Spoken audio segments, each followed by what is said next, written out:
Fang Ze understood what he meant. Fellow Taoist Chen, once this batch of goods is sold, you may take a 10% cut. In addition, he paused for a moment. I need you to swear an oath to Heaven's Tao. You must never reveal the source of these pills to anyone, neither your family nor the partners you trust the most. Chen Duoduo fell silent. For cultivators, an oath to Heaven's Tao was the gravest of restraints. Once sworn, any violation would incur the backlash of the Tao itself. At best, one's cultivation would regress, at worst one would perish on the spot. Fang Ze did not rush him. He simply lifted his cup of spirit tea and drank slowly. After a brief moment, Chen Duoduo raised his head, his gaze far more serious than before. Fellow Taoist Fang, are you not afraid that I might swallow this batch of goods for myself? Fang Ze looked at him. Fellow Taoist Chen is a clever man. You would not commit such a foolish act. Chen Duoduo was briefly stunned, then burst into laughter. Fellow Taoist Fang, you are quite an interesting person. He raised his right hand, 3 fingers pointing toward the heavens.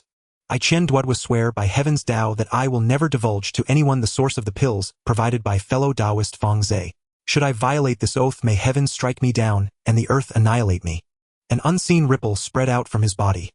The mark of a Heaven's Tao oath taking effect. Fang Ze nodded and pushed the storage pouch toward him. Fellow Taoist Chen, I'll be entrusting this batch to you.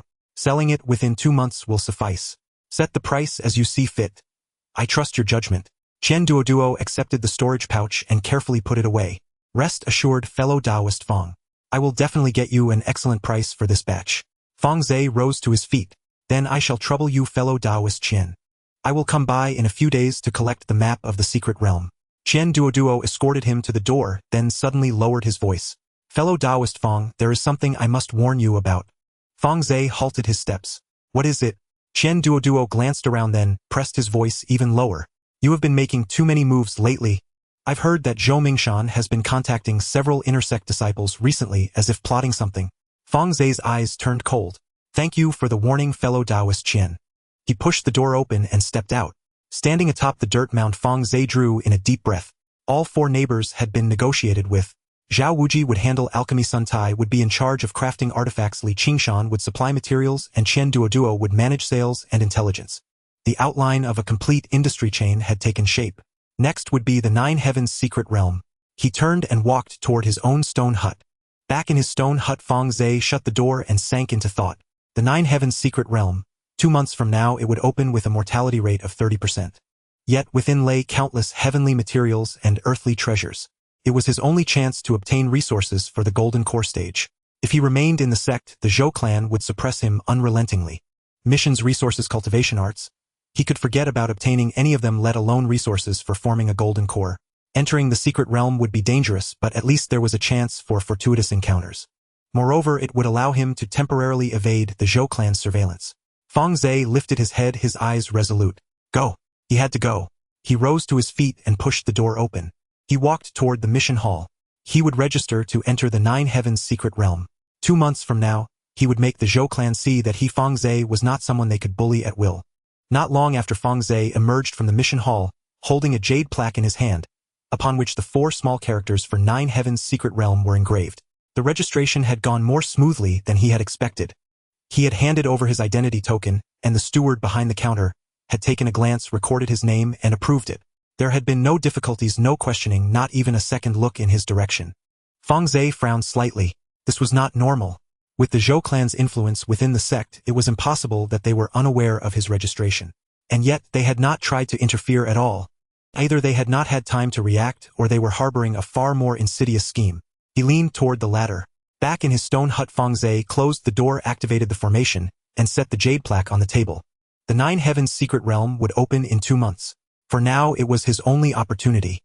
He took out the intelligence that Chen Duoduo had provided and began to examine it carefully. The intelligence took the form of a jade slip, and it contained a substantial amount of information: the terrain of the secret realm, the distribution of spiritual herbs, the habits of the demonic beasts, the locations of restrictions. Though incomplete, it was far better than going in blind. Fang Ze read through it piece by piece, then suddenly furrowed his brows. A passage at the end of the slip weighed heavily on his heart. The 9 Heavens secret realm opens once every 100 years. Those who enter include outer sect stewards, inner sect disciples, and a number of golden core elders. The golden core elders do not enter of their own accord, they are assigned by the sect. For each opening, the number of golden core elders entering ranges from 1 to 10. The specific reason is unknown. Fang Ze set down the jade slip and fell into deep thought. Golden Core elders being assigned by the sect to enter the secret realm rather than going voluntarily. Something was off. The Nine Heavens secret realm was a land of opportunity brimming with heavenly materials and earthly treasures. For Golden Core cultivators, the benefits far surpassed those for Foundation establishment cultivators. If the secret realm was truly so marvelous, the Golden Core elders should be fighting to enter. Why would they need to be assigned? Unless within the secret realm lay something they did not wish to face. Or perhaps the secret realm itself was a trap. Fang Ze recalled what Qian Duoduo had said. The mortality rate is very high. The last group of Foundation establishment cultivators who entered 60% died. 60%. In any secret realm expedition, that number would be considered extremely high. Yet, if the casualties were caused solely by demonic beasts and restrictions, such losses should not be enough to deter Golden Core elders from entering. Unless there was something else inside. Fang Ze drew a deep breath and put the jade slip away. Unease was unease, but he had no path of retreat. If he stayed within the sect, he could forget about ever obtaining Golden Core resources. The Zhou clan would block every road before him. Missions, resources, cultivation techniques, they would grant him nothing. He would stagnate at Foundation establishment for decades, until the Zhou clan one day found an opportunity to kill him. Entering the secret realm was perilous, but at least it offered a sliver of hope. Fang Ze lifted his head, his gaze firm. He would risk everything. In Lanyue Immortal City, within the Zhou clan's estate, Zhou Mingshan sat in his study. Before him stood a gray-robed cultivator, the informant tasked with shadowing Fang Ze. He has registered? Zhou Mingshan asked. Yes. He went to the mission hall this morning. After registering, he returned straight to his stone hut. Zhou Mingshan nodded, the corner of his mouth curling into a cold smile. Good. Let him go. He rose and walked over to the window. He thinks that by entering the secret realm, he can escape the Zhou clan. How naive. He turned back and gazed at a list of names on the desk. Several names were written upon it. 3 inner sect disciples, 2 outer sect stewards, and 1 Foundation establishment cultivator from the Zhou clan's collateral branch. All of them were at late Foundation establishment or the peak of Foundation establishment. Pass down my orders, Zhou Mingshan said. Have them make ready. Within the secret realm, there are no rules. Once Fang Ze sets foot inside, he must not come out alive. The gray-robed cultivator bowed. As you command. Zhou Mingshan pondered for a moment more. Also inform my father. For this opening of the secret realm, the sect will be assigning Golden Core elders to enter. See whether there is a way for father to obtain one of these slots. The gray-robed cultivator was taken aback. Patriarch, the old ancestor, personally taking action, just to deal with a late Foundation establishment cultivator. Zhou Mingshan sneered. One is better safe than sorry for 10,000 years. That Fang Ze returned alive from the Blackwind mountain range and managed to kill the 2 late Foundation establishment cultivators I sent. It proves he still has trump cards in his hand. I do not intend to give him any chance whatsoever. The cultivator in gray nodded slightly. Your subordinate understands. He turned and left. Zhou Mingshan stood by the window gazing at the distant sky, his eyes cold and sinister.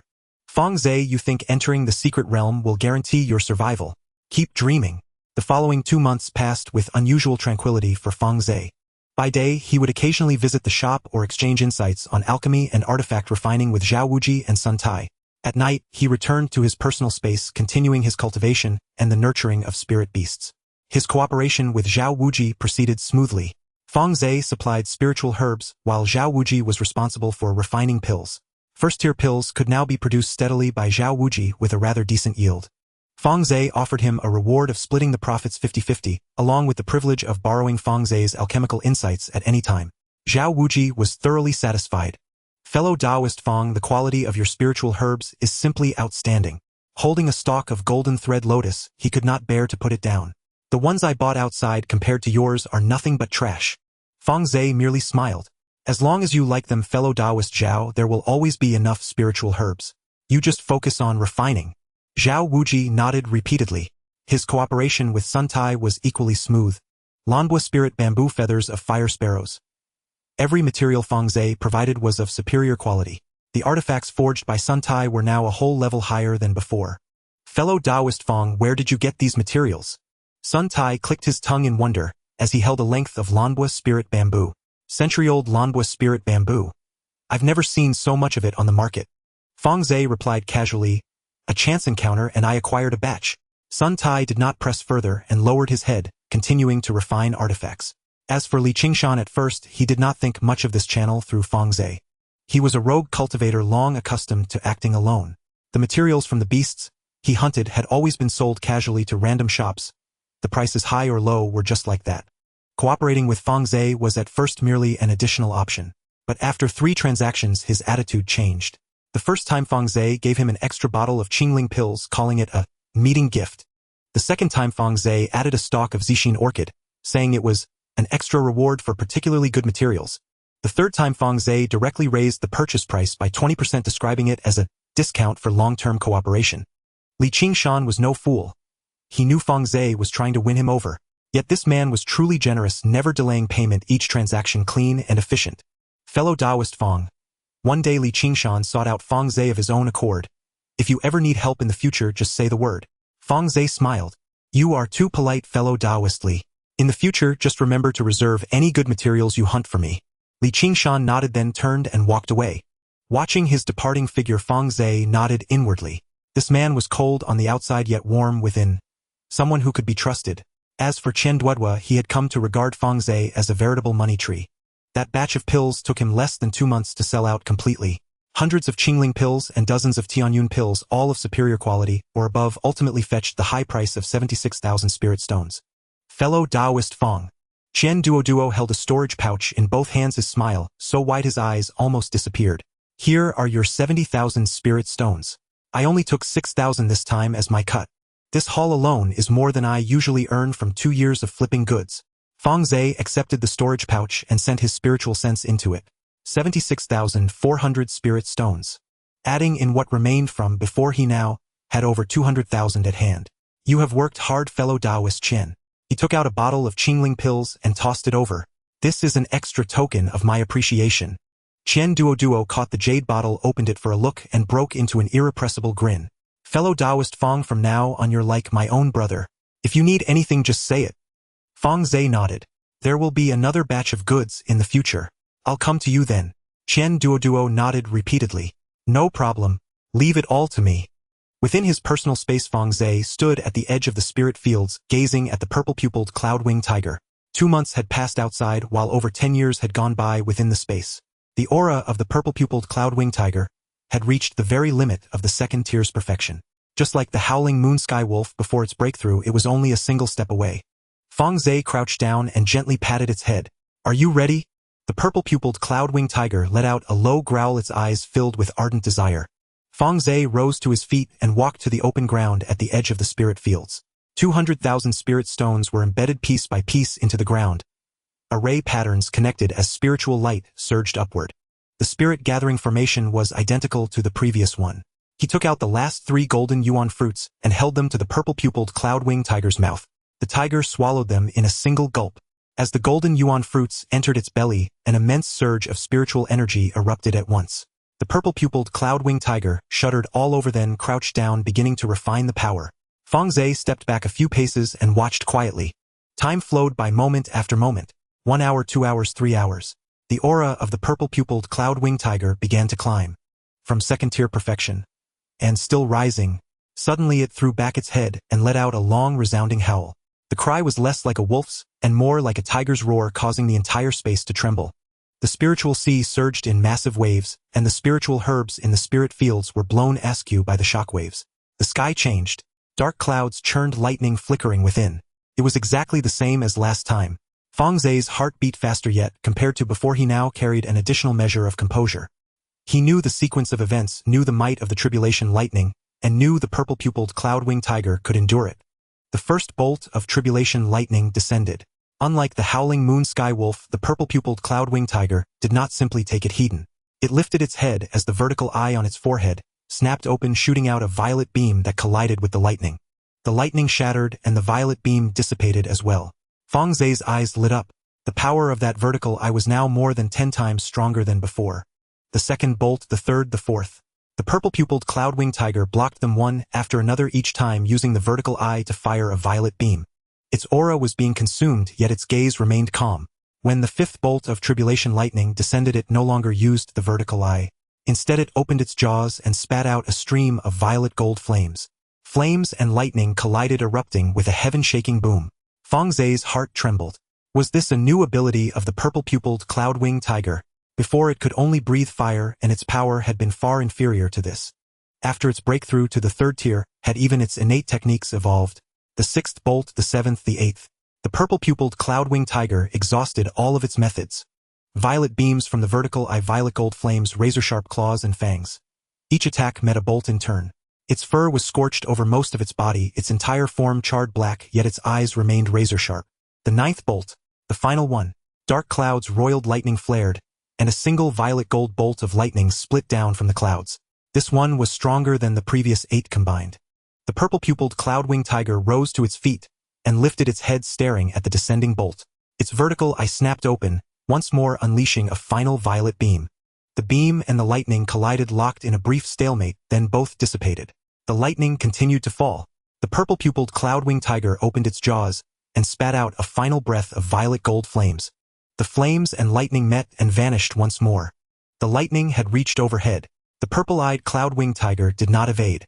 It howled towards the sky, its body radiating a brilliant purple-golden light. The lightning struck its body. The purple-eyed cloud-winged tiger was sent flying, crashing into the fence at the edge of the spiritual field. The fence shattered and it lay on the ground, emitting smoke, completely motionless. Fang Ze felt a lump in his throat. Moments later, the purple-eyed cloud-winged tiger stirred. It struggled to stand up, shaking off the charred ash from its body. The charred skin began to peel away, revealing fresh fur beneath. It was purple-golden, even more radiant and dazzling than before. The vertical eye on its forehead had fully opened. No longer half open, it was now completely open. A chilling light shot out from the vertical eye like a bolt of purple lightning. Its aura was stronger than that of the howling moon wolf at the time of its breakthrough. 3rd rank. Fang Ze let out a breath. Succeeded. The purple-eyed cloud-winged tiger approached, lowered its head, and nuzzled his hand. Fang Ze reached out and stroked its head. "Your vertical eye is much stronger than before," he said softly. The purple-eyed cloud-winged tiger let out a low growl, its forehead's vertical eye flickering, as if in response. Fang Ze smiled. He turned around and surveyed the area. The spiritual field was in disarray, with spiritual herbs toppled and spiritual water splattered everywhere. But this time he felt less heartache. 2 3rd-rank demon beasts. The howling moon wolf, early 3rd rank. The purple-eyed cloud-winged tiger, early 3rd rank, but its combat strength surpassed that of the howling moon wolf. Especially the purple beam emitted from that vertical eye, which made even him feel a sense of trepidation. 3rd-rank demon beasts like human golden cores could learn divine abilities. The difference in combat strength between demon beasts with and without divine abilities was vast. The vertical eye of the purple-eyed cloud-winged tiger was its innate divine ability. This divine ability could threaten latest-stage 2nd-rank demon beasts even when it was at the 2nd rank, and now that it had broken through to the 3rd rank, its power had increased exponentially. Fang Ze estimated that with the current combat strength of the purple-eyed cloud-winged tiger, it would have no problem dealing with mid-stage golden cores. He walked over to the howling moon wolf. The howling moon wolf lay on a large rock, watching the purple-eyed cloud-winged tiger with a hint of unwillingness in its eyes. It was the first to break through, yet its combat strength had been surpassed by the newcomer. Fang Ze patted its head. "Don't rush.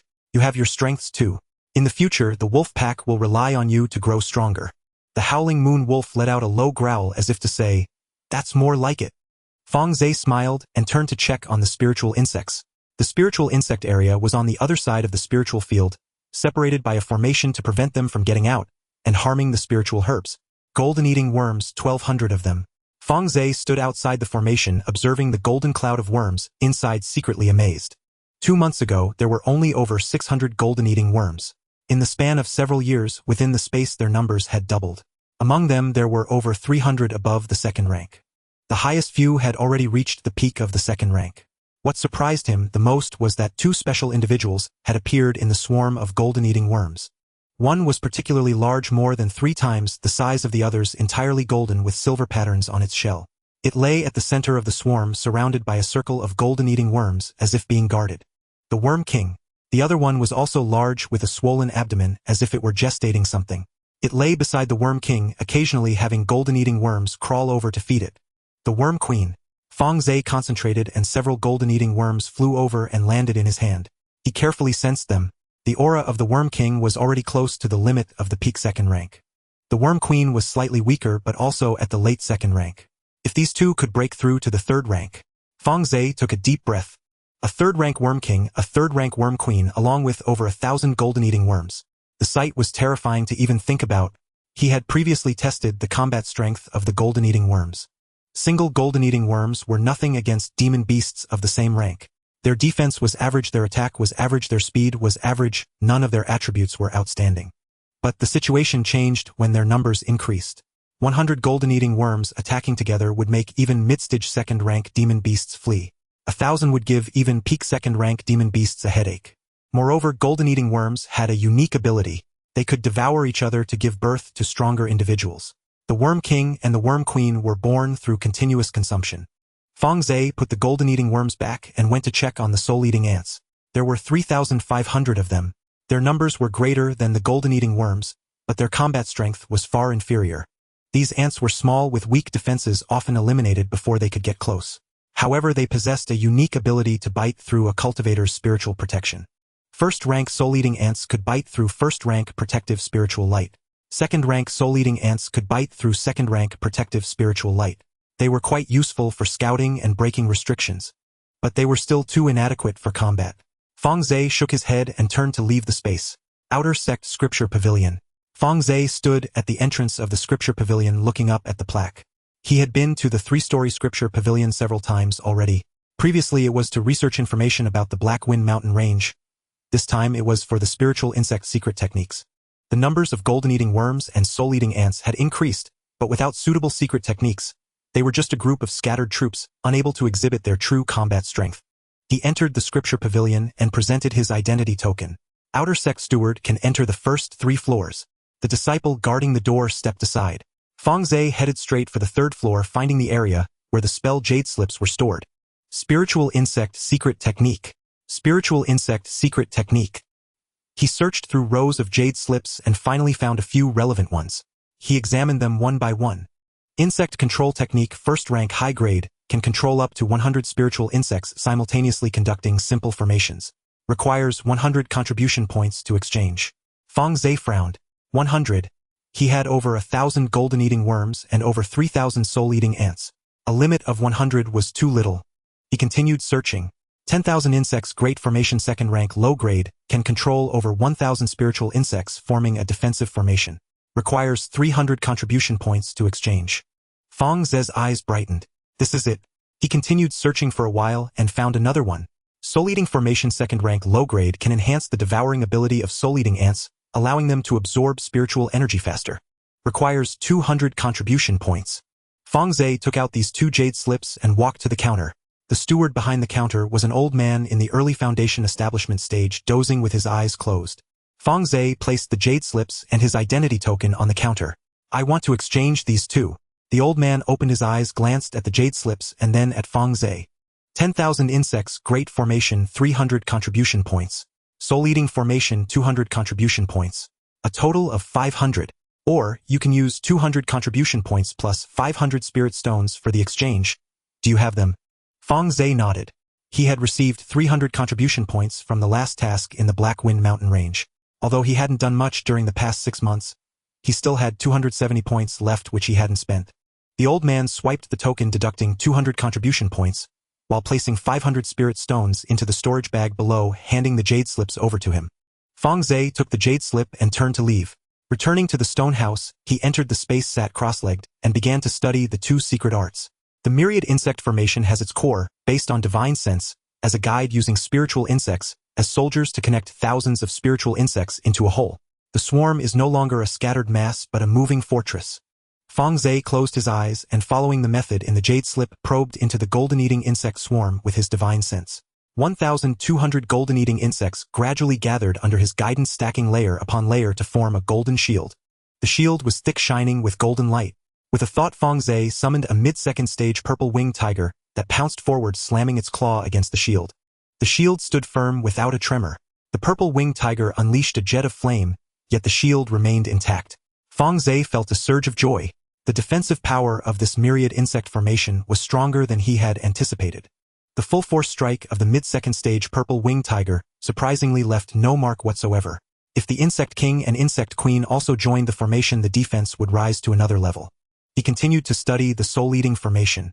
The principles of the soul-eating formation differed from those of the myriad insect formation. It does not connect the soul-eating ants into a whole, but instead activates their innate abilities, allowing them to absorb spiritual energy more quickly while gnawing at the spiritual protective barrier. Fang Ze released the soul-eating ants and, following the method in the jade slip, planted divine sense marks on them. Over 3,000 soul-eating ants under his divine sense's guidance arranged themselves into a conical formation. Fang Ze instructed a low second-stage purple winged tiger to release its protective spiritual light.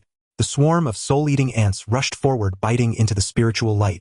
Within a few breaths, a hole was gnawed into the protective barrier. Startled, the purple winged tiger quickly retreated. Fang Ze recalled the soul-eating ants nodding inwardly. Although the attacking power of the soul-eating ants was not strong, their ability to breach defenses was indeed top-notch. If they coordinated with other beasts to attack, the effect would be much better. He stood up and stored the spiritual insects back into the spirit beast pouch. 2 third-stage beasts, over 1,000 golden-eating insects, and more than 3,000 soul-eating ants. That should be enough. When Fang Ze emerged from the space, the sky had already darkened. Having successfully studied the 2 secret arts, he felt pleased, though not overly proud. Both the myriad insect formation and the soul-eating formation are only second stage, sufficient to deal with foundation establishment cultivators, but would be like delivering food to golden core cultivators. Of course, if the number of spiritual insects were greater, they might stand a chance against golden core cultivators. He needed more time to hone the skills, allowing the swarm of spiritual insects to become familiar with the changes in formation. This thing is like training soldiers. Merely having the formation is useless. They need to practice until they are skilled. He had just sat down at the stone table, preparing to brew a pot of spiritual tea to take a break, when he felt something vibrating in his storage bag. Fang Ze reached in and pulled out a communication jade slip. It was from Long Fangyuan. The divine sense attached to the jade slip was still faintly glowing, indicating that the message had not yet been read. Fang Ze probed his divine sense into it, and Long Fangyuan's hearty voice immediately echoed in his mind. Fang Dao, friend, it has been a long time since we last met. How have you been? If you have the time, could you come to my cave for a chat? There are some matters I would like to discuss with you in person. Although his tone was polite, Fang Ze sensed the urgency behind it. He thought for a moment and replied, since Long Xixiang has invited me, I naturally have time. I will head over now. Long Fangyuan's cave was in the inner sect, and as an outer sect steward, Fang Ze needed to register at the entrance before entering. The disciple guarding the entrance checked his token and confirmed he was a guest invited by Long Fangyuan before allowing him through. The attitude was not exactly respectful, but there were no faults to find. The spiritual energy concentration in the inner sect was indeed higher than that of the outer sect. Fang Ze could feel the more abundant spiritual energy permeating the air, bringing a refreshing coolness with each breath. The caves along the way were also elegantly constructed, with some doors adorned with spiritual bamboo and flowers, evidently well cared for. Long Fangyuan's cave was located halfway up the mountain, and as Fang Ze arrived at the entrance, the cave's restrictions opened. Long Fangyuan stood inside smiling as he came forward to greet him. Fang Dao, friend, long time no see. You are too polite, Long Xixiang. Fang Ze walked in, scanning Long Fangyuan with his gaze, feeling a slight stirring in his heart. He had achieved foundation establishment completion. After a few months, this guy's aura had grown even stronger. Long Fangyuan led him into the reception hall of the cave, where they both took their seats, and he personally brewed a pot of spiritual tea. The tea had a refreshing fragrance with a hint of sweetness. It was second-stage barley tea, which would sell for over 100 spirit stones per tael in the outer markets. This cave of yours, Long Xixiang, is quite tranquil. It's decent. The inner sect assigned it to me, and it's quite comfortable to live in. Long Fangyuan waved his hand, took a sip from his teacup, then set it down, his expression becoming serious. Fang Dao, friend, last time you asked me to inquire about third-stage bloodline beasts. I asked several elders in the sect and also had some people look into it. Fang Ze nodded, waiting for him to continue. Long Fangyuan sighed, either they are unwilling to take action, or they simply don't have any. Third-stage bloodline beast cubs are rare even within the sect. Those elders do not have enough for themselves, so why would they be willing to sell them? Even if there are occasionally some available, the prices are exorbitant, often in the tens of thousands of spirit stones, and even then there's no guarantee of availability. Fang Ze had long anticipated this outcome, and was not surprised. Third-stage bloodline beasts once raised become future golden core combat power. Who wouldn't treat them as treasures? Unless in urgent need of spirit stones, they would never sell them. No problem, thank you for your trouble, Long Xixiang. Fang Ze took a sip from his teacup. I wonder what matter does Long Xixiang seek me for this time? Long Fangyuan straightened his posture, fixing his gaze on Fang Ze. You must have heard of the 9 Heavens secret realm, right? Fang Ze's heart stirred, and he set down his teacup. I've heard about it, and have already signed up. That's good. A smile appeared on Long Fangyuan's face. Are you planning to enter alone, or have you found teammates? I haven't found anyone yet. I plan to scout for a team in the next few days. Fang Ze said. This statement was half true and half false. He indeed had not found teammates, but he also had no intention of actively seeking them. The Zhou family members were waiting to kill him in the secret realm, and finding teammates would only complicate matters. If he were to find someone connected to the Zhou family, it would be like inviting a wolf into his home. However, entering alone posed problems too. He was utterly in the dark about the secret realm, and rashly charging in would be no different from seeking death. Long Fangyuan seemed to see through his thoughts, and smiled. If you don't mind, how about teaming up with us? Yes. Long Fangyuan nodded. I have recruited 2 inner sect disciples from the sect, both at Foundation Establishment late stage or above. We 4 will form a small team to explore the secret realm together. Resources will be shared equally, and we will bear dangers together. What do you think? Fang Ze did not answer, immediately picking up the teacup and slowly taking a sip while quickly calculating in his mind. He had a good impression of Long Fangyuan. This person was straightforward and reliable in handling matters. Moreover, he was an inner sect disciple and must have a wealth of information about the secret realm. Following him would be much better than venturing in blindly. However, the problem was quite evident. Forming a team of 4 meant he could not casually reveal his trump cards. The 2 third-tier demon beasts absolutely had to be kept hidden, and the swarm of gold-eating insects also needed to be reserved for use. Additionally, he did not know the people in the team. If there were any who were close to the Zhou family among them, it would be a huge trouble. But then again, if he entered alone, the Zhou family would still be able to find him. According to Qian Duoduo's intelligence, the Zhou family had arranged for quite a few people in the secret realm. Facing several opponents alone, especially if there were golden core cultivators involved, even with the help of 2 third-tier demon beasts, he would still suffer. It would be better to first follow Long Fangyuan's team and look for an opportunity to escape once they entered the secret realm. Senior brother Long, Fang Ze set down his teacup. I have a question. Please go ahead, Taoist Fang. How much do you know about the situation inside the secret realm? Long Fangyuan chuckled, pulling out a jade slip from his storage bag and sliding it across the table. I have a few maps of rare resources left by seniors who have entered before. Among them there is one that you will definitely find interesting. Fang Ze picked up the jade slip, probing his divine sense into it. For a quick scan, his eyes narrowing slightly. The moonlight fruit tree, the main material for the golden core. He raised his head to look at Long Fangyuan, waiting for him to continue. Long Fangyuan did not keep him in suspense. I know the location of that moonlight fruit tree. The fruit should be ripe in a few months. If we act swiftly and head directly there after entering, we should be able to make it. It can't be that simple, can it? Fang Ze placed the jade slip back on the table. A spirit herb of the level of the moonlight fruit tree cannot be unguarded by demon beasts. Long Fangyuan cleared his throat, a hint of embarrassment showing on his face. Taoist Fang is indeed wise. Indeed, there is a third-tier demon beast guarding that fruit tree, though the exact type is still unclear. However, based on the observations of the senior who noted it down, it should not exceed the mid-tier of the 3rd level. Mid-tier of the 3rd level. Fang Ze calculated in his heart. His purple eye-cloud wing tiger had the strength to deal with the mid-tier of the golden core stage, while the howling moon sky wolf was slightly weaker but still manageable. If it were just a mid-tier demon beast, he could handle it alone. But the problem was that he could not expose himself. Since senior brother Long says this, you must have a way to deal with it, right? Fang Ze inquired. Long Fangyuan nodded, pulling out a formation flag from his storage bag and placing it on the table. This is a low-grade 3rd-tier trapping formation that I purchased at a high price from a formation master. When the time comes, we can use the formation to trap the demon beast. Send one person to transplant the fruit tree while the others maintain the formation. As long as we cooperate well, it should not be a problem. Fang Ze picked up the formation flag and inspected it. It was indeed a low-grade 3rd tier. Although its grade was not high, it should be sufficient to hold a mid-tier 3rd-level demon beast for a while. Alright, I agree. Long Fangyuan smiled and put away the formation flag. Then it's settled. In a few days, we will formally enter the secret realm. Before we set out, I will have you all meet each other to get acquainted. After all, we will be fighting side by side, and we should know each other's capabilities. Fang Ze nodded.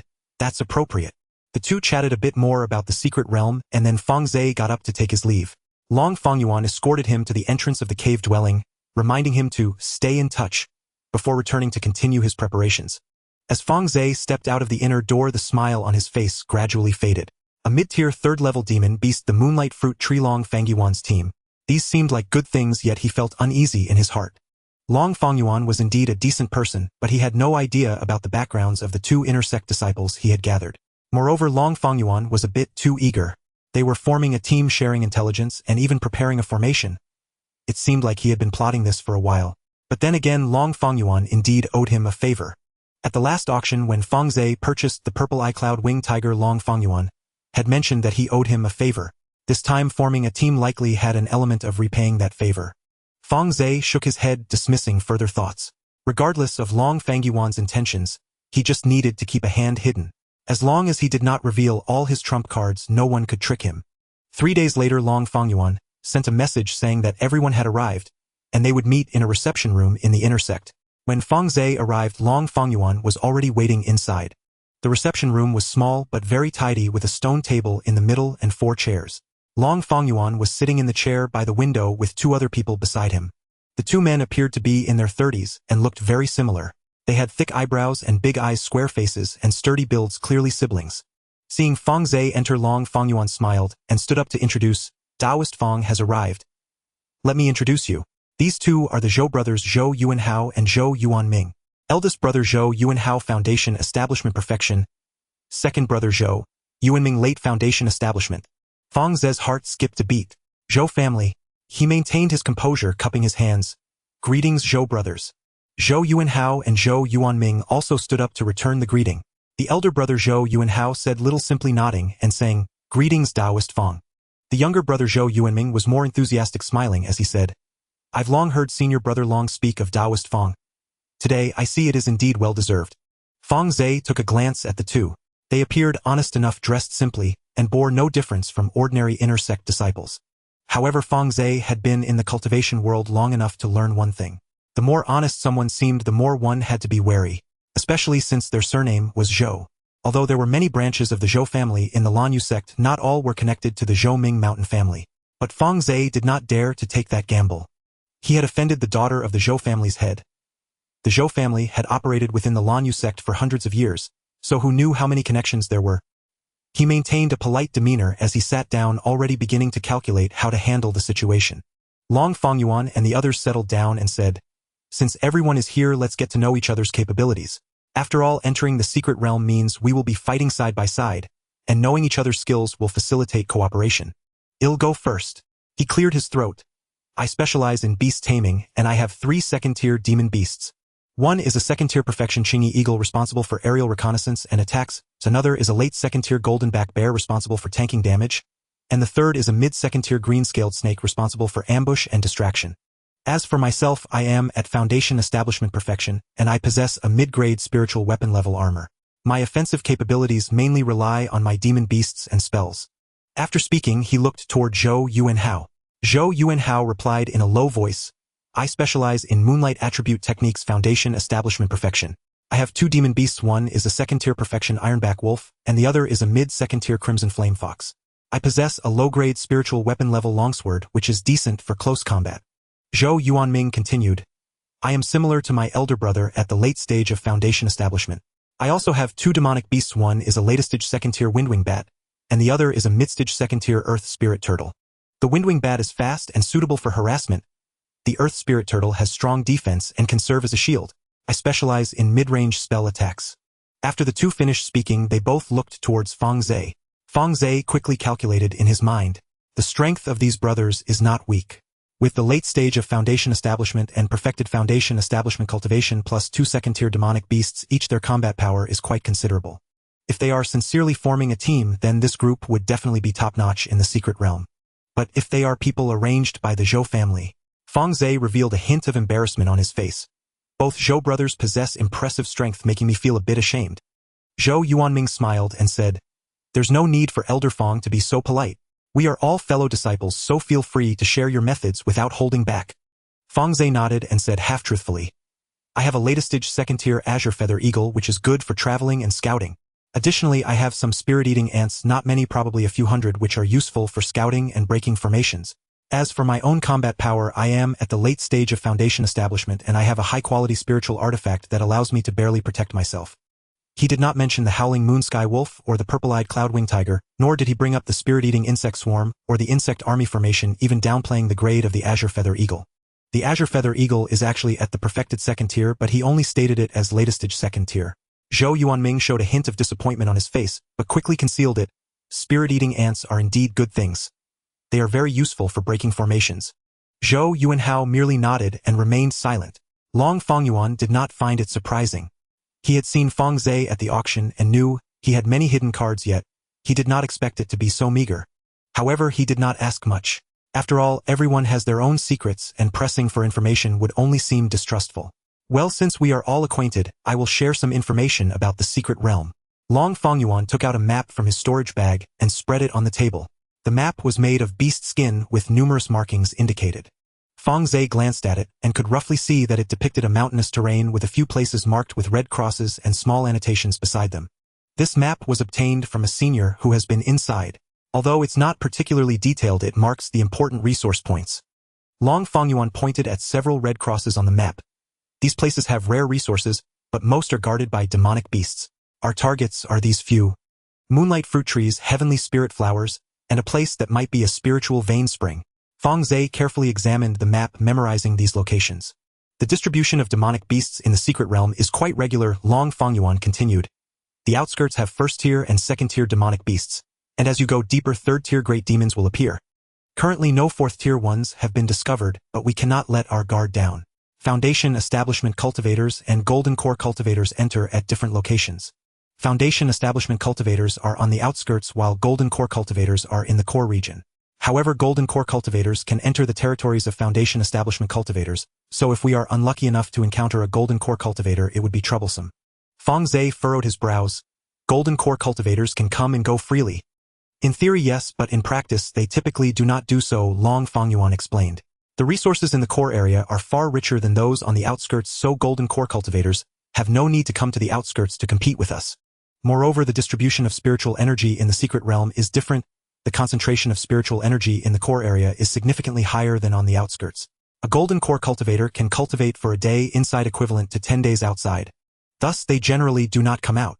Fang Ze nodded but did not feel relaxed. The Zhou family indeed has Golden Core Cultivators. If he entered the secret realm, would that old Zhou Yuanda take action personally? Probably not. Golden Core Cultivators enter the secret realm for the resources in the core area. They wouldn't waste time on a mere Foundation Establishment Cultivator. But what if he had to prepare for the worst? Besides the resource points, there are a few places that require special attention. Long Fangyuan pointed at several locations marked with blue circles on the map. These are forbidden areas. Anyone who has entered has never come out. No one knows what is inside, but it definitely isn't anything good. We should just avoid them. Fang Ze noted these locations as well. The few of them discussed the routes and divisions of labor, after entering the secret realm, determining several gathering points and communication methods. Fang Ze spoke little, but whenever he did, he managed to hit the nail on the head, making Long Fangyuan regard him with a higher opinion. The Zhou brothers were rather quiet, essentially agreeing with whatever Long Fangyuan said, occasionally raising one or two questions which were quite normal. However, Fang Ze always felt something was off. These brothers were too honest. So honest that they didn't seem like inner sect disciples. What inner sect disciple isn't proud and arrogant? With their perfected Foundation Establishment Cultivation, they should be notable figures in the sect. How could they have no temper at all? He kept an eye on them secretly. Before leaving, he specifically sent a voice transmission to inquire with Long Fangyuan whether these two with the surname Zhou were related to the Zhou family. Long Fangyuan smiled and assured him there was no relation at all, just upright disciples of the sect.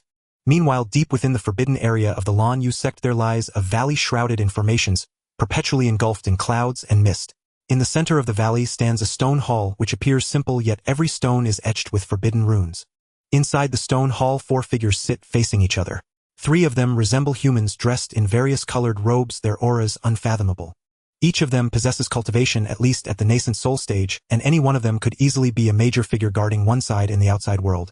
The 4th figure is a short and stout man dressed in a colorful robe with a round face, bulging eyes, a wide mouth, and a black mole on his chin.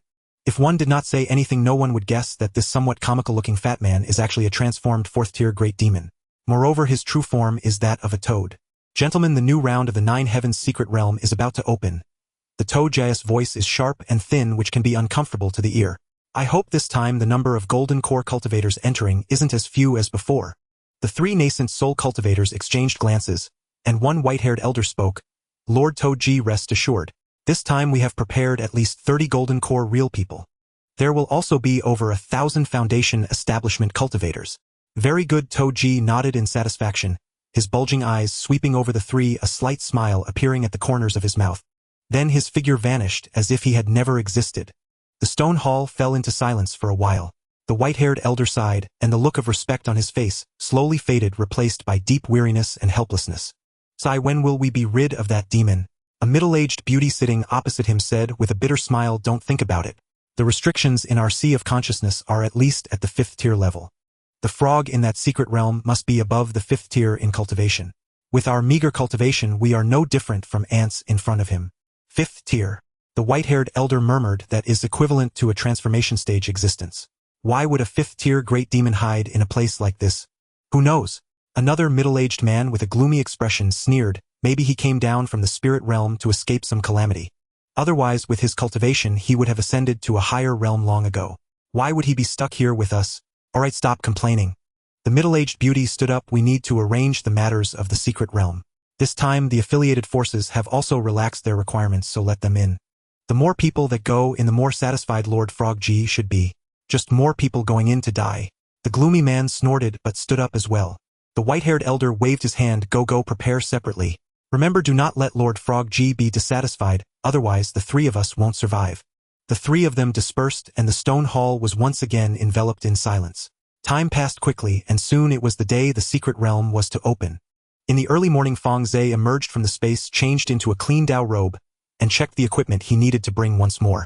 His storage bag was filled with numerous items. Pills, spirit stones, array flags, magical tools, and several spirit beast bags contained all his possessions. 2 third-tier demon beasts, 1,200 golden-eating worms, 3,500 spirit-eating ants, and a Qingyu eagle and a Huayu sparrow. Any one of these items could cause a sensation if taken out. Therefore, he needed to hide them well. Before leaving, he left a voice transmission for Lin Weiner, advising her to focus on her cultivation during this time, not to go out, and especially not to provoke the Zhou family. The shop would be closed temporarily, and they would discuss it when he returned. Lin Weiner's reply was simple: Master, be careful. Your disciple will wait for your return. Fang Ze pocketed the jade slip and strode toward the outer gate square. On the inner gate square, over 1,000 cultivators had gathered. The crowd was dense and the sound of noisy discussions rose and fell. Fang Ze stood at the edge of the crowd, scanning the area to make a rough estimate. Foundation establishment cultivators made up the vast majority, around 1,200 to 300, while there were slightly fewer golden core cultivators, but still about 30 to 40. 30 to 40 golden cores. Fang Ze was secretly astonished. When did the Lanyue sect have so many golden core cultivators? He had inquired before, and there were only around 40 to 50 golden core real people in total. This time they had actually dispatched more than half. Adding in over 1,000 foundation establishment cultivators, this display was rather excessive. It was just a secret realm. Did they really need to invest so many people? He recalled what Chen Duoduo had said. Golden core elders were assigned to enter, not willing participants. Why were they being assigned? Fang Ze felt something was off, but now was not the time to think about it. He took a deep breath, suppressing his doubts, and began to search for Long Fangyuan in the crowd. Dao friend Fang, over here. Long Fangyuan's voice came from the right. Fang Ze turned to look and saw him standing under a big tree with the Zhou family brothers beside him. The 3 were waving at him. Fang Ze walked over and the 4 gathered together. There are quite a few people, Fang Ze casually remarked. Indeed, quite a few, Long Fangyuan whispered. I heard that the sect's higher-ups issued a strict order that everyone who can enter the secret realm must do so this time. No one knows why. Zhou Yuanming chimed in. Perhaps it's because the resources inside the secret realm are about to mature. This situation has happened in previous years as well. When good things are about to mature, the sect will send more people in to seize them. Maybe so.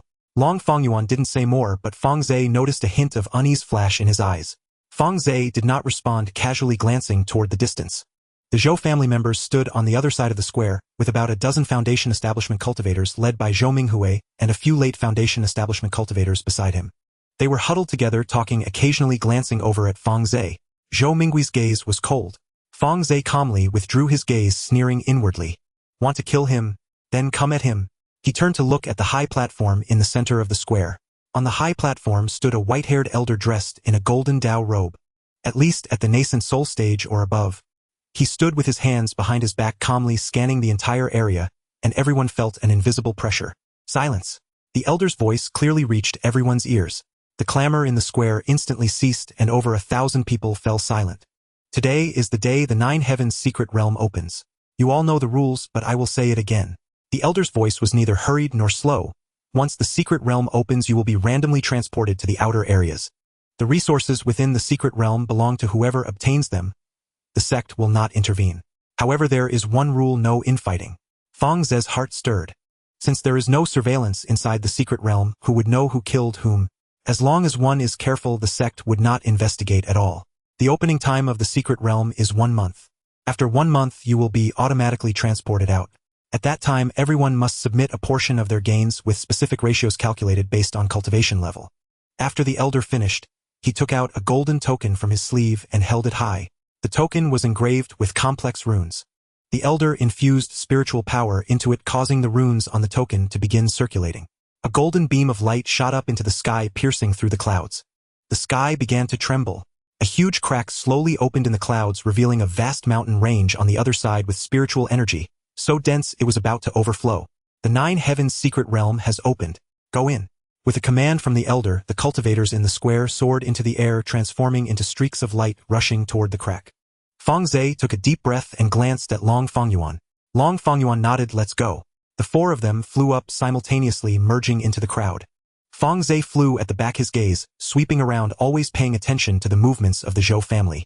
He saw Zhou Minghui and the dozen or so foundation establishment cultivators also take off, heading in a similar direction but at a considerable distance. The crack was getting closer and the rich spiritual energy was overwhelming. Fang Ze could feel the spiritual power within him stirring. The moment he passed through the crack, a flash of white light appeared before his eyes, and his body was enveloped by a powerful force, involuntarily propelling him in a certain direction. When he could see clearly again, he found himself standing in a dense forest. It was silent all around, with only the rustling of leaves in the wind. Long Fangyuan and the Zhou family brothers were nowhere to be seen. Fang Ze was not surprised. It was normal for 4 people to be scattered by random teleportation. He had discussed with Long Fangyuan before that they would act independently after entering the secret realm and regroup at the designated meeting point. He closed his eyes and sensed the concentration of spiritual energy around him. It was considerably higher than outside, roughly equivalent to the level of a 3rd-tier spiritual vein. If he were to cultivate here, the speed would be at least twice that of the outside. But he was not here to cultivate. Fang Ze opened his eyes, took out the map from his storage bag, and confirmed his location. Fortunately, he was not too far from the first meeting point, about half a day's journey. He put away the map and was about to release the Qingyu eagle to continue on his way when he suddenly sensed several auras approaching from a distance.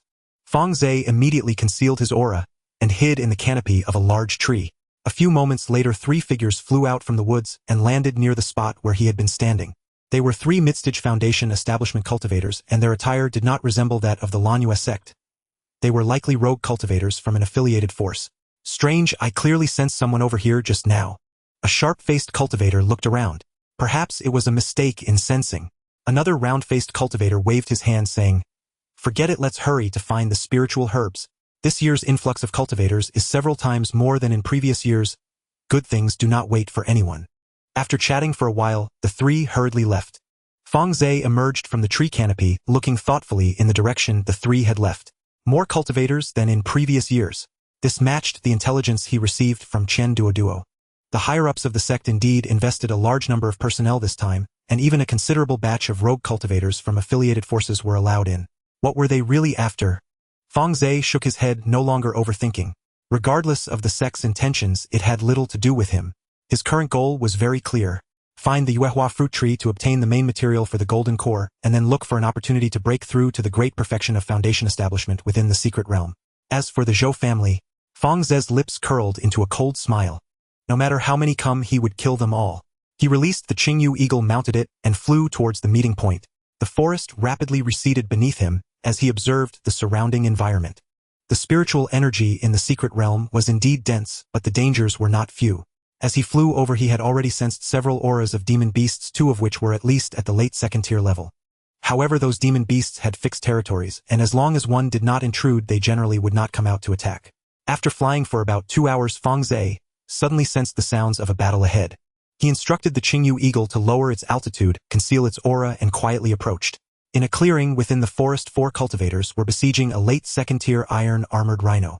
The iron-armored rhino was covered in thick scales, impervious to swords and blades. However, the 4 cultivators coordinated seamlessly, with 2 drawing fire heat, while the other 2 attacked from the sides, forcing the iron-armored rhino to retreat step by step. After watching for a while, and confirming that the 4 cultivators were not from the Lanyue sect, Fang Ze quietly left. It was better to avoid trouble. After flying for another hour, Fang Ze finally arrived at the first meeting point. It was at the top of a small hill which was barren except for a few large stones. Fang Ze had the Qingyu eagle land, jumped down, found a concealed spot to hide, and waited for Long Fangyuan and the others. After about a quarter of an hour, a figure flew in from a distance. It was Long Fangyuan. He was riding the Qingyu eagle, looking in good spirits and seemingly uninjured. "Dao friend Fang, you are quite fast in arriving." Long Fangyuan jumped down and walked over with a smile. "I was fortunate. The teleportation location was not far from here." Fang Ze stepped out from his hiding place and asked, "What about the others? They have not arrived yet. Let's wait a bit longer." After a while Zhou Yuanhao arrived first, followed by Zhou Yuanming. With all four gathered, Long Fangyuan took out the map and pointed to the location of the Yuehua fruit tree, saying, "Starting from here it's about a day's journey. They might encounter demon beasts on the way, so everyone should be cautious." The four once again set off, this time not separating but moving together. Long Fangyuan's Qingyi Eagle scouted above Fang Ze's Qingyu Eagle followed behind, while the Zhou brothers' demon beasts kept watch on the ground. With 4 people and a group of demon beasts, their formation was quite imposing, and the demon beasts they encountered along the way actively avoided them. The team continued forward. Fang Ze walked at the back, seemingly observing the surrounding terrain, but his attention was consistently focused on the Zhou brothers. The Qingyu Eagle circled overhead, letting out a few low cries to signal that there was no danger ahead. Long Fangyuan led the way at the front, with Zhou Yuanhao and Zhou Yuanming on either side, maintaining a perfect distance between the three, clearly accustomed to working together. The terrain of the canyon grew increasingly perilous, with the stone walls on either side rising higher, and in the narrowest spots only 2 or 3 people could pass side by side. Fang Ze looked up. The stone walls were bare, with not a single blade of grass growing, but he could sense several faint auras within the crevices of the stones. They were likely first-tier rock snakes or stone lizards, posing no threat. After walking for about half an hour, Fang Ze suddenly felt something moving in the spirit beast bag. It was the howling moon sky wolf. Fang Ze frowned slightly, slowed his pace, and extended a strand of divine sense into the spirit beast bag. The howling moon sky wolf was lying in the space of the spirit beast bag, emitting a low growl, and a vague thought came through his divine sense. It had caught a scent of something, but it could not specify what it was. The perception of a third-tier demon beast far exceeded that of ordinary people and Foundation establishment cultivators. Although the howling moon sky wolf was only at the early 3rd tier, its sense of smell was among the best among demon beasts.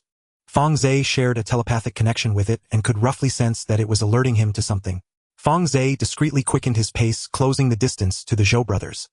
His gaze swept over the two, seemingly observing the path, but in reality he was monitoring their every movement. Zhou Yuanming walked on the left, his right hand hanging at his side with his sleeve slightly swaying. Fang Ze noticed that his fingers were moving, as if making some sort of gesture, but the angle was too obscure to see what exactly he was doing. Zhou Yuanhao walked on the right, his steps steady, appearing unremarkable. Fang Ze moved forward a bit more when the howling moon sky wolf in the spirit beast bag suddenly became agitated, and the thought transmitted through his divine sense became clearer. It had detected the scent of some kind of spiritual insect. It was very faint, but it undeniably existed. Spiritual insect. Fang Ze's heart stirred, and he quietly extended his divine sense to scan the surroundings. Nothing was found. However, he did not give up. The howling moon sky wolf would not issue a warning without reason. He changed his approach, no longer using divine sense to scan, but instead carefully sensing the flow of spiritual energy in the air. Sure enough, he detected a hint of something amiss. The air was permeated with extremely faint spiritual fluctuations. If he had not been actively searching, he would have never noticed. The nature of that spiritual energy was very peculiar. It did not belong to the surrounding heavenly and earthly spiritual energy, nor did it resemble the remnants of spells. It was more like traces left by some kind of spiritual insect. Fang Ze slowed his pace, pretending to bend down to tie his shoelaces, taking the opportunity to examine the ground closely. He saw nothing. However, he could feel a faint fluctuation of spiritual energy beneath his feet, as if someone had scattered an invisible powder on the ground. He straightened up and continued walking, already forming a judgment in his mind. The Zhou brothers had left marks on the path. Those marks were likely some kind of transparent spirit insect powder, invisible to the naked eye and difficult to perceive with divine sense, but a 3rd-tier monster could smell it. This method was indeed clever. Foundation establishment cultivators could hardly detect it unless they were golden core cultivators or had special perception abilities. Fang Ze glanced at Long Fangyuan. Long Fangyuan walked at the front, his steps light, occasionally looking up at the azure-winged eagle in the sky, and turning back to chat with the Zhou brothers, seemingly unaware of any anomalies. This was also normal. Although Long Fangyuan had high cultivation, his primary focus was on beast taming, and his divine sense was not particularly outstanding. This hidden technique was specifically designed to target Foundation establishment cultivators. It was normal for him not to detect it. Fang Ze withdrew his gaze, maintaining a calm demeanor, while quickly calculating in his mind. The Zhou brothers indeed had issues. The current question was, did Long Fangyuan have any problems? There were 3 possibilities. First, Long Fangyuan was also part of the Zhou family and was deliberately setting a trap for him. Second, Long Fangyuan was unaware and had been utilized by the Zhou brothers. Third, the Zhou cultivator was targeting Long Fangyuan and he was forced into this situation. Based on previous interactions, Fang Ze leaned towards the third possibility. Although Long Fangyuan was clever, he had a straightforward personality, and did not seem like someone who would use such underhanded tactics. Moreover, he had no need to. If he were truly part of the Zhou family, he could simply team up with Zhou Minghui. There was no need to go through such trouble to form a team. But Fang Ze dared not gamble. After mingling in the cultivation world for so long, he had learned one thing: never fully trust anyone. Therefore, he decided not to inform Long Fangyuan for the time being. It was better to observe the situation first. If Long Fangyuan was indeed unaware, that would be manageable. If he was also part of the Zhou family. Fang Ze touched his spirit beast pouch, which contained 2 third-tier monsters. Then he could not be blamed for being ruthless. The team traveled for another 2 hours, the terrain becoming increasingly open with the stone walls receding to reveal a stretch of gray-yellow Gobi desert. The ground was littered with gravel and stones, with a few drought-resistant thorny bushes scattered about, dull and unremarkable. Long Fangyuan stopped, looking up to check the weather. Further ahead is the territory of third-tier monsters, he said, pulling out a map from his storage bag and pointing to a red line marked on it. This canyon area has several third-tier monsters. We need to be cautious. According to the original plan, we will split up and meet at the location of the moonlight fruit trees. Fang Ze nodded. This was previously discussed. Traveling together as 4 is too conspicuous and easily attracts the attention of third-tier monsters. Splitting up and using our respective abilities is actually safer. Zhou Yuanhao said in a low voice, I will take the left path with my second brother. Long Fangyuan glanced at him. Alright, be careful. If you encounter a third-tier monster, don't fight, just run. Zhou Yuanming chuckled. Don't worry, senior brother Long. My brother and I may not be great at other things, but we are skilled at escaping. Long Fangyuan turned to Fang Ze again. Fellow Taoist Fang, you take the right path. That path is relatively safer, but there are also 2 third-tier monsters' territories, so be cautious. Okay. Fang Ze replied briefly. The 4 exchanged simple farewells and dispersed. Long Fangyuan rode the azure-winged eagle straight ahead, while the Zhou brothers turned left down a side path, and Fang Ze made his way into a ravine on the right. After walking about a mile, confirming that the Zhou brothers and Long Fangyuan had gone far, Fang Ze stopped, releasing a swarm of soul-devouring ants from his spirit beast pouch. 3,500 soul-devouring ants clustered together on the ground, forming a dense black mass. Fang Ze crouched down, placing a faint divine sense mark on each soul-devouring ant, then with a thought commanded them to crawl back along the path they came. He intended for these soul-devouring ants to monitor the movements of the Zhou brothers. The small size and faint aura of the soul-devouring ants made them indistinguishable among the gravel of the Gobi. Moreover, they could gnaw through spiritual protection, so they could naturally sense fluctuations in spiritual energy. If the Zhou brothers left any more marks, the soul-devouring ants would certainly detect them. After arranging everything, Fang Ze released the azure feather eagle, mounted it, and flew forward along the right ravine. The ravine was very quiet, with only the sound of the wind and the flapping of the azure feather eagle's wings. While on the way, Fang Ze remained alert to his surroundings. This area indeed bore the aura of third-tier monsters. He could feel several faint presences of pressure emanating from afar, but they did not approach. After flying for about a quarter of an hour, a sharp eagle cry suddenly echoed ahead. The sound was high and piercing, carrying a violent spiritual pressure that made Fang Ze's eardrums ache. The azure feather eagle trembled all over, nearly throwing him off. This was the pressure of a high-tier monster, which had a natural suppressive effect on lower-tier monsters. Fang Ze quickly calmed the azure feather eagle, while looking up in the direction from which the sound came. In the distant sky, a massive eagle-type monster was circling. Its size was more than 3 times that of the azure feather eagle, covered in deep blue feathers with sparks of lightning flickering at the edges of its wings. Each flap of its wings sent arcs of electricity crackling through the air. Thunderbolt eagle. Early third tier. Fang Ze's heart tightened, and he quickly instructed the azure feather eagle to lower its height and hide in a crevice of the rocks. He suppressed his aura and peered through the gap.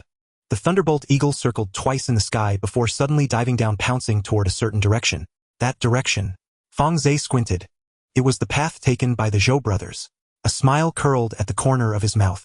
Good fortune indeed. Meanwhile, Zhou Yuanhao and Zhou Yuanming were swiftly advancing along the left path. The two were stepping on a flying magical artifact, moving at a decent speed, but they did not dare to fly too high. In the territory of third-tier monsters, flying in the sky made them living targets. Big brother, have you left the marks? Zhou Yuanming asked in a hushed voice. I have, Zhou Yuanhao replied gruffly. Every mile I left a mark using the hidden spirit moth powder, given by senior sister Su. Foundation establishment cultivators absolutely cannot detect it. That's good. Zhou Yuanming sighed in relief. Senior sister Su said that as long as we lead them to the fruit tree location, the rest is her responsibility. After the task is completed, we will each have a share of the golden core quota. Zhou Yuanhao remained silent, only nodding. As the two were talking, a sudden eagle cry echoed above them. Zhou Yuanhao's expression changed dramatically. Not good. He quickly grabbed Zhou Yuanming and they jumped down from the flying artifact, landing on the ground. Almost simultaneously, a massive shadow swept overhead the wind from its wings, causing the two to stagger a few steps. The Thunderhawk turned in the air and dove down, its golden eyes fixed intently on them. A third-tier demon beast. Zhou Yuanming's face turned pale. Why is it coming after us? No time for chatter, run. Zhou Yuanhao exclaimed as he pulled Zhou Yuanming along, unleashing his spiritual power and rushing forward. The Thunderhawk relentlessly pursued from behind. With a flap of its wings, dozens of tiny bolts of lightning rained down, crackling as they struck the ground behind the two. The shattered stones on the ground exploded in all directions, with several pieces hitting Zhou Yuanming's back, causing him to wince in pain. Split up and run. Zhou Yuanhao shouted. The two instinctively separated, one going left and the other right. The Thunderhawk hesitated for a moment before ultimately choosing to chase after Zhou Yuanming. Perhaps it felt that he was the slower one. Zhou Yuanming was terrified, his soul nearly leaving his body, as he desperately urged his spiritual power to run forward. He had a second-tier latest-stage windwing bat in his hand, but releasing it now would be like delivering a meal to the enemy. A third-tier demon beast has a suppression effect on lower-tier ones. Releasing the windwing bat would be more likely to cause it to fall than to help. He cursed inwardly as he ran. Wasn't it said that the demon beasts in this area have fixed territories and wouldn't attack unless provoked? Who did he provoke? After running for about a quarter of an hour, several figures suddenly appeared ahead. Zhou Yuanming focused his eyes and felt a surge of joy. It was Su Feng's people. Sister Su. Help! The figures immediately rushed over upon hearing his cry. The leader was a tall woman dressed in a bright red Taoist robe, her exquisite features resembling someone who had stepped out of a painting. Her facial features were extraordinarily beautiful, but there was a fierce intensity in her brows that made one hesitant to look too long. Su Feng, ranked second among the inner disciples, was at the peak of Foundation establishment, just one step away from achieving the golden core. Upon seeing the Thunderhawk chasing after Zhou Yuanming, she frowned slightly, pulling out a small flag from her sleeve and waving it gently. A faint azure light barrier appeared out of nowhere, blocking the Thunderhawk's path. The Thunderhawk crashed into it, causing the barrier to tremble violently, but it did not shatter. It let out an angry screech, flapping its wings again as another bolt of lightning struck down. A cultivator beside Su Feng quickly acted, deploying a shield artifact to protect everyone overhead. The lightning struck the shield, causing it to crack, but the cultivator used the opportunity to pull Zhou Yuanming back to safety. The Thunderhawk circled twice, seemingly evaluating the strength of these people. Ultimately, it abandoned the pursuit and flew away. A third-tier demon beast is not unintelligent. It knew that it was outnumbered, and that a direct confrontation would not end well. Zhou Yuanming collapsed on the ground, gasping for breath. Useless, Su Feng coldly glanced at him. You can't even handle a third-tier initial demon beast, and still dare to be an inner disciple. Zhou Yuanming's face flushed red, but he did not dare to retort, lowering his head and saying, Sister Su, you are right. Su Feng no longer looked at him, turning to ask someone nearby, have the marks been confirmed? A tall and skinny cultivator nodded, saying, confirmed. The Zhou brothers left traces of hidden spirit moth powder along the way. We can find the location of the fruit tree by following the marks. What about Long Fangyuan? He's on that path together with Fang Ze. Su Feng's lips curled into a cold smile. That's good. Let them meet up first, and once they reach the location of the Yuehua fruit tree, we will make our move. Sister Su, the skinny tall cultivator, hesitated. Long Fangyuan has several second-tier demon beasts, and the Zhou brothers have 4 among them plus Fang Ze. With just the 5 of us, can we handle them? Su Feng shot him a glance but said nothing. She merely took out a fist-sized black pearl from her storage bag. The pearl was entirely black, exuding a dark luster. A third-tier low-grade thunder pearl, Su Feng said lightly. 1 is enough to kill a Foundation establishment peak cultivator. I spent 80,000 spirit stones to buy it specifically for Long Fangyuan. The skinny tall cultivator gasped in surprise, not daring to say more. Su Feng put away the thunder pearl and looked at Zhou Yuanming, saying, Get up, don't just lie there on the ground. According to the original plan, you and your brother will continue to meet up with Long Fangyuan. The 5 of us will follow behind, and once they set up the formation, we will strike. Zhou Yuanming hurriedly got up, saying, Sister Su, what about Fang Ze? He's just an outer sect steward, Su Feng replied dismissively with a smile. Just dispose of him easily. The focus is on Long Fangyuan. If he dies, the top position among the inner sect will be mine. With the quota for Golden Core, I will have the chance to break through to Golden Core. As for Fang Ze, a useless latest-stage Foundation establishment, any one of the Zhou brothers can handle him easily. She paused and added, however, since the Zhou family has ordered his death, we might as well deal with him together. After all, killing one more won't cost us much effort. Yes, yes, yes, Zhou Yuanming nodded repeatedly. Su Feng waved her hand saying, go on. Don't expose any flaws. Zhou Yuanming responded and turned to run in the agreed direction. Not far ahead, he encountered Zhou Yuanhao, who had also shaken off the Thunderhawk. The two brothers exchanged glances and instinctively quickened their pace towards the rendezvous point. 2 hours later, Fang Ze stood behind a giant rock observing the canyon ahead. The entrance to the canyon was narrow, flanked by steep stone walls, with a small stream flowing through the middle, its water clear enough to see the pebbles at the bottom. The Yuehua fruit tree is located deep within the canyon. He was studying the terrain when he heard a sound of rushing air behind him. Turning around, he saw Long Fangyuan descending on a blue-winged eagle. Fang Dao, friend, you have arrived as well, Long Fangyuan said as he jumped down, stowing away the blue-winged eagle. He approached Fang Ze asking, have the Zhou brothers not arrived yet? Fang Ze shook his head saying, not yet. Let's wait a bit longer, Long Fangyuan replied, taking out a set of third-tier low-grade formation flags from his storage bag to inspect.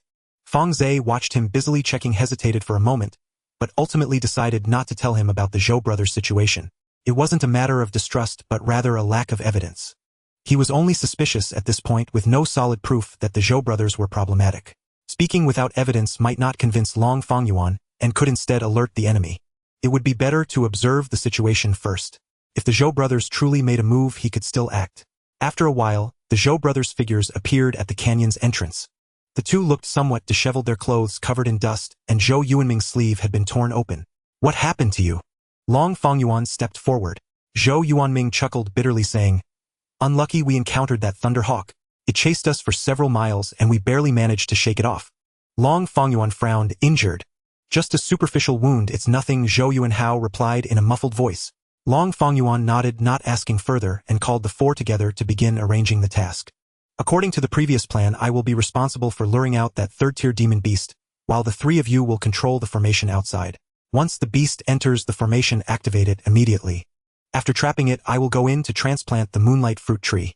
Once successful, I will signal you to open a gap for my escape, and then we all withdraw together.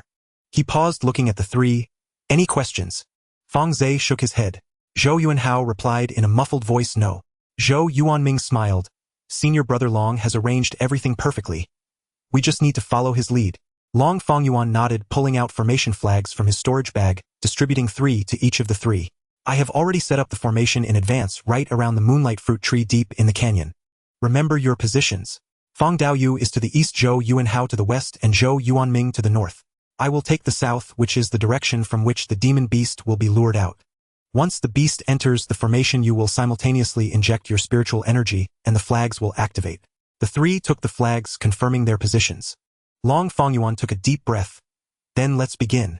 The four silently slipped into the depths of the canyon. The canyon narrowed further in, with the stone walls on both sides covered in moss and vines, the sound of the stream echoing in the canyon distinctly clear. Fang Ze could feel the spiritual energy in the air growing denser and occasionally catch a faint fruity aroma. The moonlight fruit tree was right ahead. It was a fruit tree over 3 meters tall, its trunk silver-white, emanating a soft glow in the dim canyon. 8 large fruits about the size of fists hung from the tree, looking nearly ripe.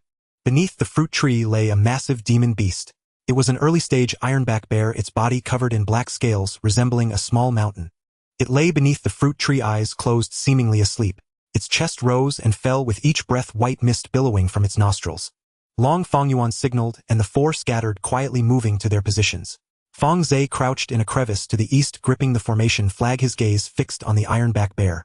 Long Fangyuan took a deep breath, stepping out from his hiding place, casting a fireball spell at the ironback bear. The fireball struck the bear, exploding in a burst of sparks. The ironback bear opened its eyes in fury, letting out an angry roar as it lunged toward Long Fangyuan. Long Fangyuan turned and ran, his speed neither fast nor slow, just right to pique the bear's interest. The ironback bear chased him into the formation's range. Now's the time! Long Fangyuan shouted. Fang Ze immediately injected his spiritual energy into the formation flag. Almost simultaneously, the Zhou brothers also infused their spiritual energy. The 4 formation flags lit up at the same time, and a faint blue light curtain appeared, trapping the ironback bear inside. The ironback bear slammed against the light curtain in anger, each impact causing it to tremble violently. But the formation, being a third-tier low-grade one, indeed held firm against its assault. Seeing this, Long Fangyuan turned and dashed into the formation, running toward the moonlight fruit tree. Fang Ze maintained the formation, while keeping an eye on the movements of the Zhou brothers. He noticed Zhou Yuanming's hands trembling slightly, not from fear but from excitement. Fang Ze felt a sinking feeling in his heart. Just as expected, as Long Fangyuan reached the moonlight fruit tree and was about to begin transplanting, the formation suddenly changed. The light curtain to the west dimmed suddenly. Zhou Yuanhao had intentionally retracted his spiritual energy. The ironback bear seized this opportunity, charging toward the weakest point of the light curtain. With a loud crash, the light curtain shattered and the ironback bear burst out. It did not pursue Fang Ze, who was nearby, but charged directly at Long Fangyuan, where its precious fruits were. Long Fangyuan's expression changed drastically, and he hurriedly withdrew. But the ironback bear was too fast. A single paw came crashing down, and he couldn't dodge in time, getting swept by the shockwave and flying over 10 meters, crashing into the stone wall. At the same time, Zhou Yuanhao and Zhou Yuanming simultaneously released the formation flags, turning to pounce toward Fang Ze. Fang Ze sorry about this. Zhou Yuanming grinned maliciously. Someone has paid a hefty sum for your life. Fang Ze was already prepared. He flung the formation flag away, flames flashing beneath his feet, as he transformed into a streak of light, flying toward the canyon exit. Fire cloud escape. This was his perfected escape technique, with speed among the top for Foundation establishment cultivators. Though the Zhou brothers were not weak, they truly could not match his speed in escape techniques. Chase! Zhou Yuanhao growled, both of them urging their spiritual energy, relentlessly pursuing. Fang Ze flew ahead, the Zhou brothers followed behind, 3 streaks of light, weaving through the canyon, moving at astonishing speed. As Fang Ze flew, he surveyed the terrain and quickly found an open area. It was a flat gravel plain with no cover around, providing a wide field of vision. It was the perfect place for a kill. He landed, turned around, and faced the pursuing Zhou brothers. Zhou Yuanhao and Zhou Yuanming landed before him, one to the left and one to the right, blocking his escape route. Not running anymore. Zhou Yuanming sneered. How perceptive. If you surrender obediently, I can give you a quick end. Fang Ze looked at him, not a shred of fear on his face, but instead revealing a faint smile. Have you two ever considered one question? Zhou Yuanming paused. What question? Fang Ze's smile widened. Have you ever wondered why a small Foundation establishment late-stage cultivator like me dares to enter the secret realm alone? Zhou Yuanming's heart sank, faintly sensing something was off. Fang Ze stopped wasting words and reached out to tap the spirit beast pouch. 2 terrifying auras erupted simultaneously. The howling moon wolf burst out from the spirit beast pouch, its silver-white fur shining under the moonlight, the golden crescent mark on its forehead radiating dazzling light. It landed beside Fang Ze, letting out a low growl, its pair of eerie green eyes fixed intently on the Zhou brothers. The purple-eyed cloud-winged tiger followed closely, spreading its wings, the purple-gold light illuminating the entire gravel plain. Its vertical eye on the forehead, fully opened, light swirling within it, as if aiming at prey. Third tier. 2 third-tier demon beasts. The faces of Zhou Yuanhao and Zhou Yuanming turned pale. This is impossible. Zhou Yuanming's voice trembled. How could you have third-tier demon beasts? Fang Ze did not answer his question, only said lightly, Howling Moon, the one on the left. Purple-eyed, the one on the right. Before he finished speaking, the howling moon wolf had already pounced. Its speed was astonishing. Zhou Yuanhao barely had time to react before being knocked away by a claw. The protective spiritual light on his body shattered instantly before the howling moon wolf's claw like paper. A deep gash was torn open on his chest, blood gushing out. Zhou Yuanming was so frightened that his soul nearly left his body, and he turned to flee. But the purple-eyed cloud-winged tiger was faster than him. The vertical eye on its forehead suddenly opened and a purple beam shot out, striking Zhou Yuanming squarely in the back. Zhou Yuanming let out a terrible scream as the beam pierced through him, leaving a hole the size of a fist in his chest. He didn't even have time to let out a complete cry of despair before collapsing to the ground lifeless. Zhou Yuanhao struggled to get up, but the howling moon celestial wolf had already pounced in front of him, biting through his neck. The battle lasted less than 10 breaths from start to finish. Fang Ze looked at the 2 corpses on the ground, walked over with a blank expression, collected their storage bags, and also took their spirit beast bags. All 4 second-tier demon beasts bound by master-servant contracts died among them.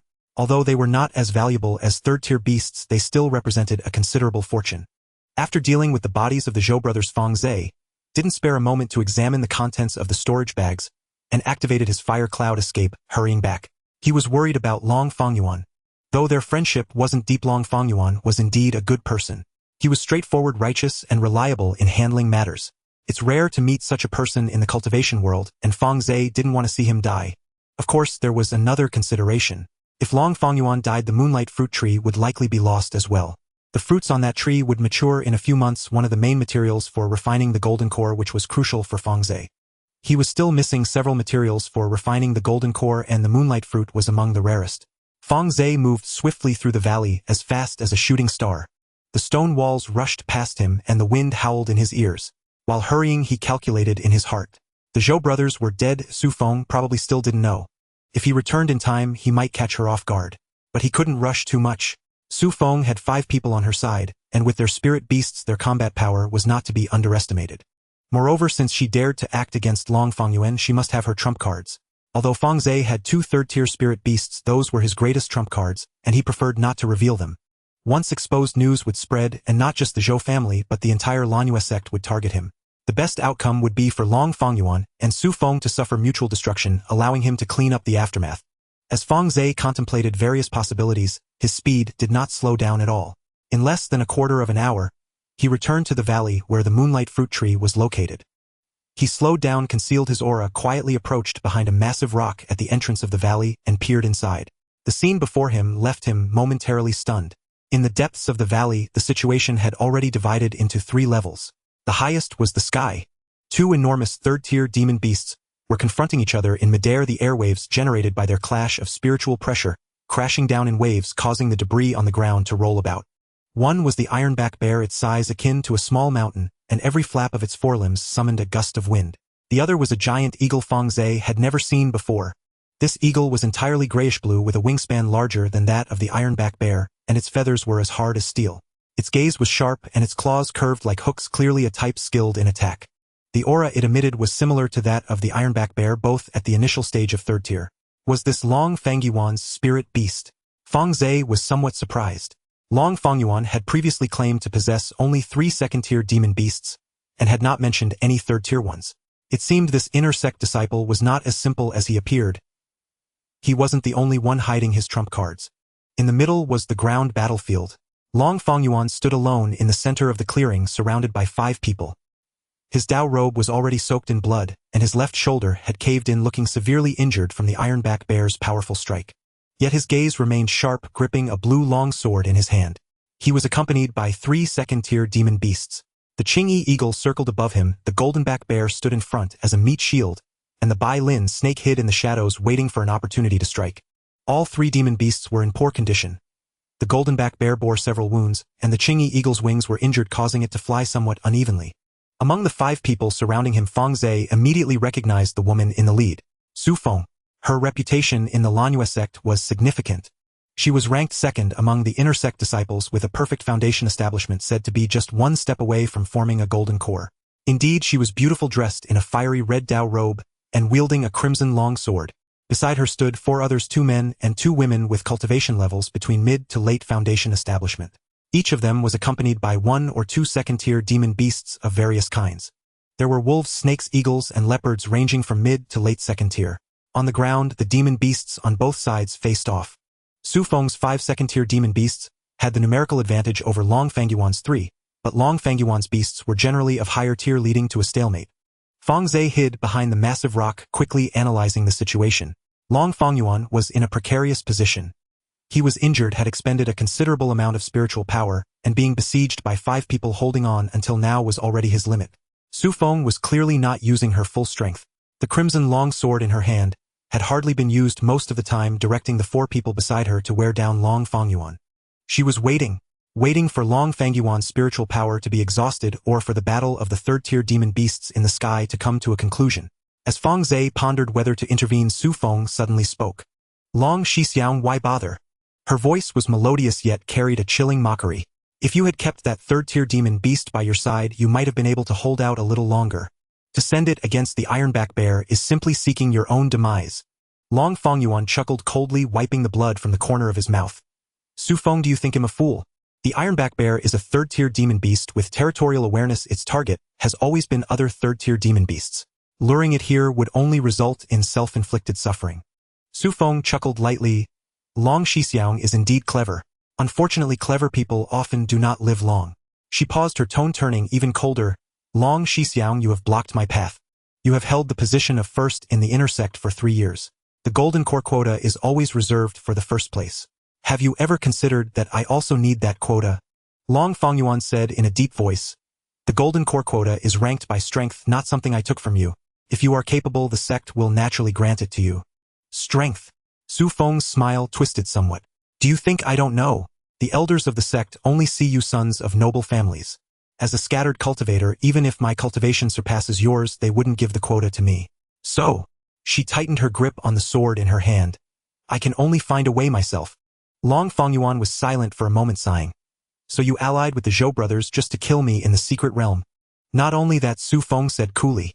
The Zhou family's true target is Fang Ze, a mere outer sect disciplinarian.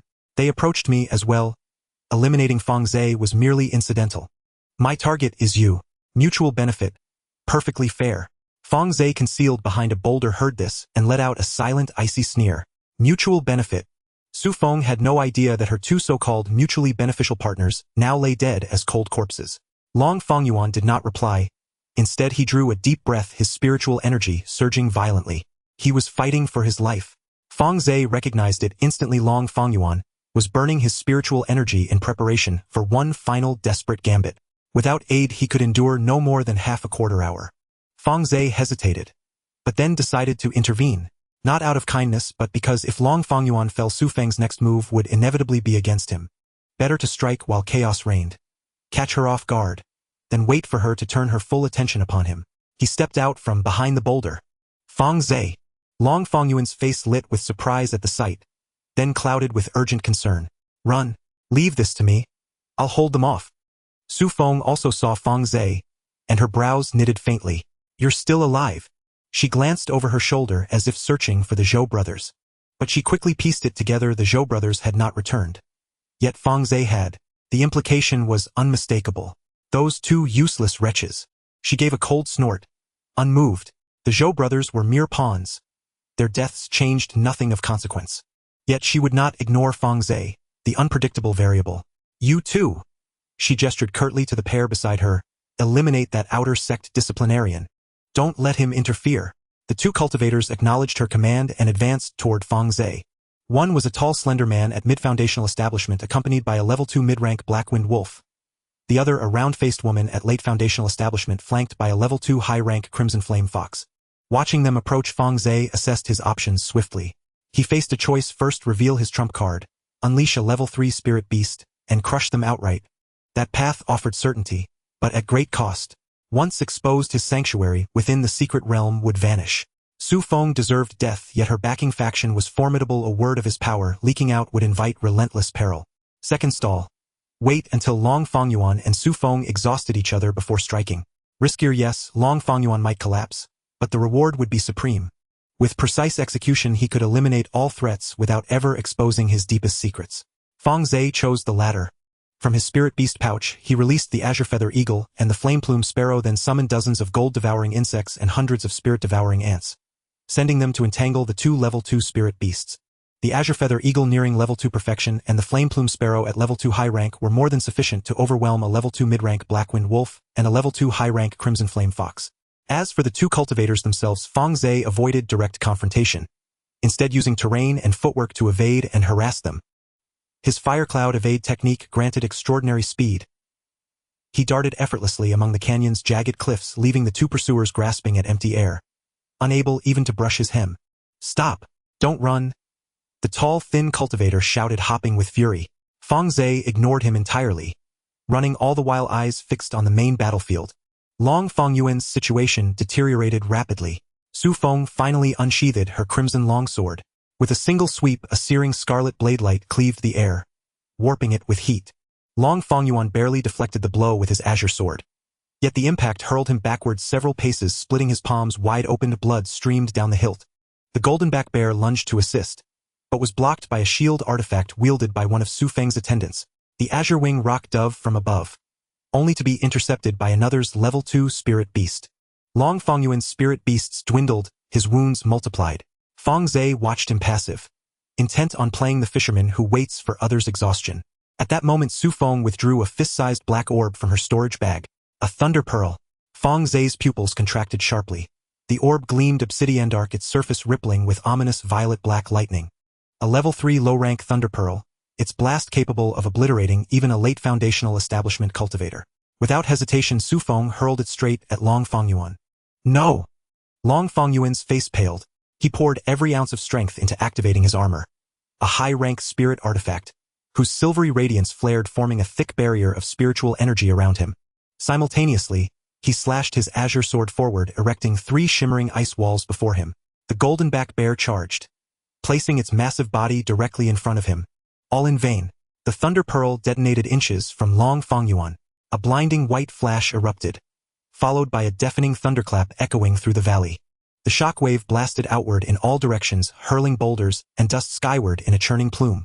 Fang Ze staggered back several steps, gripping a massive stone to steady himself. When the smoke cleared, Fang Ze saw Long Fangyuan lying motionless on the ground. Charred black, his Dao robe reduced to tatters, revealing the shattered fragments of his armor beneath. His left arm was gone. His right leg bent at an unnatural, grotesque angle. Deep, bone-exposed gashes covered his body, blood pooling darkly beneath him. Yet he still breathed. Fang Ze sensed the faintest tremor of spiritual energy clinging to his fading life force. "Senior brother, who told you to stand in my way?" Su Feng strode to Long Fangyuan's side and looked down upon him, expressionless as though observing a dying insect. Long Fangyuan struggled to speak, but blood gushed from his mouth, cutting off his words as consciousness fled. Above, the ashen-gray giant eagle, sensing its master's peril, shrieked, a cry raw with grief and fury. It endured a raking claw strike from the ironback bear, then wheeled sharply downward, diving headlong toward the earth. Blood sprayed like rain from the deep gash torn across its back. But it paid no heed, hurtling downward with desperate resolve. It meant to save Long Fangyuan. Su Feng had anticipated this.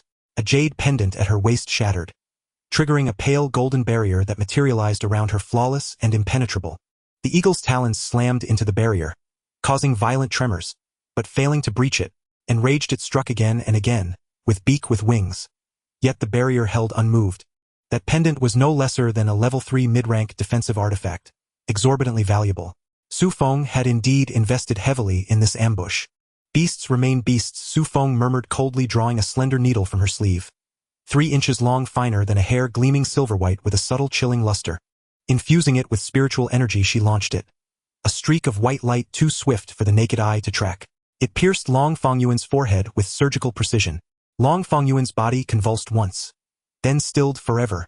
The giant eagle let out a mournful wail, its voice filled with anger and despair. It frantically slammed against the light barrier, each impact causing a large number of feathers to fall away, blood gushing from its wounds, yet it seemed impervious to pain, crashing against it again and again. The ironback bear chased down from the sky, slamming a paw onto the giant eagle's back. The giant eagle finally could not hold on any longer, plummeting to the ground and kicking up a cloud of dust. It struggled to rise, but its wings were broken, its body riddled with wounds, blood pooling around it. Su Feng walked up to it, swinging her crimson long sword, severing its head. The giant eagle twitched a few times before becoming completely still. In the sky, the ironback bear descended, standing beside Su Feng and letting out a low growl as if proclaiming its territory. Su Feng turned to face Fang Ze, a hint of a smile curling at the corners of her mouth. "Outer Sect Steward, it's your turn now." The 2 cultivators beside her turned as well, encircling him from left and right. The 5 second-tier demon beasts on the ground also abandoned the already dead goldenback bear and the azure-wing eagle, converging on Fang Ze. The situation had instantly reversed.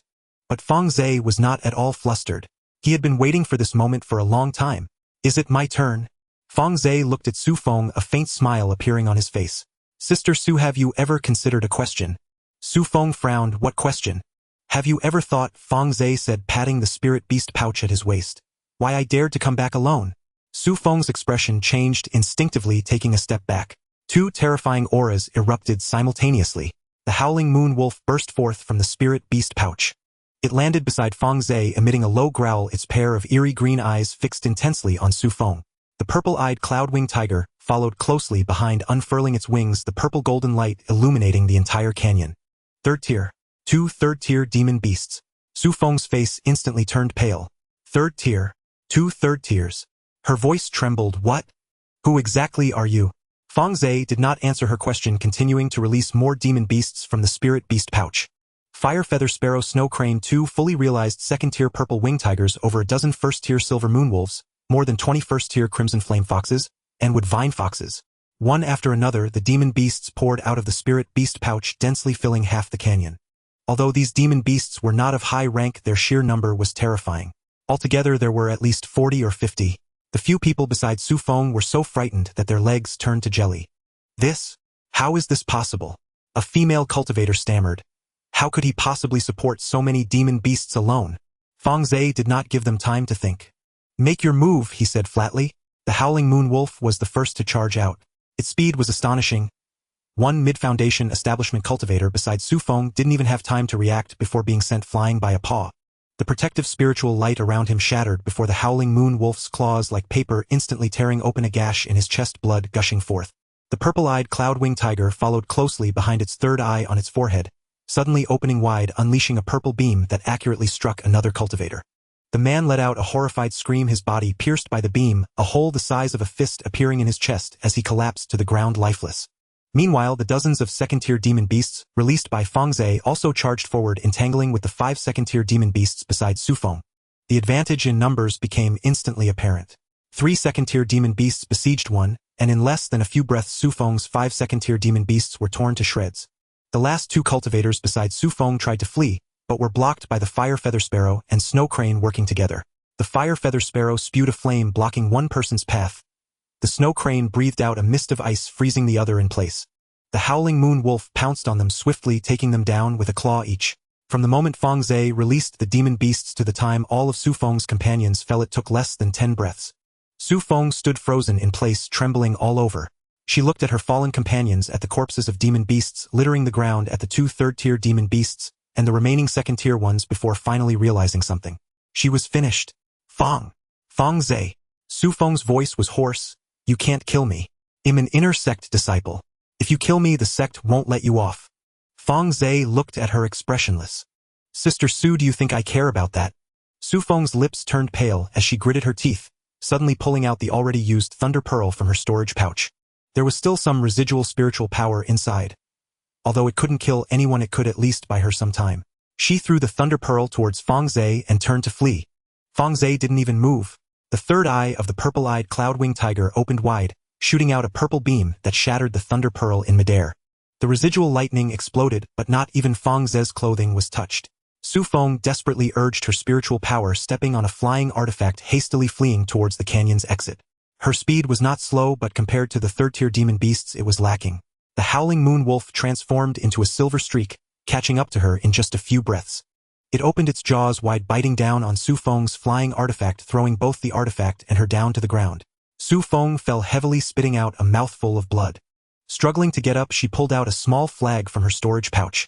It was a defensive spirit artifact. She infused it with spiritual power, and the flag transformed into a light shield blocking in front of her. Fang Ze, I can give you spirit stones, give you pills, give you techniques. Whatever you want, I will give it to you. Just spare my life. Su Feng's voice carried a sob, completely shedding her previous air of arrogance. Fang Ze approached her, looking down upon her. Sister Su, when you killed Long Feng, did you ever think about sparing his life? Su Feng trembled all over, opened her mouth, but could not speak. Fang Ze stopped wasting words and turned to leave. Behind him, the howling moon wolf pounced, smashing the light shield to pieces with a claw. The purple beam from the purple-eyed cloud-winged tiger followed, piercing through Su Feng's body. Su Feng's eyes widened, a large mouthful of blood gushing forth as she slowly collapsed to the ground. Her eyes remained open, her expression frozen between fear and unwillingness. Fang Ze did not look back. He walked to Long Fangyuan's corpse, crouching down to help him close his eyes. Brother Long, although we didn't know each other for long, you were a good person. Fang Ze said softly, I have avenged your grudge. As for your demon beasts, I couldn't save that third-tier giant eagle, my apologies. He fell silent for a moment, stood up, and began to clean up the battlefield.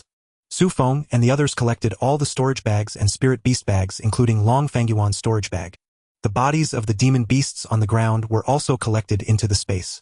The bodies of the third-tier demon beasts were treasures in themselves. Their fur, bones, blood, and demon cores were all worth a considerable amount of spirit stones. Next, 2 demon beasts along with several second-tier demon beasts besieged the ironback bear. Although the ironback bear had tough skin and thick flesh, it could not withstand such a multitude of demon beasts and was ultimately slain there. The body of the ironback bear was particularly precious. It was in the early stages of the third tier with its demon core intact. Although its fur was somewhat damaged, it could still fetch a good price. He also collected the corpse of the gray-green giant eagle. Although it was already dead, the materials from a third-tier demon beast were still valuable. Fang Ze cleaned up the battlefield, ensuring no traces were left before approaching the moonlight fruit tree. The tree was still standing and the 8 fruits on it looked like they would mature in a few months. Fang Ze did not hurry to transplant it. He first set up several warning formations around confirming safety before swiftly entering the space. Inside the space, Fang Ze found a location with the densest spiritual energy and transplanted the moonlight fruit tree there. As the tree took root, a faint silver light flickered, as if it were adapting to the new environment. Fang Ze breathed a sigh of relief. Returning to the gorge, he took one last look at the battlefield before turning and disappearing into the night. He still had one more task to accomplish. Su Feng had mentioned that she left hidden spirit moth powder as a marker on the way. Those markers needed to be removed, or otherwise, if someone else discovered them, it would lead to trouble. Fang Ze released the soul-eating ants, instructing them to crawl back along the path he came from and consume all the hidden spirit moth powder. Only after completing this did he find a secluded cave and swiftly enter the space. He closed his eyes and began to circulate the 4-turn departure fire sutra to restore his depleted spiritual power. Fang Ze sat cross-legged in the space for a full 2 days before completely recovering his spiritual energy. 2 days in the space equated to 200 days. Not only did he restore his spiritual power, but he also took the time to carefully sort through the spoils of this battle. The storage bags of Su Feng and the others contained a total of over 50,000 spirit stones, several pills, and a few well-preserved spirit artifacts. The most valuable item was a shattered piece of a jade pendant. It was a one-time defensive artifact crafted from 3rd-tier materials. Although it was broken, the fragments still contained abundant spiritual energy and could be sold to a refiner for at least 10,000 spirit stones. He also found a jade slip in Su Feng's storage bag, which contained a detailed map marking the locations of more than a dozen resource points around the secret realm, as well as the known territories of 3rd-tier demon beasts. This map was far more detailed than the one Long Fangyuan had provided, clearly a result of the considerable effort Su Feng had put into gathering and organizing the information. Fang Ze memorized the information from the map and then exited the space. The gorge was silent, with moonlight casting a cold glow on the rubble. In the distance, the occasional roar of demon beasts could be heard, sounding somewhat restless, as if sensing something was amiss. Fang Ze looked around, preparing to head towards the next resource point, marked on the map, when he suddenly felt a chill run down his spine. It was the feeling of being watched, a subtle sensation, as if a cold needle were pressed against the nape of his neck, faint yet undeniably real. Fang Ze immediately became alert, deploying his divine sense to scan the surroundings, but found nothing. He then summoned the Howling Moon Wolf to use its perception as a 3rd-tier demon beast to investigate. The Howling Moon Wolf crouched on the ground, sniffing in all directions, its emerald green eyes revealing a hint of confusion. It shook its head. The thoughts transmitted through its divine sense were very vague. There was something unusual, but it couldn't specify what the anomaly was. You couldn't detect it either. Fang Ze furrowed his brow, a sense of foreboding rising in him. He looked up at the sky. The night sky of the secret realm was similar to that of the outside world, filled with stars, with a crescent moon hanging in the center. Yet tonight the moon seemed somewhat off. The moonlight was dimmer than yesterday, not due to cloud cover, but as if something were absorbing it. Fang Ze stared at the moon for a few breaths, suddenly noticing something moving on its surface like a giant eye gazing down at the land from high above. His heart sank and he instinctively took a step back. Just then the sky above darkened suddenly. The spiritual energy in the air began to violently tremble, causing the rubble on the ground to jump and crackle. Fang Ze's face changed drastically. Instinctively wanting to use his spiritual power to escape the area, the pressure came too quickly and violently. Just as his spiritual power began to mobilize, it was forcefully pushed back by a powerful force. He felt as if he were being gripped by an invisible hand, with every inch of skin from his head to his toes sensing a suffocating pressure. In the void above, a green phantom flickered. The phantom was only the size of a palm, entirely a dark green color resembling a frog.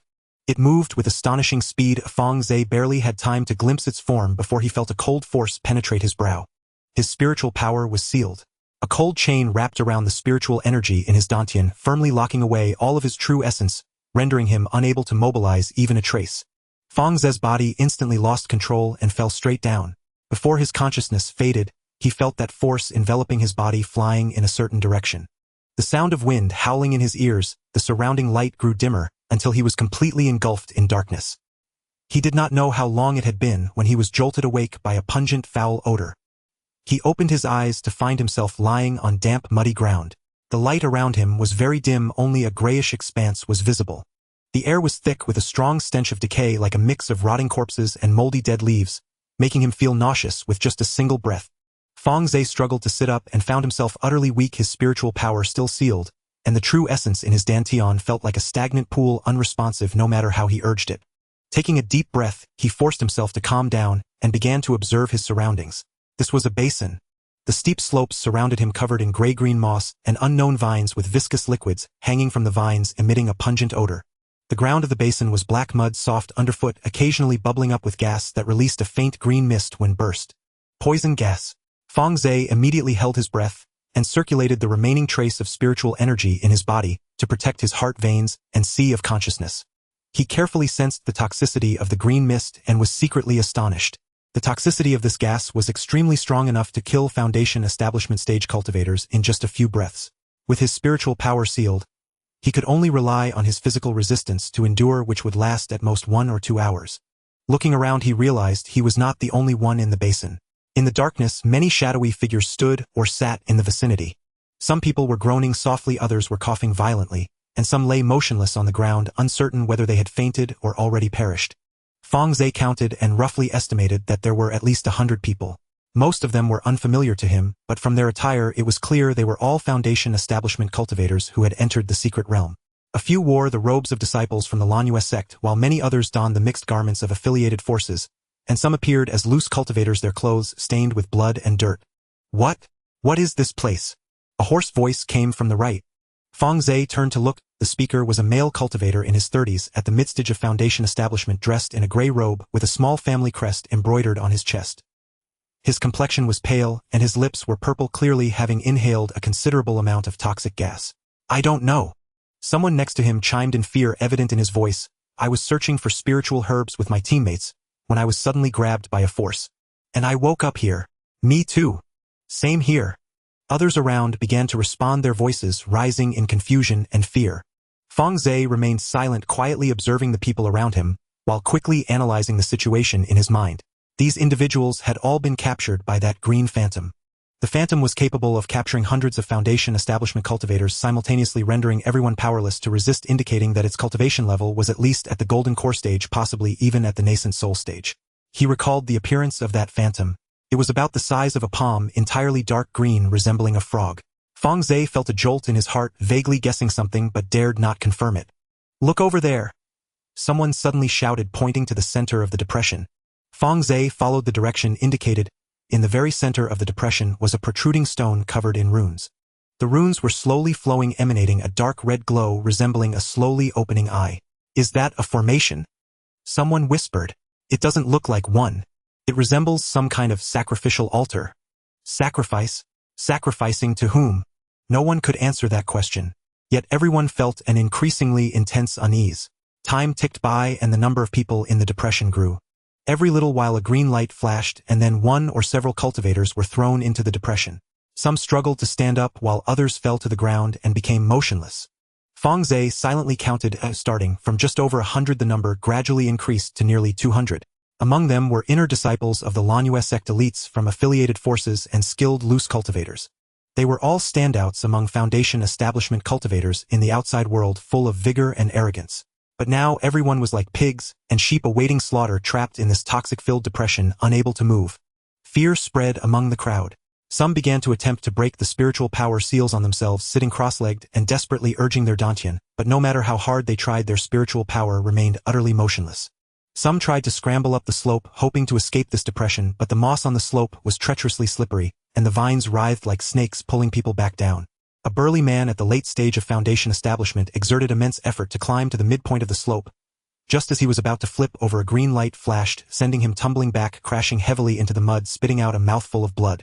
We can't get out. We can't get out. A female cultivator collapsed on the ground, her voice tinged with a sob. Who is behind this? A disciple of the inner sect gritted his teeth and shouted. We are disciples of the Lanue sect. The sect will not abandon us. No one responded to him. Fang Ze looked at the inner disciple, a bitter feeling rising in his heart. The sect. If his suspicions were correct, the one who captured them was a great demon within the sect, then the sect might very well be the puppet master behind this. He recalled a line from Chen Duoduo's intelligence. The Golden Core Elder was assigned to enter not voluntarily. Why would they be assigned? Because enough cultivators were needed to feed something. Fang Ze closed his eyes, took a deep breath, and forced himself not to think about it. Thinking about this now was futile. The urgent matter was to find a way to survive. He quietly sent a wisp of divine sense into his sea of consciousness, touching the whale pendant. The pendant was still there. He could sense its presence deep within the sea of consciousness, faintly emanating a warm glow. Although his spiritual power was sealed, his divine sense was still usable, albeit greatly suppressed, yet it could at least communicate with the pendant. As long as the pendant remained, he had a final retreat into the space. However, he dared not enter just yet. There were nearly 200 people here. Disappearing under everyone's gaze would lead to unimaginable consequences once the news spread. Moreover, that green phantom that had captured them was likely still lurking nearby, and entering the space would mean exposing his biggest trump card to the opponent. Wait a little longer. Fang Ze told himself to wait for an opportune moment. Half an hour later, the number of people in the depression had reached 189. The air was thick with toxic gas. Several early-stage Foundation establishment cultivators could no longer endure and lay on the ground, convulsing, foaming at the mouth, nearing death. No one could save them. Everyone was desperately resisting the erosion of the toxic gas, too preoccupied to care for others. Just as despair threatened to engulf everyone, the sky overhead suddenly brightened.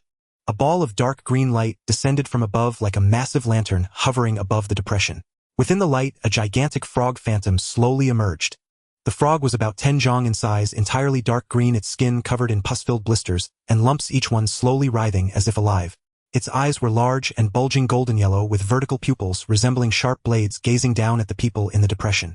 A terrifying pressure radiated from it, weighing down on everyone like an invisible mountain. Everyone in the depression felt that pressure. It was not at the golden core stage or the nascent soul stage, but of a higher existence. In the face of such pressure, Foundation establishment cultivators were no different from ants. Fang Ze felt as if his heart would stop. He desperately urged his divine sense to protect his sea of consciousness, barely managing to stay conscious.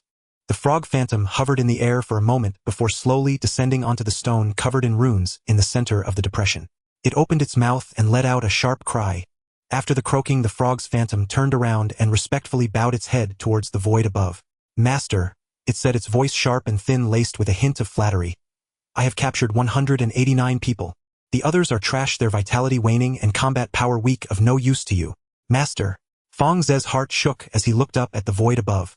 The sky above cracked open, the fissure slowly tearing apart from the middle, revealing a profound darkness behind it. In the darkness, a massive green frog gradually emerged. This frog was more than 10 times larger than the phantom. Its body obscured half of the sky, its deep green skin covered in a thick layer of slime, with each bump the size of a washbasin. Its eyes resembled 2 green moons with vertical pupils, cold and merciless, looking down on the ants in the depression. Fang Ze finally understood. The frog's phantom was merely a projection. This enormous green frog was the real body. He could not sense its cultivation level at all. The sense of oppression exceeded his comprehension. Like an ant standing before an elephant, even fear seemed superfluous. The giant green frog slowly opened its mouth, revealing a dark and murky throat. Deep within the throat, something was writhing like an endless abyss. "Good." Its voice was deep and resonant, echoing through the heavens and the earth like thunder. "I have savored the delicacies of the golden core. Although these Foundation establishment ones are inferior, they are plentiful in number. The few with vigorous vitality should not taste too bad." The delicacies of the golden core. Fang Ze's heart sank as he recalled the golden core cultivators that had entered the secret realm this time. More than 30 of them, including the ancestor of the Zhou family, Zhou Yuanda. All dead, all eaten by this frog. The people in the depression also understood the meaning of this statement, panic spreading like a plague. Golden core cultivators. All eaten. Impossible. How could the sect allow us to die? This is a trap. The entire secret realm is a trap. The sect is using us to feed the monster. Cries of anguish, curses, and wails mingled together, echoing in the depression. Some people sat on the ground in despair, weeping uncontrollably, while others frantically crashed against the slope, trying to escape, and some knelt down, bowing to the sky, praying for the frog to spare them. But it was all in vain. The giant green frog lowered its head, opening its mouth wide towards the depression. Fang Ze felt a powerful suction force coming from above. It was not the kind of suction from the wind, but a force at the level of laws. It felt as if an invisible hand had reached into his body, grasping his soul, trying to pull him out of his shell. The cultivators around him began to change. The first person, a mid-stage Foundation establishment rogue cultivator, suddenly froze, his expression frozen in a moment of terror. Then his skin began to crack like a dried riverbed, with fissures spreading from his face to his entire body. Crimson mist seeped from the cracks, drawn by the suction, separating from his body, rising into the sky and flying into the frog's mouth. After the blood mist left the body, the cultivator's body collapsed like it had lost support, turning into a pile of grayish-white powder. Next was the second, third, fourth. One after another, cultivators were drained of their vitality, turning into dust. The red mist gathered above the depression, forming strands of red ribbons swirling into the frog's mouth. The cries of agony rose and fell. No, don't. Help. Someone help me. I don't want to die. Fang Ze gritted his teeth, desperately resisting the suction. He could feel his body also undergoing changes. The blood vessels under his skin began to bulge, blood racing through them, as if trying to burst free from the skin's constraints. His organs trembled and his heart beat as if it would leap out of his chest. The suction grew stronger and Fang Ze's body began to tremble uncontrollably. He glanced at the surrounding cultivators. 189 people, nearly 90%, had already turned to dust. The crimson mist swirled above him like a blood-colored cloud. He could wait no longer. Fang Ze took a deep breath, concentrating all his divine sense into the depths of his consciousness, touching the whale pendant. As long as he entered the space, he could escape this calamity. As for exposing his trump card, if he lost his life, what was the use of a trump card? Just as his divine sense touched the pendant, an anomaly occurred. The pendant suddenly lit up. It was not a light activated by him, but one that the pendant emitted on its own. It seemed to sense something and reacted automatically. A warm energy surged from the pendant, spreading outward along his divine sense. At first, the energy was weak, like a cup of warm water in winter, comforting and pleasant. But in just the blink of an eye, that energy became violent, rushing out from the depths of his consciousness like a flood breaking a dam. Fang Ze felt his head was about to explode. An invisible pressure released from the pendant, crushing down towards the green frog and its phantom in the sky. The level of that pressure. Fang Ze could not describe it at all. If the green frog's pressure was like a mountain, then the pressure released by the pendant felt as if the entire sky had collapsed. In the sky, the giant green frog suddenly stopped its feeding. Its cold pupils shrank suddenly, as if it had seen something terrifying. What is this? Fear appeared in its voice for the first time. The pressure released by the pendant transformed into an invisible hand, fiercely gripping the body of the green frog. The frog struggled desperately, its massive body rolling in the sky, the waves it created shredding the surrounding clouds. It opened its mouth to roar, but the sound got stuck in its throat, unable to escape. No! Impossible! How could you have? Before it could finish its sentence, its body began to shrink. 10 zhang, 5 zhang, 3 zhang, 1 zhang. The massive green frog was compressed into a fist-sized green orb, within a few breaths, resembling a green bead. The surface of the bead shimmered with dark light, revealing a frog phantom struggling inside. The frog phantom was also affected. It let out a shrill scream, its body tearing, as if being pulled apart, fragmenting inch by inch into countless green light spots, which then were drawn into the bead. The bead spun in the air a few times before transforming into a green light flying into Fang Ze's brow. Fang Ze felt something descend into his spiritual sea. He closed his eyes and extended his divine sense inward. There the green pearl had embedded itself within the whale-shaped pendant. The toad's ethereal silhouette inside the pearl still writhed, yet its movements grew slower, weaker. Like an insect trapped in amber. The pendant emitted a soft, silvery radiance, enveloping the green pearl, as if suppressing it. The entire process lasted less than 3 breaths. Fang Ze stood frozen in place, his body rigid, his mind utterly blank. He knew nothing. He did not know why the pendant had suddenly erupted with power, nor what lineage the green toad belonged to, nor why the pearl had flown into the pendant. He knew only one thing: trouble had arrived. Around him, the surviving cultivators stirred from their shock and began whispering among themselves. That light just now. It came from that direction, didn't it? A low voice murmured, eyes sweeping cautiously across the crowd. It looked like it came from over there, the one in the azure Taoist robe. No. It rose from the center of the basin. Whoever did that must be at least a nascent soul elder, right? Nascent soul? Are you mad? The highest cultivation level permitted inside is golden core. Where would a nascent soul even come from? Then how do you explain what just happened? Murmurs swelled and more gazes settled upon Fang Ze. Fang Ze felt those stares pierce his back like needles, each brimming with curiosity, suspicion, and probing scrutiny. His heart sank. Though he had stood at the basin's edge when the pendant erupted, the force had emanated unmistakably from his own body. Any observant cultivator who reconstructed the sequence would inevitably connect the dots. Moreover, his spiritual energy was sealed, his aura faint, making him conspicuously out of place among the Foundation establishment cultivators surrounding him. Why then had he survived? The survivors would inevitably uncover the truth. Even if no one suspected him now, once they exited the secret realm and word spread, the sect's elders would launch a full investigation, and he could not escape. A 5th-rank grand demon slain within the secret realm. Such an event was too grave for the sect to ignore, and he was the prime suspect. Fang Ze's gaze swept across the basin, counting the living. More than 30, no fewer than 30 now. In the span of just a few breaths, while he pondered, several more collapsed under the weight of the toxic fumes, never to rise again. Yet the remaining number was still substantial. Over 30 pairs of eyes, over 30 mouths. A single whisper would seal his fate. Fang Ze closed his eyes and drew a deep breath. The poison seared his lungs. Acrid burning, scorching his throat like fire. Yet he did not cough. Instead he used that searing pain to force himself into icy calm. His mind raced. All of them had witnessed the anomaly. They might not know who had done it, but anyone determined to investigate would sooner or later trace it back to him. Fang Ze opened his eyes. His gaze turned glacial. Without hesitation he struck his spirit beast pouch. Two terrifying auras erupted simultaneously. The Xiaoyu heavenly wolf burst forth, landing beside Fang Ze. A low guttural growl rumbled from its throat as its emerald green eyes scanned the survivors. Like a wolf surveying a flock of sheep, the Zitong cloud-winged tiger followed, instantly unfurling its wings. Violet gold light flooded the entire basin. Third rank.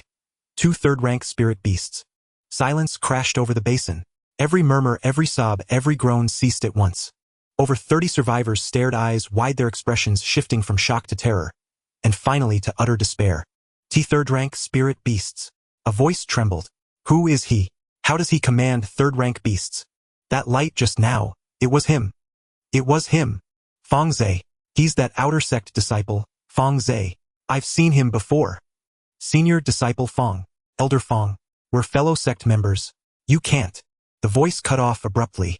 The Xiaoyu heavenly wolf had already lunged. Its speed was staggering.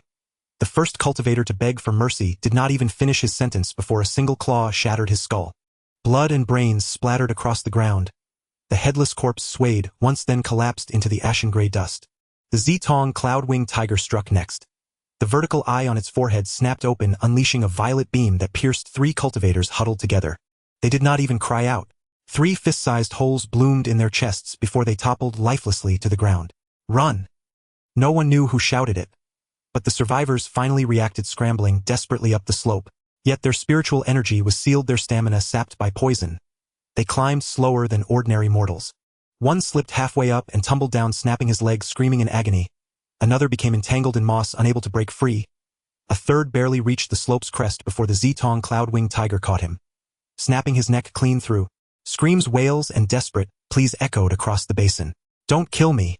I'll say nothing. Fang Ze. You'll meet a wretched end. The sect will never let this pass. I'll haunt you beyond death. Fang Ze stood motionless at the basin's center, watching. Expressionless. No pity stirred within him. After years navigating the immortal cultivation world, he understood one immutable truth: mercy toward an enemy was cruelty to oneself. These people bore him no grudge, but they had seen what they ought not to see, learned what they ought not to know. So long as they lived, the secret could not be kept. And if the secret leaked, he would die. Therefore they must die. The Xiaoyu heavenly wolf darted through the crowd, each lunge claiming a life. Its movements were precise, lethal claws tore, fangs bit, tail swept. Every strike fatal. To it, the Foundation establishment cultivators were no sturdier than paper dolls. Their protective spirit lights shredded by a single claw, their bodies severed by a single bite, no resistance possible. The Zitong cloud-winged tiger circled overhead, its violet beam a scythe of death, each flash reaping multiple lives. Some hid behind boulders, only to be pierced along with the stone, others feigned death, only to be snatched from the ground, flung skyward, and crushed midair by the Xiaoyu heavenly wolf's claw. From onset to conclusion, the slaughter lasted less than the time it took to brew a cup of tea. Silence returned to the basin. Not a single survivor escaped alive. Corpses lay strewn across the black sludge. Blood stained the ashen powder a deep crimson. The air hung thick with cloying gore, mingling with the poison's acrid stench, nauseating with every breath. Fang Ze glanced at the corpses strewn across the ground and began to clean up the battlefield. He moved swiftly, collecting all the storage bags and spirit beast bags from each corpse, taking away any valuable magical tools and spiritual devices. Some corpses still wore armor or jewelry-like defensive spiritual devices, which he stripped off without leaving a single piece behind. Over 100 people, over 100 storage bags. Fang Ze did not take the time to examine them closely, stuffing everything into his own storage bag. When his storage bag became full, he directly tossed the rest into his spatial realm. He calculated in his mind as he collected. These individuals were the elite among the Foundation establishment cultivators who had entered the secret realm this time, and their wealth was substantial. Combined, the storage bags of over 100 people contained at least several 100,000 spirit stones, not to mention pills, magical tools, Taoist texts, and various materials. The total value was at least over 1 million spirit stones. But he had no time to feel pleased. The poison gas was becoming increasingly potent. Since just now he felt as if his throat was being burned with each breath, carrying a searing sensation. His lungs felt as if they were stuffed with cotton, making it difficult to inhale, and exhaling brought forth a fishy sweet taste which was blood. He glanced down at his hands. The skin on the back of his hand had taken on an abnormal grayish-blue hue, and the veins bulged like black earthworms writhing beneath the skin. There were also black bruises beneath his fingernails, and pressing on them caused excruciating pain. The poisoning was deeper than he had imagined. The gas in this hollow was not ordinary poison. It could corrode the spiritual energy shield, seep through the skin into the blood, and infiltrate the internal organs through the breath.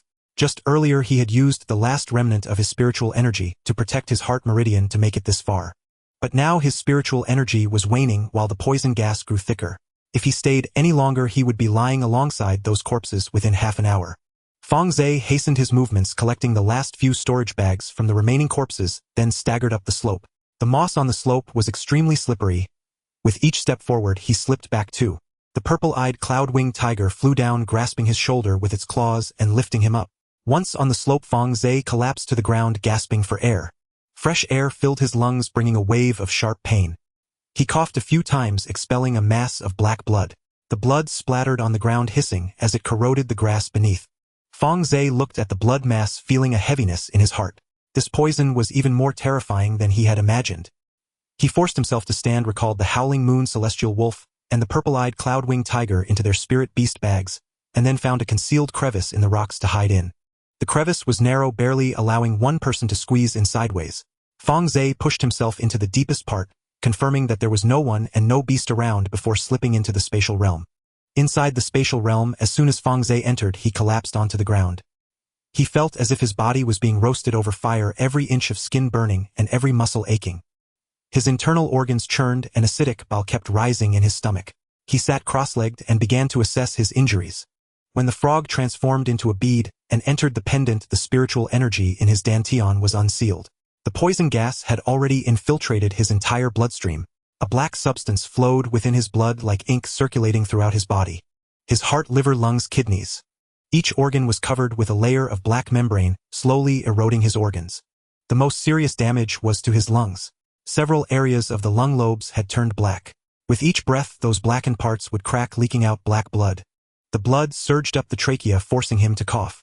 If he had entered half an hour later, the poison would have invaded his heart meridian. Once the heart meridian was breached, not even a great Luo golden immortal could save him. Fang Ze took a deep breath and rummaged through his storage bag for a few bottles of detoxification pills. 3 second-tier middle-grade detoxification pills, 1 bottle of second-tier low-grade toxin-repelling powder, and a few first-tier detoxification pellets which were likely too low-grade to be effective against such a potent toxin. He swallowed the 3 detoxification pills in one go, then sprinkled the toxin-repelling powder on his wounds, closed his eyes, and began to circulate his energy to expel the poison. The detoxification pills entered his abdomen, transforming into a refreshing medicinal power that flowed through his meridians. Wherever the medicinal power reached, the black toxins faded slightly, but the effect was not significant. This poison was at least of the 3rd tier. The 2nd-tier detoxification pills could only alleviate it, not cure it. Fang Ze gritted his teeth, slowly circulating the last remnant of his spiritual energy to push the medicinal power throughout his body. It was a lengthy process. In the spatial realm, there was no distinction between day and night. Fang Ze lost track of time. He only knew that when he finally cleared the black substance from his lungs, his clothes had soaked through with sweat 3 times, and the blood on the ground had dried in several patches. The poison had not been completely expelled. Residual toxins remained in his blood, and the black membranes on his organs had only thinned somewhat without completely disappearing. But he lacked sufficient spiritual energy. Forcing out the poison would only damage the foundation. Fang Ze opened his eyes and exhaled deeply. The breath he expelled carried a foul odor, as if it had come from a pile of corpses. He looked down at his body. The grayish-blue hue on his skin had faded somewhat, but it was still quite noticeable. The black bruises beneath his nails remained still painful when pressed to his throat, felt somewhat better, but his voice was still hoarse when he spoke. "At least my life is preserved," Fang Ze muttered to himself. "But this poison, it has to be resolved slowly." He struggled to his feet, walked to the edge of the spiritual field, plucked a few spirit herbs with detoxification effects, chewed them, and swallowed. The spirit herbs tasted bitter and astringent, and he frowned as he swallowed, feeling a churn in his stomach, nearly vomiting, but he held it back. After swallowing the spirit herbs, he rummaged through his storage bag for a bottle of recovery pills, poured out one, and swallowed it. Having completed all this, Fang Ze leaned against the fence of the spiritual field, staring at the grayish sky of the spatial realm, and sighed deeply. Was this trip worth it? He asked himself. The moonlight fruit tree was in hand, as were the storage bags from Su Feng and the Zhou brothers, and over 100 storage bags from Foundation Establishment cultivators. Spirit stones, pills, magical tools, Taoist texts. His haul this time was greater than that of the past few years combined. But at what cost? Long Fengyuan was dead, over 100 Foundation Establishment cultivators had died, and more than 30 Golden Core cultivators had also perished. He had been poisoned, and the pendant now held an additional green bead that could explode at any moment. Fang Ze closed his eyes, gazing at the green bead high above. The bead was enveloped in a white light emitted by the pendant, as if it were being suppressed. Inside, a shadow of a frog could be seen slowly swimming. Fang Ze attempted to touch the bead with his divine sense, but the moment he made contact he felt a strong repulsion. The bead contained consciousness. Although that consciousness was suppressed, it still existed and was filled with hostility. He quickly withdrew his divine sense, not daring to touch it again. This thing. Fang Ze furrowed his brows. It won't explode, suddenly will it? No one could answer him. He sighed and began to count the spoils of war. Over 100 storage bags were piled on the ground, resembling a small mountain. Fang Ze opened them one by one, categorizing and organizing the contents inside. Spirit stones, over 378000. Medicinal pills, more than 200 bottles of various pills, ranging from first to second tier, including many exquisite ones. Magic tools, over 40 pieces with grades varying from upper grade first tier to upper grade second tier.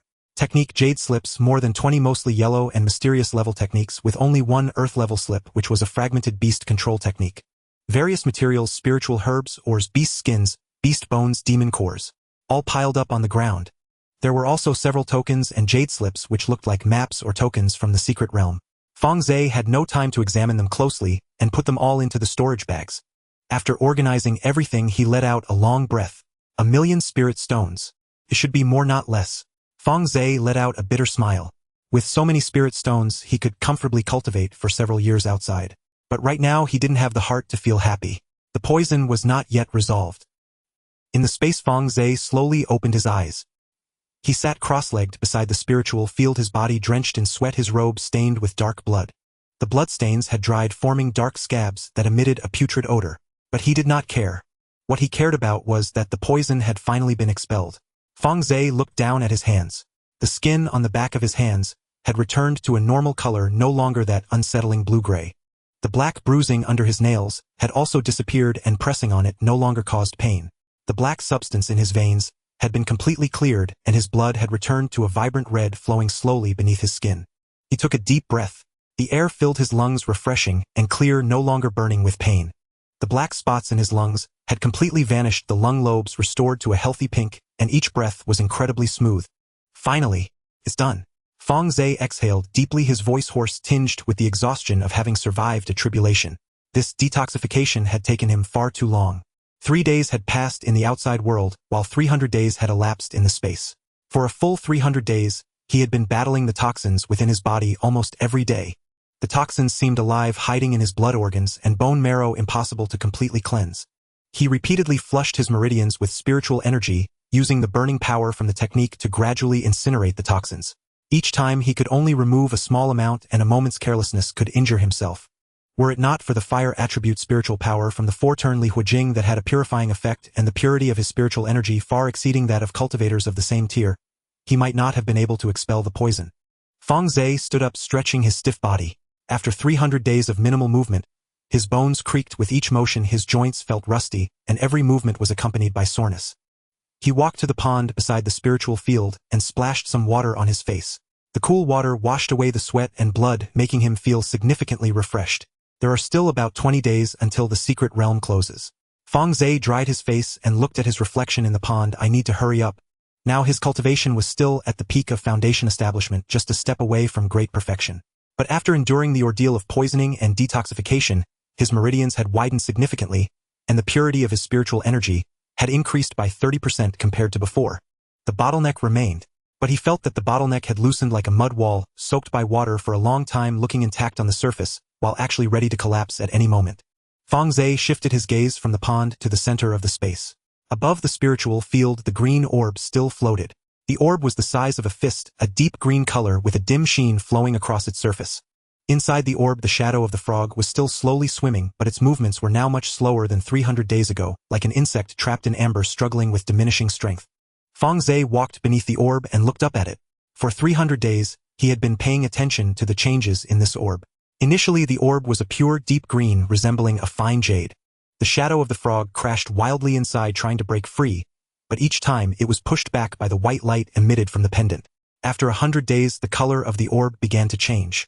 A hint of black seeped into the deep green like ink dropped into clear water, slowly spreading out. The shadow of the frog dimmed a bit and the force of its crashes decreased significantly. After 200 days, the orb gained a hint of red. Black and red intertwined like two snakes coiling around, slowly moving across the surface of the orb. The shadow of the frog had become very blurry, like a wisp of fog ready to dissipate at any moment. Now, after 300 days, the black and red in the orb had occupied 1/3 of its surface area. The shadow of the frog was nearly invisible, with only a faint green light struggling to survive at the core of the orb. Fang Ze could sense that the consciousness within the orb was gradually dissipating. What would happen to this orb when the frog completely died? He did not know, but he had a strong intuition. Once the frog completely died, this orb would bring him unexpected benefits. This intuition came from nowhere but was very strong. Just like when he was at the Yuling sect, he had a feeling that the blue beast egg was extraordinary, and it turned out to hatch into a purple-eyed cloud-winged tiger. The intuition of a cultivator is sometimes more accurate than a divine sense probe. Just wait a little longer, Fang Ze said softly, it's almost there. He withdrew his gaze and walked to the small mountain made of storage bags, beginning to rummage through them. He needed to find clues about the secret realm resources from these storage bags. The people who came in had been captured before obtaining many opportunities, but their jade slips must contain records about the resource points in the secret realm. Everyone would do their homework before entering, gathering intelligence and drawing maps. The information gathered from over 100 people combined would make for a fairly complete map of the secret realm resource distribution. Fang Ze sat cross-legged, starting to examine the jade slips one by one. This was a huge task, but he was very patient.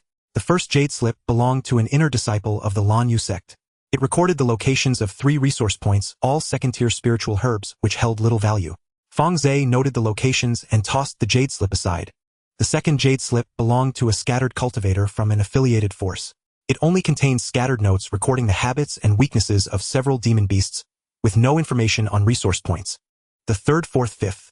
Fang Ze continued to go through them one by one, extracting useful information and writing it down on a blank jade slip.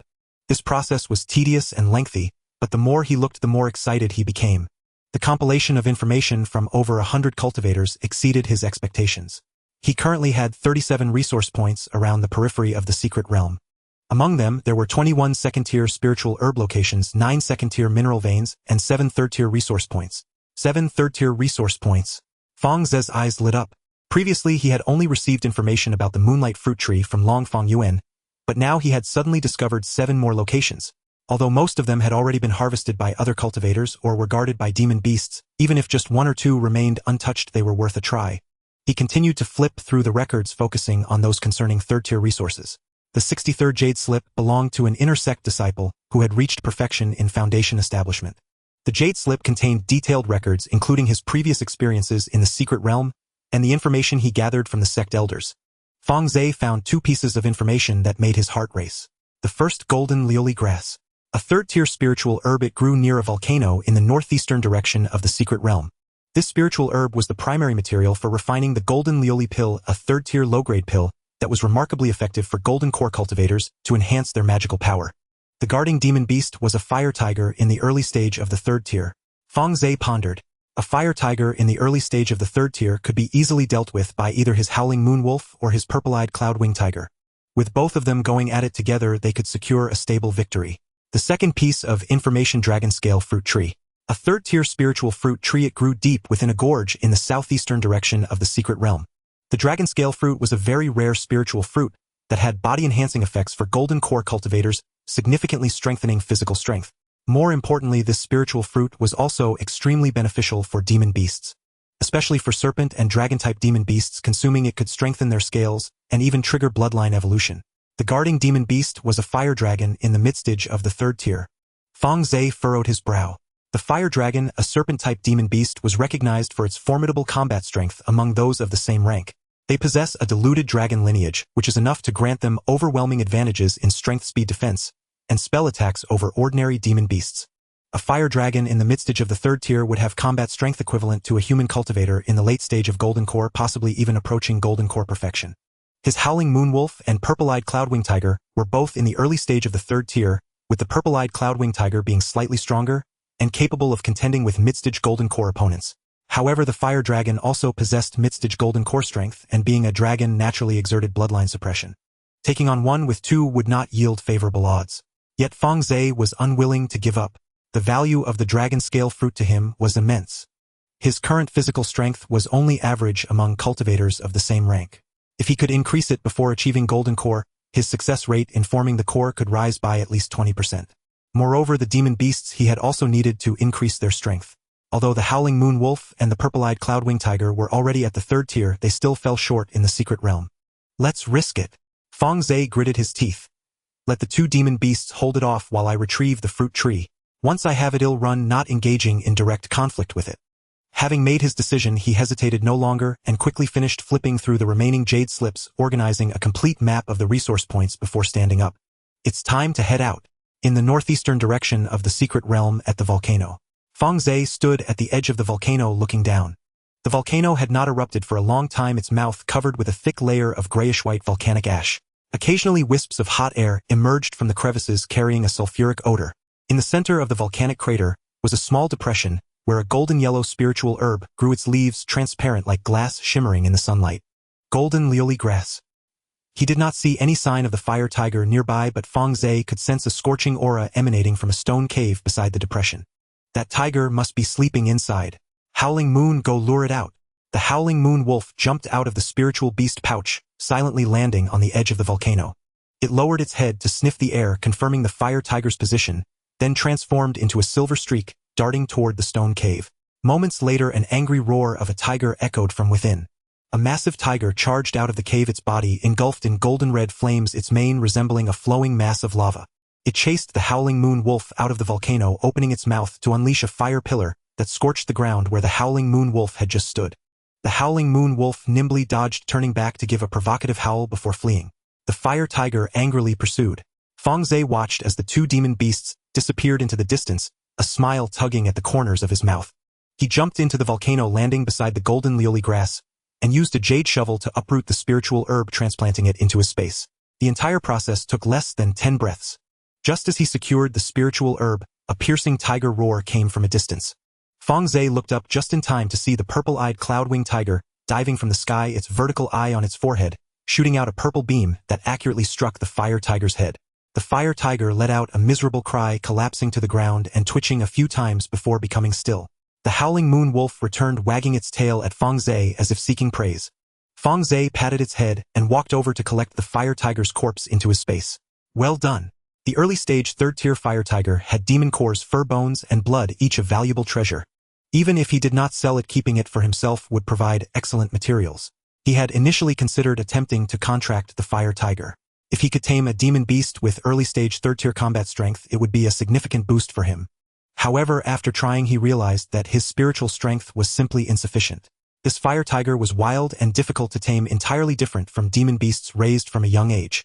Forcing a contract would only result in backlash, potentially affecting his existing demon beasts. What a pity! Fang Ze shook his head, dismissing the thought. In the southeastern direction of the secret realm at the dragon-scale fruit gorge. This gorge was even deeper than the one where the moonlight fruit tree was located, with towering stone walls reaching 100 feet, obscuring the sky and blocking out the sun. At the bottom of the gorge was an underground river, the water icy cold and bone-chilling, with white mist rising from its surface. Fang Ze crouched behind a massive rock at the entrance of the gorge, using his spiritual sense to probe the situation deeper within. The aura of the fire dragon was intense, resembling a burning fireball, making it especially prominent even in his spiritual sense exploration. It coiled within a pool at the deepest part of the gorge, beside which stood a fruit tree over 3 meters tall, its trunk covered with scales resembling dragon scales shimmering with silver light. The dragon scale fruit tree bore over a dozen fist-sized fruits with skin resembling dragon scales and a bright red-gold hue. Good stuff. Fang Ze licked his lips. He turned to look at the Xiaoya sky wolf and the purple-eyed cloud-winged tiger beside him. Old rules, you two go hold it off. I'll go fetch the fruit tree. Once I have it, run away, don't fight it, heathen. The two beasts nodded in understanding. Fang Ze took a deep breath and made a gesture. The Xiaoya sky wolf was the first to charge out, transforming into a silver streak as it pounced towards the pond. In midair, it opened its mouth wide, unleashing a silver-white moonlight power that shot forth like a curved blade, striking towards the pond. The pond exploded and a massive figure surged from the water. The crimson fire Jiao. Its size was even larger than Fang Ze had imagined. Its entire body was covered in crimson scales, each scale the size of a palm. Its body was as thick as a water barrel, and the portion sticking out of the water was over 3 zhang long, with a large part of its body still hidden beneath the surface, making its total length unknown. It had a pair of short horns on its head, and its eyes resembled 2 red lanterns with vertical pupils that were cold and merciless. The moment the crimson fire jiao burst from the water, a wave of scorching heat rushed towards them, instantly evaporating the mist in the air, causing the temperature in the canyon to soar by several degrees. The Xiaoya sky wolf's moonlight power struck its body, leaving a faint white mark on its scales, not even breaking the skin. The crimson fire jiao let out an angry roar, its voice echoing like thunder in the canyon. It opened its mouth wide, unleashing a ball of crimson flame from its throat, bringing with it terrifying heat as it lunged towards the Xiaoya sky wolf. The Xiaoya sky wolf agilely dodged, but the residual flames still swept across its tail. The silver-white fur instantly turned singed black, causing it to yelp in pain. The purple-eyed cloud-winged tiger dove down from the sky. The vertical eye on its forehead suddenly opened wide, and a beam of purple light shot forth, precisely hitting the head of the crimson fire jiao. The crimson fire jiao was struck by the beam, its head snapping back as it let out a cry of pain.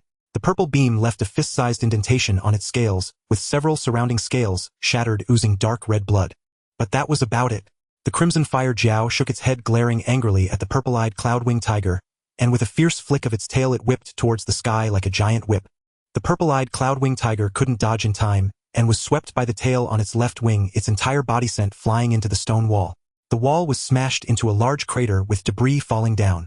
It struggled to rise a long wound on its left wing, bleeding blood dripping down its feathers. Fang Ze's heart tightened at the sight. The mid-stage third-tier crimson fire jiao was far stronger than he had imagined. The 2 early-stage third-tier beasts were completely insufficient before it. But he did not hesitate. Seizing the opportunity, while the attention of the crimson fire jiao was drawn to the 2 beasts, Fang Ze burst out from his hiding place, fully activating the fire cloud escape, transforming into a streak of light rushing towards the dragon scale fruit tree. In just a few breaths he reached the side of the fruit tree. Fang Ze took out a jade spade from his storage bag, swiftly digging up the fruit tree along with its roots and soil. His movements were both swift and steady, and within 5 breaths, he had dug up the entire fruit tree and stuffed it into space. Got it? Fang Ze turned and ran. The crimson fire jiao sensed the disappearance of the fruit tree and let out a deafening roar. It no longer cared about the Xiaoya sky wolf and the purple-eyed cloud-winged tiger turning to chase after Fang Ze. Its massive body swam through the water, moving at an astonishing speed, sending splashes of water soaring several zhang high. Xiaoya, purple-eyed, run! Fang Ze shouted, urging the fire cloud escape with all his might as he sped towards the canyon's exit. The Xiaoya sky wolf and the purple-eyed cloud-winged tiger closely followed, one running on the ground, and the other flying in the air, 3 streaks of light darting through the canyon at an incredible speed. The crimson fire jiao chased closely behind, opening its mouth wide, as a series of fire pillars erupted, scorching the canyon's stone walls red. Debris flew in all directions from the explosions of fire, with a few rocks striking Fang Ze's back, causing him to wince in pain. But he dared not stop. The speed of the crimson fire jiao was much faster than he had anticipated. Although its speed on land was not as fast as Fang Ze's fire cloud escape, it was still not too far behind. At this speed it could catch up before they exited the canyon. As Fang Ze ran, he quickly pondered. This couldn't go on. He needed to find a way to shake it off. His gaze swept ahead and spotted 2 figures approaching the canyon's exit. 2 Foundation establishment cultivators dressed in the robes of inner disciples from the Lanyue sect were gathering something at the canyon entrance. Fang Ze's heart stirred. He changed direction and charged towards the position of the 2 cultivators. When he was still 100 zhang away from them, he suddenly concealed his aura, hiding in a nearby crevice. The Xiaoya sky wolf and the purple-eyed cloud-winged tiger instinctively followed him into hiding, simultaneously minimizing their auras to the lowest possible level. The crimson fire jiao arrived at the canyon entrance, having lost its target. It circled in the air for a few rounds, roaring in anger, then opened its mouth wide, shooting a fire pillar towards the ground. The fire pillar landed near the 2 cultivators, creating a massive deep pit with debris and dirt flying everywhere. The 2 cultivators were terrified, scrambling away in a panic. The crimson fire jiao, seeing them, mistook them for thieves who stole the fruit tree and let out a roar as it chased after them. Fang Ze hid in the crevice, watching the crimson fire jiao chase after the 2 cultivators until they disappeared into the distance, letting out a long breath. Sorry about that, he muttered softly, then crawled out from the crevice, leading the 2 beasts in the opposite direction. An hour later, Fang Ze found the Xiaoya sky wolf and the purple-eyed cloud-winged tiger in a concealed cave. Both beasts were in poor condition. The Xiaoya sky wolf had a singed tail, large patches of its silver-white fur charred black, and the exposed skin was red and tender, clearly painful. The purple-eyed cloud-winged tiger was worse off. The wound on its left wing was still bleeding, many feathers had fallen out, and it was somewhat lopsided while flying. Fang Ze tenderly patted their heads, taking out a few bottles of healing pills from his storage bag to apply to their wounds. You've worked hard. When we return, I'll treat you to something good. The two beasts let out low growls indicating they were fine. Fang Ze put them back into the spirit beast bag, leaned against the cave wall, and let out a long breath. Jean Lioli grass acquired. Dragon scale fruit tree acquired. With the previous moonlight fruit tree, his goal for this trip into the secret realm had already been exceeded. Mission accomplished. Fang Ze murmured to himself, a rare smile appearing on his face. While Fang Ze successfully obtained the third-tier spirit herbs, in another part of the secret realm 3 cultivators were gathered around a campfire. The campfire burned dimly, the orange flames flickering across the faces of the 3, revealing their grim expressions. Senior brother Zhou Minghui, what should we do now? A cultivator with a sharp mouth and monkey-like features whispered, both the big brother and second brother are dead, and we can't reach Sufeng. It's just the 3 of us left. Zhou Minghui sat beside the campfire, his expression grim and clouded. He had never anticipated matters would devolve to this point. Before entering the secret realm, Elder Zhou Yuanda of the Zhou family had personally instructed him to eliminate Fang Ze within its depths. He had brought 4 men, plus 5 from Sufeng's contingent, making 10 in total, more than sufficient to deal with an outer sect disciplinary officer at the late Foundation establishment stage. Yet what had transpired? 2 of his men had been snatched by that accursed toad. Alive or dead, no one knew. The other 2 Zhou brothers had gone utterly silent. They were almost certainly dead. Sufeng's group had vanished without a trace, over a dozen messages sent via spirit communication jade slips, and not a single reply. Of the original 10, only he remained, utterly alone. No, 2 others remained. He glanced across the fire at the pair seated opposite. One was Zhou Yuankai, a collateral line disciple of the Zhou family mid-foundation establishment Cultivation, timid yet sharp-witted. The other was Tai Xiong, a mercenary cultivator hired at great expense. A reckless, hardened rogue who would do anything for gold, also at late Foundation establishment. 3 souls. That was all he had left. Elder Zhou is unreachable. Zhou Minghui rasped, voice trembling faintly. Something has gone terribly wrong in the Golden Core Zone. Zhou Yuankai and Tai Xiong exchanged a glance, their faces paling. Then, do we still kill Fang Ze? Tai Xiong rumbled, his voice thick and low. Zhou Minghui fell silent for a long while. Then, cold as frost drawn between clenched teeth, kill him. His voice was glacial, absolute. Fang Ze must die. He has shamed our Zhou family beyond redemption, forced my niece into exile from her own home, and sent our kinsmen to their graves. If I let him live, how could I ever face my ancestors again? But Zhou Yuankai hesitated. We are only 3, and Fang Ze, merely an outer sect disciplinary officer. Zhou Minghui cut him off. Late Foundation establishment Cultivation, armed with nothing but a few second-rank spirit beasts. 3 against 1. We fear him.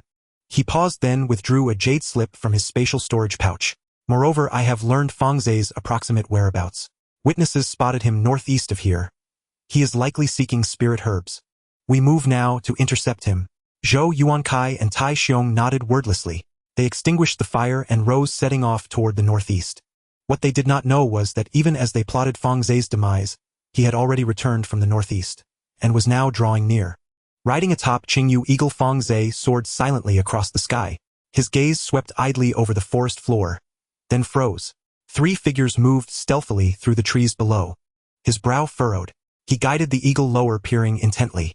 Zhou Minghui, along with 2 unfamiliar cultivators clad unmistakably in Zhou family attire. A faint icy smile curled Fang Ze's lips. He landed the eagle at a distance, then released a swarm of spirit-devouring ants from his spirit beast pouch, directing them to trail the trio silently and eavesdrop on every word. Tiny and nearly scentless, the ants blended seamlessly among fallen leaves, undetectable to the naked eye. Within moments they reached the group and relayed every syllable directly into Fang Ze's divine sense. Senior brother Zhou Minghui, what extraordinary ability does that brat Fang Ze possess? How could even our Zhou brothers fall to him? That shrill simian voice belonged to the sharp-faced cultivator. I don't know, Zhou Minghui replied coldly, but whatever power he wields, he dies this time. Yet, rumor says he commands a 3rd-rank spirit beast, rumbled the deeper voice. Rumor, Zhou Minghui sneered. An outer sect disciplinary officer. Where would he acquire a 3rd-rank beast? At most a few 2nd-rank ones. Surely 3 of us cannot overcome that. Fang Ze smiled softly at this. He tapped his spirit beast pouch, and from within rose the deep resonant howl of Xiao Yu Tian Lang. It seems someone underestimates you, Fang Ze murmured. Then he stepped out from cover. Calm, unhurried, walking straight toward the three. His footsteps echoed sharply in the hushed forest. Who's there? Zhou Minghui whirled around, hand already gripping his spirit artifact. Fang Ze emerged from behind a tree, wearing a disarmingly benign smile. Senior brother Zhou. Long time no see. At the sight of him, Zhou Minghui's vigilance melted instantly into stunned delight. Fang Ze. He hadn't expected such irony. The very man they sought had delivered himself unbidden. You've been looking for me. Fang Ze tilted his head, feigning innocent curiosity. Looking for me? Zhou Minghui sneered. Yes. Looking for your head. Fang Ze showed no anger. Only a quiet smile. Senior brother Zhou, I have a question I'd like to ask you. Zhou Minghui frowned, wary of some trick, but held back, certain Fang Ze could not escape their encirclement. What is it? Which golden core elder in the inner sect enjoys the closest ties with the Zhou family? Zhou Minghui blinked, clearly unprepared for such a query. Why ask that? Curiosity. Fang Ze shrugged. Having offended the Zhou family, I ought to know the magnitude of my adversary. Zhou Minghui studied Fang Ze for a long moment, then laughed. I'll tell you. You'll be dead soon anyway. He paused, pride swelling in his voice. Our greatest patron in the intersect is Elder Zhao Tiangang. Golden Core perfected, ranked among the top 3 elders. He and my father have been sworn brothers for decades. He watched me grow up. To offend the Zhou family is to offend Elder Zhao himself. Even if you survive this realm, you will not last a week beyond its gates. Zhao Tiangang. Fang Ze committed the name to memory, nodding. Thank you, senior brother Zhou, for the information. Thank me. Zhou Minghui scoffed. Gratitude ends where death begins. Even before the final syllable left his lips, he lunged. Spirit artifact flashing toward Fang Ze. Tai Xiong and Zhou Yuankai struck simultaneously. 3 converging assaults from 3 directions. Fang Ze stood motionless, rooted in place. His smile remained placid, yet his eyes turned glacial. Xiao Yu. The spirit beast pouch flared open, and Xiao Yu Tianlang burst forth, a silver-white streak, carving an elegant arc beneath the moonlight. Its speed was blinding. Zhou Minghui had no time to react. Before he knew it, a claw sent him hurtling backward through the air. Zitong Yun Yi, who erupted from another pouch, wings unfurling, its purple-gold radiance flooding the forest. Its vertical third eye snapped open, unleashing a searing violet beam that pierced Tai Xiong's chest with surgical precision. Tai Xiong screamed once, then collapsed, a fist-sized wound gaping in his torso. Zhou Yuankai recoiled in terror and fled, only to be overtaken moments later by Xiao Yu Tianlang, whose jaws closed around his throat. 3 breaths, 3 lives, all extinguished. Fang Ze approached Zhou Minghui's corpse and gazed down. The man's eyes remained wide open, frozen between horror and disbelief. Until his final breath, he could not comprehend how an outer sect disciplinary officer commanded not 1, but 2 third-rank spirit beasts. Fang Ze crouched down, collecting the storage bags of the 3 individuals, and searched Zhou Minghui, finding a sound transmission jade slip and a token. The token was engraved with the character Zhao. Fang Ze tucked the token away and stood up. At this point, his mission in the secret realm was essentially complete. Fang Ze found a hidden cave, set up layers of formations, and slipped into the space. He sat cross-legged by the spiritual field and began to count his final spoils. The storage bags of Zhou Minghui and the others contained few items, but there were a couple that caught his eye. 2 fist-sized ores, entirely a light golden color, felt heavy in his hands. 3rd-grade gold essence ore. Moreover, it was of exceptionally high quality. Fang Ze flipped through Zhou Minghui's records in the jade slip and discovered that the 3 of them had found a small 3rd-grade gold essence or vein in the secret realm. They had already mined part of it, but there was still much left to extract. The location of the or vein. Fang Ze marked it on the map, saying he'll mine it before leaving. He put away the ores and pulled out another item. A stalk of spiritual bamboo. It was only about a foot tall, entirely golden in color, with faint purple patterns visible on the bamboo joints.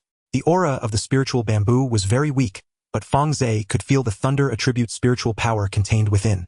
400 years old golden thunder bamboo. Fang Ze's eyes lit up. Golden thunder bamboo, this was indeed a valuable item. Legend has it that an ancient cultivator surnamed Han used golden thunder bamboo to forge a set of Qing bamboo cloud swords which possessed incredible power and swept through opponents of the same rank. Of course, that legend is too distant, making it hard to discern its truth. However, the value of golden thunder bamboo is undeniable. It is a top-tier material for refining thunder attribute magical treasures. In the outside markets, 100-year-old golden thunder bamboo can sell for tens of thousands of spirit stones per stalk. For 100 years old, furthermore, it is priceless in the market. The thunder bamboo of the old demon Han. Fang Ze planted the golden thunder bamboo in the spiritual field, a satisfied smile appearing on his face. It seems I also have a chance to forge a set of Qing Bamboo Bee Cloud Swords. Though he was still only at the second-tier low grade in crafting, far from forging his own magical treasure, it was never wrong to accumulate good items first. Fang Ze organized all his items and let out a long breath. It's time to enter seclusion. He sat cross-legged in the center of the spiritual field, closed his eyes, and began to circulate the 4 transformations of fire scripture. The true essence within his body began to circulate rapidly, making 1, 2, 3 circuits. The bottleneck that had held him back for a long time collapsed with a thunderous crash after the 36th cycle of his technique. True essence surged forth like a flood, breaking a dam, roaring through his meridians. Fang Ze guided this violent force, repeatedly flushing his meridians, widening and reinforcing each one. Foundation establishment, great perfection. He succeeded. From this moment on, he was only one step away from the golden core. Fang Ze opened his eyes, a satisfied smile on his face. However, he did not rush to form the core. Forming the core in the space was safe, but it would be hard to explain once he came out. An outer sect steward who was at the late foundation establishment stage before entering the secret realm, emerging as a golden core true person. That would be too outrageous. Anyone with a discerning eye would know something was off. Moreover, he still needed several items to prepare for core formation. Though he had the moonlight fruit, he had not yet gathered the other auxiliary materials needed for golden core formation. He needed time. After I go out, I will find an opportunity to enter seclusion and form the core. Fang Ze made the decision, closed his eyes, and continued his cultivation. As time passed day by day in the space, he practiced the 4 transformations of fire scripture, each day consolidating his foundation establishment great perfection realm. In his free time, he studied the green bead, organized his spoils, or tended to the spiritual herbs in the spiritual field. 500 days passed. Fang Ze's realm was thoroughly stabilized at foundation establishment great perfection with spiritual power more than 5 times denser than before, and his divine sense extending to a range of 30 miles. 800 days passed. 2,000 days passed. The closing day of the secret realm was drawing nearer. In the last 2 days before the secret realm closed, Fang Ze emerged from the space and hurried towards the location of the gold essence or vein marked on the map. The 3rd grade gold essence or vein was located in a valley in the northwest direction of the secret realm. When Fang Ze arrived, he discovered that the valley was extremely concealed, with the entrance obscured by a waterfall. If it weren't for Zhou Minggui's jade slip clearly marking it, he might not have found it even after searching for 10 days or half a month. The waterfall had a considerable flow, the roaring sound echoing through the valley, and the splashed water mist refracted a faint rainbow in the sunlight. Fang Ze passed through the curtain of water, entering a small cavern. Inside, several paths extended deep into the cave with patches of golden light visible on the stone walls. That was the exposed part of the gold essence or... Fang Ze reached out to touch the golden particles on the stone wall, feeling the coldness and hardness. When he fueled it with spiritual power, the golden particles emitted a faint glow indicating a decent purity. Good stuff, Fang Ze muttered to himself, his eyes shining. He did not rush to mine, but first set up several warning formations at the cave entrance. After confirming it was safe, he began to release the beasts from his spirit beast pouch. The howling moon sky wolf and the purple-eyed cloud-winged tiger guarded the cave entrance. The presence of the 2 3rd-grade beasts scared away all low-tier beasts within a 10-mile radius, not even leaving a mouse daring to approach. Then there were the beasts of late 1st tier and above. The green feather eagle, fire feather sparrow, snow crane, 2 fully 2nd-tier purple wing tigers, a silver moon wolf, a crimson flame fox, a wood vine fox, and a gale wolf. One beast after another surged out of the spirit beast pouch, filling the entire cavern. Some larger ones could only squeeze into the depths of the cavern, while some flying ones perched on the stone pillars above. Smaller ones scurried through the crevices in the rocks. Fang Ze stood in the center of the cavern, surveying the surroundings and counting. Over 70 beasts. These were all the 1st-tier late-stage and above beasts he possessed. The 1st-tier early and mid-stage fire cloud pigs and green-scaled fish had little combat power, causing more chaos if released, so he left them in the space. Let's get to work. Fang Ze clapped his hands, pointing at the golden particles on the stone wall. Dig out all the stones with golden color and pile them in the center. Over 70 beasts moved simultaneously, creating a spectacular scene. The silver moon wolf clawed the crimson flame fox, swept with its tail, the gale wolf bit, and the purple winged tiger flapped its wings. Various colors of spiritual power flickered in the cavern, stones clattered down, and dust filled the air, making it nearly impossible to see. Fang Ze stood in the center of the cavern, his divine sense encompassing the entire area, directing the actions of the beasts. He sent more beasts to high quality or areas. If any beast was digging too slowly, he urged them with his divine sense. If a beast accidentally dug into a hollow in the stone wall, nearly falling in, he pulled it back with his spiritual power. Deep within the cave, a rumbling sound echoed the noise of the beast men at work. Occasionally fragments of stone would fly out, and Fang Ze waved his hand, conjuring a barrier of spiritual power to block the debris. As he directed the work, he calculated in his mind. The third-grade golden essence ore could sell for 500 spirit stones per pound in the market outside. Although this vein was not large, according to Zhou Minggui's records, it could yield at least 200 pounds of ore. 200 pounds would amount to 100,000 spirit stones. Moreover, golden essence ore is a commonly used material for refining third-grade magical artifacts, so there was no worry about it not selling. More importantly, he would need it for refining his own life-bound magical artifact in the future. With golden thunder bamboo paired with golden essence, or plus some other auxiliary materials, the quality of the flying sword refined would undoubtedly be exceptional. The more Fang Ze thought about it, the more excited he became and his actions quickened. Time passed by second by second. The ore in the cave piled higher and higher, the golden light illuminating the cave as bright as day. Fang Ze made a rough estimation. He had already mined over 150 pounds, exceeding his expectations. At that moment, the Xiaoya sky wolf guarding the entrance suddenly let out a low growl. Fang Ze's heart tightened, and he immediately ceased his actions, extending his divine sense toward the entrance. 3 figures were racing towards the valley, moving swiftly, judging by the fluctuations of their spiritual pressure. They were all at the later stage of foundation establishment. Fang Ze furrowed his brow, glancing at the mountains of ore in the cave, then at the beastmen who were still diligently working. That's enough, he muttered to himself. There were still over 150 pounds left to mine, but the remaining ore was of average quality and not worth the risk.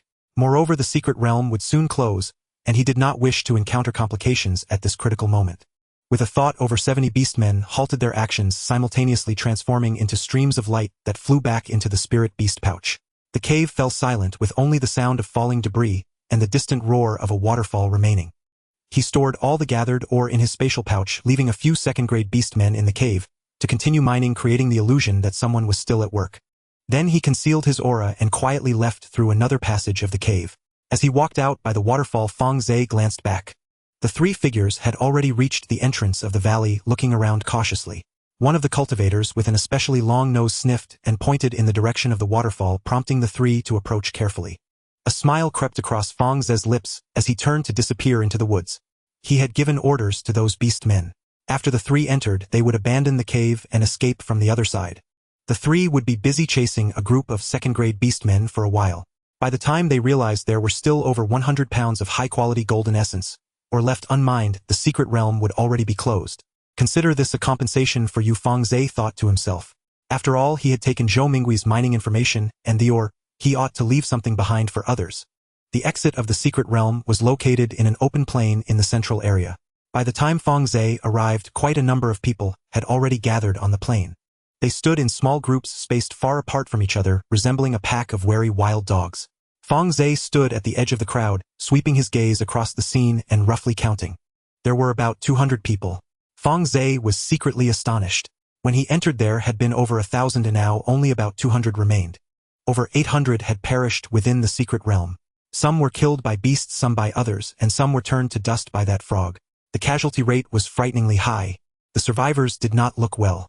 Some were wrapped in bandages, some were missing limbs, some appeared pale and weak, and a few seemed deranged, their eyes vacant as they muttered incoherently. Many others were silent. They stood there with hollow eyes and numbed expressions like defeated soldiers who had just crawled off the battlefield. Fang Ze noticed that the survivors kept their distance from one another, their gazes filled with vigilance and suspicion. Some even held magical tools, ready to strike at any moment. There had been too many instances of killing for treasure within the secret realm. No one knew if the person next to them had killed their friends inside. Fang Ze found an empty spot to sit down, closing his eyes as if to nap. He did not wish to communicate with anyone or draw attention to himself. All he wanted was to quietly wait for the closure of the secret realm, then return to his cave and enter seclusion to break through to Golden Core. After waiting for about 2 hours, the sky suddenly trembled. A massive crack slowly opened in the clouds, revealing the sky above the inner door plaza of the Lanyue sect. Sunlight streamed through the crack, casting a warm glow over the plain. "The exit is open," someone shouted. The crowd began to stir, rising into the air and flying towards the crack. Fang Ze stood up and joined the throng as they soared out. The moment he passed through the crack, he felt his body enveloped by a gentle force, then a flash of white light appeared before his eyes, and his feet landed on the blue stone ground of the inner door plaza of the Lanyue sect. The sunlight was somewhat blinding. Fang Ze squinted, taking a deep breath. The air was fragrant with the scent of spiritual tea, the fragrance of spiritual flowers, and the aroma of medicinal herbs wafting from the alchemy rooms in the distance. Compared to the foul toxic gas and the strong smell of blood in the secret realm. This place was truly a paradise. Felt good to be alive. A simple platform had already been erected in the plaza, where an elder with white hair stood dressed in a golden Taoist robe, his aura unfathomable. Fang Ze recognized him. It was the nascent soul cultivator who spoke before the secret realm opened. The elder stood on the platform, with a blank expression, his gaze sweeping over the cultivators emerging from the secret realm. His eyes were calm, so calm that no emotional fluctuations could be discerned. Fang Ze noticed that when the elder saw only about 200 people had survived, his brows slightly furrowed, but he quickly regained his composure. That frown was neither surprise nor anger. It was more like a routine reaction. A chill rose in Fang Ze's heart. He recalled what the frog in the lowland had said. The delicacy of the golden core has already been tasted. He thought of those who had turned to dust. He remembered the words from the intelligence of Chen Duoduo. The golden core elders were assigned to enter. They did not volunteer. Now he understood. The entire secret realm was a breeding ground. The sect's higher-ups fed the frog with the flesh and blood of cultivators to ensure their own safety. Those golden core elders who were assigned to go in, those foundation establishment cultivators who entered with hopes of finding opportunities, were not there to explore, they were there to die. And the nascent soul cultivator before him was the one who opened the gates of the breeding ground. This secret was nearly unknown, as all the beastmen sent to the frog had perished and no one had lived to leave. However, this time there was an unexpected variable in Fang Ze. But no one knew. Fang Ze lowered his head, suppressing all emotions deep within. He could not show any flaws. The old man on the high platform spoke, his voice resonating in everyone's ears. The secret realm is closed. Everyone is to hand in a portion of their gains according to the rules. Foundation establishment cultivators must hand in 30%, while golden core cultivators must hand in 20%. Once you submit, you may leave. His tone was flat, as if he were discussing the most mundane matter. No one questioned or resisted. The living formed a line, walking to the front of the platform, pulling out spiritual herbs, ores, and materials from their storage bags to place on the table. Several intersect stewards stood by, registering what was submitted, their movements as fluid as factory workers. Fang Ze stood in the middle of the line, and when it was his turn, he pulled out more than a dozen second-tier spiritual herbs and a few second-tier ores from his storage bag to place on the table. Fang Ze, outer sect steward of the Lan Yu sect foundation establishment, perfected. The registering steward glanced at him and wrote a few notes in the ledger, submitted 14 second-tier spiritual herbs and 3 second-tier ores. That's enough. Fang Ze nodded and turned to leave. He did not look back, but he felt the gaze of the nascent soul cultivator on the high platform linger on him for a moment. It was a brief moment, like a dragonfly skimming the water, gone in a flash. Yet a layer of cold sweat broke out on Fang Ze's back. On the other side of the square, a few golden core elders stood together, whispering among themselves. Their expressions were not pleasant. Old Zhao, you came out too. A bald golden core elder looked at the person beside him. The cultivator called Old Zhao nodded. This man was tall, with a square face, a short beard on his chin, and dressed in a deep blue robe with a token inscribed with the character Zhao hanging from his belt. Zhao Tiangong, golden core, perfected, an intersect elder of the Lan Yu sect, ranked among the top 3. His expression appeared calm, but a hint of pride hid in his eyes. Has that old thing Zhou Yuanda not come out? The bald elder asked in a lowered voice. Zhao Tiangang shook his head, a slight smile curling at the corners of his mouth, like a cat catching the scent of fish. He didn't come out. Over 30 golden cores went in and fewer than 10 made it out. Zhou Yuanda had bad luck and perished inside. The bald elder sighed, such a pity. Although Zhou Yuanda was annoying, he was still a golden core cultivator. Dying in the secret realm, not even a corpse to collect. What's there to pity? Zhao Tiangang said indifferently, we knew the risks before entering. He insisted on going in, so who can blame him? He paused, his gaze sweeping over the crowd, landing on Fang Ze, who was leaving in the distance. That person. Zhao Tiangang squinted. Is that Fang Ze? The bald elder followed his gaze and nodded. Yes, an outer sect steward. I heard he has some grievances with the Zhou family. He's perfected his foundation establishment. Zhao Tiangong's voice was soft, as if he were talking to himself. He was still in the late foundation establishment stage when he entered. Right. He broke through in the secret realm. He was lucky. The bald elder said dismissively, but that's about it. An outer sect steward reaching foundation establishment perfection is already a miracle. Golden core. Don't even think about it. Zhao Tiangang did not respond, only watching Fang Ze's receding figure, his eyes flashing with a hint of calculation. Zhou Yuanda was dead. Without the protection of a golden core ancestor, the Zhou family was like a toothless tiger. It still looked imposing, but in reality it had become easy prey. He had accepted Zhou Yuanda bribe, agreeing to look after Fang Ze in the secret realm. Now that Zhou Yuanda was dead, that promise was naturally void. But the Zhou family still existed.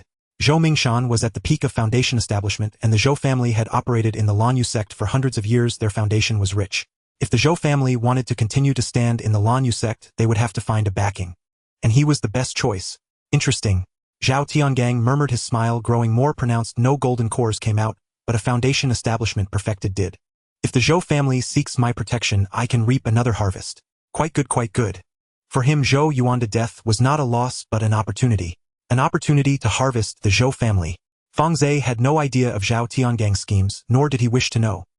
He now only wanted to return to his cave abode, close the door, and get a good night's sleep. During these days in the secret realm, he had hardly slept soundly. Not in battles, then in escapes, not in escapes, then in poisoning.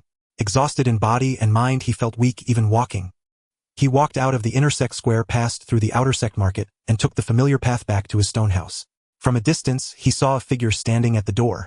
A little girl dressed in a plain robe, her hair tied simply in a ponytail, with her arms crossed in front of her, leaning against the door frame, her eyes fixed on the direction of the road.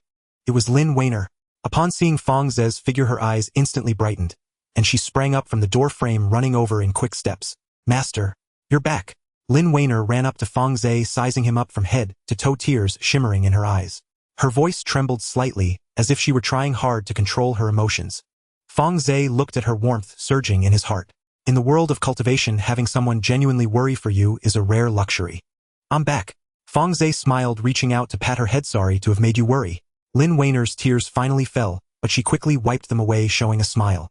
"As long as Master is fine, that's good. I worried every day at home and couldn't sleep well. I had to check the door several times a day to see if Master had returned." "Silly girl." Fang Ze patted her shoulder. "Let's go inside and talk." The master and disciple walked into the stone house, and Fang Ze sat down in a chair, exhaling deeply. Lin Weiner poured him a cup of spiritual tea, then went to the kitchen to bring out a plate of spiritual fruits, bustling about like a busy little bee. Fang Ze watched her busy figure, a smile never leaving his lips. "Weiner, don't fuss, sit down and take a break." Lin Weiner complied, sitting down opposite Fang Ze, her hands resting on her knees, looking as obedient as a little cat. "Master, was it dangerous in the secret realm?" "Dangerous?" Fang Ze nodded. "Many people died." Lin Weiner's expression changed slightly, cautiously asking, "Then the Zhou family people, all dead?" Fang Ze replied flatly, "None of the Zhou family members who entered came out." Lin Weiner was momentarily stunned, then lowered her head, falling silent. Fang Ze knew what she was thinking. Zhou Ruyun's father Zhou Mingshan was still alive, and the Zhou family's foundation remained. The Zhou brothers were dead, as was their golden core ancestor, but Zhou Mingshan was still alive. As long as he was alive, the Zhou family would not fall. Moreover, with Zhou Mingshan losing his son and ancestor, this debt would eventually come back to him. Weiner Fang Ze put down his teacup, speaking earnestly. "Starting tomorrow, the shop will reopen. I have a batch of resources to sell, and you will be in charge of selling them." Lin Weiner raised her head and earnestly nodded. "How many spirit stones does Master need?" "The more the better," Fang Ze said, as he took out a jade slip from his storage bag and handed it to her. "This is the list I compiled. The list includes second-tier elixirs, materials from second-tier magical beasts, and first-tier artifacts. Just look to sell them."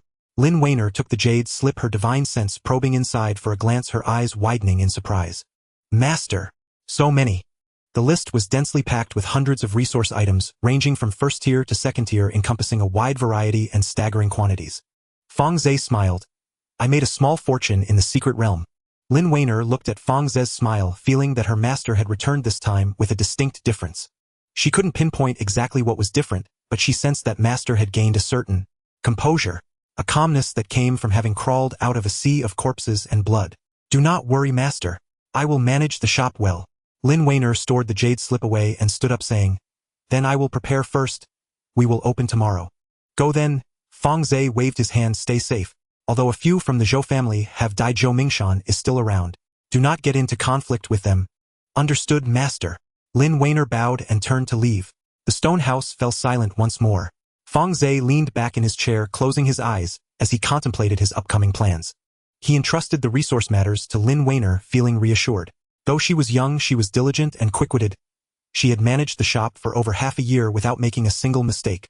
What he needed to focus on now was preparing for golden core formation. He already had the moonlight fruit, the golden glassgrass, and the dragon scale fruit. But there was one essential auxiliary material for forming the golden core, the celestial spirit fruit. The celestial spirit fruit grew on the celestial spirit tree which he had in his space. That tree had been obtained from Dan Ding Zhenren years ago, and had been planted in his space for several years. While several years passed outside, hundreds of years passed in his space, and that celestial spirit tree had long grown into a towering giant with ripe celestial spirit fruits hanging from its branches.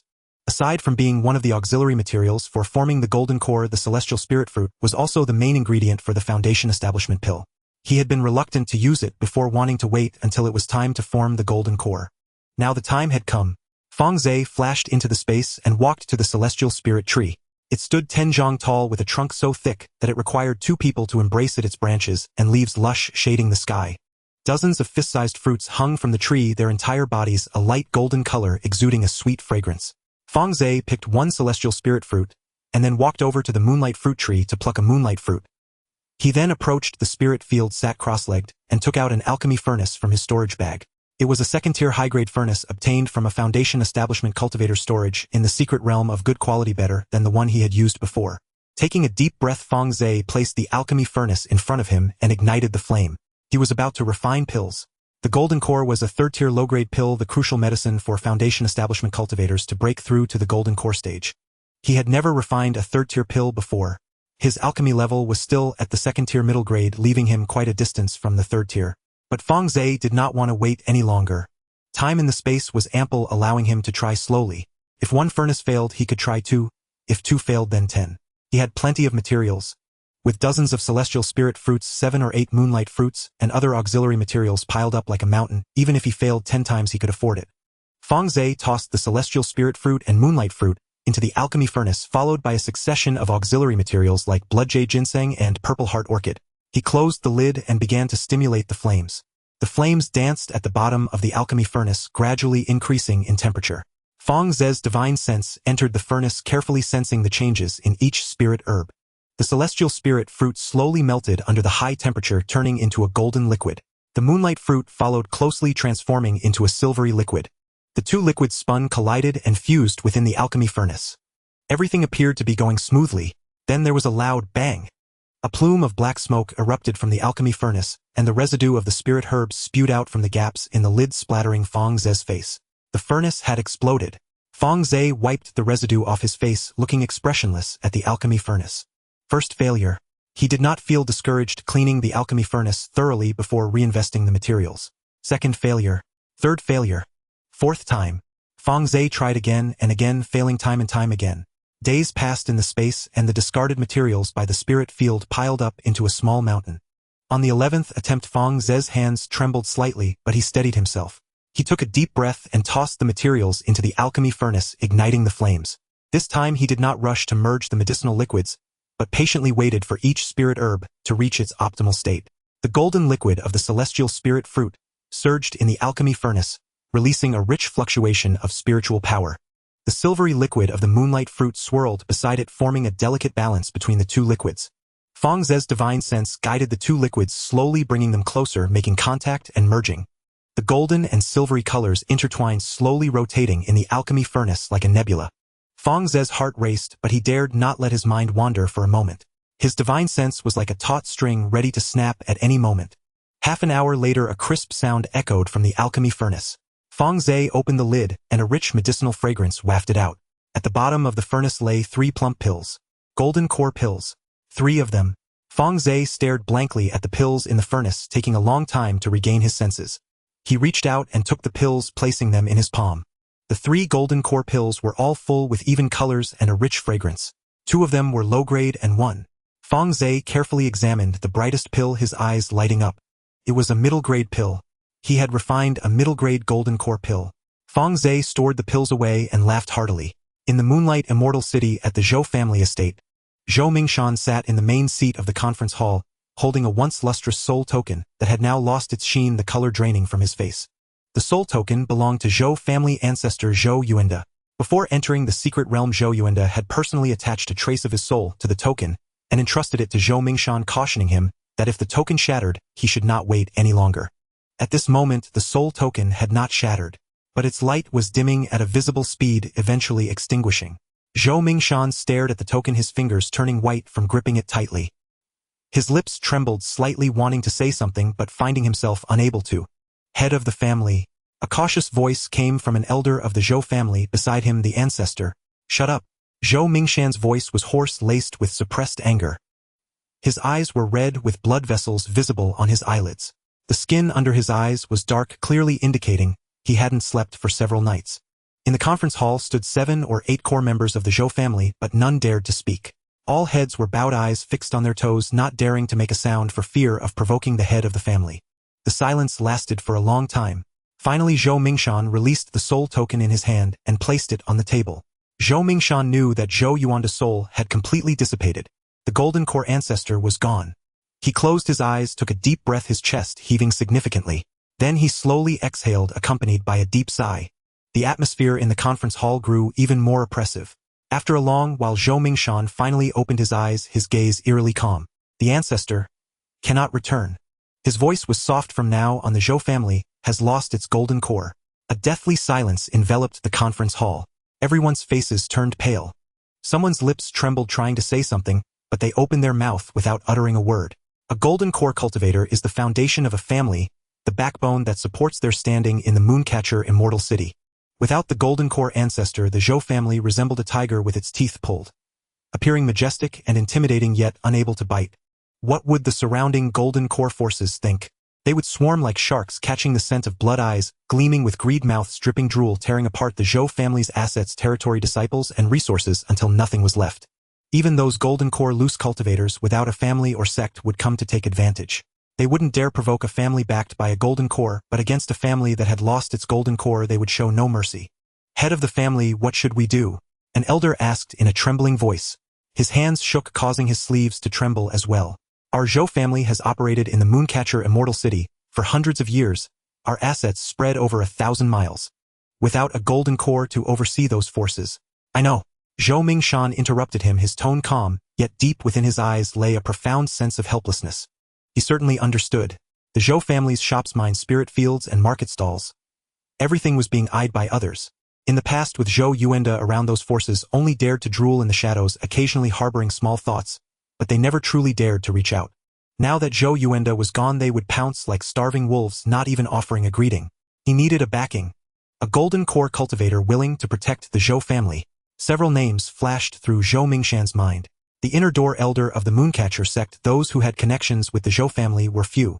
Most only interacted with the Zhou family out of respect for Zhou Yuanda, sending gifts during festivals and helping with a word when needed. Now that Zhou Yuanda was dead, would those people still value the Zhou family? Not necessarily. But one name was particularly clear in Zhou Mingshan's mind. Zhao Tiangang, a consummate golden core cultivator ranking among the top 3 inner door elders of the Mooncatcher sect. He had been a close friend of Zhou Yuanda for many years.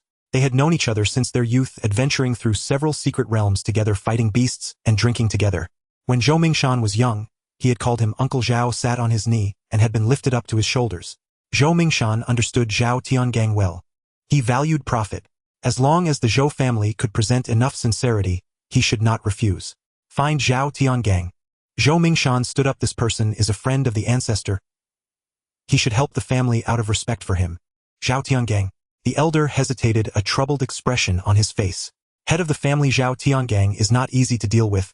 Last time he spoke up for the Lu family, they offered him 20,000 spirit stones. If we ask him to be our backing, then... I know. Zhou Mingshan said coldly, but who else can help us? No one answered. Zhou Mingshan fell silent and turned to leave the conference hall. His figure paused for a moment at the door, as if hesitating before striding out, disappearing into the sunlight outside. The inner door of the Mooncatcher sect, Zhao Tiangang's cave dwelling. The cave was built atop a mountain peak surrounded by swirling clouds and mist. At the entrance of the cave stood 2 third-grade spirit pines, their trunks straight, leaves lush, and their crowns resembling 2 giant umbrellas shading most of the sky. Zhou Mingshan stood at the entrance of the cave, taking a deep breath. He adjusted his attire, smoothing out the creases in his robe, then tidied his hair before respectfully presenting his visiting card. The guarding disciple took the visiting card, glanced at it without expression, said wait, and turned to enter. After about a cup of tea's time, the disciple came out, making a gesture to invite him in. Zhou Mingshan followed him into the cave. Inside the cave was even larger than it appeared outside. Passing through a long corridor, the walls on both sides were engraved with array patterns. The ground was paved with bluestone slabs. At the end of the corridor was a massive hall with a high dome embedded with dozens of luminous pearls, illuminating the hall as bright as day. Zhao Tiangang sat in the center of the hall, holding a cup of spirit tea, leisurely savoring it. Zhou Mingshan approached him, respectfully bowing deeply to 90 degrees, pausing for 3 breaths before straightening up. Zhou Mingshan greetings to Elder Zhao. Zhao Tiangang set down his teacup. His gaze lingered on Zhou Mingshan for a moment, examining him from top to bottom, then from bottom to top, as if appraising a piece of merchandise. Mingshan, his voice was slow with a hint of laziness. Long time no see. I have heard about your father's situation. My condolences. The corners of his mouth lifted slightly before quickly being suppressed, but that moment was noted by Zhou Mingshan, making his heart feel pricked. Zhou Mingshan's throat moved, his Adam's apple rolling up and down, his eyes slightly red and his nose tinged with acidity, but he held it back. He gritted his teeth. Elder Zhao, I come today to seek a favor. Speak. Zhou Mingshan took a deep breath, mentally reviewing the prepared speech, then articulated it word by word. Zhao Tiangang remained silent, lifting his teacup to take another sip. His expression showed no change, not even raising his eyelids. Zhou Mingshan could hear his own heartbeat thump, thump, thump, each beat heavier than the last. After a long while, Zhao Tiangang finally set down the teacup and leisurely spoke. 30%. Mingshan, during your father's lifetime, the offerings he provided to me each year were never less than 30%.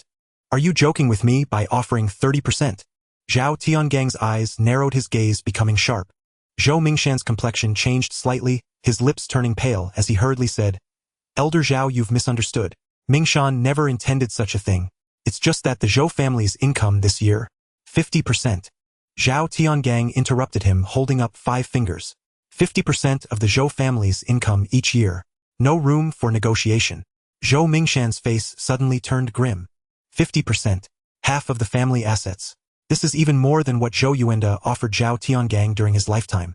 When Zhou Yuanda was alive, he sent Zhao Tiangang 20,000 spirit stones each year, along with some spiritual herbs and materials totaling just over 30,000 spirit stones, not even reaching 2.5% of the Zhou family's annual income. Now, starting with 50%, this is about squeezing the Zhou family dry. Elder Zhao. Zhou Mingshan gritted his teeth, the sound of his teeth grinding was audible. Isn't 50% too much? The Zhou family has hundreds of people and so many industries to maintain.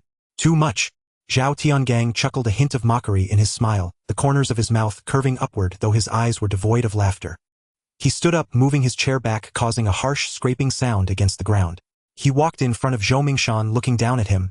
Mingshan, you need to understand one thing. Right now you are the one seeking me, not the other way around.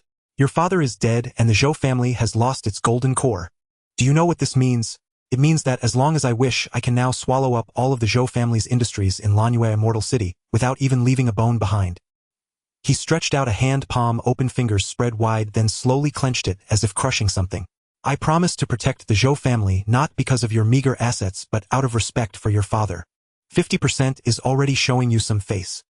He withdrew his hand, placing it behind his back, then turned to walk back to his chair, but did not sit down, resting one hand on the back of the chair, his fingers lightly tapping.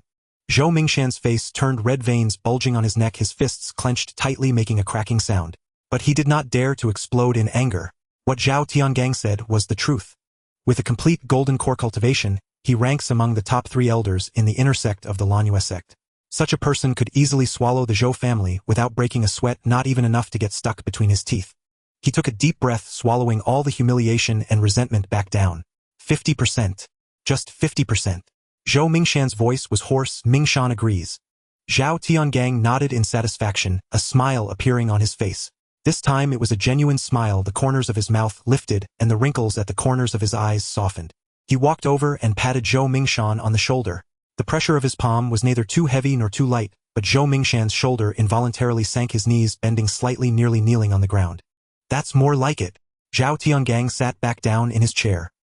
He picked up the teacup again and took a sip. The tea had already cooled, yet he drank it with great enjoyment. Mingshan, rest assured. With me here, no one in Lanyue Immortal City dares to touch the Zhou family. Zhou Mingshan nodded, grunting in his throat, hesitating for a moment before speaking again. Elder Zhao, there's one more thing. Speak. Fang Ze. Zhao Tiangang raised an eyebrow, his hand holding the teacup, pausing. Fang Ze. Is he that outer sect steward? Yes. A flash of hatred appeared in Zhou Mingshan's eyes. The corners of his mouth twitched, his jaw clenched tightly. This person has caused the death of several people in my Zhou family. Mingshan wants to ask Elder Zhao to take action against him. Zhao Tiangang fell silent for a moment. He is just an outer sect steward. His tone was casual, not worth mentioning. If he dies, it's no big deal. If he were a golden core cultivator, I would still need to consider it. But this kind of small character. He waved his hand, flicking his wrist gently. I can just send my senior disciple to handle it. Thank you, Elder Zhao. Zhou Mingshan hurriedly bowed in gratitude. The stone in his heart finally fell. Zhao Tiangang lifted his teacup, took a sip, the tea completely cold now. He frowned and put down the cup. All right, you can go back now. Remember to bring this year's 50% income over. Yes. Mingshan takes his leave. Zhou Mingshan bowed again, stepping back 3 paces before turning to leave. The moment he stepped out of the cave dwelling, he exhaled a long breath, feeling the sweat on his back had soaked through his clothes. Zhao Tiangang was even more difficult to deal with than he had imagined, but at least the Zhou family was temporarily safe.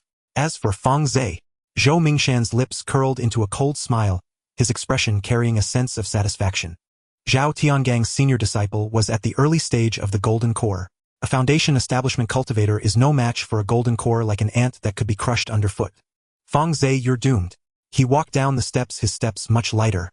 The sunshine bathed him warm and pleasant, and he squinted his eyes, deeply inhaling the mountain air. In Zhao Tiangang's cave after Zhou Mingshan left, Zhao Tiangang leaned back in his chair, closing his eyes for a moment. Then he opened his eyes, picked up a transmission jade slip from the table, and infused it with spiritual energy. The jade slip transformed into a beam of white light and flew away. Wei Qing, come to my cave. Moments later, a middle-aged cultivator entered the cave. This person was tall and thin, with narrow shoulders and long arms. His features were stern, with high cheekbones and sunken cheeks.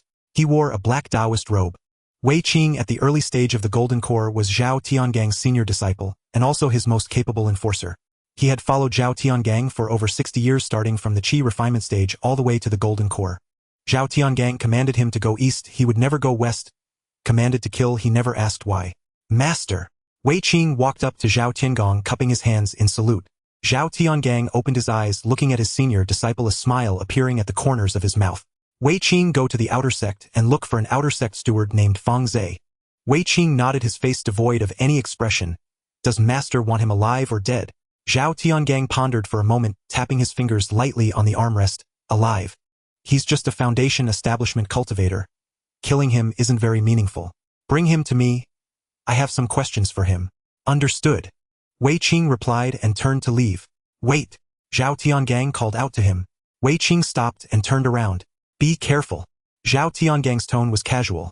That kid managed to survive from the secret realm and has broken through to the foundation establishment completion. He should possess some ability. Don't fall into the trap. Wei Qing's lips curled, slightly revealing a hint of disdain, as if he had just heard a joke. Rest assured, master, it's just a foundation establishment cultivator. He turned and walked out of the cave, dwelling, his steps still steady. The golden core to foundation establishment comparison was akin to an elephant to an ant. He truly couldn't fathom what warranted caution. Not long after, outside Fang Ze's cave dwelling, Wei Qing stood at the entrance, frowning as he gazed at the stone house before him. The house was quite ordinary, identical to dozens of others around it, with gray walls, stone steps, and wooden doors and windows. The door was tightly shut with a talisman affixed to it, written on yellow paper with red ink stating "Do not disturb during seclusion." The handwriting was crooked, clearly done by oneself. Several layers of formations surrounded the area, with formation flags inserted into the soil, some askew, swaying slightly in the wind. Although the grade was not high, all being of second-tier quality, their layered arrangement gave off a semblance of significance. Wei Qing hesitated at the entrance. He could easily break through the door. With his early golden core cultivation, these second-tier formations were no different than paper easily shattered with a slap, requiring minimal effort. But he did not do so, not out of respect for Fang Ze. A foundation establishment cultivator did not deserve his respect. Rather, it was because this was the outer sect. Though the outer sect was not as significant as the inner sect, it still represented the facade of the Lanyu sect. The outer sect stewards were the backbone of the sect, managing daily affairs and interacting with subordinate factions and loose cultivators. If a golden core elder were to rashly invade the cave dwelling of an outer sect steward and forcibly break through their seclusion formation, it would not be a good look if it got out. Other elders would accuse him of bullying the weak and acting without propriety. The sect had its own rules. He could disregard those rules, but there was no need to tarnish his reputation for a foundation establishment cultivator. Just as one would not dirty their shoes over an ant. "I'll come back in a few days," Wei Qing muttered to himself. He turned and left. Inside the space, Fang Ze was completely unaware of the events outside. He sat cross-legged in the center of the spiritual field, 3 golden core pills laid out before him, surrounded by a small mountain of spirit stones. Lin Weiner had already sold part of the resources in the shop, yielding over 100,000 spirit stones. Coupled with what he had scavenged from the secret realm, he now possessed nearly 600,000 spirit stones.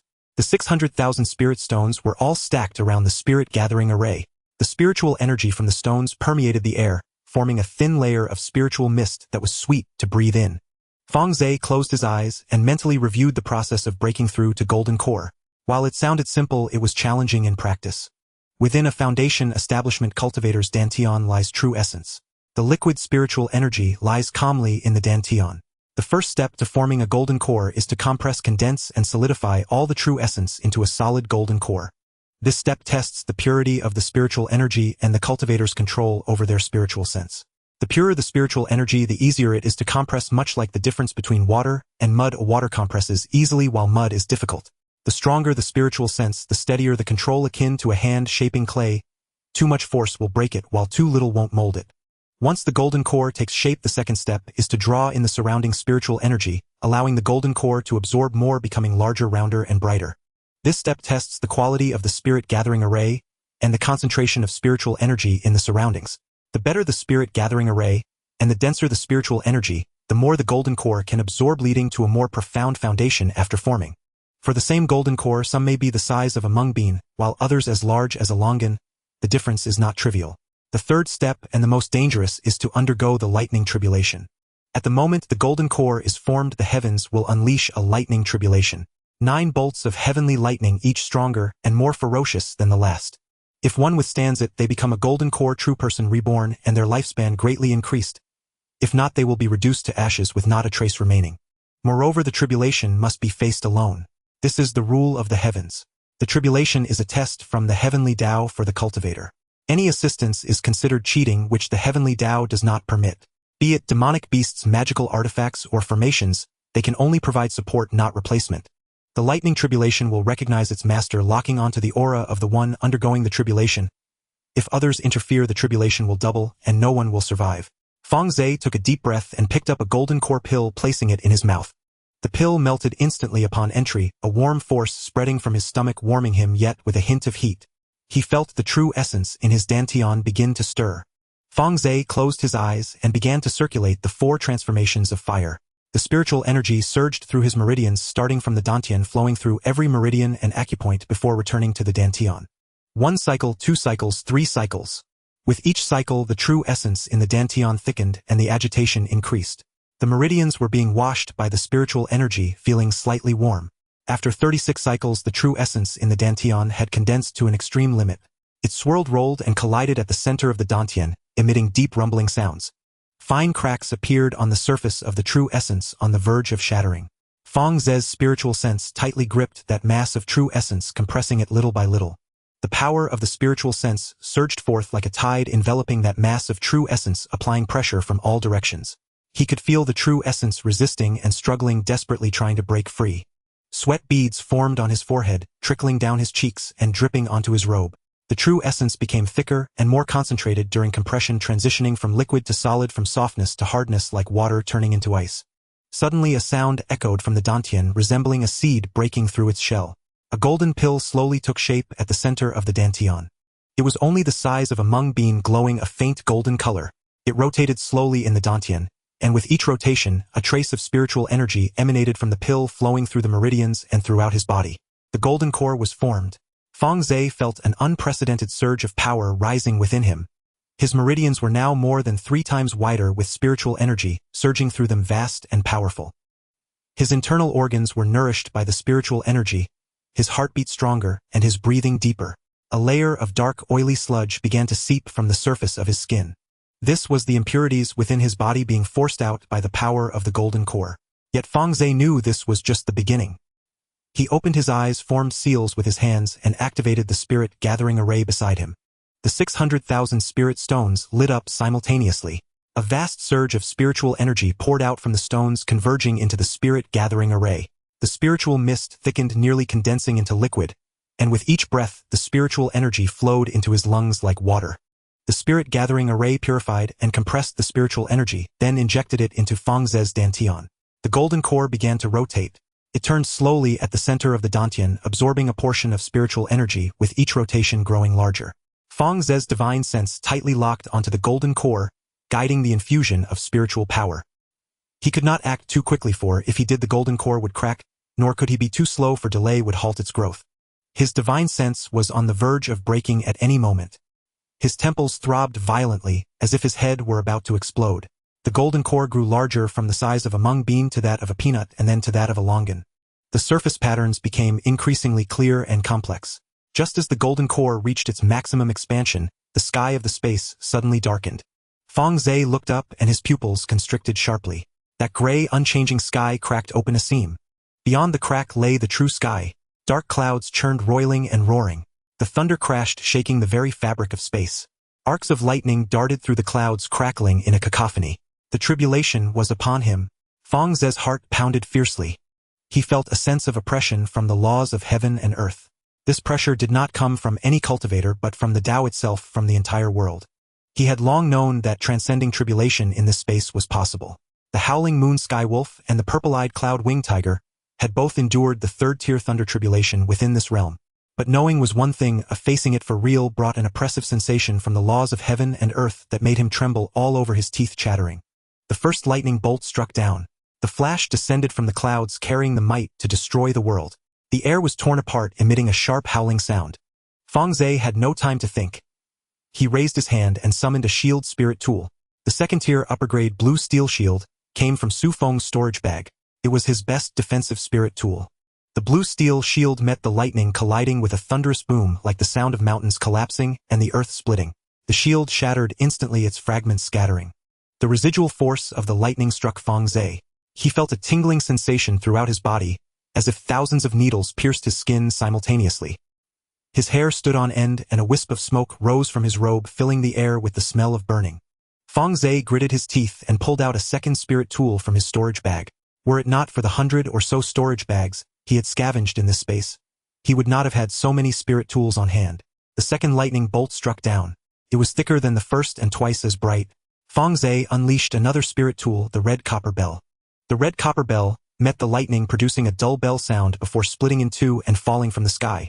The residual force of the lightning once again struck Fang Ze, causing him to grunt, a trace of blood seeping from the corner of his mouth. The third, fourth, and fifth bolts followed, each one stronger and fiercer than the last. The color of the lightning shifted from silver-white to light purple and then to deep purple.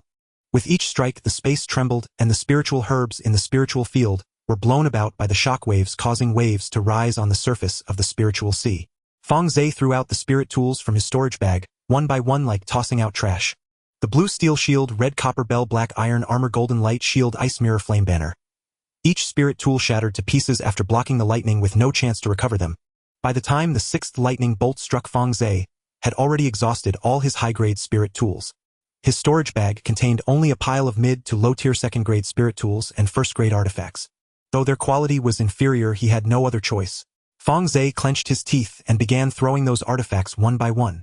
These were far worse than the previous spirit tools. The first lightning bolt shattered 3 of them as if they were made of paper. Fang Ze desperately hurled them outward like scattering beans, dozens of artifacts flying out simultaneously, exploding before the lightning and turning into countless fragments. The artifacts were all used up. Fang Ze's reserves were completely depleted. He looked up at the roiling storm clouds in the sky, a glimmer of despair flashing in his eyes. The seventh lightning bolt brewed within the clouds' purple arcs, weaving through resembling serpents in a frenzy. The thunder grew louder and denser, like 1,000 drums beating in unison. Fang Ze's hands trembled not from fear but from exhaustion. He had consumed most of his spiritual power, and his divine sense was on the brink of collapse. His robe had already been torn to shreds by the residual force of the lightning. There were several burn marks on his skin, bright red, with some spots already blistering. But he could not fall. Fang Ze gritted his teeth and pulled out his last few items from his storage bag. Several array flags and a few array discs, all scavenged from the secret realm. Their grades were low, but they were plentiful. He planted the array flags around his body, activating the array discs to set up his final line of defense. The seventh lightning bolt struck down. The lightning was as thick as a barrel, deep purple, nearly black. It descended from the clouds like an enraged black dragon, opening its maw to devour everything. The array flags and array discs shattered before the lightning as if made of paper. The flags turned to ash and the discs exploded into dust. The lightning's power was only reduced by a fraction, with the remaining force striking Fang Ze squarely. Fang Ze felt as if his body was about to be torn apart.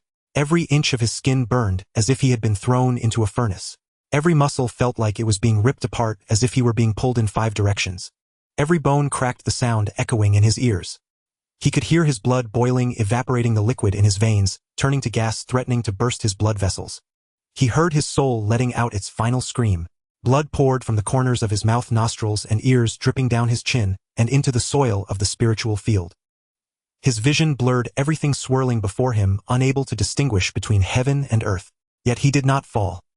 He knelt on the ground, propping himself up with his hands, fingers digging into the soil, his nails curling back to reveal the fresh red flesh beneath. His back bent, yet he would not break. The 8th lightning bolt. Fang Ze was too exhausted to lift his head. He lay on the ground, gasping for breath. He turned his head to look at the sky. Purple arcs gathered in the clouds, growing brighter and denser. The 8th lightning bolt brewed stronger than the combined force of the previous 7. Fang Ze closed his eyes. Was he going to die? No, he could not die. There were still too many things left undone. Lin Weiner was still waiting for him outside. The affairs of the Zhou family were not yet resolved. The situation with Zhao Tiangang was still unknown. The frog's pearl had yet to be refined. He still had so many spiritual herbs. He had not had the chance to plant so many techniques he had not practiced, and so many places he had not yet visited. He could not die. Fang Ze gritted his teeth, using his last bit of strength to push the 4 turns fire separation sutra to its limit. The golden core in his dantian spun, wildly releasing the last wisp of spiritual power. Spiritual power surged from his dantian, flowing through his meridians, flesh and bones gathering at the surface of his skin. A layer of golden flames ignited on his body. That was the light of burning spiritual power. The 8th heavenly thunder struck down. Purple and gold collided in the air. Fang Ze felt his body pierced by a bolt of lightning. From head to toe, every inch of his body was coursed by electricity. He saw his bones shimmering in the purple lightning. He saw his blood boiling in the golden flames. He saw his golden core emitting its final roar in the dantian. Then everything vanished. Fang Ze lay on the ground, his body charred black. His hair was burned off, his eyebrows singed, even his eyelashes were gone. His skin was covered in scorch marks. His breath was faint, and the rise and fall of his chest was barely visible. But he was still alive. The 9th heavenly thunder. The last and the strongest. The clouds rolled like boiling magma. The thunder rumbled like the heavens were roaring. A purple heavenly thunder as thick as a barrel descended from the clouds. Fang Ze lay on the ground, having no strength left to move. He watched the thunder strike down from the sky, the purple light illuminating the entire space, lighting up his face, his wounds, and the despair in his eyes. He had no spiritual artifacts left. No magical tools. No formations. His spiritual power was exhausted. His divine sense was depleted. He had nothing left. He only had himself. Fang Ze closed his eyes. Then he heard a voice. It did not come from outside but from within his body. From the dantian, from the golden core, from every muscle, every bone, every cell. The voice said, "Stand up." Fang Ze opened his eyes. There was no despair in his gaze, no fear, only one thing. Unwillingness. He was not willing to die here.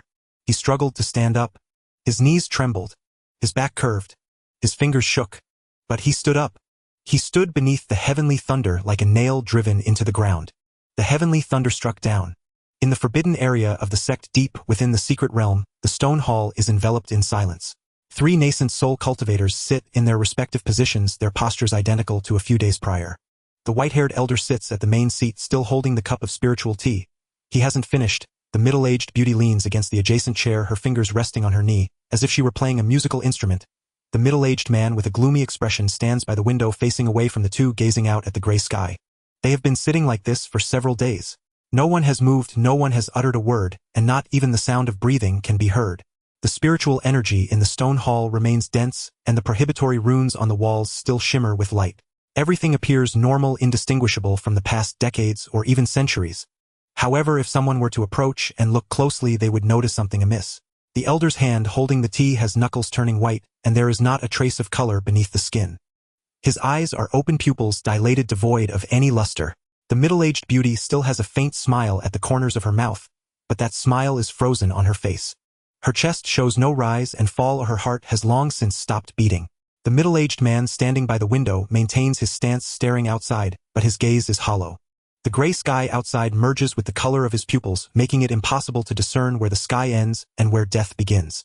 3 individuals, 3 nascent soul cultivators, 1 in the perfect nascent soul stage and 2 in the late stage. All of them are dead. There are no external injuries, no signs of struggle, and not a single expression of pain. Their deaths are as quiet as a feather falling to the ground, soundless, not disturbing anyone. What killed them were the prohibitions on their nascent souls. The curse planted on them by the frog erupted the moment they lost their master. The restrictions entwined around their nascent souls, devouring them bit by bit until the nascent souls completely dissipated, until their sea of consciousness collapsed utterly, until life came to a complete end. With the frog dead, they could not survive. This is the rule of the prohibition. From beginning to end, they had no choice in the matter. The stone hall returned to silence. No one will come. Only cultivators above the nascent soul stage can enter this forbidden land, and the remaining 4 intermediate nascent soul cultivators of the Lanhua sect are currently in their own caves in seclusion. They lack the authority to enter the forbidden area, and do not dare to recklessly break open their caves to investigate. Years or even decades later, when someone finally discovers something amiss, and breaks open the stone hall's door, what they will see are 3 already desiccated corpses. But that will be many years later. And at the source of it all at this moment, a figure is sitting cross-legged in space, consolidating the golden core cultivation he has just broken through. Fang Ze is completely unaware of the events unfolding outside. He does not know that the formation of his pearl has directly led to the deaths of the 3 nascent soul cultivators. He is unaware that he has become the greatest variable for the Lanhua sect, and he does not even realize he has inadvertently altered the entire structure of the sect. In the space, Fang Ze has sat beside the spiritual field for a full 5 days. During these 5 days, he has cycled through the golden core chapter of the 4 transformations of leaving fire scripture 36 times, thoroughly stabilizing the golden core in his dantian. He attempts to urge the golden core, and a tremendous force surges from his dantian, flowing through his meridians to his limbs and bones. This power is more than 10 times denser than during his foundation establishment period, and its purity has also increased several levels. Fang Ze opens his eyes, stretches his muscles and bones. He stands up and surveys his surroundings. The space remains the same. 20 acres of spiritual field, 20 acres of water, the gray sky, and the lush spiritual herbs on the black soil. The howling moon wolf and the purple-eyed cloud-winged tiger are sitting beside the spiritual field. Everything appears to be as it was before, yet Fang Ze feels that something is missing. He closes his eyes and carefully senses the concentration of spiritual energy in the space. It is at the 2nd-tier pinnacle, exactly the same as before his breakthrough. No improvement. Fang Ze furrows his brow. He remembers clearly that during his last foundation establishment breakthrough, he needed a 2nd-tier spirit stone to elevate the space from 1st tier to 2nd tier, expanding the area of the spiritual field and enhancing the concentration of spiritual energy. This time during the golden core breakthrough, the space underwent no changes, which suggests that it also requires a type of spirit stone. Yes, a spirit stone.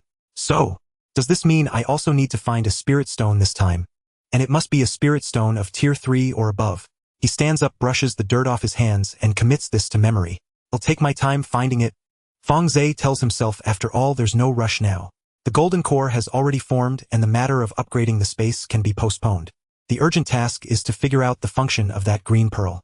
Fang Ze raises his head, looking at the dark red pearl hovering above the spiritual field. The pearl is about the size of a fist. It quietly hovers in midair with no fluctuations of spiritual energy within 3 feet of it. Fang Ze extends his hand, and the pearl slowly descends, resting in his palm. He can feel a tremendous power contained within the pearl, but he cannot utilize this power. For 5 days he has tried various methods, using spiritual power to urge it, probing with divine sense, guiding it with techniques, and even attempting to use blood to acknowledge ownership. The pearl remains indifferent to all his attempts, like a hard, cold iron lump. Infusing spiritual power into it is like sinking a stone into the sea without even a ripple. Probing with divine sense is met with an invisible barrier that bounces back. Guiding with techniques yields no response from that power. What exactly are you useful for? Fang Ze raises the pearl to eye level, frowning. The pearl does not answer him. He tries to take the pearl out of the space. With divine sense wrapping around the pearl, he attempts to store it in a storage bag, but the pearl remains unmoved. He then tries to carry the pearl out with his hand, but when he appears outside, the pearl is still left behind in the space. Cannot be taken out. Fang Ze's brows furrow even tighter, but he soon discovers something. Although the pearl cannot be taken out, he can guide the energy within the pearl to the outside through his body. This method was discovered by chance. While cultivating in the space, the golden core in his dantian began to operate on its own with spiritual power flowing through his meridians. When it passed through his palm, the pearl suddenly vibrated slightly. A faint stream of warmth seeped out from the pearl, drilling into his meridians through his palm, blending with his spiritual power. That warmth was very slight, almost imperceptible. However, after the golden core absorbed that warmth, its surface sheen brightened a little. A very subtle change. If he hadn't been observing the golden core every day, he would have never noticed. So, energy can be brought out, but the pearl itself cannot. Fang Ze muses.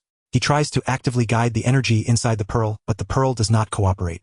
The timing and amount of that warmth's release is entirely determined by the pearl itself, and he has no control over it. What is this? You only give me a bit when you're happy and act dead when you're not.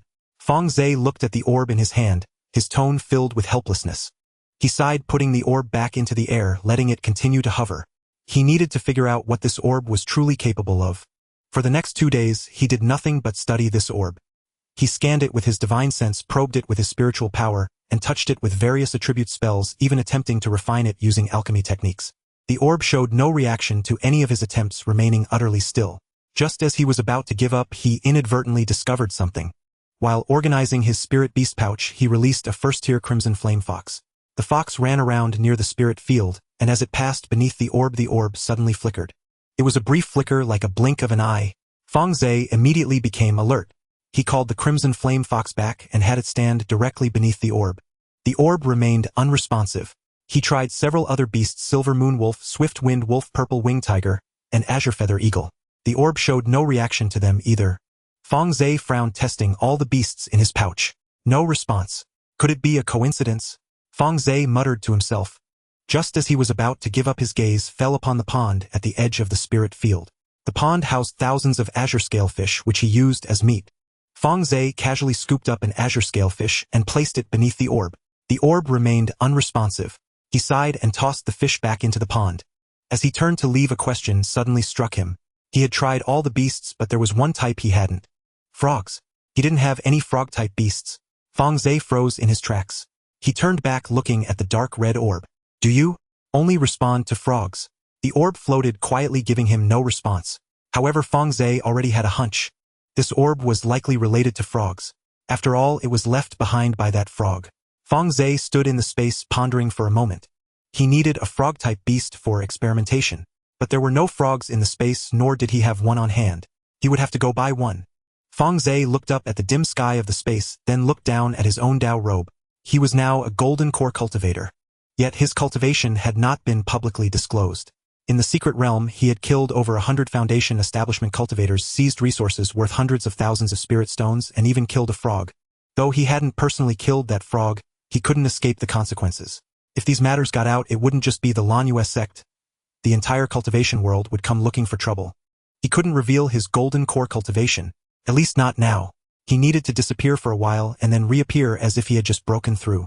That way others would only think he had been in seclusion outside, successfully forming his core, and wouldn't consider the secret realm. He made a decision. He concealed his aura, suppressing his golden core cultivation to the level of a perfected Foundation establishment. He had practiced this suppression technique many times. It was second nature. Unless a later-stage golden core cultivator intentionally probed, no one would discover it. After confirming everything was in order, he vanished from the space. Outside Fang Ze's cave, the sunlight was just right. He took a deep breath of the outside air, feeling rejuvenated. Though the air in the space was also pleasant, after a long time it always felt somewhat stuffy. Just a few steps out of the cave, he saw a figure standing on the path ahead. The person was tall and thin, wearing a black Dao robe.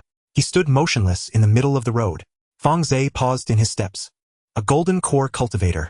He could sense the oppressive aura emanating from the other. Although the person had reigned in most of it, the sensitivity between golden core cultivators was keen. Fang Ze immediately suppressed his aura, even lower, displaying the expression a Foundation establishment cultivator should have when facing a golden core: 3 parts respect, 3 parts tension, and 4 parts confusion. You are Fang Ze. Wei Qing spoke up. Fang Ze cupped his hands and wore a flattering smile on his face. I am indeed Fang Ze. May I ask what brings you here, senior? Wei Qing replied. Wei Qing, the eldest disciple under Elder Zhao Tiangang. Fang Ze's heart skipped a beat, but his expression remained unchanged. His smile even widened a bit, and he bowed even lower. Oh, it's Senior Wei. May I ask what brings you to me? Wei Qing did not answer immediately. He examined Fang Ze from head to toe, his gaze lingering on him for quite a while. My master asked me to invite you to come with me. Wei Qing's tone was very flat, as if conveying a message that could not be refused. Elder Zhao is looking for me. Fang Ze's face showed a look of surprise. I am just a humble outer sect deacon. I wonder what has stirred Elder Zhao's interest. You will find out when you go. Wei Qing gave no indication of explaining, turning around to leave. Follow me. His pace was quick. After a few steps, he noticed Fang Ze hadn't followed, so he stopped and turned back. What? Do I need to ask you again? His tone remained flat, but his eyes had grown slightly impatient. That look seemed to say, what qualifications does a Foundation establishment cultivator have to make me wait? Fang Ze stood still, his smile slowly fading. Zhou Minghui had said before that the Zhou family's biggest backing in the Lanyue sect was Zhao Tiangang. It was expected that Zhou Mingshan would seek refuge with Zhao Tiangang. But for Zhao Tiangang to send his own eldest disciple to invite him was no simple matter. They intended to take action against him. Fang Ze's mind raced. He could go with Wei Qing, but entering Zhao Tiangang's cave would mean stepping onto the enemy's turf. For a perfected golden core to deal with a Foundation establishment cultivator was no different than squashing an ant. He could also refuse to go with Wei Qing, but a Foundation establishment cultivator declining a golden core cultivator's invitation was a great disrespect in the cultivation world. If Wei Qing turned hostile on the spot, it would be difficult for him to backtrack. Both options were unfavorable. Then he would choose a third option. Fang Ze raised his head and looked at Wei Qing. His expression did not change. He still wore a respectful demeanor, but his right hand was already resting on the spirit beast pouch at his waist. Senior Wei Fang Ze's voice was not loud, but every word was articulated clearly. I do not mean to decline, but I have just returned from the secret realm and have injuries. I fear I might offend Elder Zhao. How about I visit in a few days once my injuries have healed? Wei Qing's eyes narrowed. Are you refusing me? I would not dare. Fang Ze lowered his head, his tone respectful but just. What is it? Fang Ze did not respond. He gently patted the spirit beast pouch. A silver-white figure rushed out from the pouch and landed beside Fang Ze. The howling moon wolf crouched on all fours. It opened its mouth, exposing sharp fangs, and emitted a deep growl from its throat. The aura of a third-tier demon beast surged forth, immediately imposing pressure. Wei Qing's expression changed. His eyes widened suddenly and his pupils constricted. A third-tier demon beast. The tremor in his voice was evident for the first time. Fang Ze lowered his head and remained silent. His hand gently rested on the top of the howling moon wolf's head, as if soothing it. The howling moon wolf let out a low growl, retracting its fangs, but its eyes remained fixed on Wei Qing, with its front paws scratching the ground twice. Wei Qing stared at the howling moon wolf for a while before glancing at Fang Ze. His expression was complex, filled with surprise, apprehension, and a hint of unwillingness. An outer sect steward with perfected Foundation establishment was holding a third-tier demon beast. What did this imply? It meant that this Foundation establishment cultivator's actual combat power was already close to the early stage of Golden Core. Of course he could defeat this third-tier demon beast. He was in the early stage of Golden Core and had several magical artifacts bestowed by his master. If it came to a fight, he had at least a 70% chance of winning. But the question was it worth it? Making a scene in the outer sect would not look good. Moreover, this third-tier demon beast was clearly raised from a young age, working in harmony with its master, unlike those wild beasts that only knew how to charge recklessly. If a fight did occur, even if he could win, it would come at a considerable cost. It wasn't worth it to be injured for a Foundation establishment cultivator. Wei Qing took a step back. His expression returned to calm, but the disdain in his eyes had vanished, replaced by a caution. Since Steward Fang is injured, then I won't press on. Wei Qing's voice returned to flatness, but the commanding tone was much lessened. I will visit again in a few days. He turned and left, his steps still quick but lacking the composure he had when he arrived. Fang Ze watched his figure vanish at the end of the path, the respect on his face gradually fading to reveal a cold smile. In a few days, he murmured, in a few days you won't be able to find me. He turned and returned to his cave, quickly packed a few items, and then changed his appearance. The disguise technique activated, slightly adjusting his features, transforming him from a young man in his 20s into a middle-aged man in his 30s. He changed into a gray Taoist robe, returned the howling moon wolf to the spirit beast pouch, and suppressed his aura to the early stage of Foundation establishment. Once confirmed, he left the cave and headed toward the direction of Lanyue Immortal City. He had to leave the sect. After Wei Qing returned, he would certainly report today's events to Zhao Tiangang. Zhao Tiangang would know he had a third-tier demon beast, and the next time he came it wouldn't just be Wei Qing. Perhaps Zhao Tiangang would come personally. He needed a month to disappear. After disappearing for a month, he would return appearing as a Golden Core true person. By then, even if Zhao Tiangang wanted to act against him, he would have to think twice. A Golden Core true person is not someone who can be easily killed. The sect has its own rules. Inter-sect elders cannot casually eliminate each other. This has been the ironclad rule of Lanyue sect for 1,000 years. As for where to go for the next month, Fang Ze walked through the streets of Lanyue Immortal City, already having a plan in mind. Buy a frog. Experiment with the beads. Then find a place to seclude himself for a month, claiming to be traveling outside in search of opportunities to attain the Golden Core. After a month, he would return and naturally break through to Golden Core. Perfect. In Lanyue Immortal City, the Beastmaster Pavilion. This is the largest beast shop in Lanyue Immortal City, specializing in selling various spirit beasts, demon beasts, and spirit insects. The shop has 3 floors with a wide facade, and 2 large red lanterns hanging at the entrance with the words "One Show" in gold. As Fang Ze pushed the door open, a mixture of various demon beast scents hit him. The inside of the shop appeared even larger than it looked from the outside, with shelves against the walls filled with spirit beast pouches and cages containing all sorts of demon beasts. Flying birds, land animals, and crawling insects were all available. A chubby shopkeeper approached. "Dear friend, what would you like to see? We have just received a batch of second-tier Qingfeng eagle chicks, as well as a litter of first-tier Chihua foxes, all with excellent appearances and pure fur." Fang Ze waved his hand. "Shopkeeper, do you have any frog-type spirit beasts here?" "Frogs?" The shopkeeper was taken aback, clearly not expecting someone to specifically come to buy frogs. Frogs are a niche among spirit beasts, generally having average attack, defense, and speed with little practical use. Most people buy them just as pets. "Well, we do have some," the shopkeeper hesitated, "but their quality is average. Would you like to see something else? We just received a new batch." "Take me to see them," Fang Ze interrupted him. Seeing Fang Ze's firm attitude, the shopkeeper could only comply, leading him through the main hall to a side room at the back. The side room was small, with dozens of spirit beast cages lined against the walls, all containing frog-type demon beasts. Frogs, toads, and various species of different sizes and colors. Some lay motionless in the cages while others hopped around inside, and some curled up in the corners, revealing only their bulging eyes. The air carried a damp, earthy scent. The moment Fang Ze entered the side room, he suddenly felt the dark red bead in his sea of consciousness tremble slightly. A very faint vibration like a heartbeat thumped once. Fang Ze paused. The bead was reacting. He steadied his mind and approached the spirit beast cages, inspecting each one. With each cage he approached, the bead would provide him with feedback. Not in words or text, but in a very direct perception, as if a line extended from the bead connecting to the frogs before him. He could see the bloodline concentration within each frog, its potential limit, and the dormant bloodline inside it. This sensation was wonderful, like gaining an extra pair of eyes, able to see what others could not. The first frog, midstage, first tier, a common marsh toad. The bead's feedback was very weak, like a nearly broken line, faint and elusive. Fang Ze saw a glimmer of green light within it. Its potential was very low. It would peak at second tier. Fang Ze shook his head and moved to the next cage. The second latest stage, first tier, a poisonous toad. The bead's feedback was stronger than the first, but still limited. Fang Ze saw the green light within it brighten slightly, but still just a little. He continued to look further. 1 frog, 2 frogs, 3 frogs. Most of the frogs had very average potential, and the feedback from the bead was very weak. Fang Ze grew increasingly disappointed, his expression becoming more and more neutral. The shopkeeper followed behind him, watching him inspect each one, feeling increasingly puzzled. This guest's standards were too high. He hadn't chosen a single one after looking at over a dozen. Fang Ze walked to the innermost part of the side room, where 2 spirit beast cages were placed in the corner. In the first cage lay a frosty blue toad, larger than an ordinary toad, with a thin layer of frost covering its skin.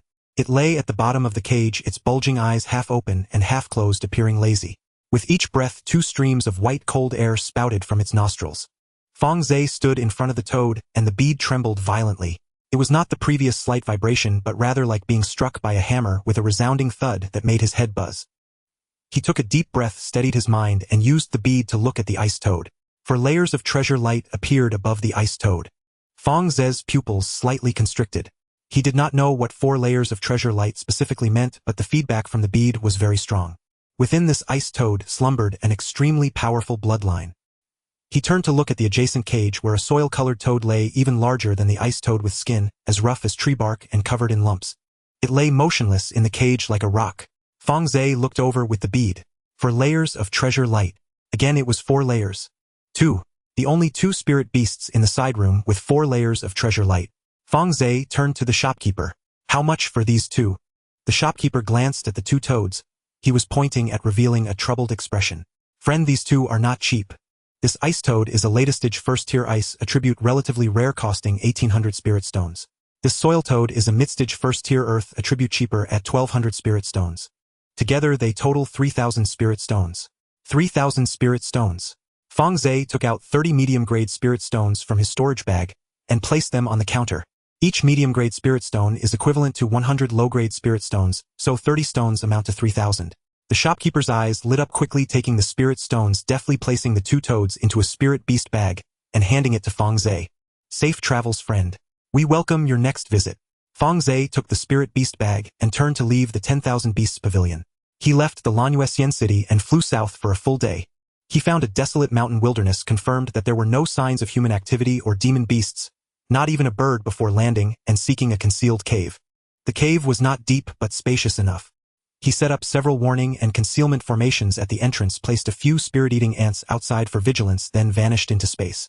Inside the space, Fang Ze sat cross-legged beside the spiritual field, releasing the two toads from the spirit beast bag. The ice toad lay on the black soil, lazily surveying its surroundings. It seemed quite adaptable to the environment of the space, even somewhat fond of it. The soil toad fell out of the spirit beast bag, rolled around on the ground, and then lay on its back, unable to turn over for a long time. Its 4 short legs flailed in the air. Fang Ze watched it, the corners of his mouth twitching. He reached out and flipped the soil toad over. The soil toad rolled over, squatting on the ground, its bulging eyes looking at him, mouth opening and closing as if to say thank you. Fang Ze ignored it and took out the dark red bead. The bead hovered above his palm. He took a deep breath, aimed the bead at the ice toad, and concentrated his thoughts. The bead lit up. The dark red light suddenly became dazzling. The light surged from the bead, transforming into a thin beam that shot toward the ice toad. The ice toad was enveloped by the light beam, its body suddenly freezing in place. It lay on the ground motionless, as if frozen. Its bulging eyes widened. Its body began to emit light. This was not the light projected by the bead, but light emanating from within its body. White light, blue, dark blue, purple. 4 layers of light radiated from its body, illuminating one layer after another. The outermost layer of white light was the brightest, exuding a chilling aura that caused the surrounding air temperature to drop by several degrees, leaving a thin layer of white frost on the black soil. When the second layer of light blue light lit up, the ice toad's body began to swell. The muscles beneath its skin writhed, bones cracking, and its body gradually expanded as if being inflated. When the third layer of dark blue light lit up, a crack appeared on the ice toad's forehead. A trace of purple light seeped from the gap as if something were growing inside. When the fourth layer of purple light lit up, a third eye opened on the ice toad's forehead. The eye was the size of a thumb, with a vertically slit pupil of deep purple, and the sclera was ice blue. Around the eye was a circle of silver-white patterns. The ice toad's body stopped swelling, lying on the ground, gasping heavily. It jumped directly from latest stage first tier to mid-stage second tier, its size more than doubled. The frost on its skin became thicker, and the cold air it exhaled crystallized in the air. Fang Ze crouched down, carefully examining the third eye on the ice toad's forehead. The eye was half open and half closed, its deep purple pupil slowly rotating. Fang Ze reached out, getting closer to the eye. A bone-chilling cold emanated from the eye, causing Fang Ze's fingers to lose sensation instantly. He quickly withdrew his hand, circulating his spiritual energy to dispel the cold. Even a golden core cultivator can't withstand this. Fang Ze looked at his pale fingers, gasping. He was already a golden core real person, more than 10 times stronger than during Foundation establishment, yet in front of this ice toad, he could not even approach with his fingers. Was the cold aura of this ice toad so formidable? Fang Ze shifted his gaze from the ice toad to the soil toad. The soil toad squatted on the ground, its bulging eyes staring at the ice toad, mouth agape, nearly dropping its jaw to the ground. Fang Ze did not give it much time to be astonished, aiming the bead at it and activating it again. The dark red light beam shot towards the soil toad. The soil toad's body suddenly shook, then began to emit light. Soil yellow, deep yellow, golden yellow. 3 layers of light radiated from within it. Not 4 layers, but 3 layers. Fang Ze frowned. The bead had clearly given him feedback of 4 layers of treasure light, so why did it only illuminate 3 layers? As he pondered, the soil toad's body suddenly exploded into a burst of golden light. The 4th layer of light illuminated. Golden light surged from its body like a volcano that had been suppressed for a long time, finally erupting. The light was so dazzling that Fang Ze had to squint. Once the golden light dissipated, the soil toad lay on the ground, its size increased, jumping from mid-stage first tier to early stage second tier. Its skin was no longer the rough soil yellow but transformed into a dark golden color.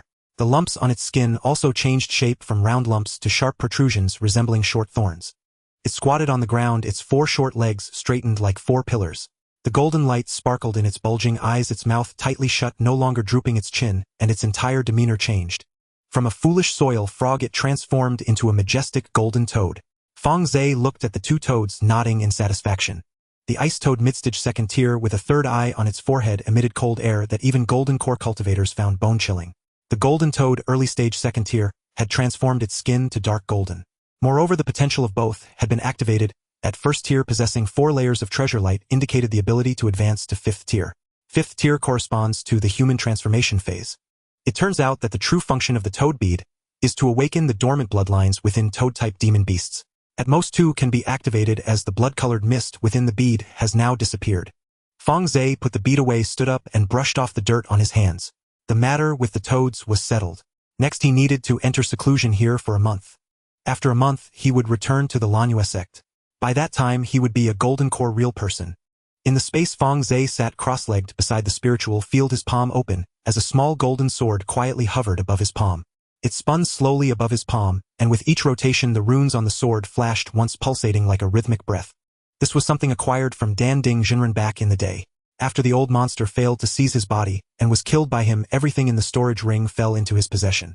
The golden sword had been lying deep in the storage bag. Fang Ze, lacking sufficient cultivation before, could only gaze at it enviously, not daring to touch it. Magic treasures and spiritual tools are two different matters. Spiritual tools can be activated with spiritual energy, allowing Foundation establishment cultivators to unleash their full power. Magic treasures, however, are different. They require true essence infusion, divine sense guidance, and mental refinement. The amount of true essence a Foundation establishment cultivator possesses is akin to trying to siphon an entire barrel of water with a straw. Before the magic treasure can unleash its might, the person is already drained. But now it was different. Fang Ze took a deep breath, and the golden core in his dantian began to spin vigorously. A surge of dense true essence erupted from the golden core, flowing through his meridians into his palm, infusing the small golden sword. The small sword trembled violently. The runes on its body lit up entirely, radiating a brilliant golden light resembling a small sun ignited. It flew from Fang Ze's palm, hovering in midair, its tip pointed towards the sky, emitting a buzzing sound. Fang Ze's divine sense locked onto the small sword, feeling an invisible thread connecting him to it. That thread was taut. Every movement drained a significant amount of divine sense, yet he was indeed in control. With a thought, the small sword shot out with a whoosh, tracing a golden arc in the air above the spiritual field. Its speed was astonishing, far surpassing any spiritual tool he had ever used. The sharp aura emanating from the sword tightened the skin from a distance. Fang Ze tested it a few more times. The small sword danced in the air, sometimes thrusting straight, other times slashing horizontally, and at times spiraling, as agile as a golden snake. Each turn was crisp and clean, without any hint of hesitation. He retracted the small sword, allowing it to float once more above his palm, and exhaled deeply. Finally, I have something decent. A low-grade magic treasure. It may not be considered a great item in the hands of a golden core cultivator, but it was certainly better than nothing. The combat power of a golden core cultivator with a magic treasure is several tiers above that of one without. It is like two people fighting. One is barehanded while the other wields a blade. The outcome is obvious. Fang Ze stored the golden sword in his dantian, letting it hover beside his golden core for nurturing. Magic treasures require constant infusions of true essence. The longer they are nurtured, the more adept they become at use. Those seasoned golden core cultivators have nurtured their magic treasures for decades, while he had only just begun. He was far from their level. Controlling a magic treasure requires several times more spiritual energy than a spiritual tool. Fang Ze frowned as he sensed the consumption of true essence in his dantian. With my current capabilities, without the assistance of a third-tier demon beast, I could only achieve a draw against a golden core cultivator of the same realm at best. And that was putting it mildly. He had just broken through to the golden core stage, and with a low-grade magic treasure, he was not even in the same league as those ultimers who had immersed themselves in the golden core stage for decades. He needed to cultivate the Jin-chan and Bing-chan as soon as possible. Fang Ze took out a jade slip from his pocket and pressed it to his forehead. This was a beast taming compendium he had casually purchased when he bought the frogs at the 10,000 Beasts Pavilion, detailing various demon beast species, habits, and bloodline potential. He flipped to the page on frogs, and as his divine sense swept over the dense text, he quickly found the entries on the two spiritual frogs. Three-eyed ice frog, an ice attribute mutated spiritual beast, possesses a bloodline eye as its third eye on the forehead. It is said to be a descendant of the ancient ice chi with potential reaching tier 5. When mature, its third eye can release extreme cold rays, making it rare among its peers. The record specifically added that it could challenge higher tiers without difficulty. Treasure Light Golden Toad, a gold attribute mutated spiritual beast, is impervious to blades and spears. It contains the ancient bloodline of the Golden Toad Emperor with potential reaching tier 5. When mature, its golden body remains unbroken, and the treasure light it emits can shatter gold and stone.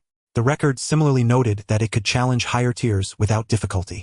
Fang Ze put away the jade slip and turned to look at the two spiritual frogs lying beside the spiritual field. The three-eyed ice frog squatted on a rock, half closing its eyes, while the third eye on its forehead slightly opened a crack, revealing a glimmer of icy blue light. Its cold aura was thicker than when it had first evolved, and the black soil beneath the rock was coated with a layer of white frost spreading outward for a full 3 feet. The treasure light golden toad lay on the black earth, its 4 short legs straightened. It was completely motionless, resembling a golden statue cast in place showing no signs of breathing. Both were Tier 2. Their potential was Tier 5. Fang Ze nodded in satisfaction but quickly furrowed his brows. Tier 5 was a matter for the future. The most pressing matter at hand was to help them break through to Tier 3. Tier 3 demon beasts need to transcend the lightning tribulation. When the howling moon sky wolf and the purple-eyed cloud-winged tiger broke through to Tier 3, they did so amidst the tribulations in the spatial realm. At that time, the spatial spiritual vein was of the second tier top quality, barely adequate, but it still required a large number of spirit stones to set up formations for assistance. Now the spatial realm remained second tier top quality. To enable the two spiritual frogs to break through to Tier 3, the spatial realm must first be elevated. Fang Ze stood up and walked a few laps around the edge of the spiritual field, mentally reviewing the situation. Upgrading the spatial realm requires third-tier ores. He currently had not a single piece. There was indeed a third-tier gold essence mine in the secret realm, but he had only extracted over 150 pounds. Moreover, the gold essence ore is a refining material not for activating the spatial realm. He needed to find a true third-tier spirit stone mine or some kind of third-tier ore containing abundant spiritual energy. Such items should be available for sale in the market. Fang Ze returned to sit cross-legged beside the spiritual field, closed his eyes to circulate his energy, and adjusted his state to the best condition. Then he cast the transformation spell. He had already perfected this spell. Spiritual energy flowed between his facial bones and muscles, subtly shifting his features. The lines of his face became more defined, his cheekbones slightly elevated, his eyebrows a bit thicker, and his jaw became squarer. He then took out a gray Dao robe from his storage bag and changed into it, stabilizing his aura at the early golden core stage. After completing all this, Fang Ze stood by the water pool and looked at his reflection. The water reflected a middle-aged cultivator in his 30s, with an ordinary face and mediocre aura blending in so well that he could hardly be distinguished in a crowd. As a late golden core cultivator without specialized divine senses to probe, it would be difficult to see through his disguise merely with the naked eye and divine sense. Fang Ze nodded in satisfaction and vanished from the spatial realm. Lanyu Immortal City, Wan Kai Commercial Firm. This is one of the largest magical artifact shops in Lanyu Immortal City. The other one is operated by the Lanyu sect itself, but Fang Ze has no intention of going there. A shop opened by the sect is crowded and chaotic. He does not want to stir up trouble. Wan Kai Commercial Firm is located on the eastern side of the Immortal City, occupying an entire street. The three-story pavilion features flying eaves and bracketed roofs, with two third-tier stone lion puppets standing at the entrance, their eyes embedded with spirit stones the size of fists. Just these two guardian puppets are worth several tens of thousands of spirit stones. As Fang Ze pushed the door open, a rich aura of spiritual energy rushed toward him. The main hall had several rows of glass counters, displaying various magical artifacts and spiritual tools, ranging from first tier to second tier with a complete variety and excellent quality. Several attendants greeted customers behind the counters. Upon seeing Fang Ze enter, one immediately approached him. What would this fellow Taoist like to see? The store has just received a batch of high-quality second-tier flying swords along with a few defensive spiritual tools, all of very good quality. Fang Ze waved his hand. I want to see third-tier items. Get your manager. The attendant sized him up, unable to discern his cultivation level. He was dressed plainly, yet his tone was not lacking in confidence. But he did not dare to be disrespectful. Everyone working at Wan Kai Commercial Firm knew a principal appearances could be deceptive, cultivation could be suppressed, but anyone who dared to ask for third-tier items in the store was either a fool or truly had confidence. Please wait a moment.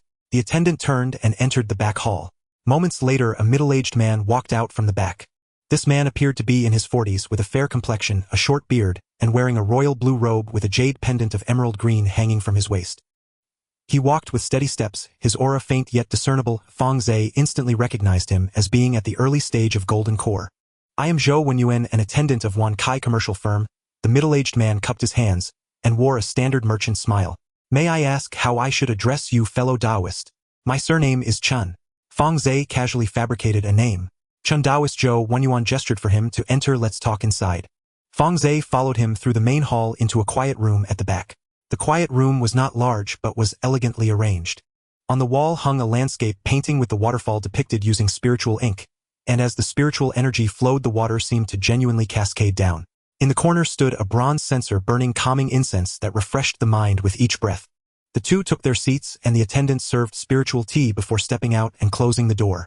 Zhou Wenyuan took a sip from his cup and slowly began. Chun. Taoist, you wish to buy third-tier items. May I ask which category specifically? Pills, magical artifacts, materials. Our store has them all. Fang Ze set down his teacup. Or third tier or Zhou Wenyuan set down his teacup. Our store indeed has some. However, third-tier ore is quite expensive. May I ask what you plan to exchange for it? Spirit stones. Zhou Wenyuan shook his head, a troubled expression appearing on his face. Fellow Taoist, you may not know this, but third-tier ore is a commodity without a market in Lanyu Immortal City. Our store does accept spirit stones, but third-tier ore is generally not sold openly. If you wish to buy, you will need to exchange it for third-tier items. Pills, magical artifacts, or materials from demon beasts will do. Fang Ze was well prepared. He took out a jade slip from his storage bag and pushed it in front of Zhou Wenyuan. This contains a list of several types of ore. I do not mind the variety as long as it's third-tier or above with good quality. As for what to exchange, he paused and took out a spiritual beast pouch from his storage bag, placing it on the table. The moment the pouch opened, a strong metallic smell surged out. Zhou Wenyuan glanced down, his pupils slightly constricting. Inside the spiritual beast pouch was the corpse of a flame tiger. A flame tiger at the early stage of third-tier, its body intact, and although its fur was damaged, its overall quality was decent. The demon core was still intact. An early-stage flame tiger, Fang Ze stated blandly. The demon core is intact, and its fur, bones, and blood are all present. Exchanging it for a few pieces of ore should be sufficient, right? Zhou Wenyuan did not answer immediately. He reached into the spiritual beast pouch to carefully sense the condition of the flame tiger. The corpse was well preserved, having died less than a month ago. There were not many wounds, but the most fatal was a hole in its head. It had been penetrated by something almost shattering the demon core. The one who struck had clean methods, wasting no materials. Zhou Wenyuan withdrew his hand and picked up the teacup again. His gaze toward Fang Ze shifted slightly. He had less of the merchant's politeness and more scrutiny. While there were cultivators capable of slaying third-tier demon beasts, they were rare. Either they possessed powerful magical artifacts, or had high-level support behind them. Whichever it was, it indicated that the Chun Taoist before him was not an ordinary character. Flame tigers are valuable. Zhou Wenyuan set down his teacup, but fellow Taoist, the value of rare third-tier ore is higher than that of an early-stage demon beast. This single flame tiger is worth about 2 pieces of ore. More than that would not be sufficient. 2 pieces. Fang Ze frowned. Last time when he activated his space, he used a sample of a spirit stone vein about the size of a fist. But at that time the space was at first tier, and now it was already second tier premium, so more would surely be required. He did not dare to gamble on whether 2 pieces would be enough. What about adding spirit stones? Fang Ze took out a handful of mid-grade spirit stones and placed them on the table. The mid-grade spirit stones emitted a spirit power fluctuation, far stronger than low-grade spirit stones, their blue sheen illuminating the table. Zhou Wenyuan looked at the spirit stones, then at Fang Ze, and fell silent for a moment. Chun Taoist, his tone became more serious. May I ask, what do you need so many third-tier ores for? For alchemy. Fang Ze's reply was brief and straightforward. Zhou Wenyuan nodded and did not press further. The rules in this line of work dictate that certain questions should not be asked. 3 pieces. He held up 3 fingers. 1 flame tiger and 50,000 spirit stones in exchange for 3 pieces of third-tier ore. This is the lowest price I can offer. Fang Ze quickly calculated in his mind. When he broke through to Golden Core, he had spent 600,000 spirit stones on materials for the Gathering Spirit Array, and he still had over 200,000 left. 50,000 spirit stones was not much, and he did not mind taking it out. Deal. Zhou Wenyuan stood up and took out a dozen pieces of ore from his storage bag, neatly laying them out on the table. These ores varied in size and color. There were pitch-black iron or shimmering silver star iron, and copper, or that looked like solidified blood. Each emitted a rich aura of spiritual energy, far stronger than second-tier ores. Fang Ze's gaze swept over the ores. The whale pendant in his sea of consciousness remained calm, showing no reaction. He continued to examine them without making a sound. When he reached the 5th piece of ore, the pendant suddenly vibrated slightly. It was very subtle, like someone gently flicking a finger in his sea of consciousness. Fang Ze's footsteps paused for a moment as he steadied his mind, lowering his gaze to the ore. The ore was only fist-sized, its color similar to red silk, dark and dull with a rough surface that made it unremarkable. If it weren't for the reaction from the pendant, he wouldn't have given it a second glance. What is this? Fang Ze's tone was casual, as if asking about something trivial. Zhou Wenyuan glanced at it and said, "This is red sand stone. It is a low-grade ore of the 3rd rank produced from the red sand vein in the southern wilderness. Its texture is relatively soft and unsuitable for weapon forging, but it can be ground into powder to make talisman paper for 3rd-rank talismans. Not many people buy it. I'll take this one too." Fang Ze picked up the red sandstone and placed it together with the other 2 reactive ores he had chosen. 3 pieces, a total of 150000 spirit stones, plus that fire flame tiger. Fang Ze pushed the spirit stones and the spirit beast bag towards Zhou Wenyuan. Zhou Wenyuan counted them, confirming their accuracy, and nodded. Daoist Chun is straightforward. If you need anything in the future, feel free to come by any time. Fang Ze stored the 3 ores in his storage bag, stood up, cupped his hands in a gesture of respect, and turned to leave the quiet room. He walked at a steady pace, his expression calm. However, the moment he stepped out of the Wan Kai commercial house, he distinctly felt a gaze fall upon his back. It was not an ordinary gaze, but one imbued with a penetrating quality. Eye technique. Fang Ze did not turn around, nor did he quicken his pace. He maintained his rhythm as he exited the commercial house, turning into a nearby alley, winding through several streets, and only stopped to lean against a wall after confirming no one was following him, exhaling a long breath. I was seen through, he murmured. The penetrating nature of that gaze was strong. It was not an ordinary divine sense probe, but a specific eye technique designed to see through disguises. Although his disguise technique was perfected, it likely wouldn't hold up for long against such an eye technique. Zhou Wenyuan must have noticed something, but he did not expose it on the spot, nor did he send someone after him. Fang Ze leaned against the wall, contemplating for a moment, feeling that the situation was not too dire. Zhou Wenyuan was a merchant, not an assassin. Even if he saw through his disguise, as long as he did not cause trouble in the Wan Kai commercial house, Zhou Wenyuan would not offend another customer over a stranger. Business people value harmony and prosperity. Fang Ze straightened his body, dusted off his clothes, and headed towards the outskirts of the immortal city. Inside the Wan Kai commercial house, in the quiet room, after Fang Ze left, Zhou Wenyuan did not rush to clean up the teacups on the table. He sat in his chair, tapping his fingers lightly on the table, his gaze fixed on the door, deep in thought. After a moment, a faint golden light surfaced in his eyes. The light was subtle, like a fine layer of gold dust sprinkled on his pupils, nearly imperceptible unless closely observed. Eye technique, golden eye. This was a minor eye technique that must be learned by the Merchant Association. It had little use beyond seeing through others' disguises and appraising the value of treasures. Regardless of whether it was disguise techniques, breath-holding techniques, or concealment techniques, they all seemed as fragile as paper before the golden eye. Zhou Wenyuan had just used the golden eye to take a look at that Taoist Chen. The face disguised by the disguise technique was hiding another face beneath. It was younger, perhaps in his early 20s, with an ordinary appearance but sharp eyes that did not exhibit the cowardice typical of ordinary foundation establishment cultivators. Cultivation level. Zhou Wenyuan's brow furrowed slightly. Early stage of golden core. A cultivator at the early stage of golden core disguised came to his store to buy third-rank ores. He casually offered a corpse of a third-rank fire flame tiger without batting an eye. Who was this person? Zhou Wenyuan mentally reviewed the list of golden core cultivators near the Lan Yu Immortal City. The list was not short, but few matched his description. Young, early stage of golden core with a corpse of a third-rank beast and having only recently surfaced. He recalled one person. Fang Ze, a steward from the outer sect of the Lan Yu sect, who had previously made an enemy of the Zhou family in the secret realm. The Zhou family had caused quite a stir in the Lan Yu Immortal City, inquiring about this person everywhere. Even the Wan Kai commercial house had received inquiries. It was said that this person had not died in the secret realm and had emerged alive. It was rumored that he had obtained many good things in the secret realm, making him quite wealthy. Zhou Wenyuan's lips curled slightly as he tapped his fingers lightly on the armrest of the chair. Interesting. An outer sect steward quietly achieving his golden core, and then coming to his shop to buy third-rank ores.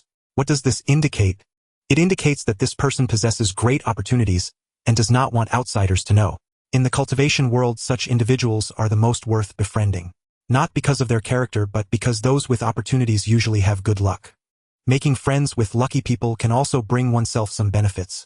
Zhou Wenyuan picked up his teacup, finishing the cold spirit tea in one gulp, then stood up and walked out of the quiet room. Come here.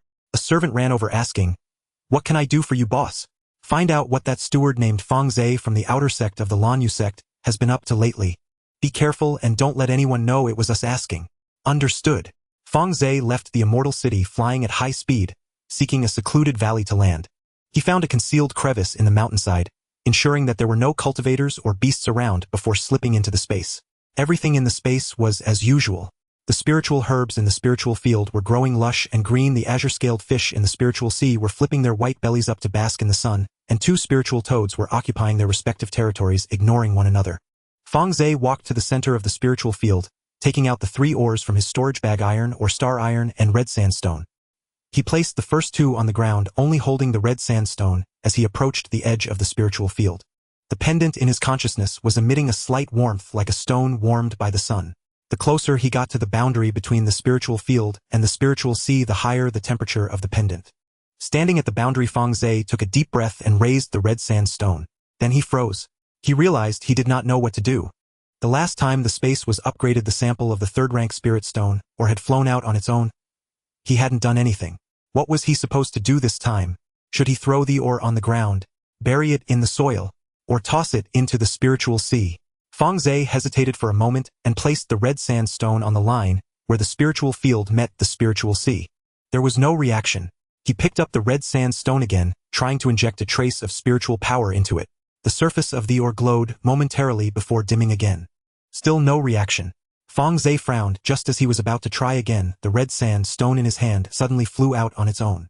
It broke free from Fang Ze's palm, as if grasped by an invisible hand soaring into the air above the spiritual field. The ore spun a few times in midair, its surface beginning to crack, fissures spreading from the surface revealing its dark red core within. The red sandstone exploded. Dark red powder spilled from the cracks, fluttering down onto the spiritual field and the spiritual sea. The spirit field trembled. Fang Ze could clearly feel the ground beneath his feet shaking. The black soil was being turned over as if by a giant hand, rising, cracking and reassembling piece by piece. The boundary of the spirit field was expanding outward. New black soil surged from underground, infused with rich spiritual energy. The spirit sea was also undergoing changes. The water surface surged, waves crashing against the newly formed shore. The area of the water expanding as seawater burst forth from underground, filling every inch of the newly extended space.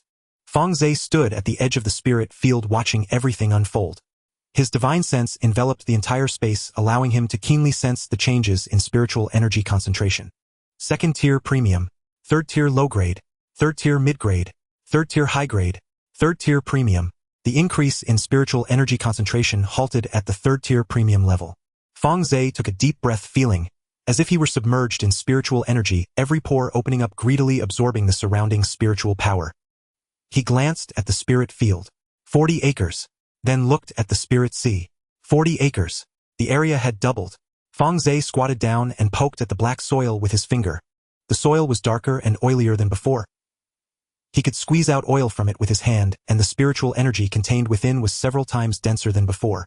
100 times accelerated. Spiritual herbs under 1,000 years could be cultivated here. Fang Ze stood up, brushed the dirt off his hands, and a satisfied smile appeared on his face. Then he remembered something and his smile froze on his face. The consumption to maintain the space. He closed his eyes, using his mind to sense the space's requirements. After a moment, he opened his eyes, his expression resembling someone who had swallowed a live fly. For 100,000 spirit stones. 1 year. The spirit field required 200,000 and the spirit sea required 200,000. For 100,000 spirit stones for 1 year. Fang Ze felt his temples throbbing.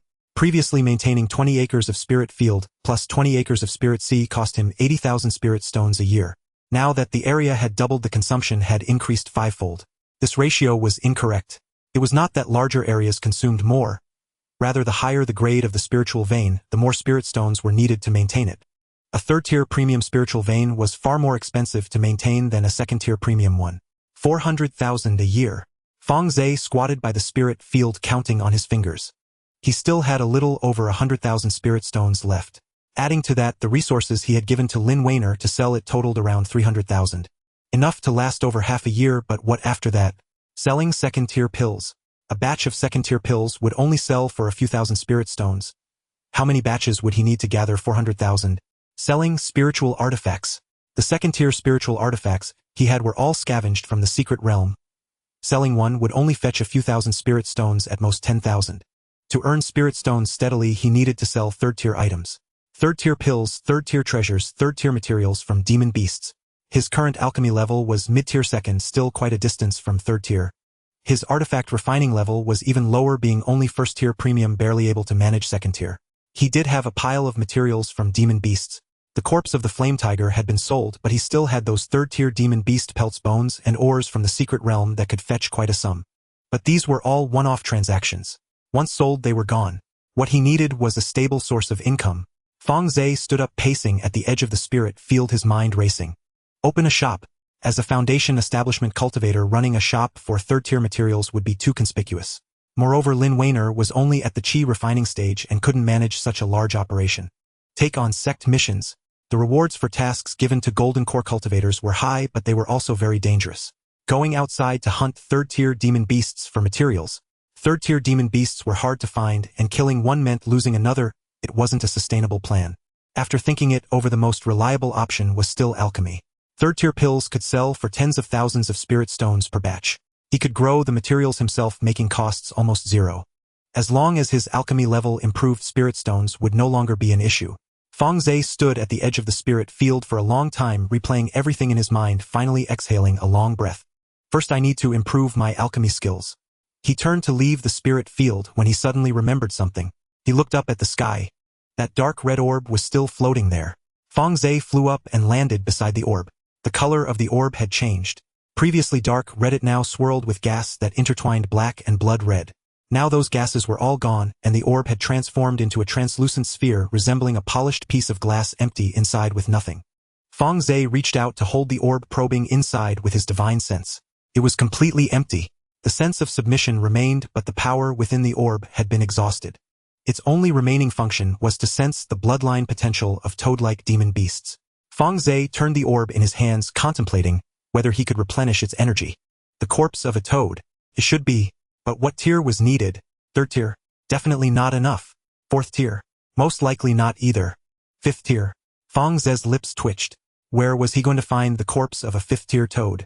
He had only encountered one by chance in the secret realm this time. In the future, it would probably be very difficult to find one. Only when his cultivation reached the transformation stage would he have a chance. This thing will likely be useless in the future. Fang Ze placed the orb back in its position, letting it continue to float in the sky. Just as he was about to land, he suddenly remembered something. He had seen with his own eyes when the orb dragged in that fifth-tier toad. The toad had been alive with a body, a soul, and cultivation. The orb had swallowed both its body and soul, refining it into the orb now. Did that mean this orb could pull in other fifth-tier demon beasts? Not just toads, but any fifth-tier demon beast. After dragging them in, could it refine them into orbs and then use them to sense the bloodlines of similar demon beasts? Fang Ze's heart raced. He landed by the spirit field, squatting down, pondering this idea over and over in his mind for a long time. The more he thought, the more he felt it was possible. But it was only a possibility. He had no way to verify it. Fifth-tier demon beasts were the big shots of the transformation stage. A mere breath from them could annihilate him. Let alone dragging them in, he couldn't even get close. Moreover, that toad had seemingly not been in its complete form, merely having its primordial spirit out. This meant that when encountering a fifth-tier demon beast, he would have to wait until the other party was unable to resist before there was any chance of dragging it in. I will think about it later. Fang Ze stood up, temporarily pushing the thought down. He walked to the edge of the spirit field and looked at the two spirit toads. The three-eyed ice toad squatted on a rock, its third eye fully opened on its forehead. The treasure-glowing golden toad lay on the black soil. It had grown another size larger than when it had just evolved, with 4 short legs standing straight like 4 pillars planted into the ground. Fang Ze squatted down in front of them, taking out 2 second-tier upper-grade beast inner cores and some second-tier spiritual herbs from his storage bag, placing them in front of them. Eat up, eat well, and cultivate hard. Get to the third tier as soon as possible. The three-eyed ice toad glanced at the inner core, then at Fang Ze before opening its mouth, extending its tongue, and rolling the inner core into its mouth, swallowing it with a gulp. After swallowing, it closed its eyes, and the chill emanating from its body became even more intense. The treasure-glowing golden toad was more direct. It opened its big mouth, biting down on the inner core, crunching it a few times like it was chewing on a jelly bean before swallowing. After finishing, it let out a hearty burp, releasing a plume of golden mist that fell to the ground, dyeing the black soil a dark golden color. Fang Ze looked at the two spiritual toads, a hint of a smile appearing at the corners of his mouth. He then stood up, walked to the center of the spirit field, and sat cross-legged. It was time to refine pills. He had not yet succeeded in refining the second-grade superior wood core pill and foundation establishment pill. Now that his cultivation had reached the golden core stage, both his divine sense and spiritual power had increased significantly. It was time to elevate his pill refining skills. Fang Ze took out a pill furnace from his storage bag and placed it in front of him. The pill furnace was of second-grade superior quality, obtained from the storage bag of a foundation establishment cultivator from a secret realm, and it was of much better quality than the one he had used before. He picked a few wood core herbs and several auxiliary materials from the spirit field, tossed them into the pill furnace, and ignited the fire. The flames danced at the bottom of the furnace as the temperature gradually rose. Fang Ze's divine sense probed into the pill furnace, carefully sensing the changes of each spiritual herb. This time he felt much more relaxed.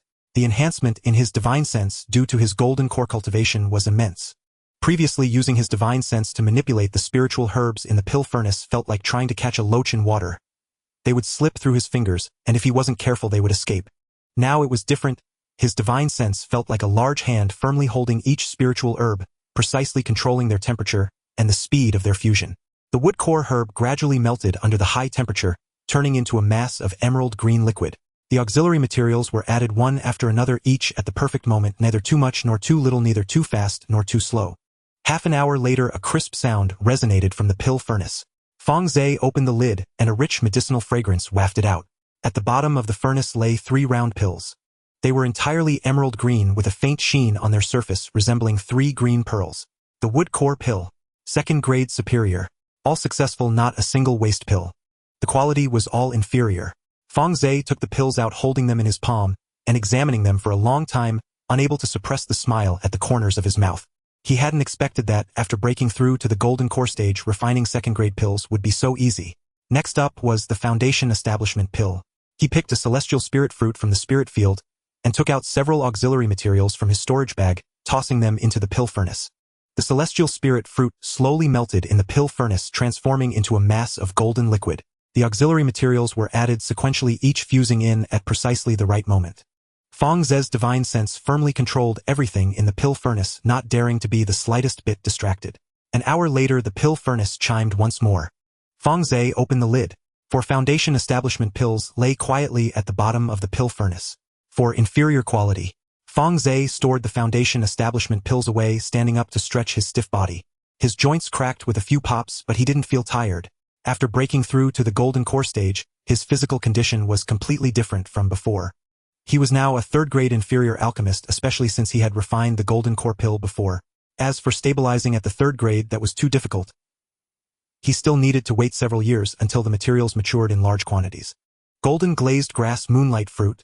Refining golden glazed pills yielded several tens of thousands of spirit stones per furnace.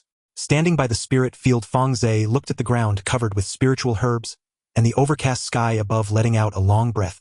For 100,000 spirit stones a year, it wasn't so terrifying anymore. In the space Fang Ze sat cross-legged by the spirit field, a pile of bottles and jars spread out before him. It had been 2 months. To be precise, it had been 2 months in the outside world, but nearly 17 years in the space. For 17 years, he had done nothing but stay in the space refining pills. One furnace after another, one batch after another, he had refined to the point that just seeing the pill furnace made him nauseous, and smelling the medicinal fragrance made him instinctively want to open the furnace. But the results were tangible. He had raised the output rate of 2nd grade pills to over 60% through sheer effort. With a full furnace yielding 10 pills, he could at least succeed with 6, and on lucky days he could reach 7 or 8. The quality had also improved. Previously producing a middle grade pill was already a cause for celebration, but now superior grade pills were not rare, and occasionally, he would even produce 1 or 2 exquisite ones. He rotated through various 2nd grade pills such as Tianyun pill, wood core pill, Qingling pill, and Peiyuan pill, filling over a dozen jade bottles with the pills he had refined.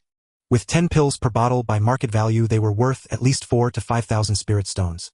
Fang Ze packed the newly refined wood core pills into a jade bottle, labeled it, and tossed it into the nearby basket. The basket was already close to full, completely packed with jade bottles, and it jingled when shaken. That's enough. He stood up and stretched his stiff neck. His joints cracked a few times like rusty gears starting to turn again. Over the past 2 months, he had delivered the pills to Lin Weiner on 2 occasions. The first time he gave her over 20 bottles, exchanging them for nearly 100,000 spirit stones. The second time he handed over another 20 bottles, again over 100,000. Including what he had left before, he now had around 400,000 spirit stones. Enough for a year's worth in the space. But just having enough for 1 year wasn't enough. He had to plan for next year, the year after, and the year after that. Fang Ze counted the pills in the basket, selecting the best-looking dozens of bottles, and putting them into a storage bag. He left the rest for the next sale. As he was tidying up the communication jade slip at his waist suddenly lit up. Fang Ze picked it up, probing his divine sense into it, and Lin Weiner's voice echoed in his mind, tinged with urgency. Master, someone from the Zhou family has arrived. There's also someone claiming to be Wei Qing, a disciple under Elder Zhao of the inner sect. They're rummaging through things in the shop, and the disciples can't stop them. Fang Ze's expression remained unchanged, but his gaze turned icy. He put away the jade slip, stowing all the pill refining materials back into the storage bag, and stood up. It had been 2 months. He had originally planned to disappear for just a month and return, but it ended up dragging on for over 2 months. It was about time. He flashed out of the space, landing in a secluded valley outside the city. Fang Ze stood in the center of the valley, looking up at the sky. The sky was darkening, and the evening glow set the clouds ablaze with orange hues. He withdrew his gaze, running his cultivation method thoroughly releasing the golden core cultivation he had suppressed for over 2 months. The golden core in his dantian spun vigorously and thick true essence surged out, flowing through his meridians to his limbs and bones. That feeling was akin to someone who had been holding their breath underwater for a long time finally surfacing and taking deep breaths. Every inch of muscle was rejoicing, every pore was opening, and spiritual power surged within him, breaking through the ice like the spring river. Fang Ze closed his eyes, savoring the moment before opening them again. He stepped toward the Lan Yu immortal city. His pace was neither fast nor slow, but with each step the ground beneath him trembled slightly. The aura of a golden core true immortal radiated from him like a sword drawn from its sheath, sharp and unrestrained. In the Lan Yu immortal city at Lin's pill shop, a crowd had gathered outside the store. There were wandering cultivators passing by, the shopkeepers from neighboring stores, and a few idle onlookers who found it amusing. They stood at a distance, whispering to each other and pointing, but none dared to approach. Inside the shop, several cultivators were rummaging through the cabinets. At the forefront stood a tall, thin, middle-aged man clad in a black robe with a long sword hanging from his waist. He stood in front of the counter, lightly tapping his fingers on it, his gaze sweeping over every corner of the shop, moving with the swagger of a cat that had intruded into someone else's home, brazen and unrestrained. Wei Qing. Behind him stood 2 cultivators from the Zhou family, one in mid-foundation establishment and the other in late foundation establishment. Both wore expressions of satisfaction and arrogance. After searching for over 2 months, they finally caught a break. Behind the counter, Lin Weiner stood in the corner, her face pale, her lips pressed tightly together. Her hand rested on the spirit beast pouch at her waist, yet she did not release the beast inside. Her master had instructed her to refrain from taking action unless absolutely necessary. These people were here for him. She only needed to protect herself. Little girl. Wei Qing turned his head to look at Lin Weiner, his tone bland. Where has your master been these days? Away from the sect? Lin Weiner lowered her head, her voice barely audible. My master is out traveling, and I do not know where. Traveling? Wei Qing chuckled, a chill in his smile. A foundation establishment cultivator traveling for over 2 months with no news at all. You two aren't engaging in any underhanded activities, are you? You jest, senior. Lin Weiner's voice was calm, but her fingers gripping her clothes turned white. My master is merely seeking an opportunity for a breakthrough outside. A breakthrough? Wei Qing raised an eyebrow, just based on him. The 2 Zhou family cultivators behind him burst into laughter. Their laughter echoed in the shop, jarring to the ears. Lin Weiner remained silent. In her sleeve, she was gripping a jade slip that was slightly warm. The message had already been sent out. Her master had said he would rush back upon receiving the news. She only needed to hold on until her master returned. Wei Qing wandered around the shop, walked up to the counter, and picked up a jade bottle, uncorking it to sniff. A second-grade upper-tier wood core pill. He weighed the jade bottle in his hand, surprised. The quality is not bad. Did your master refine this? Yes. A foundation establishment cultivator can refine a second-grade upper-tier pill. Wei Qing placed the jade bottle back on the counter, turning to look at Lin Weiner. Little girl, who taught your master alchemy? Before Lin Weiner could answer, the entrance of the shop suddenly fell silent. The crowd outside seemed to be choked by an invisible hand, all whispers disappearing at once.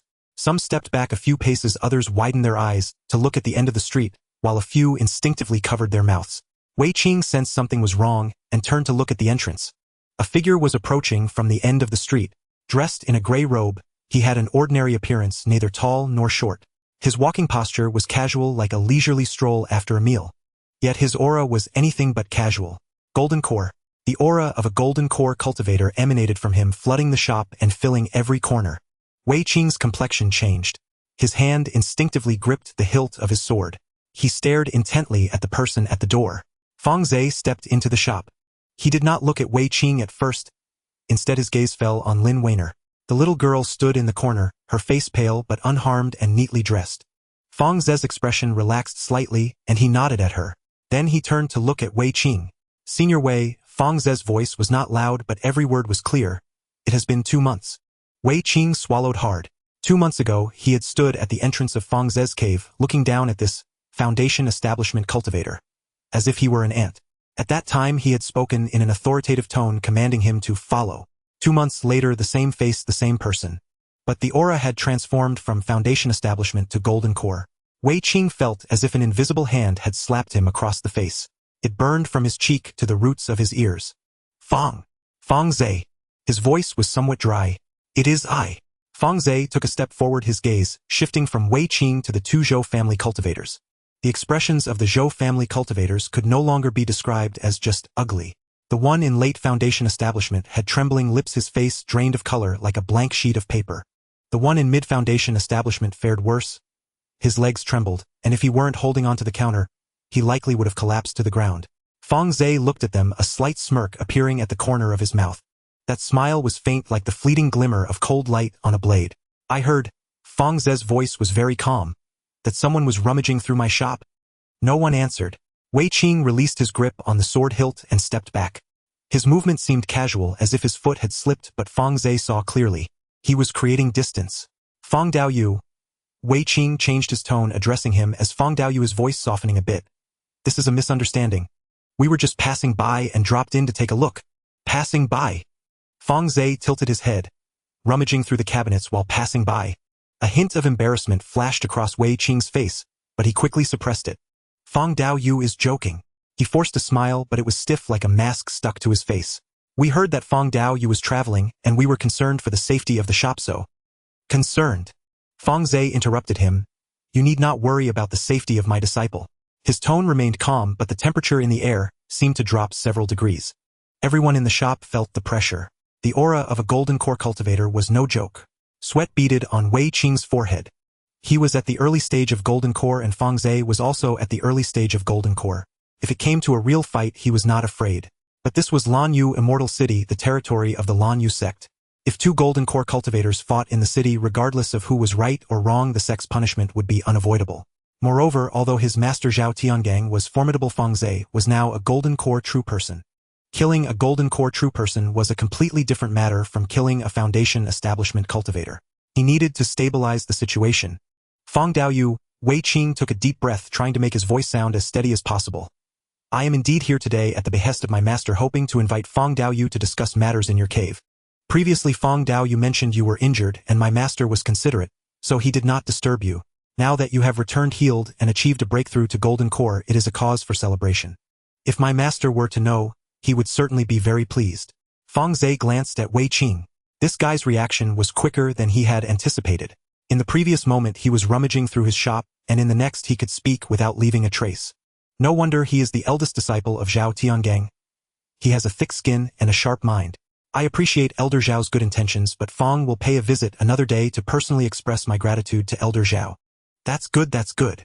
Wei Qing nodded repeatedly and turned to walk towards the door. When he reached the entrance, he stopped and glanced back at the two Zhou family cultivators who were still frozen in place. Aren't you leaving yet? The two Zhou family cultivators, as if waking from a dream, hurriedly scrambled to keep up. One of them, in the mid-foundation establishment stage, stumbled on the threshold and fell flat on his face. As he got up, his face was flushed, and he dared not look back, fleeing in a hurry. Wei Qing stepped out of the shop, standing on the street, taking a deep breath. Then he pulled out a jade talisman from his sleeve and crushed it. The moment the talisman shattered, an invisible wave of spiritual energy radiated from his palm, speeding towards the inner door. Fang Ze stood at the shop's entrance, watching Wei Qing's figure disappear at the end of the street, then lowered his gaze to the powder left on the ground from the shattered talisman. I called your master here, Fang Ze said softly. He had anticipated this move. Wei Qing was not his opponent, but behind Wei Qing stood Zhao Tiangang. A golden core expert at the peak of his power, one of the top 3 elders in the inner sect. Such a person was not someone a newly advanced golden core beginner could afford to offend. But Fang Ze was not flustered. He turned and walked back into the shop, rearranging the disordered cabinets, and picking up the scattered jade bottles to put them back in place. His movements were neither rushed nor slow, as if he were performing a very ordinary task. Lin Weiner stood beside him, wanting to help but too timid to move. She watched Fang Ze's back, her lips moving as she struggled to squeeze out a sentence. Master, have you achieved the golden core? Fang Ze turned his head, smiled at her, and replied, yes. Tears immediately welled up in Lin Weiner's eyes. She wiped at her tears with the back of her hand, but the more she wiped, the more they flowed. Eventually, she simply stopped, standing there laughing and crying at the same time. That's wonderful. That's wonderful. Fang Ze walked over and patted her shoulder. Stop crying. Go brew a pot of tea, there will be guests soon. Guests? Yes, an uncomfortable guest. A moment later, Zhao Tiangang arrived. He descended from the sky landing at the shop's entrance. His deep blue robe fluttered in the wind, the short beard on his chin neatly trimmed, and his small eyes glimmered with a restrained brilliance. The aura of a perfected golden core emanated from him, causing the shop signs on both sides of the street to tremble slightly. Fang Ze stood at the shop's entrance, respectfully cupping his hands in greeting. Elder Zhao. Zhao Tiangang did not speak immediately. He looked Fang Ze up and down, his gaze sweeping from head to toe and back again. In the early stage of Golden Core, his foundation was solid and his aura was stable, unlike someone who had just broken through. The fluctuations of spiritual energy in his dantian were smooth, indicating good practice of his techniques. He carried 2 spirit beast bags at his waist containing the aura of third-tier demon beasts. More than one. Zhao Tiangang quickly assessed in his mind. This young man was not to be trifled with. It wasn't just about how high his cultivation was, but rather his demeanor. A newly advanced Golden Core beginner facing a perfected Golden Core elder remained neither humble nor arrogant, neither anxious nor impatient, with no signs of flattery or fear on his face. Such composure was not feigned. He genuinely was not afraid. Why was he not afraid? Zhao Tiangang pondered, but could find no answer. But he knew one thing. In the cultivation world, a Golden Core beginner who is not afraid of a perfected Golden Core must either be a fool or have a trump card. Fang Ze was clearly not a fool. Fang Daoist, Zhao Tiangang began, his voice deep. Congratulations on breaking through to the Golden Core. I apologize for my tardiness. Please, do not hold it against me. Elder Zhao is too polite. Fang Ze gestured for him to enter. Let's talk inside. The two entered the shop and sat down in the reception area behind the counter. Lin Weiner served the spirit tea and then retreated to the back room. Zhao Tiangang picked up the cup, took a sip, and set it down. When did Taoist Fang break through? A month ago. I gained some opportunities in the secret realm and went into seclusion afterwards. A month. Zhao Tiangang nodded. Taoist Fang's opportunities are quite substantial. Just good luck, that's all. The two exchanged glances but did not speak further. The atmosphere grew somewhat heavy. Zhao Tianggang's fingers tapped lightly on the armrest of the chair, while Fang Ze slowly sipped his tea, neither of them in a hurry to speak. Ultimately, it was Zhao Tiangang who broke the silence. Taoist Fang, I came today for 2 reasons. One is to congratulate you and the other is... He paused, carefully choosing his words. There are some matters I would like to clarify with Taoist Fang. About the Zhou family. Zhao Tianggang's tone was very calm, with no intention of hiding anything. Zhou Mingshan approached me wanting me to help. I have some connections with Zhou Yuanda and could not refuse. Thus I sent Wei Qing to find Taoist Fang, hoping to invite you to the cave abode to discuss things openly. Discuss openly. Fang Ze's lips curled slightly. Elder Zhao means. What I mean is, it is better to resolve enmities than to deepen them. Zhao Tianggang's voice was steady. I have heard about the grievances between the Zhou family and Taoist Fang. They are merely conflicts of pride and do not need to escalate to a life-and-death situation. As a Golden Core master, Taoist Fang should broaden his perspective. It would not sound good to be seen quarreling with a foundation establishment cultivator. Fang Ze did not respond, lifting his teacup to take another sip. Zhao Tianggang's words sounded impressive, yet the underlying meaning was quite straightforward. As for the Zhou family matter, it ends here. You give me face and I won't pursue it any further. Fang Ze put down the teacup and looked into Zhao Tianggang's eyes. Elder Zhao, there is something I do not understand. Taoist Fang, please speak. What I have with the Zhou family, who did Elder Zhao hear it from? Naturally, it was Zhou Mingshan. What did Zhou Mingshan say? Fang Ze's tone was calm. Did he say his daughter bullied my disciple first? Or did he say that their Zhou family ambushed me in the secret realm first? Zhao Tianggang's expression stiffened. Fang Ze did not give him a chance to speak. Zhou Mingshan's daughter publicly humiliated my disciple, seized her things, and hit her. I intervened to mediate, and the Zhou family bore a grudge, sending people to ambush me. In the secret realm, Zhou family's brothers colluded with the inner sect disciple Su Feng to design my assassination. Does Elder Zhao know about these matters? Zhao Tiangang fell silent. He knew. When Zhou Mingshan came to him, he had mentioned all these matters. But he had not taken it seriously. Just a foundation establishment cultivator. What was the big deal if he was killed? But now it was different. Fang Ze was a Golden Core master. Fang Daoyo. Zhao Tianggang's tone softened a bit. I do know something about these matters. But Zhou Mingshan has already paid the price. His brother died in the secret realm and his father also perished there. The Zhou family has fallen from a Golden Core family to the foundation establishment level, and their situation in Lanhua Xianxia is already quite difficult. If Dao Yufang still wants to pursue this, it would be. If I still want to pursue it, what does Elder Zhao plan to do? Fang Ze interrupted him. Zhao Tiangang furrowed his brows. This remark was quite impolite. For someone in the early Golden Core stage to say such a thing to someone at the perfected Golden Core stage, it was either seeking death or truly had confidence. Fang Ze was clearly not seeking death. Zhao Tiangang fell silent for a moment, then began to laugh. The laughter was not loud, but it was sincere. When he laughed, his eyes squinted into slits, and the short beard on his chin trembled slightly, making him appear much more amiable. Dao Yufang speaks frankly. I appreciate it. Zhao Tiangang stopped smiling and said seriously, since that's the case, I won't beat around the bush. I will no longer interfere in the Zhou family's affairs. You and the Zhou family's grievances you will resolve yourselves. I only ask for one thing. He looked into Fang Ze's eyes and said word by word, do not make a move in Langyue Xianxing. Fang Ze stared at Zhao Tiangang for a while, then nodded. For Elder Zhao's sake, I will comply. Zhao Tiangang let out a sigh of relief. He stood up and cupped his hands. Dao Yu Fang is straightforward. One day I will host a banquet to welcome you, Dao Yu. Elder Zhao is being polite. Zhao Tiangang turned and walked out of the shop. When he reached the doorway, he paused and looked back. Dao Yu Fang, let me add one last thing. Elder Zhao, please go ahead. Those pills you have in hand, do not sell them in the Xianxing anymore. If you wish to sell, go find Zhou Wenyuan at Wankai Trading Company. That man is fair in business and keeps his mouth shut. Fang Ze was taken aback for a moment, then nodded. This seemed a bit obvious to Fang. Was he trying to take his business? Thank you, Elder Zhao, for the advice. Zhao Tiangang did not speak further, and with a flicker, he transformed into a beam of light flying toward the inner gate. Fang Ze stood at the shop's entrance, watching that beam of light disappear into the horizon, his smile gradually fading. Old fox, he muttered.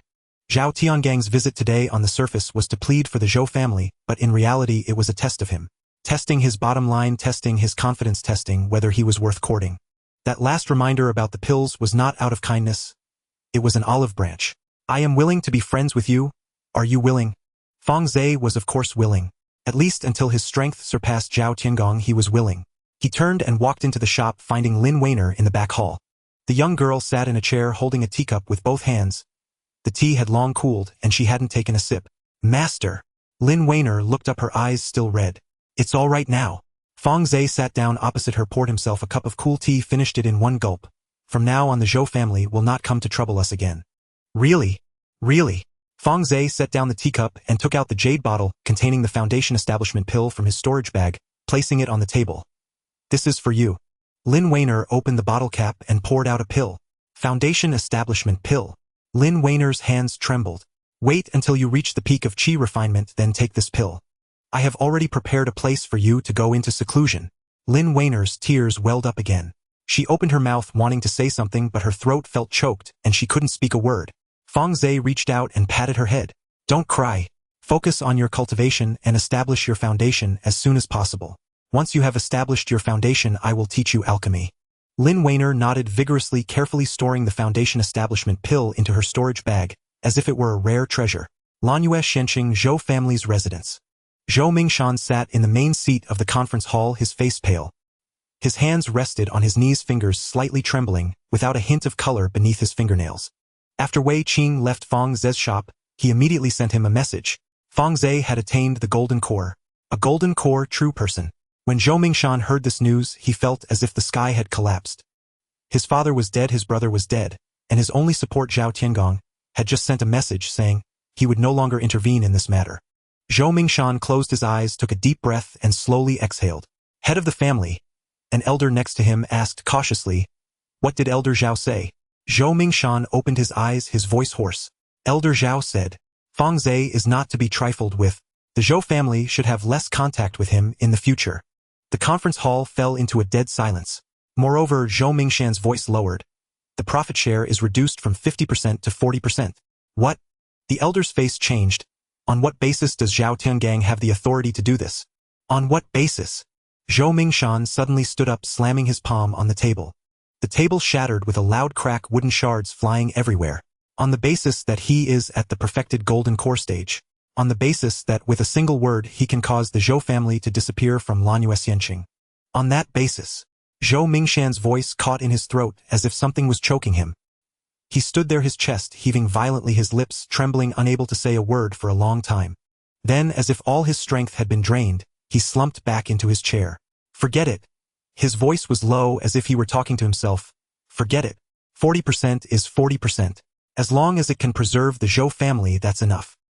He raised his head, looking at the disheveled clansmen in the conference hall, forcing a smile that was more painful than crying. From now on, avoid Fang Ze. No one is to provoke him. Whoever dares to provoke him, do not blame me for being ruthless. No one spoke. The conference hall was as quiet as a grave. In the back hall of the shop, the lamp oil burned throughout the night, the flames flickering in the lamp, casting the shadows of two people on the wall, swaying gently. Fang Ze sat in the chair explaining the upcoming arrangements to Lin Weiner one by one. The young girl sat across from him, her hands resting on her knees, her back straight, as if she were a diligent student listening attentively. The shop is temporarily safe. The Zhou family doesn't dare to come anymore, and Zhao Tiangang has also eased up. You don't need to worry about anything. Just focus on establishing your foundation. Lin Weiner nodded, saying nothing. Her gaze remained fixed on Fang Ze's face, as if she were looking at a lost treasure, reluctant to look away. Fang Ze took out the foundation establishment pill from his storage bag and placed it on the table. The pill was contained in a jade bottle. This is a top-grade foundation establishment pill. Fang Ze pushed the jade bottle in front of Lin Weiner. After taking it, guide the medicinal power with your energy. Don't rush to break through the bottleneck. First, let the medicinal power circulate through your meridians for 3 grand circulations before leading it into your dantian. Lin Weiner picked up the jade vial and uncorked it. A sweet and fragrant aroma of pills wafted from the opening, and she took a deep breath, feeling every pore of her body open up. Master.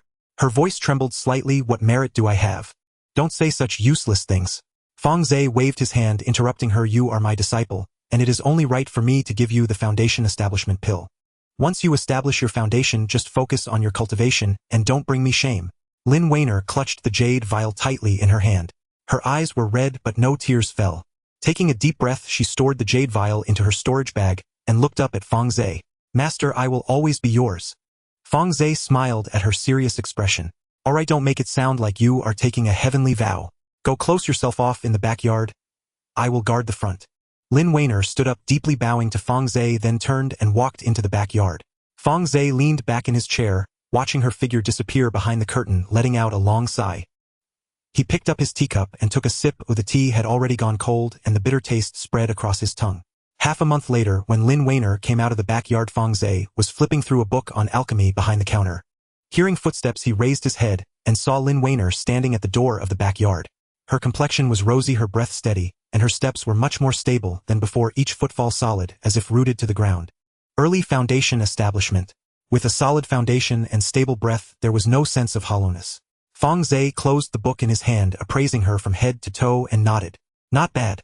Lin Weiner approached and stood in front of the counter, bowing to Fang Ze again. All of this is thanks to Master. Without the foundation establishment pill given by Master, I wouldn't be able to touch the threshold of foundation establishment even after practicing for 10 years. The foundation establishment pill is just a stepping stone. Fang Ze stood up, walked around the counter, and stood in front of her. Being able to establish your foundation is your own ability. A high-grade foundation establishment pill can help 8 out of 10 cultivators at the great perfection of qi refinement to succeed. But you stabilized your cultivation in just half a month, which shows that your foundation is solid. Lin Weiner's face flushed slightly, as if embarrassed by the praise. Fang Ze untied a spirit beast pouch from his waist and placed it on the counter. Inside is a third-tier initial stage howling moonwolf. I've already told it to listen to your commands from now on. Lin Weiner was taken aback, staring at the spirit beast pouch, unable to move for a long time. Master, a third-tier monster. Yes, you will be managing the shop, and I'm worried about you being alone. If a golden core cultivator comes to cause trouble, you won't be able to handle it. The howling moonwolf, while not excessively powerful, is sufficient to deal with early golden core cultivators. This beast had no potential left, and had already given birth to several howling moonwolf offspring in the space. Having Lin Weiner by its side is the best choice. Lin Weiner moved her lips as if to say something, but the words got stuck in her throat. She reached out to take the spirit beast pouch, carefully tying it to her belt, and after securing it, she patted it with her hand as if to confirm it was tight. Master, don't worry. I will manage the shop well. Fang Ze took out a few jade slips from his storage bag and placed them on the counter. These contain recipes and insights for second-tier pills. You just established your foundation and your alchemy skills are still at the first tier. No need to rush, take your time. First, get familiar with the operation of your spiritual power before you touch the alchemy furnace. Yes, Master.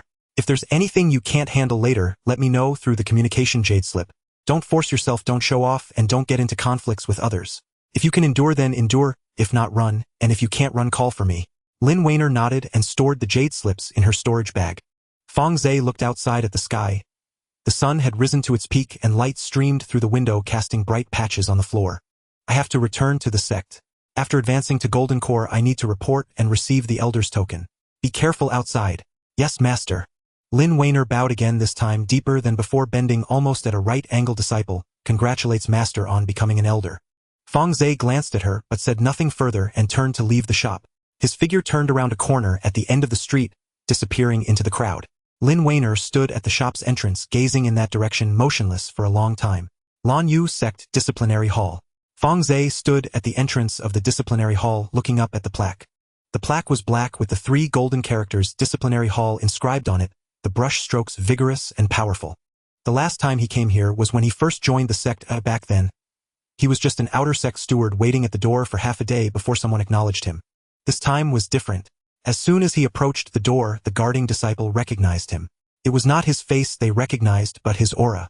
The aura of a golden core true person was conspicuous in this outer sect area. Please wait, senior. I will go report this immediately. The guarding disciple dashed inside. Fang Ze waited at the door for a while, before hearing hurried footsteps coming from inside. An elderly man with graying hair emerged from within wearing a deep blue Taoist robe, his face thin with small yet spirited eyes. Late Golden Core. Fang Ze cupped his hands saying, Outer Sect Steward Fang Ze, promoted to Golden Core here to report. The old man appraised him up and down, nodded, and stepped aside. Come in. I am Zhou Zhengyong, the head of the disciplinary hall. Fang Ze followed him into the disciplinary hall. The interior was much larger than it appeared from the outside, with a long table in the center piled with a thick stack of jade slips and documents. Several maps hung on the walls marking the influence range of the Lan Yu sect, and the positions of various affiliated spiritual mountains. Zhou Zhengyong sat behind the table, pulled out a blank jade slip from the stack, and placed it in front of him. Identity token. Fang Ze handed over the outer sect steward token. Zhou Zhengyong took it, flipped it in his hand, then took the blank jade slip and pressed it to his forehead. After a moment he set the jade slip down, opened his eyes, and looked at Fang Ze. Fang Ze, you have been in Lan Yu sect for less than 2 years. His tone was very flat, but Fang Ze detected the underlying meaning. To break through from Foundation establishment to Golden Core in less than 2 years is an unusual speed. I gained some opportunities in the secret realm. Fang Ze's reply was brief, with no intention of explaining further. Zhou Zhengyong nodded and did not press further. He placed Fang Ze's identity token aside and took out a new token from below the table. The token was silver-white, larger than the steward token, with the words Lan Yu Sect inscribed on the front and a Fang character on the back. Have you entered the 9 Heavens secret realm? Zhou Zhengyong asked casually while recording on the jade slip. Yes. Zhou Zhenjiang's hand paused for a moment, raising his head to glance at Fang Ze. Recently several Foundation establishment cultivators in the sect have broken through to Golden Core. Zhou Zhengyong put down the jade slip, leaned back in his chair, and lightly tapped his fingers on the table. They all gained opportunities in the secret realm. Fang Ze did not respond. However, as he picked up the silver-white token, his hand hesitated. I cannot make decisions on your matter. Fang Ze frowned. A report about a breakthrough from Foundation establishment to Golden Core and the Hall of Elders cannot make a decision. Fang Ze asked. Zhou Zhengyong shook his head, a hint of helplessness in his eyes. It's not that we cannot make a decision, but your situation is special. You broke through to Golden Core in less than 2 years after joining the sect. I must consult the sect master. As he spoke, he pulled out a communication jade slip from his sleeve and infused it with spiritual energy. Moments later a figure floated in from outside the Hall of Elders. Fang Ze turned his head and saw a woman. She appeared to be in her 30s, wearing a moon-white Taoist robe with her hair casually pinned up with a jade hairpin, a few strands of hair falling beside her ears.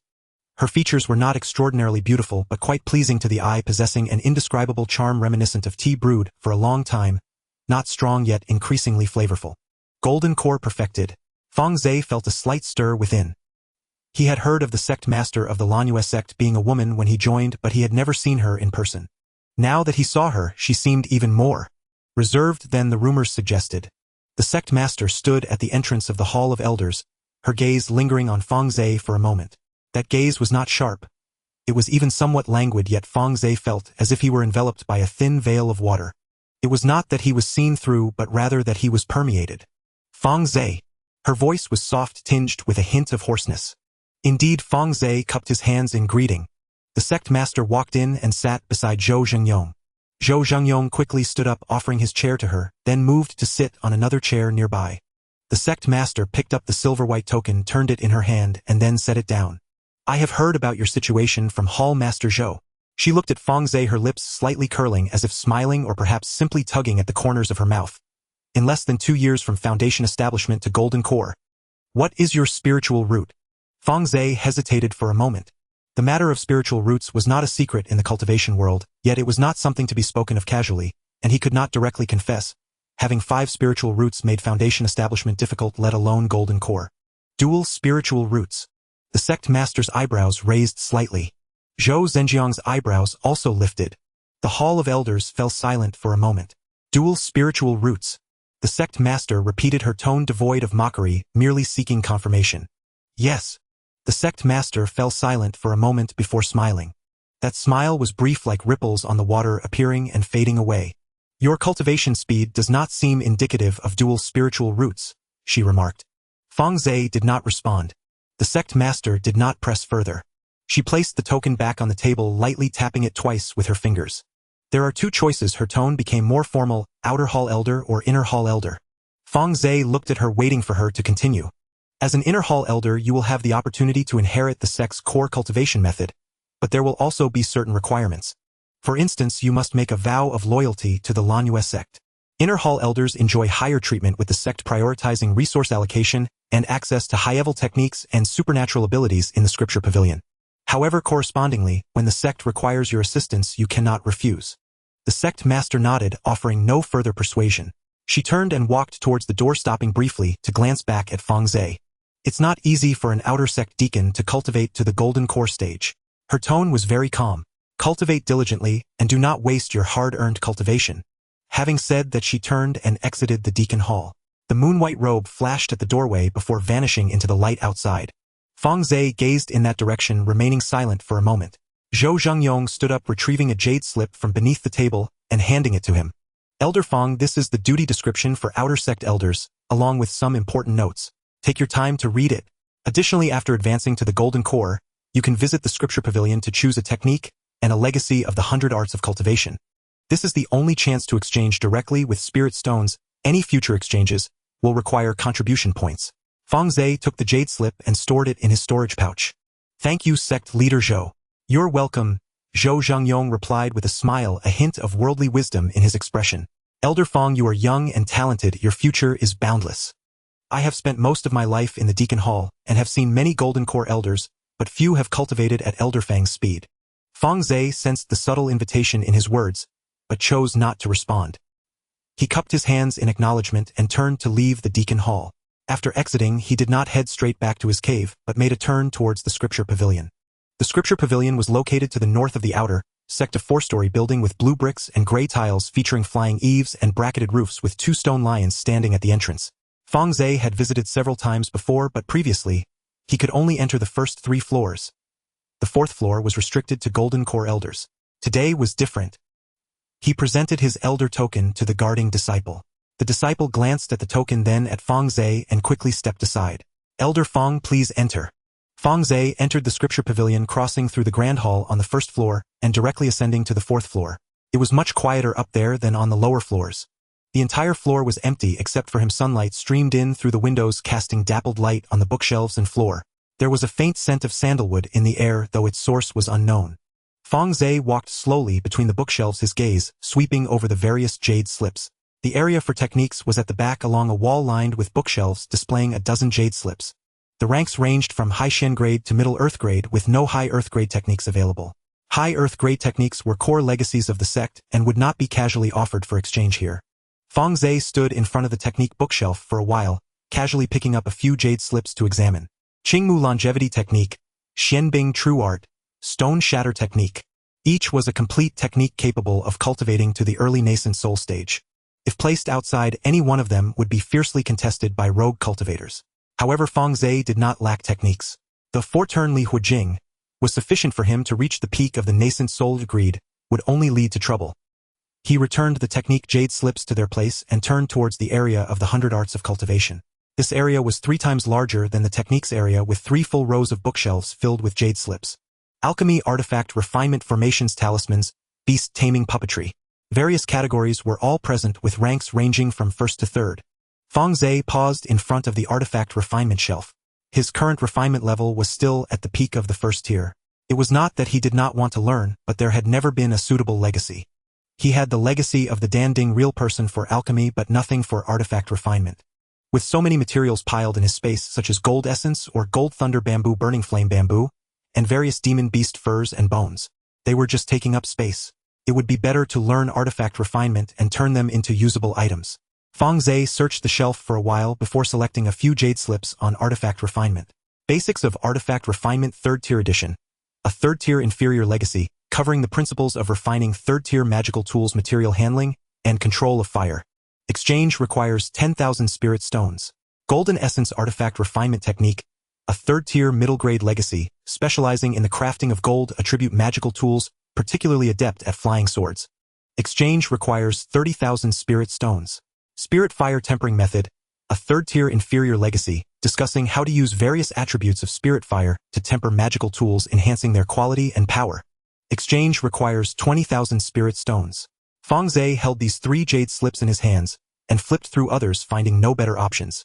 The total cost of the 3 slips was 60,000 spirit stones, not cheap but not overly expensive either. He currently had about 400,000 spirit stones in hand, so he didn't feel a pinch in parting with them.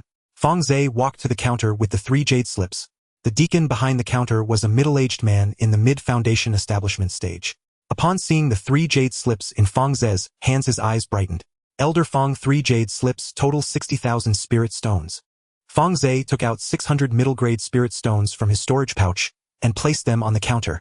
The middle-aged deacon counted them, confirming they were correct, and handed a copy of the jade slip imprint back to Fang Ze. Elder Fang, please keep these safe. Fang Ze stored the jade slips in his pouch and turned back to the area of the 100 arts. He still needed a small divine ability. The biggest difference between Golden Core cultivators and Foundation Establishment cultivators is not in the depth of their spiritual power, but in their ability to cultivate divine abilities. Divine abilities and spells are not the same. Spells are driven by the spiritual power within the body, creating various effects. Fireballs, ice arrows, wind blades have limited power and substantial consumption. Divine abilities, on the other hand, utilize spiritual power to manipulate some external spiritual energy. Though the area of effect is small, their power surpasses that of spells by several tiers. A fireball technique mastered to perfection is like comparing a slingshot to a crossbow when stacked against a newly learned divine ability. Fang Ze stood in front of the divine ability bookshelf for a long time, examining each one carefully. Golden Light Escape, a third-tier inferior divine ability after cultivation, allows one to condense golden light beneath their feet, increasing escape speed by 50%. Exchange requires 50,000 spirit stones. Sky-Splitting Finger, a third-tier middle-grade divine ability, condenses spiritual power at the fingertip, capable of piercing through defenses below the 3rd tier with a single strike. Exchange requires 80,000 spirit stones. Spirit Eye Golden Eye Technique, a third-tier inferior divine ability after cultivation, doubles the range of divine sense detection, capable of seeing through most concealment techniques. Exchange requires 40,000 spirit stones. After contemplating for a while, Fang Ze ultimately chose the Spirit Eye Golden Eye Technique. His current shortcoming was not in attack power. With 2 third-tier demon beasts and a golden sword, he could easily handle cultivators of the same tier. His shortcoming lay in divine sense and detection capabilities. Experiences in the secret realm made him realize that many dangers could not be resolved through brute force. Early detection and avoidance were far more important than anything else.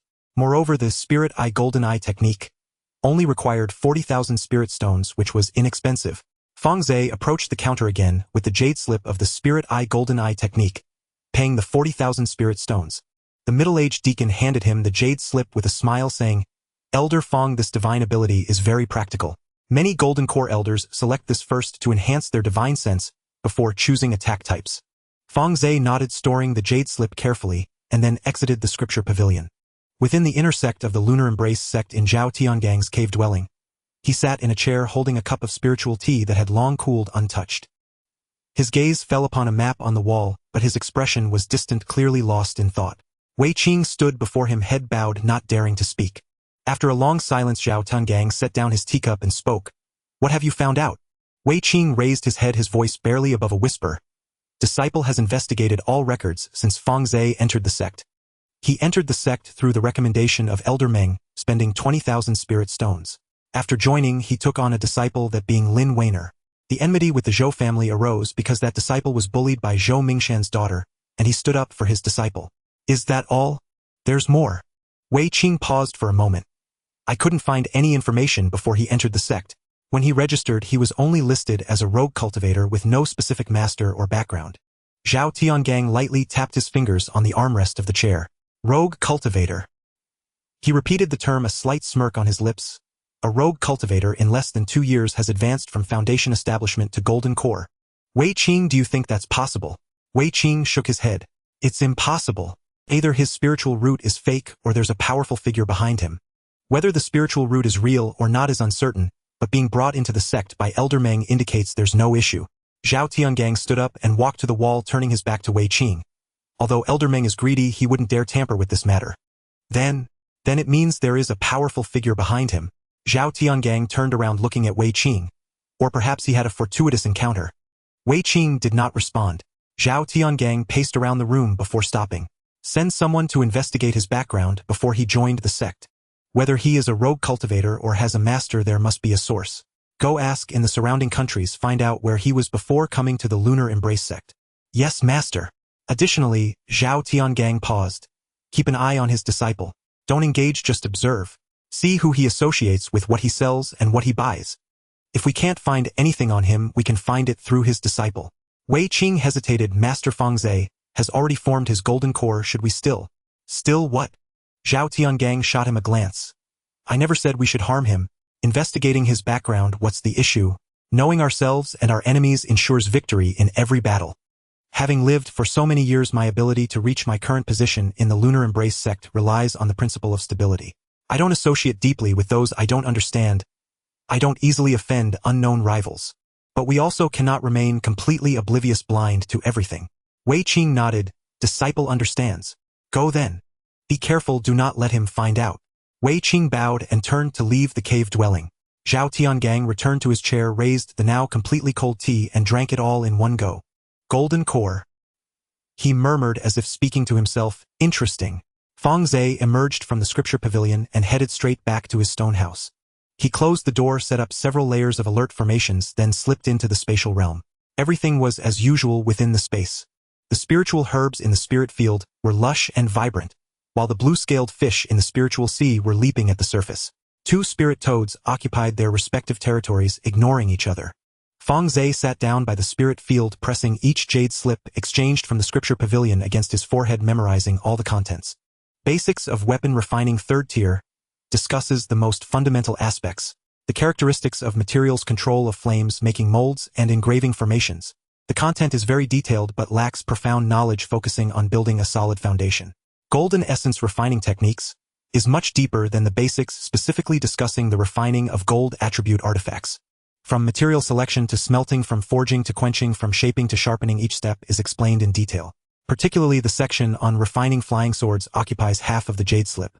Spiritual fire quenching method explains how to use different attribute spiritual fires to quench artifacts. The same materials, when refined with different spiritual fires, produce artifacts of vastly different quality. Fang Ze practiced the 4-fold leaving fire scripture, with spiritual power inherently possessing the fire attribute, giving him a natural advantage in weapon refining. Spiritual Eye Golden Eye technique is a minor divine ability. After cultivation, the range of divine sense detection doubles, and can penetrate most concealment and disguising techniques. Fang Ze's disguise technique has reached perfection, and he is well aware of the significant advantages that come with concealment. In the same vein, being able to see through others' disguises is also a tremendous advantage. Fang Ze memorized all 4 inherited teachings, closed his eyes, mentally reviewed them to ensure nothing was missed before finally opening his eyes. He stood up and walked to the edge of the spirit field, observing the 2 spirit toads. The 3-eyed ice toad squatted on a rock, its 3rd eye half open, half closed. The treasure glow golden toad lay on the black earth. Fang Ze retrieved 2 second-tier spiritual herbs from the spatial realm and tossed them to them. The 3-eyed ice toad flicked its tongue, drawing the inner core into its mouth, swallowing it with a gulp. The treasure glow golden toad opened its wide mouth, crunching a few times as if chewing candy before swallowing. Fang Ze watched them, a hint of a smile appearing at the corner of his mouth. Eat up. Once you're full, advance to the 3rd tier soon. He turned back to the spirit field, sitting cross-legged, closed his eyes, and began practicing the spiritual Eye Golden Eye technique. The training of the spiritual Eye Golden Eye technique went smoother than Fang Ze had anticipated. While only 5 days passed in the outside world, over a year had passed in the spatial realm. Over that year, he progressed from entry-level to minor success, then from minor success to major success in this minor divine ability. As the final barrier was broken, Fang Ze felt as if his eyes were enveloped in 2 warm waters. The sensation was marvelous, not painful or swollen, just warm. Warm water flowed over his eyeballs, through his pupils, and over his retinas, every tiny nerve gradually stretching. He opened his eyes. Everything in the space had changed. Not in shape, but in the way he perceived things. The black soil in the spirit field was no longer merely a dark mass of dirt. He could see the flow of spiritual power deep within the soil. Those streams of spiritual power meandered beneath the surface, converging into thicker currents, ultimately flowing to every corner of the spirit field. He turned his head to look at the spiritual sea. The water's surface was no longer just water. He could see the particles of spiritual energy contained within the sea densely packed. Those particles slowly drifted within the water, rising and falling with the waves, some sinking to the bottom, while others evaporated into the air. He then turned to the two spirit toads. The three-eyed ice toad squatted on the rock, and Fang Ze could see the flow of spiritual power within it. Spiritual power was inhaled through its mouth, and nose flowing down its throat to its abdomen, where it circled around before splitting into two streams. One stream flowed towards its limbs, while the other headed towards the third eye on its forehead. Inside that third eye something lay in slumber, wrapped in layers of ice-blue radiance. The golden toad lay on the dark soil, the circulation pathway of its spiritual power, simpler than that of the ice toad. Spiritual energy was inhaled through its mouth, and nose directly sinking into its abdomen, forming a golden sphere of light. The light sphere slowly rotated, growing brighter with each revolution, like a light bulb gradually being ignited. Fang Ze closed his eyes, and when he opened them again, the golden light in his gaze had vanished. He extended his hand, waving it in front of him. He could see the bones of his hands, the blood vessels beneath his skin, and the blood flowing through the veins. It was not a form of X-ray vision, but a deeper perception that directly revealed the existence of spiritual power. This divine ability is indeed more useful than I anticipated. Fang Ze stood up and stretched his body. His joints cracked a few times. After more than a year of inactivity, his body felt stiff. He walked to the edge of the spiritual field and looked at the spiritual herbs. Several stalks of golden lioli grass had matured. The moonlight fruit tree bore 7 or 8 fist-sized fruits. The dragon scale fruit tree bore even larger fruits with a red-gold skin covered in fine scales, feeling rough to the touch. The earliest fruits had already ripened. Fang Ze picked a dragon scale fruit, rubbed it on his clothes, and took a bite. The flesh was very hard, crunching as he chewed like gnawing on a piece of wood. The taste was mediocre, neither sweet nor sour, with a hint of mild bitterness. However, after swallowing, a warm force rose from his stomach, traveling up his esophagus, and splitting into two currents at his throat. One surge rushed upward into his body, while the other sank down into his dantian. The force within him made his meridians slightly tremble. The energy in his dantian merged with his golden core, momentarily brightening its luster. It is indeed useful for enhancing the physical body. Fang Ze finished the remaining dragon scale fruit in a few bites and tossed the pit into the spiritual field.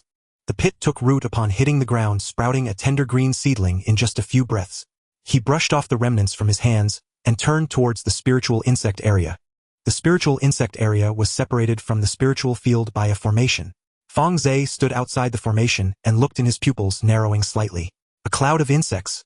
This was not the sparse groups of insects from before, but a vast, dense cloud of insects that obscured the sky. The gold-devouring insects were packed closely together, surging, rolling, and swirling within the space of the formation. 20,000 of them. Fang Ze took a deep breath. When he emerged from the secret realm, there were only 1,200 gold-devouring insects. Nearly 20 years had passed in this space, and in that time the gold-devouring insects had bred nearly 20 generations. Each generation devoured one another, and evolved, increasing in number from 1,200 to 20,000, nearly a 17-fold increase. Among the 20,000 gold-devouring insects, nearly half were at the second tier. More than 9,000 second-tier gold-devouring insects darted through the cloud, moving more than twice as fast as the first tier, with shells much sturdier. Deep within the cloud, a single gold-devouring insect lay quietly at the center of the swarm. Its size was more than 10 times that of a normal gold-devouring insect, its body a dark golden hue covered in silver-white patterns. These patterns were not engraved but emanated from within the shell, spreading outwards like tree roots from the center. It lay there motionless, and the surrounding gold-devouring insects automatically cleared a space around it, with none daring to approach within 3 feet. Third tier. Fang Ze closed his eyes and carefully sensed with his divine sense. The aura of the third-tier gold-devouring insect was very stable, unlike the fluctuations it displayed upon breaking through. Its shell still bore the marks of lightning tribulation, with several charred cracks extending from its head to its tail, but new shell growth had emerged within the cracks, darker and shinier than the old. The first one. Fang Ze opened his eyes, a smile appearing at the corners of his mouth. The third-tier gold-devouring insect was not the endpoint. If this trend continued in the coming years, gold-devouring insects would undergo tribulation daily in this space. One after another, batch after batch, until the number of third-tier insects in the entire swarm reached a critical point. By then, let alone golden core cultivators, even nascent soul cultivators would have to take a detour upon seeing this cloud of insects. Fang Ze shifted his gaze from the spiritual insect area to the beast enclosure on the other side of the spiritual field. A few newly born cubs were kept within. They were the offspring of the howling moon sky wolf and the silver moon wolf. The silver moon wolf was of the same family as the howling moonsky wolf, but its bloodline was significantly weaker, resulting in most of the cubs being more like the silver moon wolf with limited potential. However, 3 of them were different. They bore faint golden markings on their foreheads, not as pronounced as those of the howling moonsky wolf, but they were indeed present. 3rd tier potential. Fang Ze squatted outside the beast enclosure watching the 3 wolf cubs play inside. They were still small, wobbling as they walked, but some differences were already apparent. One of them, the largest, had the brightest fur, and its golden marking on the forehead was the most pronounced. It lay on top of the other 2, using its paw to press down on their heads, displaying a bossy demeanor. Take good care of them.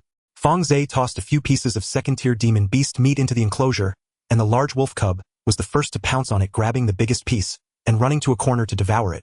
The other 2 were a step too late and could only snatch the leftovers. Fang Ze stood up, brushed off the dust from his hands, and walked to the center of the spiritual field. He sat cross-legged and took out a pill furnace from his storage bag, placing it before him. In the next half-year, 50 years would pass in this space. During those 50 years, Fang Ze advanced his alchemy skills from the low-grade 3rd tier to the mid-grade 3rd tier. The success rate of the golden lily pill rose from 30% to 50%, and the quality of the pills produced shifted from predominantly low-grade to predominantly mid-grade. In 50 years, he brought his artifact refining skills from low-grade 1st tier to high-grade 2nd tier. He refined over 1,000 items, from initially struggling with heat control, improper material ratios, and crooked formation engravings to later achieving mastery and effortlessly engraving formations. Next to the spiritual field lay a large pile of failed creations, some blown up in the furnace, some cracked during quenching, and some deemed useless due to incorrect formation engravings. Fang Ze was reluctant to discard them, stacking them there as a warning. 50 years, and the changes in the space were not limited to these. Both spiritual toads had reached 2nd tier perfection. One day, while Fang Ze was refining artifacts at the edge of the spiritual field, he suddenly sensed a powerful fluctuation of spiritual energy emanating from the spiritual field. He halted his work and stood up to look towards the spiritual field.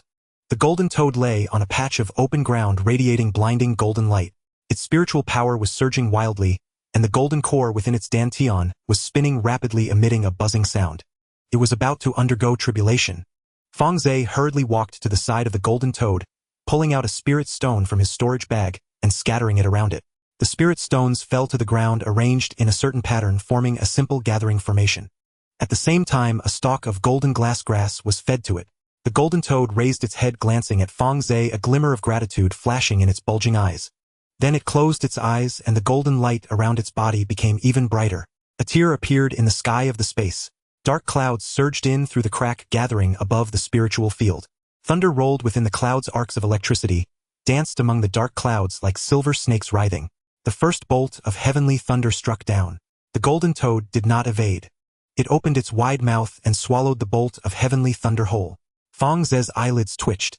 As the heavenly thunder entered its belly, the golden toad's body shook violently, appearing with numerous fine cracks on its dark golden skin. But it did not fall. Instead, it opened its mouth wider. The second bolt of heavenly thunder struck down, and it swallowed it again. The third bolt it swallowed. The fourth it swallowed. By the time the fifth bolt of heavenly thunder struck, the golden toad's body had already expanded to 3 times its original size, resembling a balloon filled with air. The cracks on its skin grew more numerous, and deeper golden liquid seeping out and trickling down its skin. Fang Ze furrowed his brows. He knew what the golden toad was doing. It was refining its inner core using the heavenly thunder. This method was extremely risky. A slight misstep could lead to the core shattering and the beast perishing. But if successful, its inner core would be far stronger than that of an ordinary 3rd-tier beast.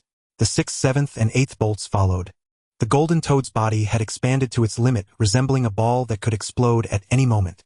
It crouched on the ground, its 4 short legs, straightened claws deeply embedded in the black soil. Its eyes were closed and its mouth tightly pursed, its chin no longer drooping. The 9th bolt of heavenly thunder struck down. This time the golden toad did not swallow.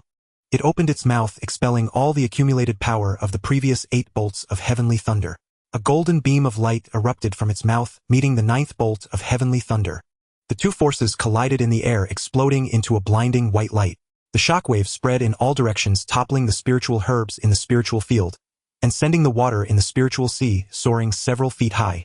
Fang Ze stood beside the golden toad, his body completely still. His Dao robe fluttered in the wind, his hair blown back, yet his eyes remained fixed on the golden toad. As the white light dissipated, the golden toad lay on the ground, charred all over, its skin marked with burn scars. It remained motionless like a stone that had been scorched by fire. Fang Ze's heart tightened. After a moment, the golden toad moved. Its body began to glow. Light radiated from within as its charred skin peeled away in patches, revealing fresh skin underneath. The new skin was golden. Not dark golden, but true pure gold, like a piece of meticulously polished gold. The golden toad's body began to shrink. From its original basin-sized form, it shrank to that of a rice bowl and then to the size of a fist. When it reached fist size, it stopped, then its body began to expand again. It did not revert to its original size, but instead transformed. Its limbs elongated and slimmed, changing from short, stout frog legs to long, graceful limbs. Its body straightened, transitioning from a crouching position to standing. Its head also changed, its mouth shortening, its eyes narrowing, and its forehead widening. After the light faded, a child stood before Fang Ze. The child appeared to be only 4 or 5 years old, wearing a golden belly wrap exposing a round pudgy belly. His skin was golden, his hair was golden, and even his pupils were golden.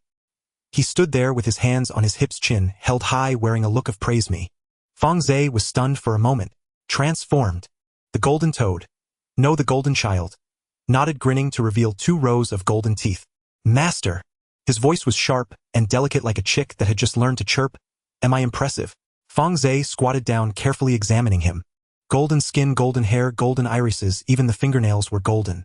If it weren't for that round pudgy face and those twinkling eyes, he could easily be mistaken for a statue made of pure gold. Impressive. Fang Ze reached out to pat his head. The hair felt less like hair and more like fine strands of gold, stiff and prickly. The golden child was quite comfortable being patted, squinting his eyes in delight. But just a moment later, he suddenly opened his eyes wide and turned to look to the other side of the spiritual field. That stinky frog is about to undergo tribulation. Fang Ze followed his gaze. The 3-eyed ice toad crouched at the other end of the spiritual field, emanating an icy blue glow. The temperature of the air around it plummeted, a thick layer of white frost forming on the black soil, the frost flowers spreading outwards for a full 3 yards.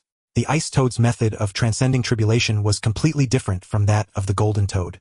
It did not swallow the heavenly thunder, but withstood it with cold air. Each bolt of heavenly thunder that struck down was met with a breath of cold air that froze it. The heavenly thunder struggled, burst, and exploded within the ice layer, but the cold air continuously surged in layer upon layer, wearing down the power of the heavenly thunder.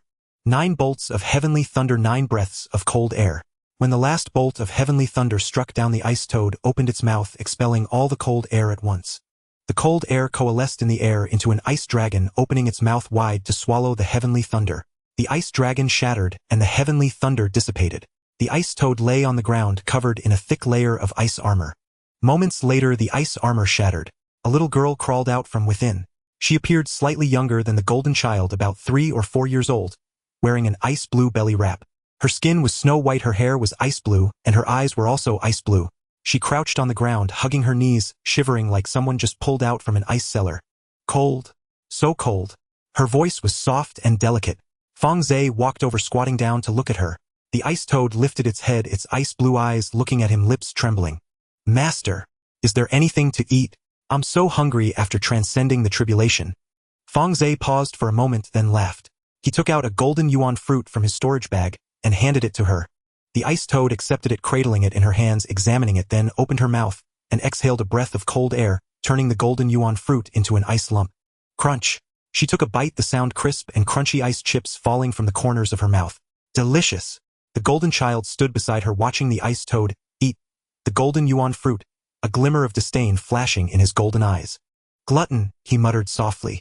The ice toad heard him, turned her head to look at him, her ice blue eyes narrowing. What did you say? I said you are a glutton. The golden child crossed his arms, raising his chin even higher, eating before transcending the tribulation, eating during it, and eating after it's done. You only know how to eat. The ice toad stuffed the remaining golden yuan fruit into her mouth in one go, her cheeks puffed like 2 balls. After chewing a few times, she swallowed and then stood up, patting her belly. So what if I know how to eat? It was given to me by my master, not for you. Are you jealous? Jealous of you? The golden child scoffed. The first thing I did after transforming was to report joy to my master. The first thing you did after transforming was to eat. Who's more like a beast? You. No, you are. The 2 children stood face to face, one golden and the other ice blue, glaring at each other, neither willing to back down. The golden child had his hands on his hips, while the ice toad crossed her arms, their foreheads almost touching. Fang Ze stood by, watching these 2 lively characters, his lips twitching slightly. All right, stop shouting. He pulled out 2 golden yuan fruits from his storage bag, handing one to each. Eat yours and stop making noise. Jin Tong took the golden yuan fruit, glanced at it, then stored it in his small storage bag. It was unclear where he had obtained the storage bag, which hung on his belly bulging with contents. Bing Chan accepted the golden yuan fruit without hesitation, released a breath of cold air to freeze it, and began to chew with a crunch. Jin Tong watched her chew, a flicker of concern flashing in his golden eyes. Eat slower, no one is competing with you for it. Bing Chan glared at him, chewing even louder. In the following days, Fang Ze spent most of his time refining tools. He had become quite adept at crafting second-tier spiritual tools. The golden ore was smelted into blocks of gold ingots, which were then forged into rough shapes of flying swords. Once the rough shape was formed, he inscribed formations onto it using his divine sense. Sharpness formation, acceleration formation, fortification formation, each set inscribed in succession. After inscribing, he tempered the sword, sharpened the blade, and polished it. A high-quality second-tier golden spiritual flying sword could be completed in just 2 hours. The pile of finished products beside the spiritual field grew higher and higher. Flying swords, long knives, battle axes, shields, armor. Various types of spiritual tools ranging from low-grade to high-grade second-tier. Fang Ze planned to wait until he accumulated a certain quantity before selling them. However, his greatest ambition was still to craft third-tier magical treasures. The difficulty of crafting third-tier magical treasures was significantly higher than that of second-tier spiritual tools. The materials required were third-tier, the flames had to be third-tier, the formations needed to be third-tier, and even the divine sense used for inscribing formations had to be third-tier. Fang Ze now barely met these thresholds, but he did not dare to act recklessly. Third-tier materials were too precious to waste. "I'll wait a bit longer." He pulled a red-hot piece of golden ore from the furnace, placed it on the anvil, and raised his hammer to strike. Clang! Sparks flew. Clang! The golden ore was flattened by an inch. Clang! It was flattened again. Fang Ze hammered away, beads of sweat rolling down his forehead, dripping onto the anvil, hissing as they turned into vapor. Half a year later, Fang Ze emerged from seclusion. He stepped out of the space, standing by the window of the stone house, gazing at the sky outside. Sunlight streamed through the window, warming his face.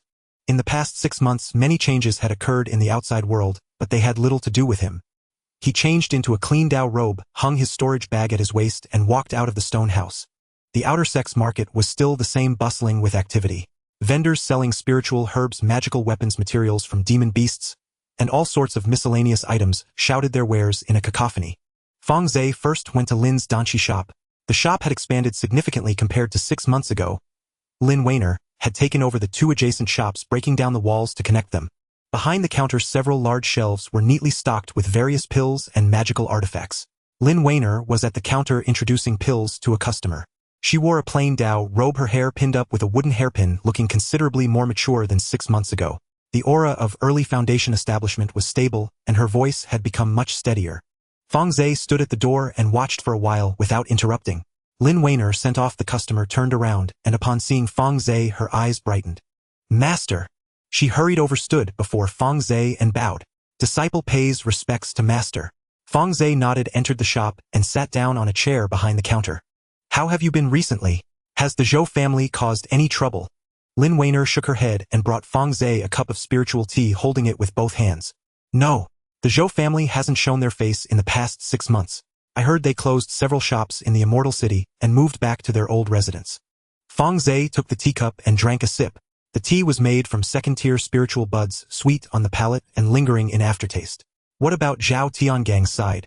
"None either. Wei Qing came by once, stood at the door for a while, then left without saying anything or doing anything." Fang Ze nodded and set down the teacup. "Any news about high-potential beast tamers?" Lin Weiner's face showed an apologetic expression as she shook her head. "Disciple contacted several hunting teams that collaborated with our shop, but none of them have any news. They said that high-potential beast cubs were deep in the mountains where 3rd-tier and even 4th-tier demon beasts roamed, and they dared not venture in." Fang Ze fell silent for a moment. He had anticipated this outcome. High-potential beast cubs were not something one could just stumble upon in the mountains. Most of those things were controlled by the sect's beast-taming factions or circulated among some high-level loose cultivators. As an outer sect elder, obtaining these items was not easy. "All right, I understand." Fang Ze stood up. "You continue to manage the shop, and if anything comes up, contact me." "Yes, master." Fang Ze turned and left the shop, walking along the street towards the outer sect's base. At the outer sect base, Fang Ze stood at the entrance of Zhao Wuji's cave and knocked on the door. A moment later, the door opened. Zhao Wujia stood at the door wearing a gray Dao robe, his hair disheveled and his face dusted with pill ash, as if he had just emerged from the pill room. Seeing Fang Ze, he was momentarily stunned, then quickly stepped aside. "Elder Fang, why are you here? Please come in." Fang Ze entered the cave and sat down in a chair. Zhao Wujie hurriedly went to pour tea, his hands trembling as he brought the teacup. Fang Ze glanced at him. Mid-foundation establishment. Second-tier low-grade alchemy. His aura was somewhat unstable, as if he had just broken through not long ago. How has your alchemy been lately? Fang Ze lifted the teacup and took a sip. Zhao Wujie rubbed his hands, a hint of flattery on his face. Thanks to Elder Fang, I can now steadily refine second-tier low-grade Qingling pills.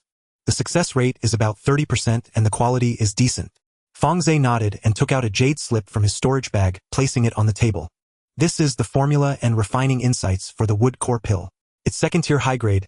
Take a look, and when you feel ready, come find me, and I'll provide you with materials to practice. Zhao Wujie's eyes widened in surprise. He picked up the jade slip, holding it with both hands, as if it were a priceless treasure. Elder Fang.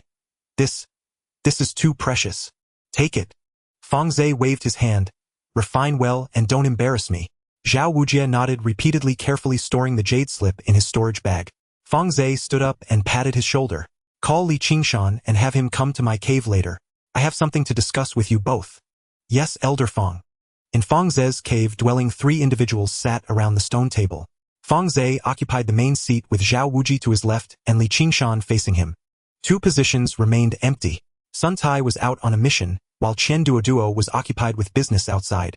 After Zhao Wujie sat down, he began to rub his hands together, a smile never leaving his face. Li Qingshan sat across from him, his back straight and hands resting on his knees, his expression neutral. He wore a black Dao robe with a long sword hanging at his waist, the scabbard etched with simple formation patterns. The aura of his late foundation establishment was solid, unlike Zhao Wujie's airy demeanor. Fang Ze picked up a teacup, took a sip and set it down. I called you here today to discuss a matter. Zhao Wujie straightened up immediately. Li Qingshan also raised his head. I plan to establish a faction. Zhao Wujie blinked, not quite understanding. A faction? Not a formal sect. Just privately a small group formed by you few. Fang Ze's tone was casual, sharing resources and information. And you will work for me. Zhao Wujie and Li Qingshan exchanged glances. Fang Ze observed their expressions, knowing what they were thinking. An outer sect elder at the early golden core stage held little real power within the sect. Forming a private faction with a few people would sound unappealing and lacked allure. I know what you are thinking. Fang Ze set down his teacup and leaned back in his chair. What can an early golden core outer sect elder offer you? Zhao Wujie quickly waved his hands. Elder Fang is joking, I didn't mean that. Fang Ze raised a hand to interrupt him. He pulled out a jade vial from his storage bag and placed it on the table. The jade vial was transparent, revealing several pills inside. Zhao Wujie's nostrils flared slightly, and his pupils constricted. This is golden core pill. Fang Ze's voice was not loud. The cave dwelling fell silent for a moment. Li Qingshan leaned slightly forward, his gaze fixated on the jade vial. His throat bobbed as he swallowed, fingers tightening on his knees. Zhao Wujie's reaction was even more pronounced. He stood up from his chair, bending closer to the jade vial, resembling a dog that caught a whiff of meat. His nose twitched incessantly, eyes wide with excitement. Golden core pill. 3rd tier. Elder Fang Yu. Fang Ze tucked the jade vial away, returning it to his storage bag. I am a 3rd-tier alchemist. This statement carried even more weight than the previous one. Zhao Wujie's mouth gaped open, unable to close. Li Qingshan's fingers relaxed from gripping his knees. He leaned back in his chair, took a deep breath and exhaled slowly. A 3rd-tier alchemist. In the Lanyue sect, the number of 3rd-tier alchemists could be counted on one hand. Each one was a treasure for the sect, all at the late golden core stage, having operated within the sect for decades or even a century. Fang Ze had joined the sect for less than 3 years, advancing from late foundation establishment to early golden core, while also becoming a 3rd-tier alchemist. Zhao Wujie felt his mind struggling to comprehend. Li Qingshan was silent for a moment before speaking. What does Elder Fang need me to do? His voice was calm but firm. There was no obsequiousness like Zhao Wujie nor excessive pleasantries. He asked directly, what do you want me to do? Name your price. Fang Ze glanced at him, a slight smile on his lips. Join my faction. In the future I will refine pills and you will handle sales and procurement. You will receive 10% of the spirit stones earned from the pills. Moreover, I guarantee you an opportunity to establish your golden core within 50 years. Zhao Wujie's eyes lit up. 10%. 2% from 3rd-tier pills was not a small sum. A batch of golden lily pills could sell for tens of thousands of spirit stones, and 10% would be several thousand. Refining dozens of batches a year would yield more spirit stones than his entire fortune combined. Li Qingshan did not respond immediately. He paused for a moment before asking another question. Is Elder Fang serious about the opportunity to establish a golden core within 50 years? Serious. What do you need me to do? As I mentioned earlier, sales and procurement and help me handle certain matters. Also loyalty. Fang Ze looked directly into Li Qingshan's eyes without flinching. I do not require you to take a Heaven's Path oath, but I need you to understand one thing. I can elevate you, but I can also bring you down. As long as you follow me, I will not treat you poorly. But if you betray me... Fang Ze did not finish his sentence, but his meaning was clear. The cave dwelling fell silent for a moment. Li Qingshan stood up, cupping his hands towards Fang Ze, bowing slightly. I, Li Qingshan, am willing to serve Elder Fang. Zhao Wuji quickly stood up as well, following suit with a bow. I, Zhao Wuji, am willing to serve Elder Fang. Fang Ze looked at them, nodding in acknowledgement. Sit down. The two resumed their seats, their demeanor much more respectful than before. Fang Ze pulled out 2 jade slips from his storage bag, sliding one towards each of them. Inside are some second-tier pill formulas and sales channels. Take a look and familiarize yourselves. In a few days I will give you the first batch of goods for you to sell. After selling, the Spirit Stone division will proceed as discussed earlier. Zhao Wuji took the jade slip and placed it in his storage bag. Li Qingshan also accepted the jade slip but did not act as eagerly as Zhao Wuji. He flipped through the jade slip in his hands, then raised his head to look at Fang Ze. Elder Fang, I have one thing I do not understand. Speak. Why did Elder Fang choose me? Fang Ze glanced at him and smiled. You have pride, but you are not foolish. You know when to bow your head and when to stand tall. Such a person is more reliable than those who can only flatter. Li Qingshan was silent for a moment before nodding. I understand, Elder. Fang Ze stood up, stretching his body. All right, that's it for today. You both go back and prepare. I will have someone notify you in a few days. The two stood up, bowed, and turned to leave the cave. Fang Ze stood by the window, watching their figures disappear on the street outside the outer gate, releasing a long breath. The foundation has been established. Although there are fewer people, it is better than having none. He turned back to the stone table, took out the jade vial containing the golden core pill, and turned it in his hand twice. The identity of a third-tier alchemist proved to be more useful than he had anticipated. Sun Tai and Qian Duoduo arrived around noon the next day. Sun Tai was the first to come, carrying a bulging package filled with several pieces of ore he had collected from outside. He stood at the entrance of the cave, dwelling his Dao robe, still carrying the dust of travel with the collar and cuffs frayed. When he saw Fang Ze, he was momentarily stunned, then hurriedly bowed with cupped hands, his movements much more agile than half a year ago. Elder Fang, I have returned. Fang Ze nodded and gestured for him to sit down. It wasn't long before Qian Duoduo also arrived. This fellow had gained a considerable amount of weight since half a year ago, with flesh piling up on his chin, creating 2 folds, and his belly jiggled as he walked. He was wearing a brand new silk robe with a decent jade pendant hanging from his waist and 2 storage rings on his hands, clearly exhibiting the demeanor of someone who had struck it rich.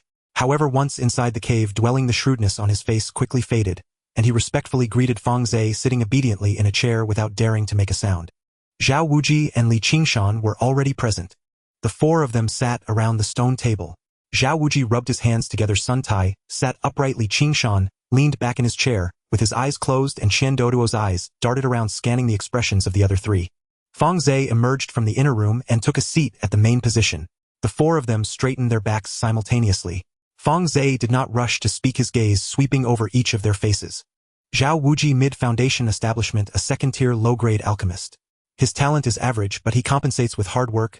Given a recipe and materials, he can refine successfully batch after batch. His flaw is a lack of initiative, needing someone to make decisions. Sun Tai, mid-foundation establishment, a second-tier low-grade artifact craftsman. He speaks little, a reticent fellow, but his skills are solid. Half a year ago he could already refine first-tier top-grade magical artifacts, and he should now be on the verge of second-tier. His drawback is being too reserved and not good at socializing, which could frustrate potential business partners. Li Qingshan, late foundation establishment, a combat-oriented loose cultivator. He speaks little but has a clear mind, knowing when to advance and when to retreat. Fang Ze valued him not for his combat ability but for his steadiness. When tasked with gathering information, he wouldn't be easily noticed. Qian Duoduo, early foundation establishment, a merchant. He is slick, cunning, and knows how to converse with different people.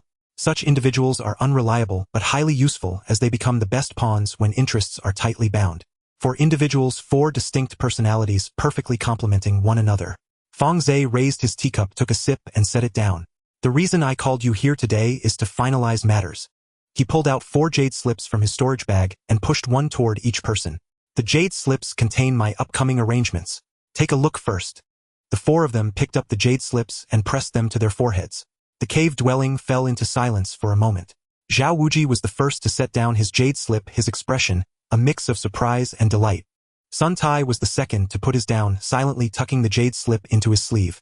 Li Qingshan took the longest to process, and after setting down the jade slip, he remained silent for a moment before nodding. Qian Duoduo was the last to put his eyes darting even more rapidly, his lips moving, as if he wanted to say something but swallowed it back. Fang Ze observed their reactions without rushing to speak. After a moment, Zhao Wuji couldn't hold back. Elder Fang, am I responsible for alchemy? His voice trembled slightly. Currently, I can only refine second-tier low-grade pills. The recipe you provided includes second-tier high-grade mu xian dan and I. Take your time. Fang Ze waved his hand. I didn't say you had to refine it by tomorrow. I provide you with the recipe and materials. You refine them yourself. If you ruin them, it's not on you. If you succeed, there will be rewards. Zhao Wuji's mouth split into a grin as he nodded continuously. Fang Ze turned to Sun Tai. You are responsible for artifact crafting.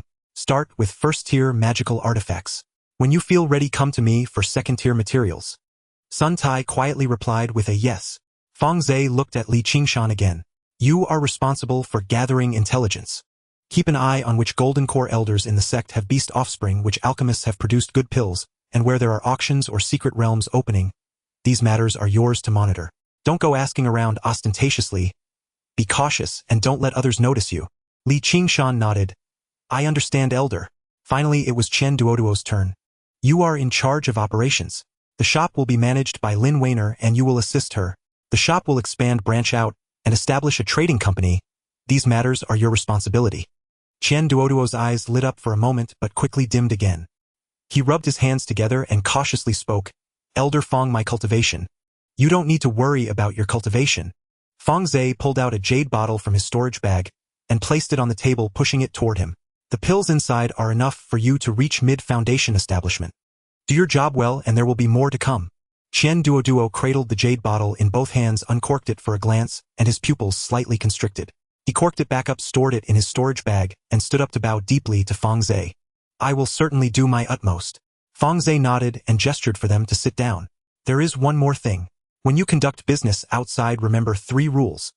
The 4 of them perked up their ears. First, don't fear trouble, but don't provoke it. If someone bullies you, don't back down. But don't go looking for trouble when there is none. Zhao Wuji and Sun Tai nodded. Second, if it's not your problem, you mustn't admit it. No matter how others ask, investigate or deceive, if it's unrelated to you, you know nothing about it. Qian Duoduo's eyes turned as he pondered and nodded. Third, Fang Ze's tone became more serious. You must not engage in robbery.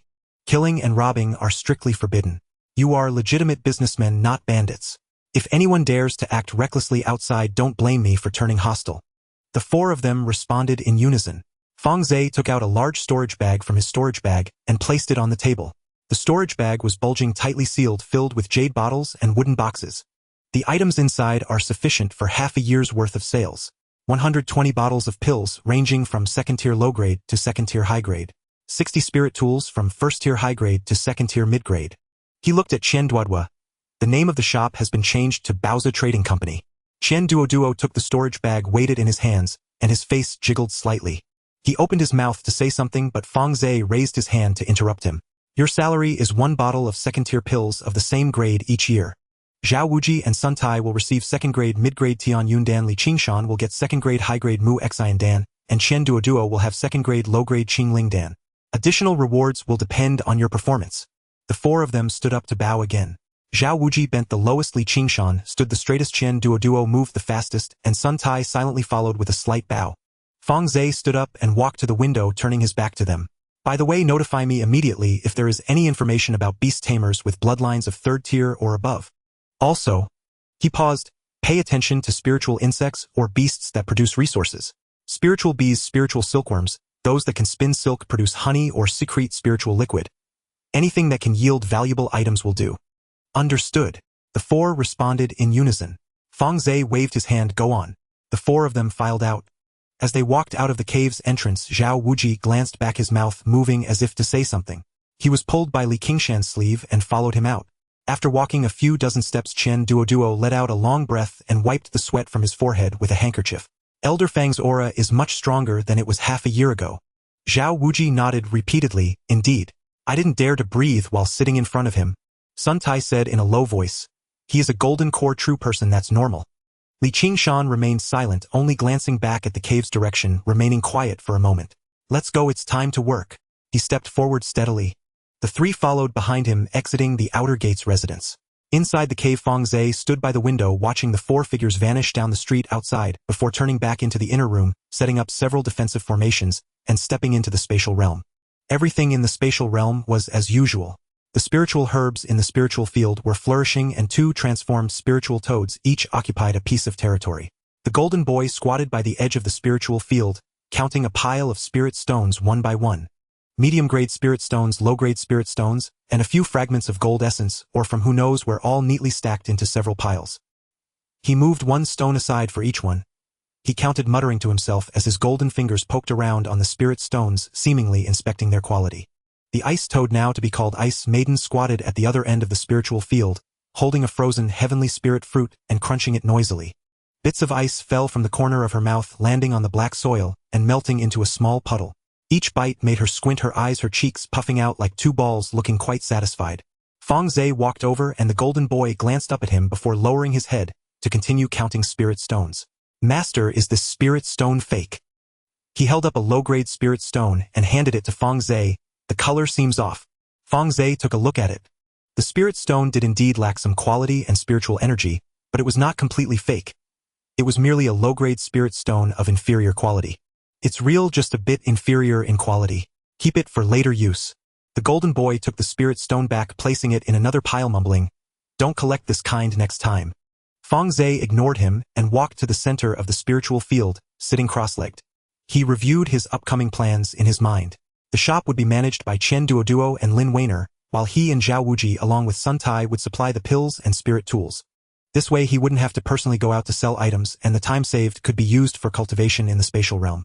He only needed to spend 1 or 2 months a year refining pills and tools. The remaining 10 months could be devoted to closed-door cultivation. In the spatial realm, time flowed at 100 times the normal rate, so 10 months equated to over 80 years. Over 80 years was enough for him to advance his cultivation from the early golden core stage to the mid-golden core stage, and it would also allow him to elevate his alchemy and refining skills to another level. As for the spirit stones, Fang Ze calculated in his mind.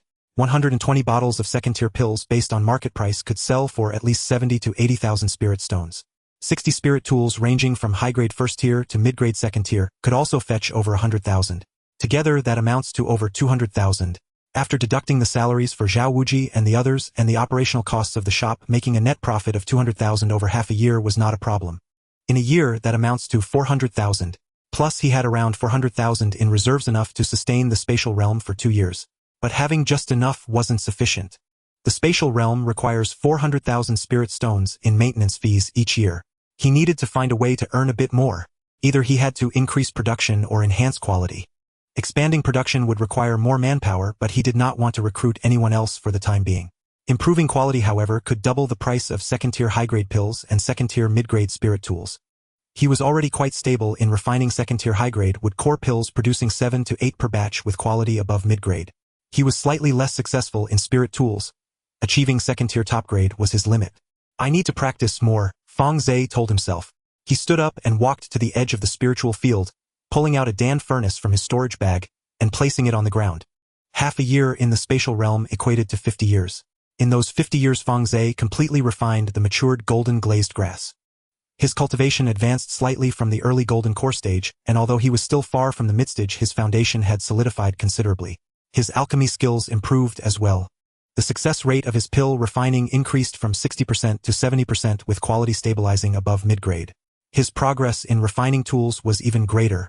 He could now consistently produce second-tier top-grade spirit tools, such as golden essence flying swords, Xian iron armors, and Qingfeng long swords.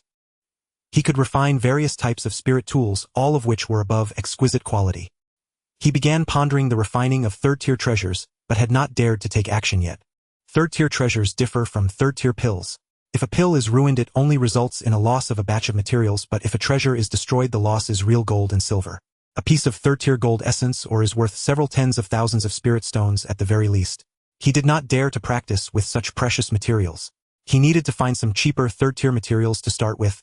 Fang Ze kept this in mind and exited his closed-door cultivation. At the entrance of the cave was a storage bag. Fang Ze picked it up and used his divine sense to scan inside. Inside were 220,000 spirit stones and a jade slip. He put the spirit stones into his own storage bag and took the jade slip, pressing it against his forehead. Qian Duoduo's voice echoed in his mind, chattering about the business situation over the past 6 months. The shop's business was good, with pills and spirit tools selling quickly, especially the second-tier high-grade wood core pills and golden essence flying swords, which were in high demand. Lin Weiner learned quickly and was now capable of handling things independently, managing everything from purchasing to selling to bookkeeping by herself. Fang Ze put away the jade slip, nodding. 220,000 over 6 months was about what he expected. He turned and returned to the cave, re-establishing the formations before stepping back into the spatial realm. Another half-year of closed-door cultivation. In the spatial realm, it was another 50 years. During those 50 years, Fang Ze advanced both his alchemy and refining skills further. His alchemy was still at the level of low-grade third tier, but the success rate of pill creation had risen to 80%. He finally touched the threshold of third tier in refining. He attempted to refine a flying sword using the worst quality gold essence and the finished product could barely be considered a low-grade third tier, but the quality was poor, with crooked formation patterns on the blade and the flow of spiritual energy not running smoothly. Nonetheless, it was still a success. A low-grade third-tier refining master. Fang Ze tossed the crooked flying sword aside by the spiritual field as a warning. A year passed between his closed-door and open-door cultivation. There are still 2 more hours in the day, seeking free gifts and good reviews, thank you. On this day, Fang Ze was refining a batch of golden glaze pills in the space when the communication jade slip at his waist glowed. He paused his work and picked up the jade slip. Li Qingshan's voice echoed in his mind, laced with a hint of excitement. Elder Fang, I have gathered some information. There is an elder in the inner sect at the late stage of golden core, surnamed Gu, named Gu Yan. He has raised a pair of monkeys, specifically third-tier ironback monkeys, which recently gave birth to 3 cubs. I have inquired, and all 3 cubs possess bloodlines above the third tier. Fang Ze's hand paused momentarily. Bloodlines above the third tier, and they are monkeys. While monkey-type demon beasts are not considered top tier in the cultivation world, they excel in durability, resilience, and immense strength. Reaching the third tier means they are tireless battle machines. If they reach the 4th tier, they become moving mountains. What price does Gu Yan want? Resources above the third tier. Pills, magical artifacts, and materials are all acceptable. Spirit stones are not accepted. Fang Ze fell silent for a moment. He had some resources above the third tier in hand. Golden glaze pills, golden origin fruits, and dragon scale fruits which were not yet mature. He thought for a moment and remembered something. Golden thunder bamboo. That golden thunder bamboo had been planted in the space for several years. 1 year outside equates to 100 years inside the space. When he obtained it from the Zhou brothers, it had 400 years of age, and now it had surpassed 500. A golden thunder bamboo with over 500 years of age is more than sufficient for refining a low-grade magical artifact. This item is priceless in the cultivation world. If sold, it could fetch at least over 100,000 spirit stones. However, he did not lack spirit stones. What he needed were high-potential demon beast cubs. Fang Ze stood up and walked to the edge of the spiritual field, gazing at the golden thunder bamboo. The golden thunder bamboo grew in the best spot of the spiritual field, surrounded by several auxiliary spiritual herbs. The bamboo towered over 3 zhang, its entire body a golden hue with faint purple streaks visible on the bamboo joints.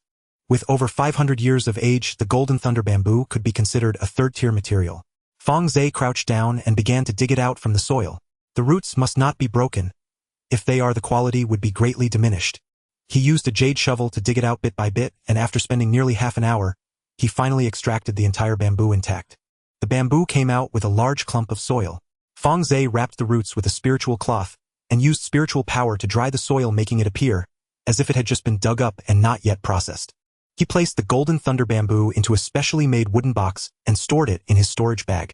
Then he walked to the other side of the spiritual field and took out the jade slip left by Li Qingshan, pressing it against his forehead. The jade slip recorded several spiritual insects and beast taming resources produced by the Lan Yu sect. The Mou silkworm, the sect's signature spiritual insect. The silk produced by this silkworm is black, incredibly resilient, and is a top-notch material for refining inner armor. However, it only feeds on Mou mulberry leaves that are over 500 years old. While Mou mulberry is common in the sect, those over 500 years old can be counted on one hand. To raise Mou silkworms, the mulberry leaf issue must be resolved first. The Gene C be a second-tier spiritual insect, produces honey, known as Gene C honey, which is an auxiliary material for refining second-tier pills. Raising them is not difficult, but their yield is low. A group of Gene C bees produces very little honey in a year. The Horyu cicada, a second-tier spiritual insect, sheds its skin, serving as an auxiliary material for refining second-tier fire attribute pills. Raising them is even more troublesome than gene CBs, as it requires maintaining a high-temperature environment year-round. Fang Ze set the jade slip down and pondered for a moment. The MOU silkworm is a good thing, but the mulberry leaf issue cannot be resolved. The gene CB and Huoyu cicada are too low in tier. Raising them is labor-intensive with low output. He indeed wanted to raise MOU silkworms, but now is not the right time. Exchanging for these insect eggs is quite difficult. Not only must one contribute points, but one must also have made contributions to the sect. Remember this for now. Fang Ze stored the jade slip away and stood up. The golden thunder bamboo had been dug out, and there was a lead on the 3 ironback monkey cubs. Next it was time to negotiate with Gu Yan. Fang Ze exited the space, changed into a clean Taoist robe, and concealed his aura to that of a golden core initial stage. He neither deliberately suppressed nor flaunted it. He stepped out of the cave and headed towards the inner sect. Elder Gu Yan's peak was located to the north of the Lanyu sect. The mountain was steep, resembling a knife thrust into the ground from a distance. A thin layer of mist enveloped the peak, and the rich spiritual energy could be felt from afar. At the foot of the mountain stood a stone tablet with the words Yuanming Peak, chiseled into it, each stroke appearing as if carved by a knife. Fang Ze stood before the stone tablet looking up at the mountain top. From the forest at the summit came a few sounds of monkey calls, deep and resonant, echoing in the valley for quite some time before fading. He walked up the stone steps. On both sides of the steps grew a type of large tree he had never seen before, with trunks thick enough for 2 people to embrace. The branches and leaves shaded the sun, turning its light into broken gold that sprinkled on the stone steps. Occasionally small monkeys could be seen swinging among the branches beneath the trees. They were not afraid of him, crouching on the branches with their heads tilted, chirping a few times before scampering away. After walking for about a quarter of an hour, a flat area appeared at the end of the stone steps. Several stone houses were built on the flat ground, and a few stone tables and benches were placed in front of the houses where 3 people were already seated. All 3 individuals were at the golden core level. The one sitting at the outermost edge was a thin old man wearing a shabby Taoist robe, leisurely sipping tea from a cup. The middle one was a middle-aged woman with a stern expression, her mouth turned down, suggesting she was not easy to talk to. The innermost one was a sturdy man, broad-shouldered and round-waisted, sitting on the stone bench like a mountain of flesh, holding a tea cup in his large palm that looked particularly small. Fang Ze walked over and found an empty stone bench to sit down on under the gaze of the 3. The thin old man glanced at him, nodded slightly as a greeting. The middle-aged woman cast a glance at him before quickly looking away, as if even a second of her attention was a waste. The sturdy man, however, looked at him a couple of times, his gaze resting for a moment on the spirit beast pouch at Fang Ze's waist before moving away. No one spoke. The 4 golden core cultivators sat around the stone table, each sipping tea and lost in their own thoughts. The air was filled with the aroma of tea mixed with a faint scent of beast blood. The scent wafted from the beast pen behind the stone house. Fang Ze lifted the teacup before him and took a sip. The tea was excellent, made from 3rd-tier spiritual buds, sweet on the palate with a lingering aftertaste. However, he had no mind to savor the tea, his gaze sweeping over the 3 individuals as he calculated quickly in his mind. 3 golden cores. The thin old man was at the mid-stage of golden core, the middle-aged woman was at the late stage, and the sturdy man was also at the late stage. As a golden core initial stage cultivator, he had little advantage in front of these individuals. Although he possessed the golden thunder bamboo, whether he could exchange it for the cubs, and how many he could get, still depended on Gu Yan's willingness. After waiting for about half an hour, the door of the stone house opened. A tall elder walked out from within. He wore a short fur coat, exposing 2 robust arms covered in scars, each one appearing as if scratched, bitten, or burned.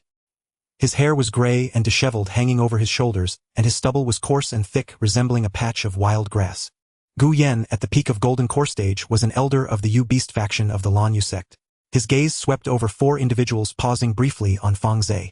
It was not an examination, but merely a confirmation of the number of attendees. You all have arrived. His voice was coarse, so I will speak plainly. There are 3 ironback monkey cubs, and they will go to the highest bidder. No spirit stones will be accepted, only resources of 3rd tier or above. Pills, magical artifacts, and materials are all acceptable. After speaking, he waved his hand behind him. 2 disciples carried out a large iron cage from the stone house and placed it on the ground. The iron cage was welded from iron bars, as thick as a child's arm, covered in engraved sealing formations. Spiritual light flowed tightly, sealing the aura within the cage. 3 small monkeys huddled in the corner of the cage. They were larger than ordinary monkey cubs, their bodies covered in ash-black short fur, with sturdy limbs and broad shoulders, clearly a strong breed. The 3 squeezed together, their 6 eyes darting around, surveying the people outside, occasionally emitting low whimpers. Fang Ze's spiritual eye technique was slightly warm within its sockets. He suppressed the operation of his divine abilities and observed the 3 cubs with ordinary sight. The smallest one on the far left was curled up inside, revealing only half of its head. Its fur color was darker than the other 2, a deep gray with a hint of dark red. Its eyes were dark brown, lacking brilliance, timid like a frightened rabbit. The middle one was the largest, squatting in the center of the cage, its front paws resting on the iron bar's chin held high. Its fur was pure gray-black with 3 shallow white stripes on its forehead resembling scars. Its eyes were golden brown with vertical pupils, exuding a stubborn spirit when gazing at others. The one on the far right was of medium size, leaning against the cage, half-closed eyes appearing indifferent. Its fur was the lightest with a silvery sheen amidst the gray-black. There were no white stripes on its forehead, but a small tuft of fur in the center of its brow was silvery as if touched by paint. Fang Ze's gaze lingered a moment longer on the one on the far right. It was not because it was special, but because the gazes of the other 2 Golden Core practitioners were also fixed on it. The gaunt old man stared at the one on the far right, his teacup poised at his lips, yet he did not take a sip for a long time. The middle-aged woman's gaze also hovered around the one on the far right, her stern face rarely revealing a hint of warmth. The sturdy man was more direct, his palm, the size of a fan, slammed down on the stone table, causing the teacup to rattle. Elder Gu, how much for the one with the silver brow? Elder Gu glanced at the sturdy man without replying. He took out a jade slip from his sleeve and placed it on the stone table. The rules are written here. Each person bids once and I will select the best offer. The 4 individuals picked up the jade slip and took turns reading it. The rules were simple. Each person would write down what they could offer on a blank jade slip and submit it to Gu Yan. After reviewing the 4 bids, Gu Yan selected the best one and chose the cub first. The remaining 3 would be picked in order of the bids. Fang Ze's heart sank after reading the jade slip. He could only choose one. He had originally planned to trade for 2 1 male and 1 female to bring back and breed in his space. It now seemed he had overthought it. 3 cubs, 4 Golden Core practitioners competing or managing to secure one would be quite fortunate. He took out a wooden box containing the Golden Thunder bamboo from his storage bag and placed it on the table. Upon opening the box, a golden bamboo root with dirt still clinging to it was revealed. The air fell silent for a moment. The gaunt old man's teacup remained at his lips, his eyes fixated on the Golden Thunder bamboo in the box. Over 500 years of Golden Thunder bamboo, a 3rd-tier material. It could be used to refine lightning attribute flying swords, at least a low-grade magical artifact at its base, and with decades of nurturing it could even reach mid-grade. Elder Gus' eyes brightened. He reached for the wooden box, examined it closely, and lightly tapped on the bamboo segments with his fingers.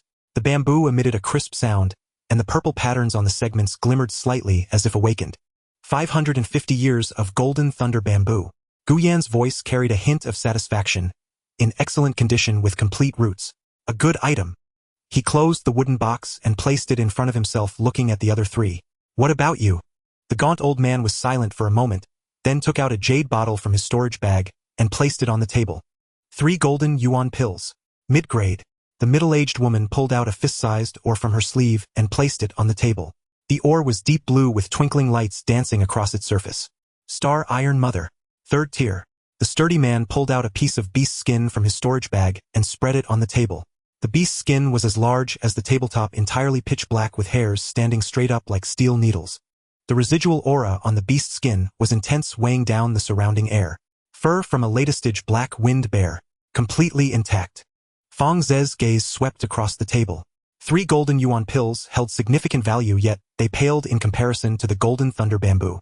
The Star Iron Mother was a good material, a high-grade 3rd tier, but it was too small, only the size of a fist, not suitable for crafting any significant items. The fur from the latestage black winged bear was the most valuable, but its condition was average with much fur lost and several singed patches. Gu Yan examined all 4 items, tapping his fingers on the table twice. Golden Thunder bamboo. His voice was not loud but very certain. The sturdy man's brows furrowed tighter, his lips moved, as if to say something, but Gu Yan had already stood up, walked to the iron cage and opened the door. The 3 cubs recoiled, huddling together. The one on the far left shrank back, the most, revealing only its eyes. The middle one remained, still, its golden brown eyes fixated on Gu Yan's hand. The one on the far right took 2 steps back but quickly halted, tilting its head to examine the cage door. Gu Yan reached out and gently patted the head of the cub on the far right. The cub froze for a moment, then extended its paw to rest on his wrist, sniffing closely. This one. Gu Yan picked the cub from the cage and handed it to Fang Ze. Fang Ze received it. It felt heavy in his hands, significantly heavier than an ordinary monkey cub. The cub squirmed in his embrace, looking up at him with silver-gray eyes that held curiosity mixed with wariness. The tuft of silvery fur in the center of its brow shimmered slightly under the sunlight, resembling a small piece of polished silver. Fang Ze cradled it, feeling its heart beating rapidly, thumping like a small drum. The cub's claws rested on his arm, applying slight pressure but not tearing through his clothes. "Thank you, Elder Gu." Fang Ze placed the cub into the spirit beast pouch and secured it. Elder Gu waved his hand, reopening the cage door, allowing the other three to select in turn. The gaunt old man chose the largest one in the middle, the middle-aged woman picked the smallest on the far left, while the sturdy man left empty-handed, his face dark, as he stood up the stone bench, shaking from his movement.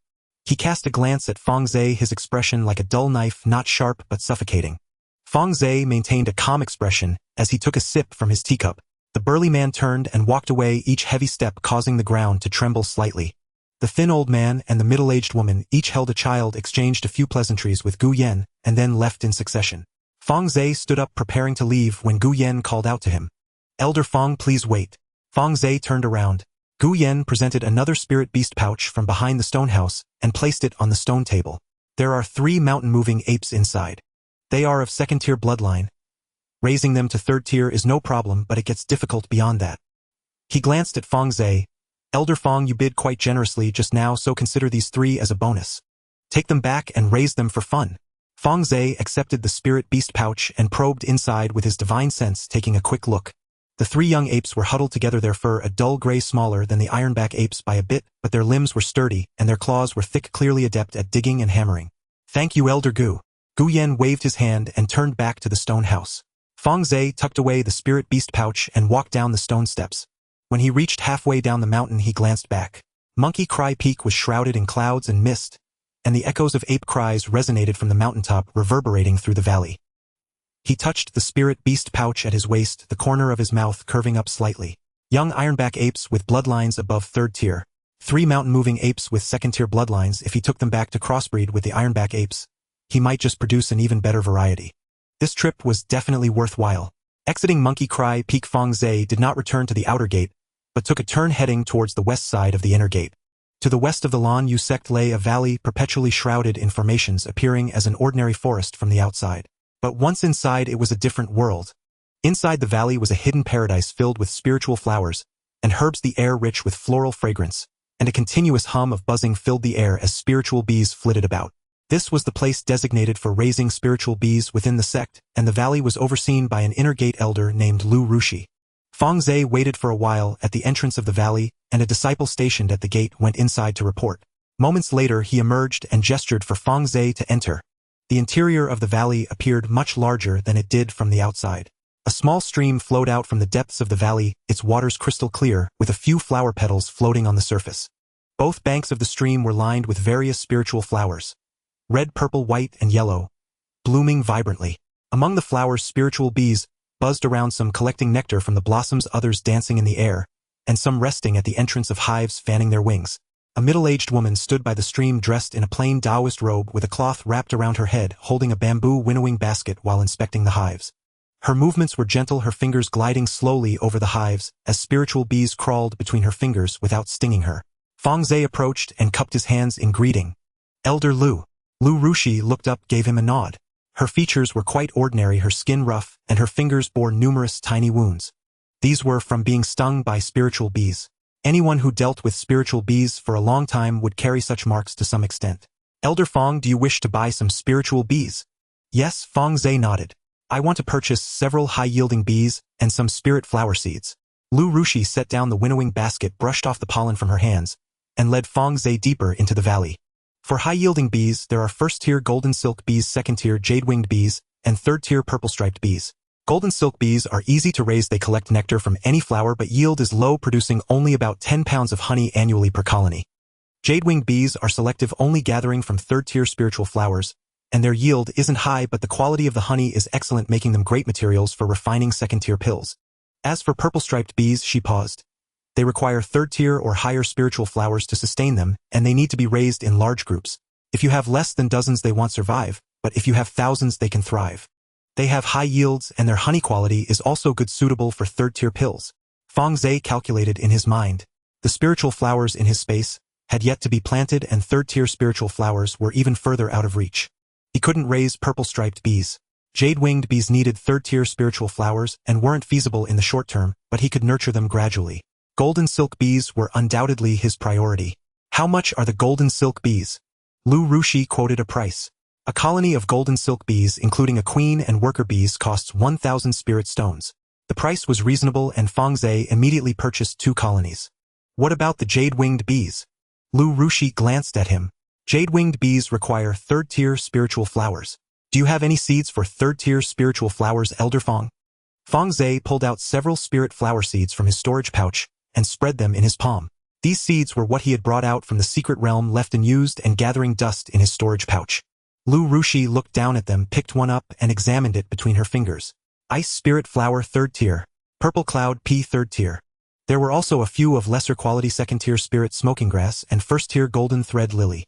She returned the seeds to Fang Ze. These should be enough to raise jade-winged bees. A colony of jade-winged bees costs 5,000 spirit stones, including a queen and worker bees, along with a box of hives. Fang Ze paid the spirit stones and bought a bunch of spirit flower seeds. There were 1st tier, 2nd tier, and 3rd tier seeds costing nearly 10,000 spirit stones in total. Lu Rushi had someone pack the spiritual bees and seeds, handing them to Fang Ze. Elder Fang, make sure to plant the spirit flowers first, and only release the bees when the flowers are in full bloom. Spiritual bees recognize flowers, not people. If there aren't enough flowers, the bees will fly away. Fang Ze accepted the box of spiritual bees and seed pouch, thanked her, and turned to leave the valley. Upon returning to his cave at the outer gate, Fang Ze secured the door, set up several warning formations, and swiftly entered the space. Jin Tong and Bing Nu were squatting by the spirit field, a pile of spirit stones and spirit fruits laid out before them in a standoff. Jin Tong had 3 neatly stacked piles of spirit stones before him, 1 pile of medium grade and 2 piles of low grade with several chunks of golden essence or beside them. Bing Nu had a few spirit fruits frozen into ice chunks in front of her. These are mine. Jin Tong pointed at the spirit stones on the ground. Mine. Bing Nu pointed at the spirit fruits before her. The spirit stones were given to me by the master to manage. The spirit fruits were given to me by the master to eat. Neither of them was willing to back down, their foreheads nearly touching. Jin Tong's golden eyes blazed with fire, while Bing Nu's ice blue eyes glittered with frost. Fang Ze walked over and both turned their heads simultaneously. Master! Jin Tong stood up, pointing at Bing Nu. She stole some fruit. That was meant for selling. I didn't steal anything. Bing Nu swallowed the ice shard in her mouth. I just had a taste. The fruits can't even grow properly. 1 bite is too much. Humph. Fang Ze took a deep breath, pulled out the spirit beast pouch and the bee box from his storage pouch, and set them on the ground. Stop arguing. There is work to do. Both Jin Tong and Bing Nu fell silent, leaning in to have a look. Fang Ze opened the spirit beast pouch and released the 4 young monkeys. As soon as the ironback ape cubs hit the ground, they looked around with alert silver-gray eyes. The 3 mountain-moving ape cubs huddled together, their gray fur fluffed up, resembling 3 balls of fluff. You 2 are responsible for taking care of these 4 monkeys. Feed them, clean up after them, and make sure they don't fight. If you raise them well, there will be rewards. If not, your rations will be deducted.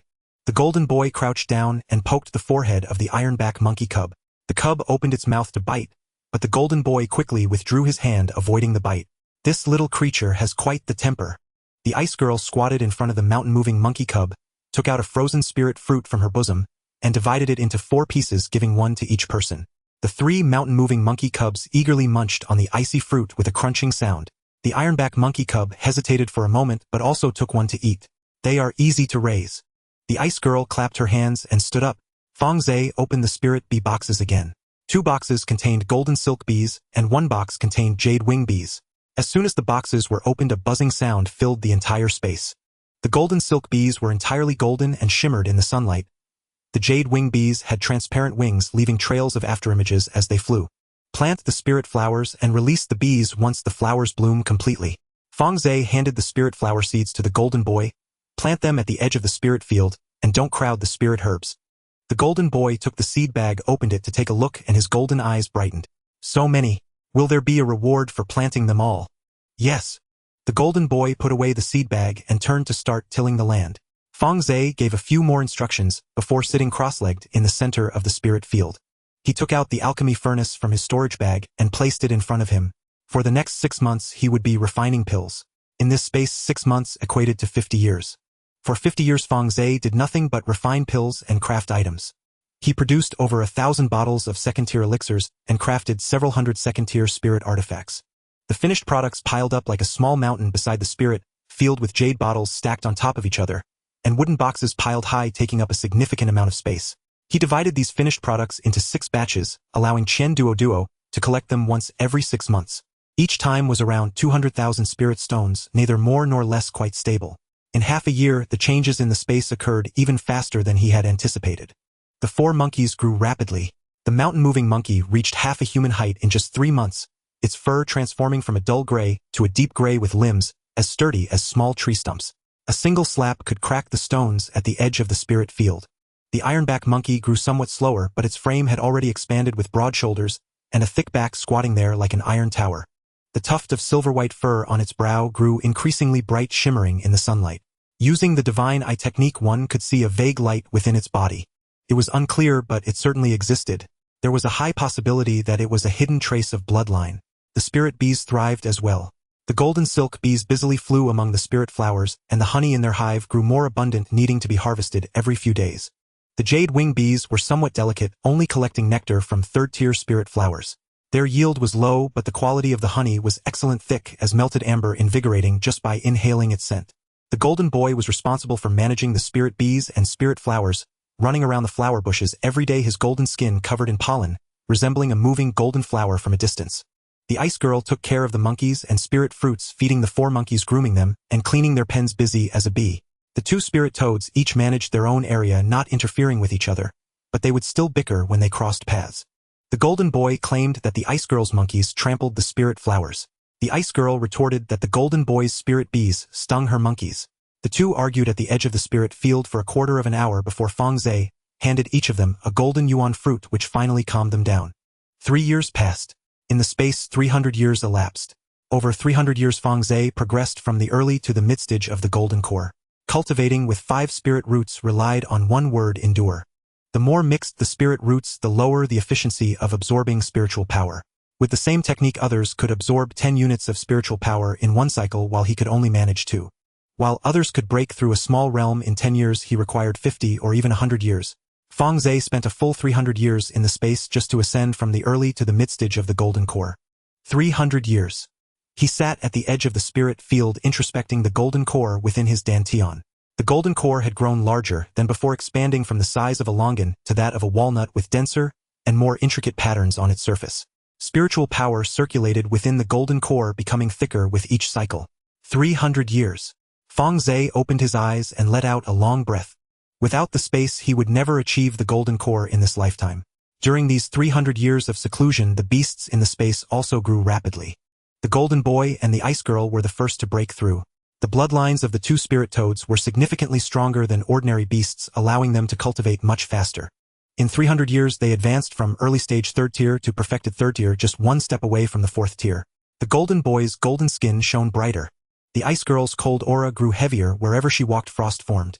The black soil at the edge of the spirit field froze solid, making it feel like stepping on stone. The purple-eyed cloud-winged tiger broke through to the late 3rd tier.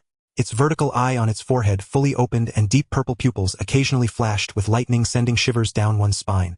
The howling moon wolf remained at early 3rd tier, assigned to Lin Weiner to guard the shop, reaching its potential limit. No amount of spirit herbs could raise its level further. The jade-armored earth dragon beast broke through to the mid-3rd tier, its earth-evading speed doubled, burrowing under the spirit field and softening the black soil. The 3 newborn howling moon wolf cubs all reached the 3rd tier. 2 were at early stage 3rd tier and 1 was at mid-3rd tier. The mid-3rd tier cub bore a golden crescent mark on its forehead, though not as pronounced as that of the first-generation howling moon wolf. It was certainly there. Moreover, the bloodline had broken through its previous shackles. The ironback monkey advanced to early 3rd tier. It was the largest among the beasts, standing much taller than the golden boy with broad shoulders, and a thick back, its forelimbs thicker than Fang Ze's thighs. The tuft of silver-white fur on its brow turned to a silver-golden color. Fang Ze used the divine eye technique to observe it, and the vague light within its body was clearer than before, but still not enough to identify its bloodline. The golden devouring worm underwent the most significant change over 300 years. Its population stabilized around 30,000, with over 100 being at 3rd tier. Over 100 3rd-tier golden devouring worms clustered together, the sound of their shells rubbing against each other buzzing like a swarm of bees. Fang Ze dared not let them breed any further. His divine sense could control at most 150 3rd-tier spirit insects, and 120 was already the limit. Any more would be uncontrollable. Spirit insects were different from spirit beasts. Spirit beasts possessed intelligence. 3rd-tier beasts could understand human speech and judge situations by themselves, requiring only commands from their master. Spirit insects, however, had very low intelligence at the third tier, unable to think or judge, only passively controlled. One or two were manageable, but over 100 simultaneously posed a significant burden on the divine sense. With the enhancement of the divine eye technique, Fang Ze's divine sense now rivaled that of a latest-stage golden core cultivator, but he could barely manage to control 120. Any more and chaos would ensue. On this day, Fang Ze emerged from the spatial realm, standing at the entrance of his cave abode, gazing at the sky outside. The sunlight streamed through the gaps in the clouds, warming his face. He squinted his eyes and took a deep breath. There were less than 6 months until the task assigned by the sect.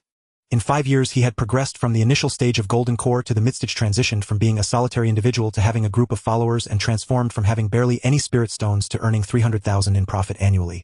Within the space, third-tier demon beasts roamed in groups, and third-tier spiritual herbs grew in abundance, while the golden devouring worms swarmed like clouds. Fang Ze turned around and walked back into the cave, sitting down in a chair. He took out a jade slip from his storage bag and pressed it against his forehead. This was the intelligence sent by Li Qingshan 6 months ago, which recorded several pieces of information regarding the sect's tasks. The tasks assigned by the outer sect elders were distributed by the sect, and would not exceed the capabilities of golden core cultivators. They could involve guarding a spiritual mountain, exploring a secret realm, or pursuing a traitorous disciple. Regardless of the type, he needed to prepare thoroughly. The sect's main hall was located deep within the Lanue sect, with flying eaves and intricately carved brackets exuding grandeur. The steps in front of the hall were paved with whole blocks of white jade, each step polished to a mirror-like shine reflecting one's silhouette. On either side of the steps stood 12 stone pillars intricately carved with reliefs depicting the achievements of the sect's past leaders. Slaying demons, expanding territories, imparting teachings. The lines of the reliefs had become somewhat blurred over the years, yet the solemn and dignified aura still lingered. Fang Ze stood at the entrance of the hall, raising his head to glance at the plaque.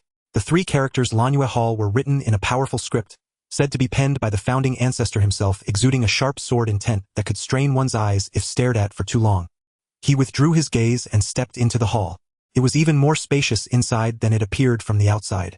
A massive bronze lamp hung high above, burning not ordinary oil, but the fat of third-tier demon beasts, which produced no smoke, only a faint pleasant fragrance. The light cascaded down from above, illuminating the entire hall as brightly as day.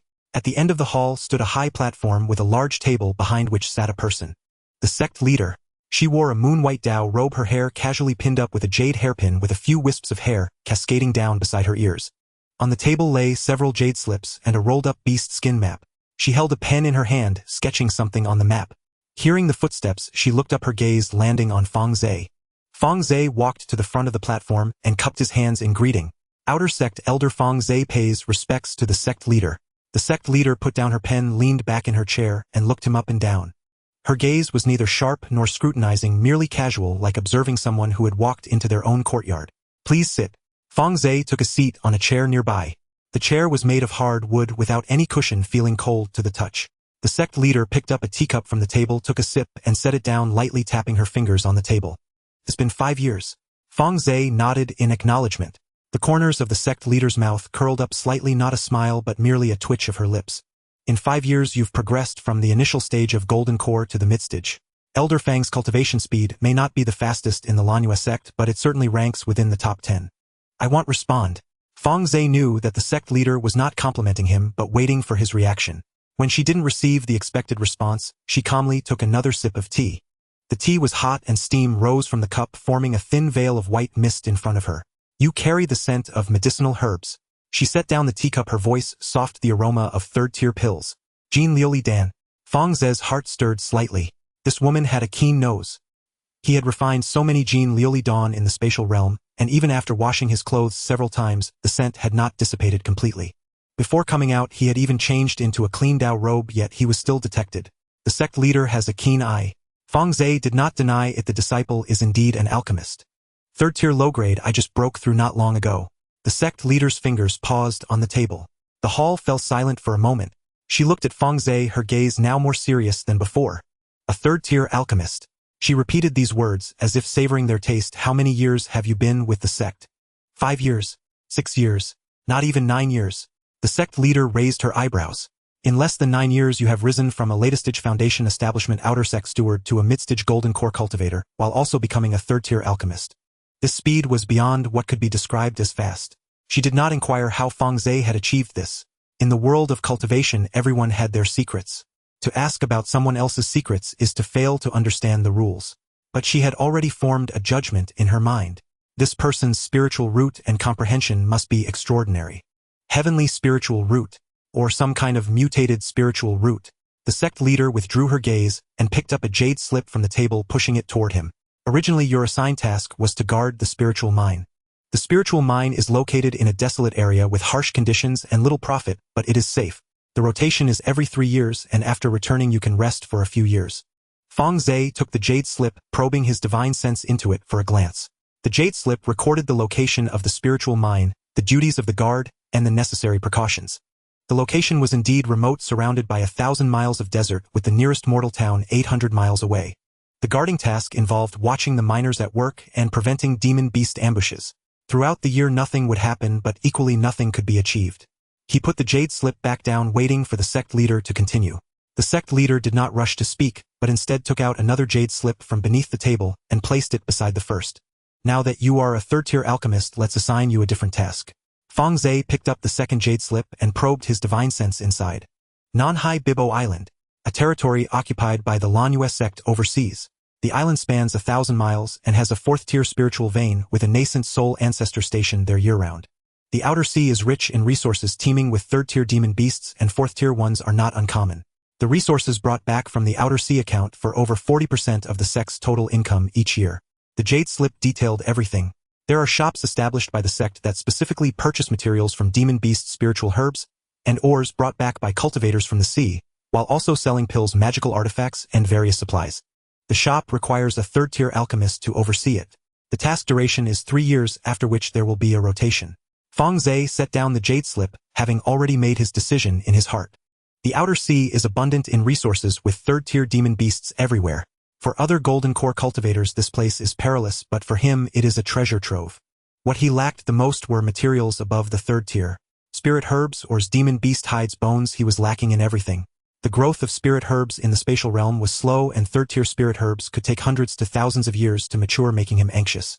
As for ores, it was even more so, all relying on purchases. He spent 400,000 spirit stones each year just to maintain the spatial realm, and with the money spent on materials his pockets could never seem to fill up. The outer seas are entirely different. 3rd-tier demon beasts roam freely, and killing just one yields a trove of 3rd-tier materials. There are surely mineral veins in the waters surrounding the islands. Once found, they will provide a continuous stream of income. Moreover, with a 3rd-tier alchemist stationed in the shop, he can take this opportunity to sell his own pills. The sect's channels far surpass those of his small business. I wish to go to Bibo Island.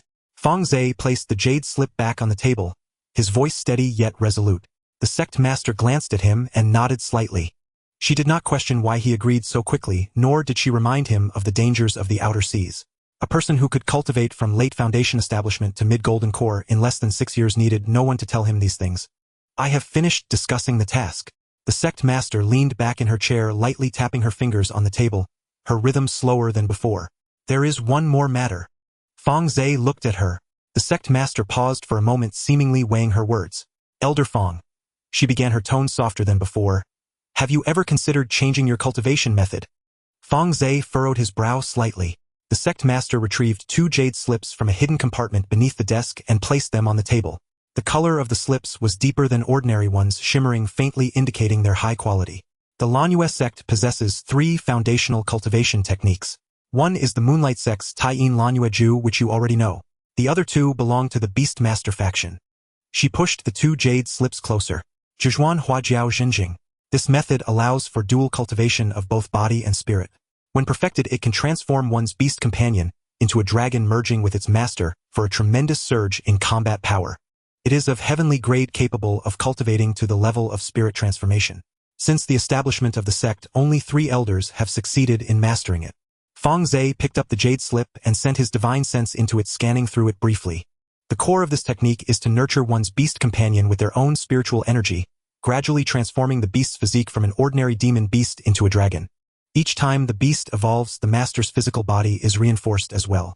When reaching the 9th transformation, the beast becomes a dragon, and the master's body attains sanctity, merging their strengths far beyond those of their peers.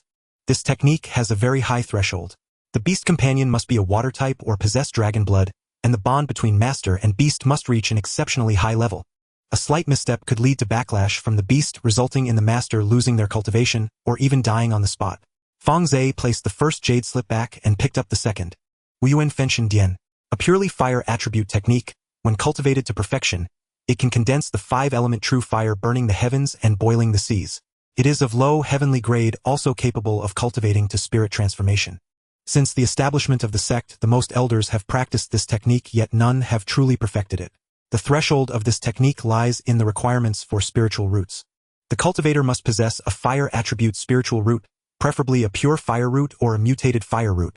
The purer the root, the faster the cultivation speed, and the greater the power of the 5-element true fire. Moreover, one must also contract 5 different fire attribute demon beasts. Fang Ze placed both jade slips back on the table.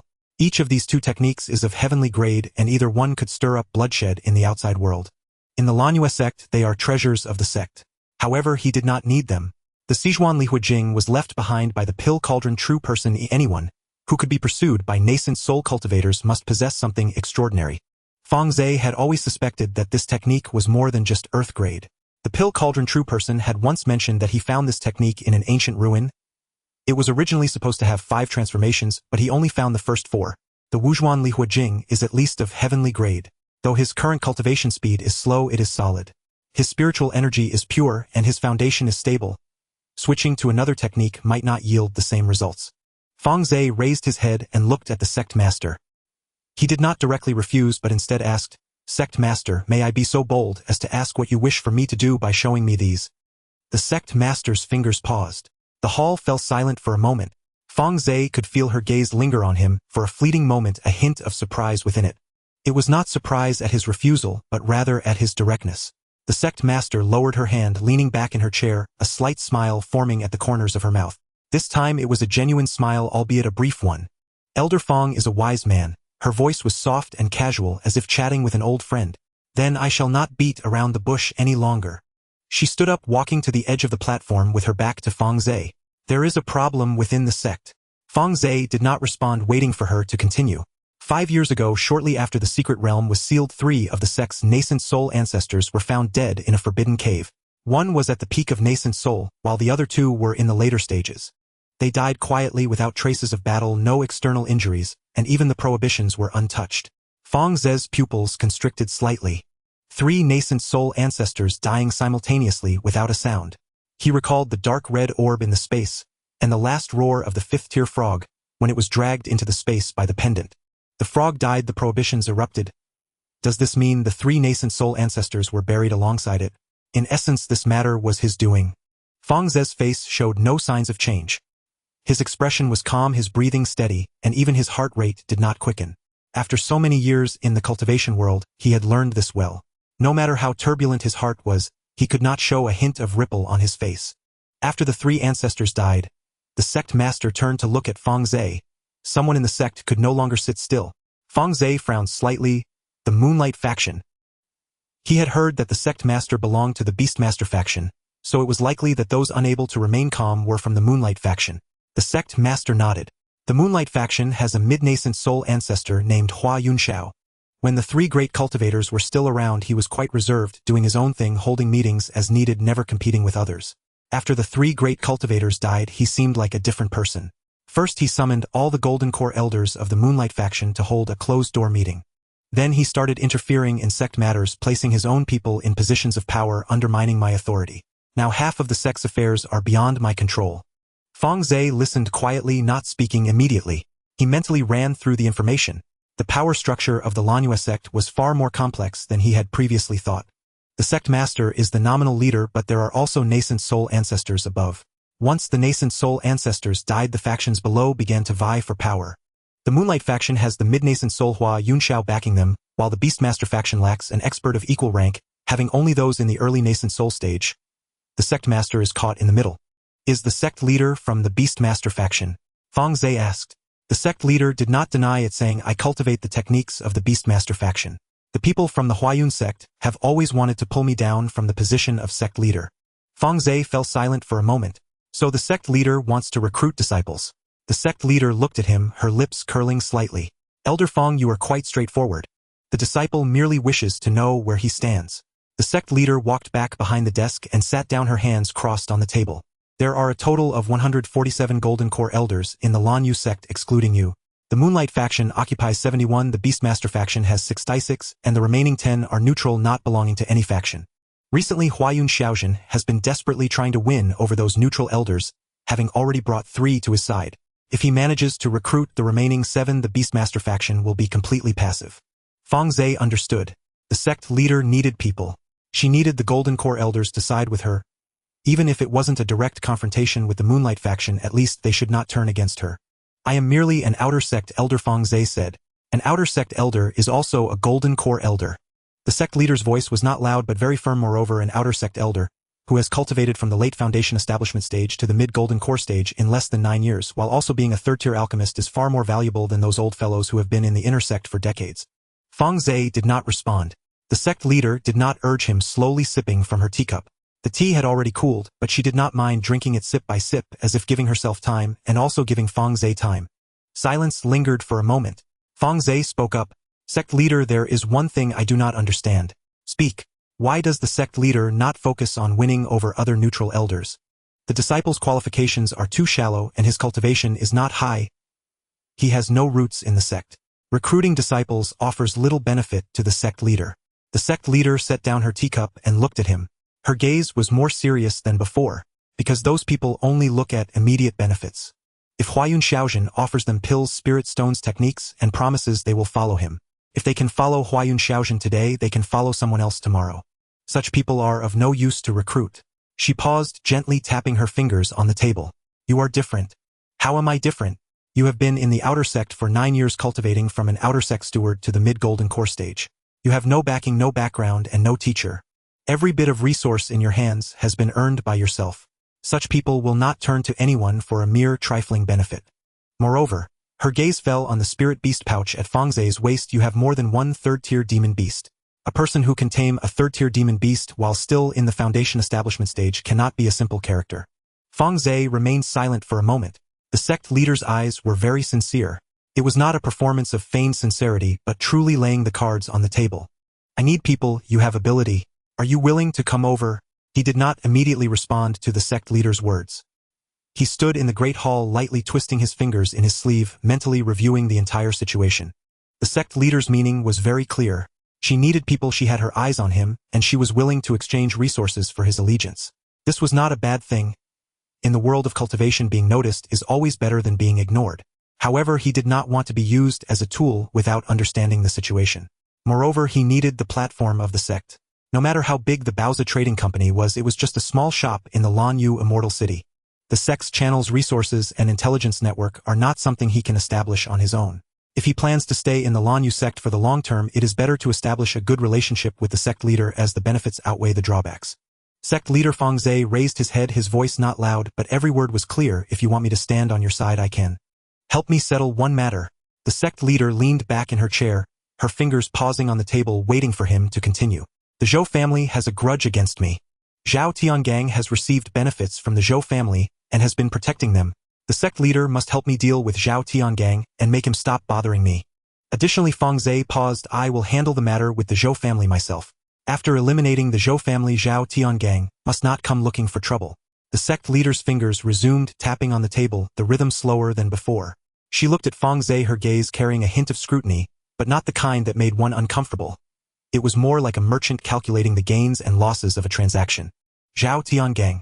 She pronounced the name, her lips curling slightly. This person is from the Moonlight faction, has a perfected golden core, and has managed the inner sect for decades, holding several spirit stone veins and spirit herb gardens. I have long wanted to teach him a lesson. Fang Ze did not respond. He knew the sect leader was not negotiating with him, but rather speaking to herself. I will handle the matter with Zhao Tiangang for you. The sect leader's tone was very certain, as if she were discussing something already accomplished. As for the Zhou family, are you sure you want to exterminate them? Absolutely. Fang Ze's reply was unwavering. This family has targeted me since I joined the sect, and they even sent people to ambush me in the secret realm. It has reached a point of no return. Keeping them is merely leaving a hidden danger for myself. The sect leader nodded, her gaze carrying a bit more approval. In the world of cultivation, the most feared thing is being soft-hearted. Being lenient to enemies is being cruel to oneself. Fang Ze's clarity on this point shows that he is not the indecisive type. The Zhou family is now merely a small foundation establishment clan easily extinguished. I will help you keep Zhao Tiangang in check, and you can proceed with your actions. The sect leader picked up her teacup and took a sip. The tea had long cooled, but she did not mind. Is there anything else?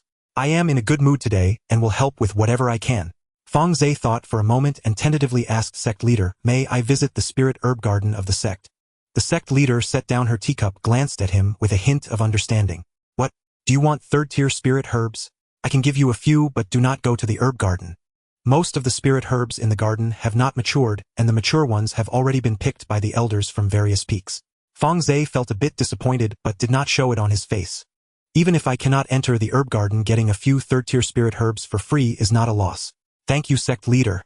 The sect leader took out several jade boxes from a hidden compartment under the table, opening them one by one. The first box contained a golden glazed grass, its leaves golden, and its roots intact in excellent condition. Fang Ze glanced at it but remained silent. He had already planted a patch of it in his space. The second box contained a golden yuan fruit. Fang Ze still did not speak. He already had a grove of golden yuan fruit trees. When the third box was opened, Fang Ze's gaze fixed upon it. Inside lay a small grass plant, entirely black, only about 3 inches long, with leaves as fine as threads, its roots embedded in a thumb-sized spirit stone. A faint purple glow shimmered on the surface of the grass leaves, barely noticeable at first glance. It was a third-grade soul-nourishing grass. Fang Ze's pupils slightly constricted. The soul-nourishing grass is the main material for refining the soul-nourishing pill, which is a high-quality third-grade pill specifically used to nurture the soul and enhance spiritual sense. For golden core cultivators, the value of this pill surpasses that of the golden lily pill, which enhances magical power.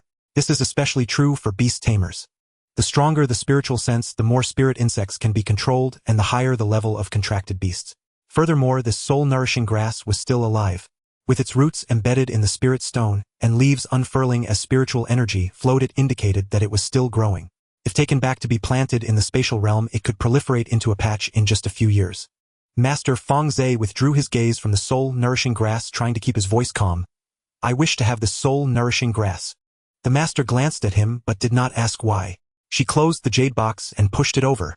Take it. You can also take the other two. If you have no use for them, feel free to sell them.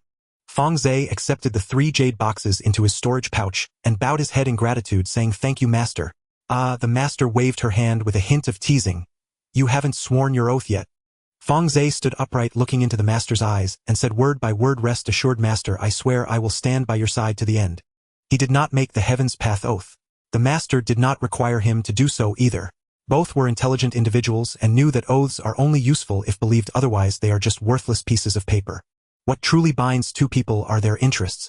The master nodded, no longer mentioning the oath. She leaned back in her chair, lightly tapping her fingers on the table. Are you sure you don't want to switch your cultivation method? The 9 transformations of the Flood Dragon scripture and 5-element burning heaven classic, either one is superior to the method you are currently practicing.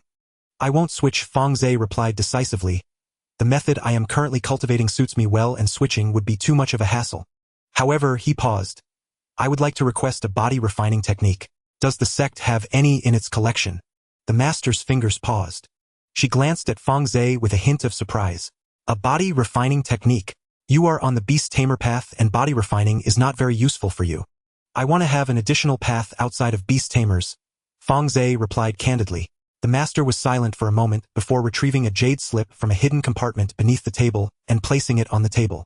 The 9 transformations of the Flood Dragon scripture is itself a method for dual cultivation of both body and spirit. You can cultivate the body refining aspect even if you do not switch to spiritual power cultivation. The body refining technique in the scripture is called the Flood Dragon Bone Refining Method. When cultivated deeply, one can condense flood dragon bones within their body, greatly enhancing physical strength beyond that of cultivators of the same level. Fang Ze picked up the jade slip, probing with his divine sense and quickly scanning through it. The core of the Flood Dragon Bone Refining Method involves cleansing the bones with spiritual power and engraving flood dragon patterns on the surface of the bones. The deeper and denser the patterns, the more resilient the bones become. Upon reaching the 3rd layer, faint flood scales will appear on the surface of the bones, giving physical strength comparable to a 3rd-grade demon beast. Master, I want this method. The master tossed the jade slip over and Fang Ze caught it. You can record it here. The first 3 layers. Fang Ze did not rush to write it down but looked at the master and said, Master, please grant me the 4th layer as well. My comprehension is quite good and I might master it quickly. The master glanced at him, pondered for a moment, and then retrieved another jade slip from the hidden compartment, tossing it over. The fourth layer is all included. Cultivate diligently and do not waste it. Fang Ze accepted the jade slip, sat cross-legged on the ground, closed his eyes, and probed his divine sense into it. The combined content of the 2 jade slips was nearly 1,000,000 words, and he engraved each word into his mind, ensuring every step, including the flow of spiritual power, the method of bone forging, and the technique for engraving flood dragon patterns, was executed flawlessly. The hall fell into silence. The master did not urge him, slowly sipping the now cold tea, her gaze fixed on the large copper lamp hanging from the ceiling, lost in thought. After about an hour, Fang Ze opened his eyes and returned the 2 jade slips to the master. I've memorized it well. The master accepted the jade slips and stored them in the hidden compartment. The task will commence in 3 months. You may take 2 people with you. Once you decide who to bring, inform the Hall of Executors in advance. The mission to buy Bow Island will last 3 years. When you return in 3 years, I will arrange a position for you as an inner sect elder. The overseeing nascent soul ancestor is the ancient moon true monarch of the beast tamer faction. There are 5 golden core elders on the island, 2 from the beast tamer faction and 3 from the moonlight faction. Upon your arrival, simply report to the ancient moon true monarch. He has a bit of a temper, but he is not a bad person. As long as you do your own work, he will not make things difficult for you. The outer sea is different from the inner land. There are no rules or constraints there, where the strongest voice prevails. Be careful when you go there alone. Fang Ze nodded, cupped his hands in salute, and turned to leave the hall. Upon returning to his cave dwelling, Fang Ze did not rush into his spatial realm, but sat in a chair and replayed the entire event from start to finish. The master had given him 3 third-grade spiritual herbs, one of which was the soul-nourishing grass. She also provided him with the body-refining section of the 9 transformations of the Flood Dragon scripture, including all 4 layers. She helped him resolve the issue with Zhao Tiangang and tacitly permitted him to wipe out the Zhou family. These items together carried significant weight. What was her intention? Fang Ze lightly tapped his fingers on the armrest of the chair. The master said he was different, that he had potential, and that he was someone she had her eyes on. Such words should be taken with a grain of salt and not fully believed. In the world of cultivation, when one person treats another well, it is either because they value their present or their future. What the master valued was his future. A person who advanced from late foundation establishment to mid-golden core within less than 9 years, while also being a third-grade alchemist, would not have low accomplishments in the future. The master was investing in him, now gambling on his future. Fang Ze did not resent such investments. In the world of cultivation, being valued by others indicates one's worth. What he resented was being used as a pawn. However, the master's demeanor today did not suggest that she intended to use him as such. She was generous in giving and subtle in her requests, even granting him space for choices. This master was far superior to someone like Zhao Tiangang. Fang Ze stood up, walked to the window, and stared at the gray sky outside. In 3 months, he would set off for Bow Island. The outer sea was filled with third-grade demon beasts and abundant resources. He needed to make preparations in these 3 months.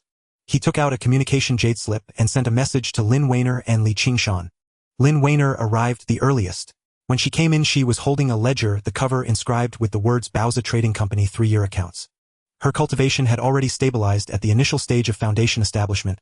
Her steps were steady, her breath even noticeably more solid compared to a few years ago when she first established her foundation. Master Lin Weiner placed the ledger on the table and bowed. Fang Ze opened the ledger, flipping through the pages. The accounts were meticulously recorded, every income and expense clearly noted. Sales of pills, sales of spiritual weapons, procurement of materials, and salary distributions, every item had its details. Over the past 3 years, Bauza Trading Company netted nearly 130,000 spirit stones. Not bad. Fang Ze closed the ledger, looking at Lin Weiner. You've worked hard these 3 years. Lin Weiner shook her head. Disciple has not worked hard. Senior Chen Duoduo taught me many things, and Senior Zhao Wuji and Senior Sun Tai often helped. Fang Ze nodded and took out a jade bottle from his storage bag, placing it on the table. Inside are 3 foundation establishment pills, 2 low-grade and 1 middle-grade. Take it.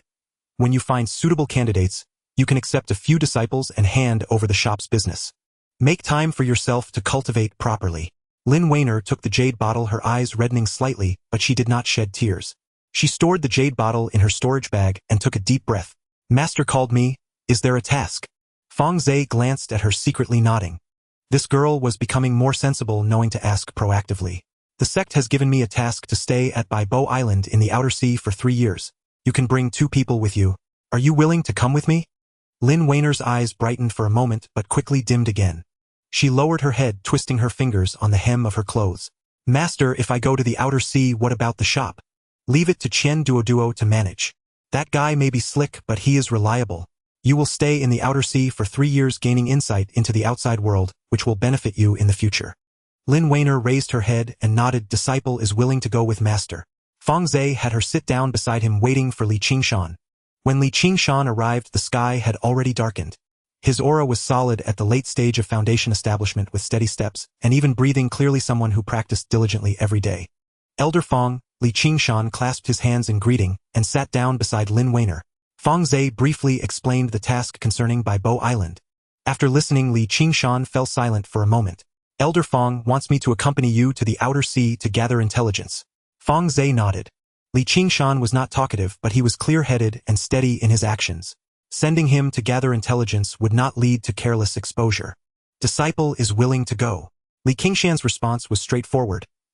He did not inquire about benefits or dangers, just those 4 simple words.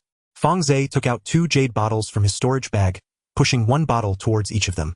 These are upper-grade wood core pills, 10 each. Take them for cultivation, don't be stingy. We depart in 3 months, so handle your affairs in these 3 months. The 2 received the jade bottles, stood up, bowed, and turned to leave. After sending off the 2, Fang Ze did not rush back to the space. Instead, he picked up a communication jade slip and sent a message to Zhao Tiangang.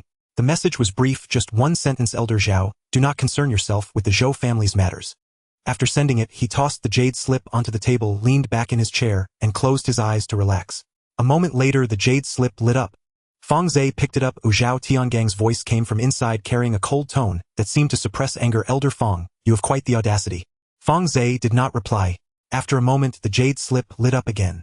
This time Zhao Tiangang's voice had changed, no longer cold, but now filled with frustration, as if he was cornered. Elder Fang, I will no longer concern myself with the Zhou family's matters. Take care of yourself. Fang Ze set down the jade slip, the corners of his mouth curling slightly. The speed at which the sect master took action was faster than he had anticipated. Zhao Tiangong, that old fox, was nothing more than a paper tiger in front of the sect master. He stood up, laid down a few defensive formations, and flashed into the space. Inside the space, the Golden Boy and Ice Girl were confronting each other at the edge of the spirit field. The Golden Boy had a pile of spirit stones in front of him, counting them 1 by 1. The Ice Girl had a pile of frozen spirit fruits, nibbling on them 1 by 1. Neither of them paid attention to the other, each occupying their territory separated by 3 feet, as if an invisible line had been drawn. Fang Ze walked over, took out 3 jade boxes from his storage bag, and placed them on the ground. Stop quarreling. There are good things. The Golden Boy and Ice Girl both moved closer. The Golden Boy opened the first jade box, glanced at the golden glazed grass inside. His golden eyes brightened for a moment, but quickly dimmed again as he pouted, I already have this. The Ice Girl opened the second jade box, looked at the golden yuan fruit inside. Her ice blue eyes also brightened for a moment, but then only briefly, I've eaten this too. Fang Ze opened the third jade box. The nourishing soul grass lay within. Both the Golden Boy and Ice Girl were momentarily stunned. The Golden Boy leaned in to sniff, his golden nose twitching. Twice this thing I've never seen before. The Ice Girl reached out to touch the leaves of the nourishing soul grass, and the moment her fingertips brushed against the leaves, her body trembled slightly. There's something inside. Calling out. Fang Ze took the nourishing soul grass out of the box, walked to the best spot in the spirit field, squatted down, and dug a hole with his hands, planting the nourishing soul grass along with the spirit stones.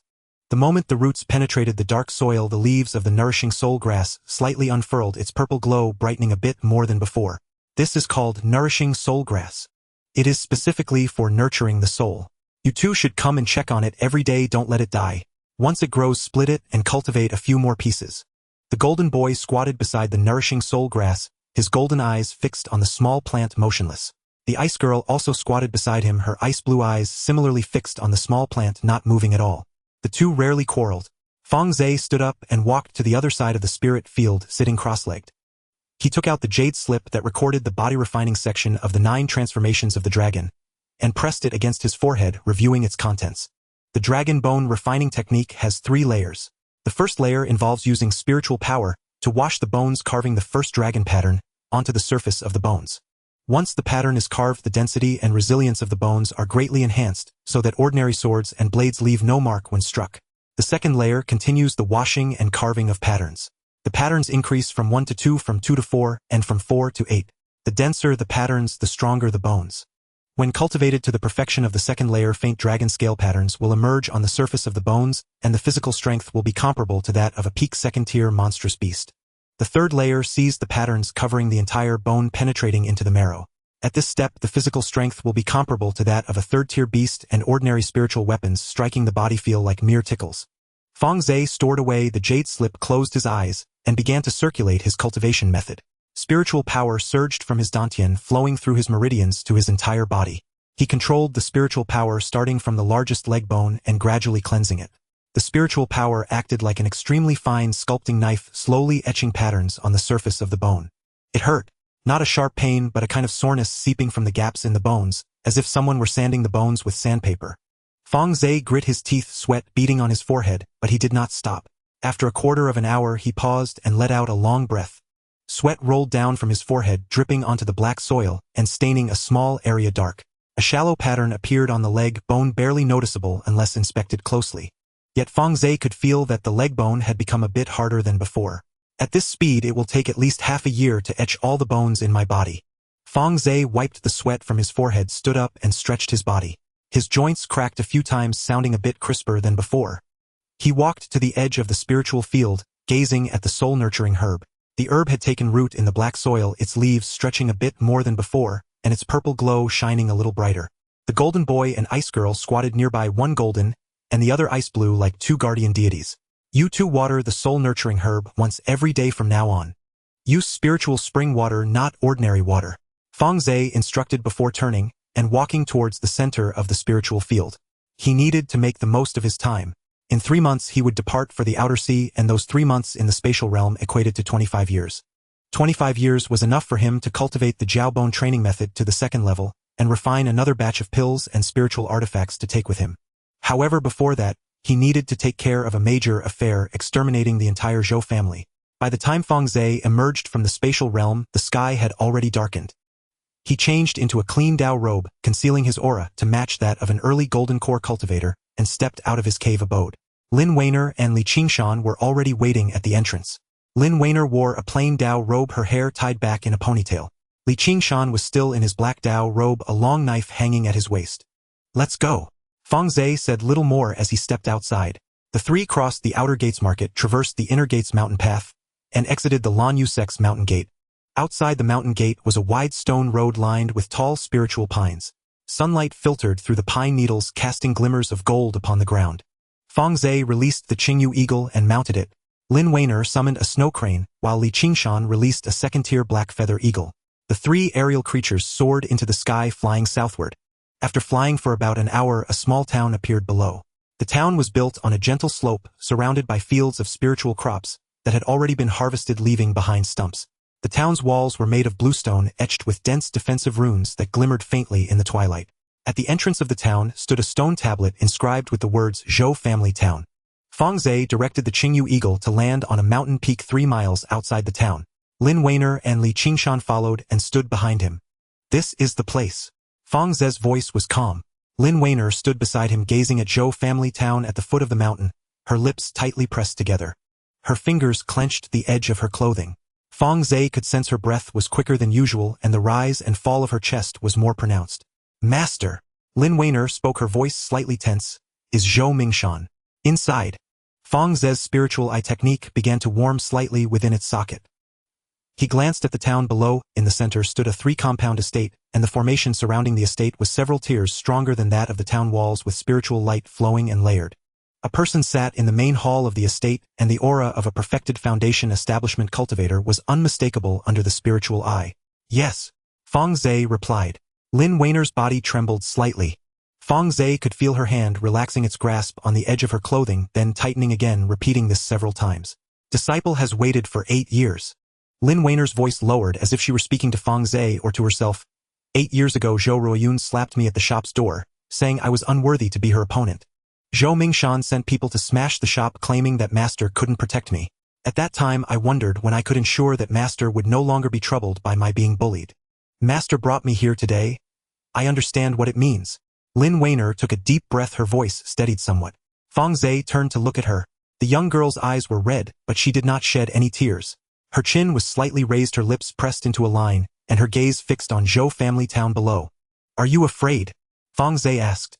Lin Weiner shook her head, then nodded slightly. "A little. But am not afraid of killing, or am afraid of not being able to do it myself." Fang Ze reached out and patted her shoulder. As his hand fell, he could feel her shoulder trembling slightly. You don't need to do anything.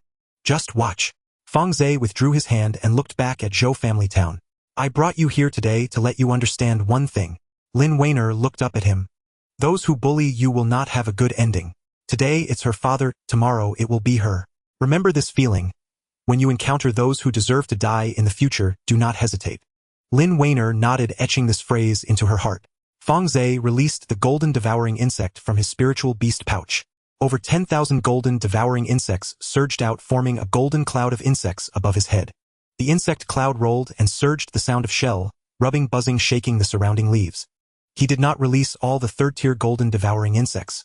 120 was too many. 2 would suffice for dealing with a foundation establishment family. Moreover, it was too conspicuous. The insect cloud circled above his head twice and then dove toward Zhou family town. The stone tablet at the town's entrance exploded first. The 3 characters Zhou family town shattered into powder under the impact of the swarm, with fragments flying everywhere, creating small craters on the ground. The defensive runes on the town walls lit up and a pale blue light curtain rose from the wall's top, enveloping the entire town. The curtain was 3 inches thick, with spiritual light flowing, appearing quite sturdy.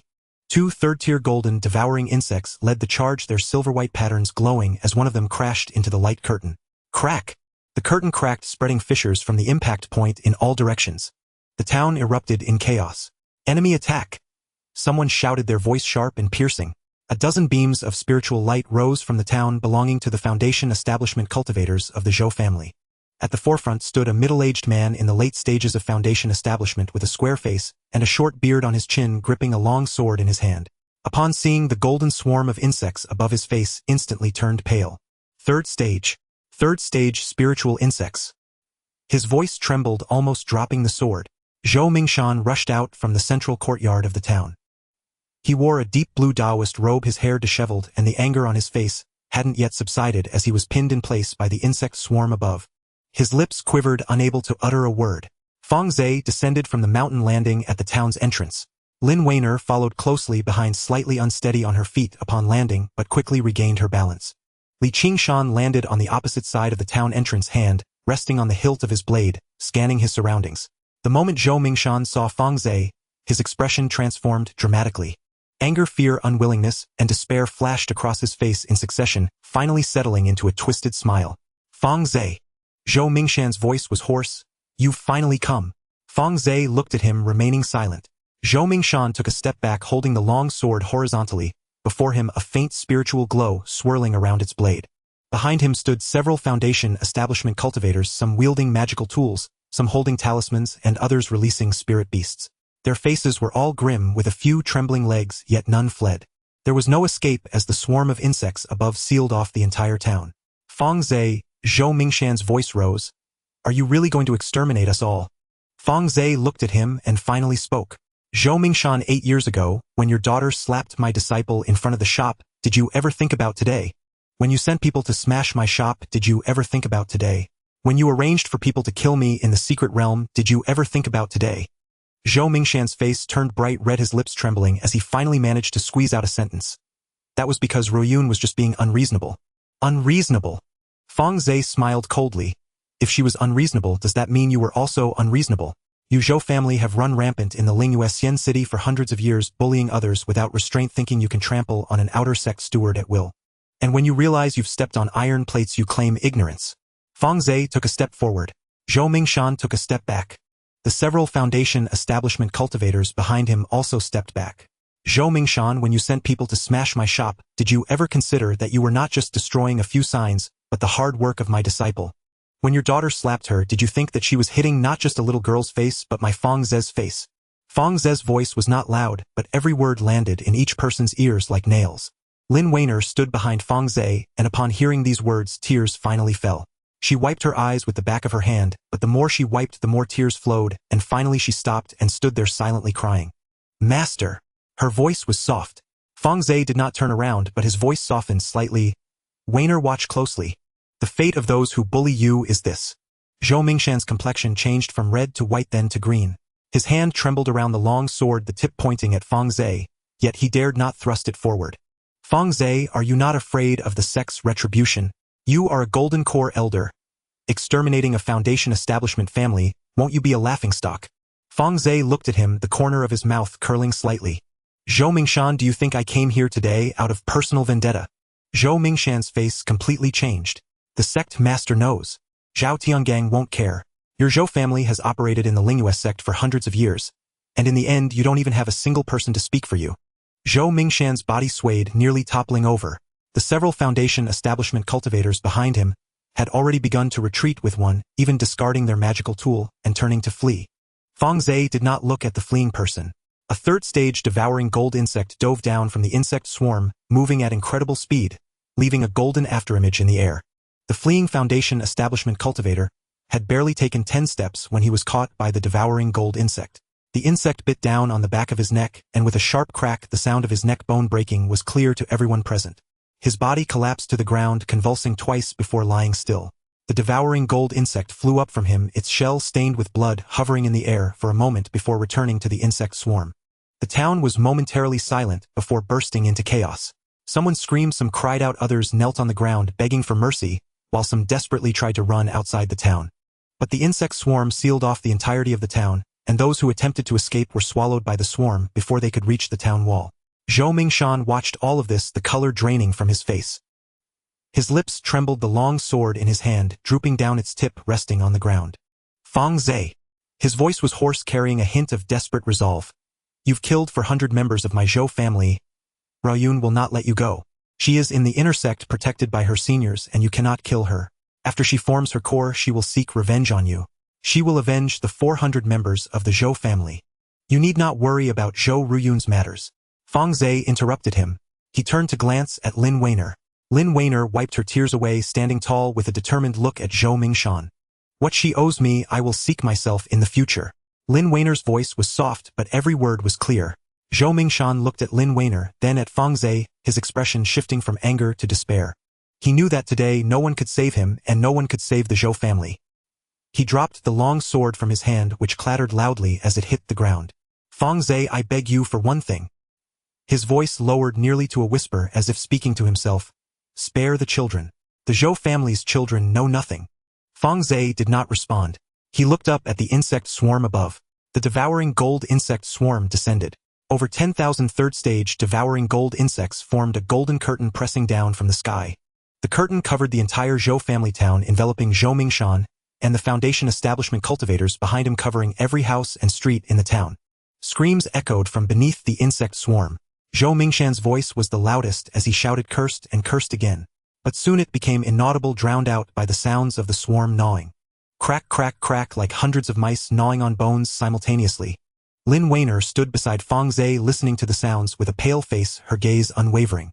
Fang Ze stood silently beside her, not moving at all. After a while, a swarm of insects rose from the town, gathering above Fang Ze's head again. Golden devouring insects, not a single one missing. The shells of the swarm were stained with blood, and a few of them were munching on something. On the ground, the town of the Zhou family still stood, with the houses' walls and stone paths intact. But inside there was not a single person left. More than 400 people, from Foundation establishment cultivators to newborn infants, had all vanished. Not even a drop of blood was left on the ground. Lin Weiner gazed at the desolate town, remaining silent for a long time. Her tears had dried, her expression calm, but Fang Ze could sense her breathing was slightly heavier than usual. Master. Lin Weiner spoke, her voice a bit hoarse. I used to hate Zhou Ruyun so much that I couldn't sleep at night. I thought that when my cultivation improved, I would definitely go and slap her back. Fang Ze remained silent, waiting for her to continue. But after seeing all this today, I feel. Lin Weiner paused, as if organizing her thoughts. A slap is too light. Fang Ze turned to look at her. Lin Weiner raised her head, staring directly at Fang Ze. Master Zhou Ruyun owes me, I will seek it myself. I don't want you to take action for me. I will handle it myself. Fang Ze looked at her for a while, and then nodded. All right. Lin Weiner's lips curled up slightly, revealing a hint of a smile. But Fang Ze could feel that at this moment his disciple had grown up. In the sky, 2 mirrors hung above the clouds, silently observing below. One mirror reflected Fang Ze's figure, its surface faintly glowing. The sect master stood on the high platform of the moon-gathering palace, watching the golden insect cloud in the mirror, lightly tapping his fingers on the table twice. More than 10,000 golden devouring insects. The sect master said softly, with a hint of surprise and satisfaction. No wonder he dares to go to the outer sea alone. The other mirror also reflected Fang Ze's figure. Zhao Tiangang stood in his cave dwelling looking at the golden insect cloud in the mirror, his expression ashen. His fingers clenched the armrest of his chair causing fine cracks to appear on the surface. More than 10,000 golden devouring insects, along with the purple-eyed cloud-winged tiger and the howling moon skywolf. Zhao Tiangang closed his eyes, took a deep breath and slowly exhaled. He finally understood why the sect master warned him not to provoke Fang Ze. This young man was simply not someone he could contend with. He opened his eyes and reached out to shatter the mirror in front of him. At the moment the mirror shattered, Fang Ze's figure vanished into thin air. Zhou family. Zhao Tiangang muttered, then shook his head. Forget it. It's not worth provoking. It's just a loss of some profits. Fang Ze stood at the entrance of the Zhou family town looking up at the sky. The clouds were thick and gray, obscuring everything. But his spiritual eye technique was slightly warming in its socket. He could feel that something above the clouds had been watching here just now. Now that thing was gone. Fang Ze withdrew his gaze and turned to Lin Weiner and Li Qingshan. Let's go. Return to the sect. Zhou Ruoyun and the remaining disciples of the Zhou family will be handled by you Weiner. Lin Weiner nodded, giving one last look at Zhou family town. The three of them left Zhou family town, remounting their flying beasts and departing. During 3 months of seclusion, Fang Ze spent almost all his time in the spatial spirit field and alchemy room. In the outside world, 1 day equated to 100 days in the space. Over the course of 3 months, he had spent nearly 25 years in that space. Such a long time was enough for him to refine his alchemy skills to a more polished state. The golden yuan pill and golden glazed pill, both low-grade third-tier pills, could now be reliably produced with a success rate maintained at around 50%. Though not comparable to those high-grade third-tier alchemists who had immersed themselves for hundreds of years, for a cultivator who had just broken through to the third tier for only a few years, it was already considered exceptional talent. More importantly, the third-tier spiritual herbs planted in the space were continuously yielding. The golden yuan fruit trees bore thousands of fruits every 5 years, and the golden glazed grass was planted over 2 acres. These spiritual herbs grew extremely fast under 100-fold acceleration. 1 year in the outside world equated to 100 years in the space, and a single golden glazed grass required only 5 years in the outside world to mature. This allowed Fang Ze to have ample opportunities for practice. Ordinary alchemists often needed to spend hundreds of years accumulating experience to improve their grade while worrying about the source of spiritual herbs. Fang Ze, on the other hand, could simply immerse himself in the space for alchemy, and even if he wasted some he wouldn't mind since the spiritual herbs were plentiful. In 25 years he had raised his initial success rate of 10 to 20% to an impressive 50%. This speed would already be considered genius in the outside world, but Fang Ze knew it was still not enough. The golden yuan pill and golden glazed pill were merely the most basic third-tier pills. To truly establish himself, he needed to refine more varieties, and even strive for high-grade third-tier pills. In addition to third-tier pills, he also refined a large number of second-tier pills. 300 bottles of upper-grade wood core pills, 500 bottles of middle-grade heavenly essence pills, and 800 bottles of lower-grade green yuan pills. These pills were neatly stacked in his storage bag, enough for Baozi Trading Company to sell for several years. With these pills supporting us, the shop shouldn't lose too many old customers. Fang Ze calculated and handed the storage bag to Lin Weiner. Just give it to Chen Duoduo. Lin Weiner took the storage bag, carefully putting it away. Master, don't worry, I will arrange it properly. Fang Ze nodded and took out 3 flying swords. The 3 swords were a faint golden color and lightning patterns flowed along the blade, crafted from golden thunder bamboo. Golden thunder bamboo inherently contained a hint of thunderous power. When refined into flying swords, they were not only incredibly sharp, but could also deal lightning attribute damage during attacks effective against malevolent spirits. It's a pity I don't know any sword formations. I can only use them as ordinary magical treasures. Fang Ze grasped one, probing his divine sense into it, feeling the flow of spiritual power within the flying sword. With his divine sense comparable to the late stage of Golden Core, controlling 3 lower-grade magical treasures was not difficult for him. He could even manage an additional middle-grade magical treasure.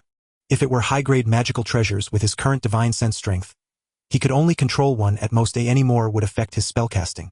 During her retreat, Lin Weiner fulfilled her own wish. She found Zhou Ruoyun within the sect. This last remaining direct bloodline of the Zhou family was still at the peak of the qi refinement stage, just 1 step away from foundation establishment. She seemed unaware of the news regarding the Zhou family's destruction, continuing to cultivate peacefully within the sect. Lin Weiner did not take action herself. Instead, she secretly bribed several loose cultivators to ambush Zhou Ruoyun while she was out training. Several Zhou family branch disciples who were with Zhou Ruoyun also died outside. When the news returned to the sect, everyone assumed it was an accident. After all, it was a dangerous world of 100 nations, and it was quite normal for disciples in the qi refinement stage to encounter peril when venturing out. Fang Ze simply nodded his head upon hearing this, saying nothing further. He always supported the idea of uprooting a threat.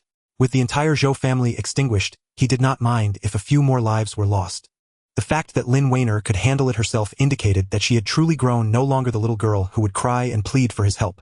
Master, I have completely let go, Lin Weiner said calmly, her eyes serene. What the Zhou family owed me I have personally reclaimed. Fang Ze patted her shoulder and said, very good. 3 months later, in the main hall of the sect, many people had gathered in the hall. 3 Golden Core elders stood at the front. Behind them were 8 Foundation establishment disciples. The sect leader sat at the main seat, flanked by 2 inner disciples who were verifying the roster. As Fang Ze entered with Lin Weiner and Li Qingshan, all eyes turned towards them. Today he wore a blue long robe with an ordinary storage bag hanging from his waist, giving off an unremarkable appearance. He deliberately suppressed his cultivation at the early Golden Core stage, concealing his mid-stage strength. The 3 Golden Core elders had already arrived. 2 from the Yuehua faction were present, led by a sinister-looking old man named Zhao Yuankue, who was at the late Golden Core stage, though it was unclear if he was related to Zhao Tiangang. The other was a middle-aged woman named Sun Yun at the mid-Golden Core stage, with a cold expression and a hint of arrogance in her gaze. The representative of the Beast Control faction was a burly middle-aged man named Tai Yuan, also at the mid-Golden Core stage. Upon seeing Fang Ze, Tai Yuan nodded, slightly acknowledging him. The sect leader had informed him in advance that this outer elder had joined the Beast Control faction and could be trusted. Zhao Yuankue and Sun Yun's gazes swept over Fang Ze, revealing a hint of disdain. An outer elder. Zhao Yuankue scoffed. I thought the sect leader had sent a formidable figure, but it turns out to be just an outer elder merely at the early Golden Core stage. Sun Yun remained silent, but the curve of her lips indicated her stance. Fang Ze's expression remained unchanged as he cupped his hands and said, Junior Fang Ze, greetings to all senior brothers and sisters. Senior brother. You think you deserve that title? Zhao Yuankue snorted coldly. An outer elder is just a watchdog in front of our inner elders. This remark was quite harsh, causing several Foundation establishment disciples in the hall to show awkward expressions. Tai Yuan frowned, about to retort, but was stopped by Fang Ze raising his hand. What senior brother Zhao said is true. Fang Ze smiled slightly. An outer elder indeed cannot compare to the prestige of an inner elder. However, this mission was personally assigned by the sect leader. Though I am unworthy, I will do my utmost to fulfill it and not drag everyone down. Zhao Yuankue did not expect Fang Ze to endure so much snorting in response and remaining silent. At this time, the sect leader spoke up. All right, we are all fellow disciples. There is no need for disputes. The mission to buy Bo Island is set for 3 years, and the 4 of you must look out for each other. Once there, follow the arrangements of the true Lord Guyu and do not act on your own. Understood. The 4 of them bowed in unison. The sect leader then looked at Fang Ze and said, Elder Fang, you are a 3rd-tier alchemist. Upon reaching by Bo Island, you will be primarily responsible for pill refining. The island is rich in spiritual herb resources. If you need anything, you can apply to true Lord Guyu. Upon hearing this, Zhao Yuankue and Sun Yun's expressions changed. A 3rd-tier alchemist. In the entire Juqianlan Yu sect, there were no more than a handful of 3rd-tier alchemists, each one a coveted figure among the factions. They originally thought Fang Ze was just an ordinary outer elder, not expecting him to hold such status. No wonder the sect leader would send him to buy Bo Island. Zhao Yuankue's eyes flickered, secretly cursing the sect leader's favoritism. Bai Bo Island was abundant in spiritual herb resources, and with a 3rd-tier alchemist present, he could gain substantial benefits just from pill refining. It was clear that this lucrative opportunity was not given to someone from the Yuehua faction, but rather to an outer elder, which was blatant support for the Beast Control faction. Sun Yun furrowed her brows as she regarded Fang Ze with a more scrutinizing gaze. Fang Ze's expression remained calm, but he secretly laughed. This was the effect he wanted, to appear weak before revealing his value, causing these individuals to hesitate. The sect leader gave a few more instructions before waving them off to depart. The 4 of them, along with the 8 Foundation establishment disciples, exited the main hall, each employing their means to ascend. Zhao Yuankue summoned a blue flying sword, stepping onto the sword light and shooting up into the sky at an astonishing speed. Sun Yun followed closely behind, standing atop a green cloud, her speed equally impressive. Tai Yuan mounted a 3rd-tier early-stage ironback wolf, which galloped through the air with its 4 legs moving at a steadier, if slower pace than the flying sword. Fang Ze leisurely released a howling moon sky wolf from his spirit beast bag. This wolf was at the early 3rd-tier, entirely silver-white, with wings sprouting from its back spanning a full 10 meters. As soon as it appeared, it howled at the sky, shaking the surroundings, and with a flap of its wings it soared into the sky. Fang Ze and Lin Weiner, along with Li Qingshan, leaped onto the wolf's back, sitting steadily. Let's go. The howling moon sky wolf flapped its wings and transformed into a streak of silver light shooting straight into the clouds even faster than Zhao Yuan Kuei's flying sword. Zhao Yuan Kuei's expression darkened as he secretly accelerated his speed. The group sped off towards the south. The Jutian Lanyu sect was located in the heart of the southern wilderness, surrounded by various nations. At the speed of golden core cultivators, traversing the 100 nations would only take a month. Sitting atop the sky wolf, Fang Ze watched as the mountains and rivers below rapidly receded and memories of his time at the Yuling sect flooded his mind. The Yuling sect was also in the land of 100 nations merely 10,000 miles away. I wonder how senior sister Su is doing now, Fang Ze mused inwardly. Su Wanning was the first person to show him kindness after his reincarnation, and she had taken care of him during his time at the Yuling sect. After he left the Yuling sect to join the Lanyu sect, they had not met again.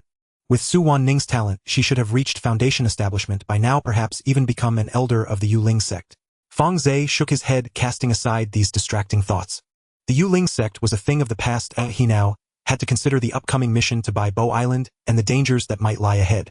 The sect leader had mentioned that the sect's factional disputes had reached an intense level. The Yuehua faction, relying on the presence of 3 Golden Core completion elders, had long sought to swallow the Beast Control faction. Sending him to Bai Bo Island was partly to nurture him and partly to help him avoid the whirlpool of sect conflicts. But would Zhao Tiangang let it go so easily? Fang Ze refused to believe it. With Zhao Tiangang's vengeful and unforgiving nature, and having severed Zhou family's vast spiritual stone revenue, this man would inevitably seek retribution. I only hope nothing goes awry on the road. Fang Ze touched the spirit beast pouch at his waist, which held Bing Nu and Jin Tong along with a swarm of golden devouring insects. With these hidden trump cards, he feared no one, unless a nascent soul elder intervened. A month and a half later, the group finally crossed the 100 Kingdoms expanse and reached the southern edge of the South Sea. Before them stretched an endless expanse of sapphire ocean, its surface shimmering beneath the sun, while salt-laced sea wind swept across their faces. Far in the distance, sea and sky merged seamlessly, indistinguishable, boundless. So vast, Lin Weiner breathed in awe, the first time she had ever laid eyes upon the sea. Li Qingshan stood spellbound as well. Though he had spent years within his sect, he had never before set foot near the South Sea. Fang Ze narrowed his eyes, extending his divine sense outward in all directions. Within a 300-li radius, scattered islands dotted the sea, devoid of spiritual energy fit only for mortals. Beneath the waves, schools of fish darted freely. Occasionally, low-tier demonic beasts surfaced, insignificant creatures unworthy of notice. Press onward, Zhao Yuan Kuei commanded, coldly leading the way deep into the open sea. Just as Fang Ze prepared to follow, a sudden premonition pierced his mind. A sharp, instinctive warning. Though he rarely employed his spirit eye golden vision technique, his divine sense remained ever vigilant. In that fleeting instant, he sensed a subtle fluctuation of spiritual energy beneath the waves. Fleeting, concealed, as if something were watching them from the depths. Something is amiss, Fang Ze thought, chilled, but voiced nothing. Instead, his divine sense quietly brushed against 3 golden thunder swords, ready to summon them at a breath. The group continued forward. After roughly half an hour's flight, they found themselves tens of thousands of li from the coastline. Below, the seawater shifted from pale blue to deep indigo. Occasionally, islands rich in spiritual energy emerged, bearing faint traces of architecture, likely the secluded abodes of rogue cultivators. Then, sudden calamity. A crescent-shaped beam of azure moonlight erupted from beneath the waves, streaking straight toward the Xiaoyu heavenly wolf upon which Fang Ze rode. The strike was blindingly swift and devastating, its spiritual resonance unmistakably that of a golden core cultivator unleashing full power. Fang Ze, however, had anticipated it. A golden thunder sword shot forth from his sleeve, transforming midair into a searing bolt of golden lightning to intercept. Boom! The collision unleashed a cataclysmic detonation. The golden thunder sword recoiled violently, its lightning aura dimmed its spiritual essence, significantly wounded. Yet the azure moonlight beam was halted, its residual force carving a colossal crater dozens of zhang wide across the sea's surface.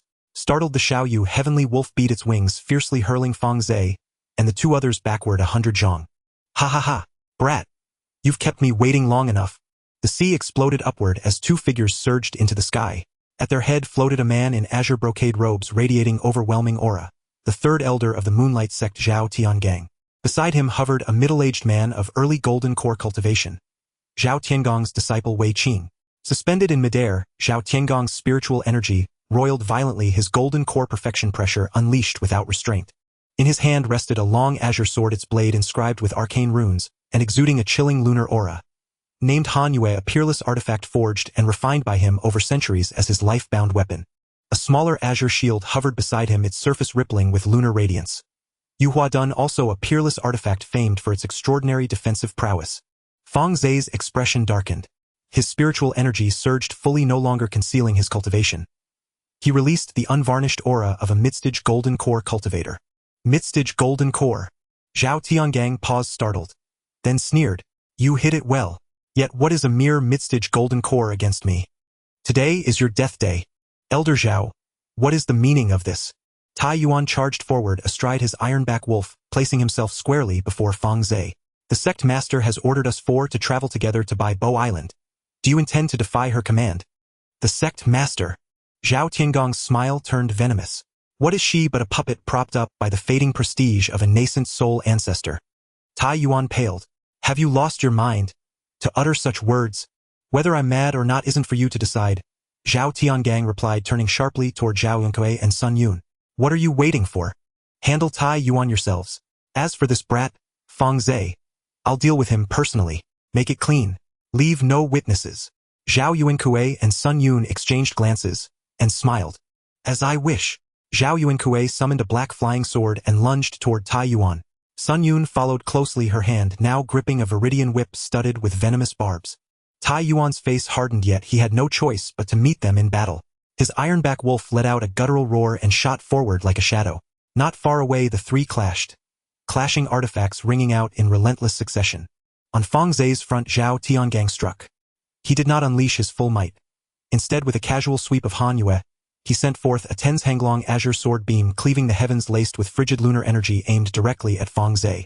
The stroke appeared effortless, yet concealed lethal intent. Its lunar energy coalesced with terrifying density. Should it strike, the freezing essence would invade one's meridians alongside spiritual energy, paralyzing cultivation at best, shattering meridians at worst. Fang Ze remained impassive. 3 golden thunder swords shot forth, simultaneously weaving a radiant golden net before him. At the same time, he subtly shifted his stance, urging the Xiaoyu heavenly wolf to carry Lin Weiner and Li Qingshan further back. Ding, ding, ding. The sword beam crashed against the golden net. Metallic chimes resounded without pause. Though the swords trembled, their luminance flickering, they held firm, unbroken. Zhao Tiangang arched a brow. Not bad, for a beginner. Then, with 3 rapid slashes of Han Yue, he loosed 3 successive beams, each more ferocious than the last.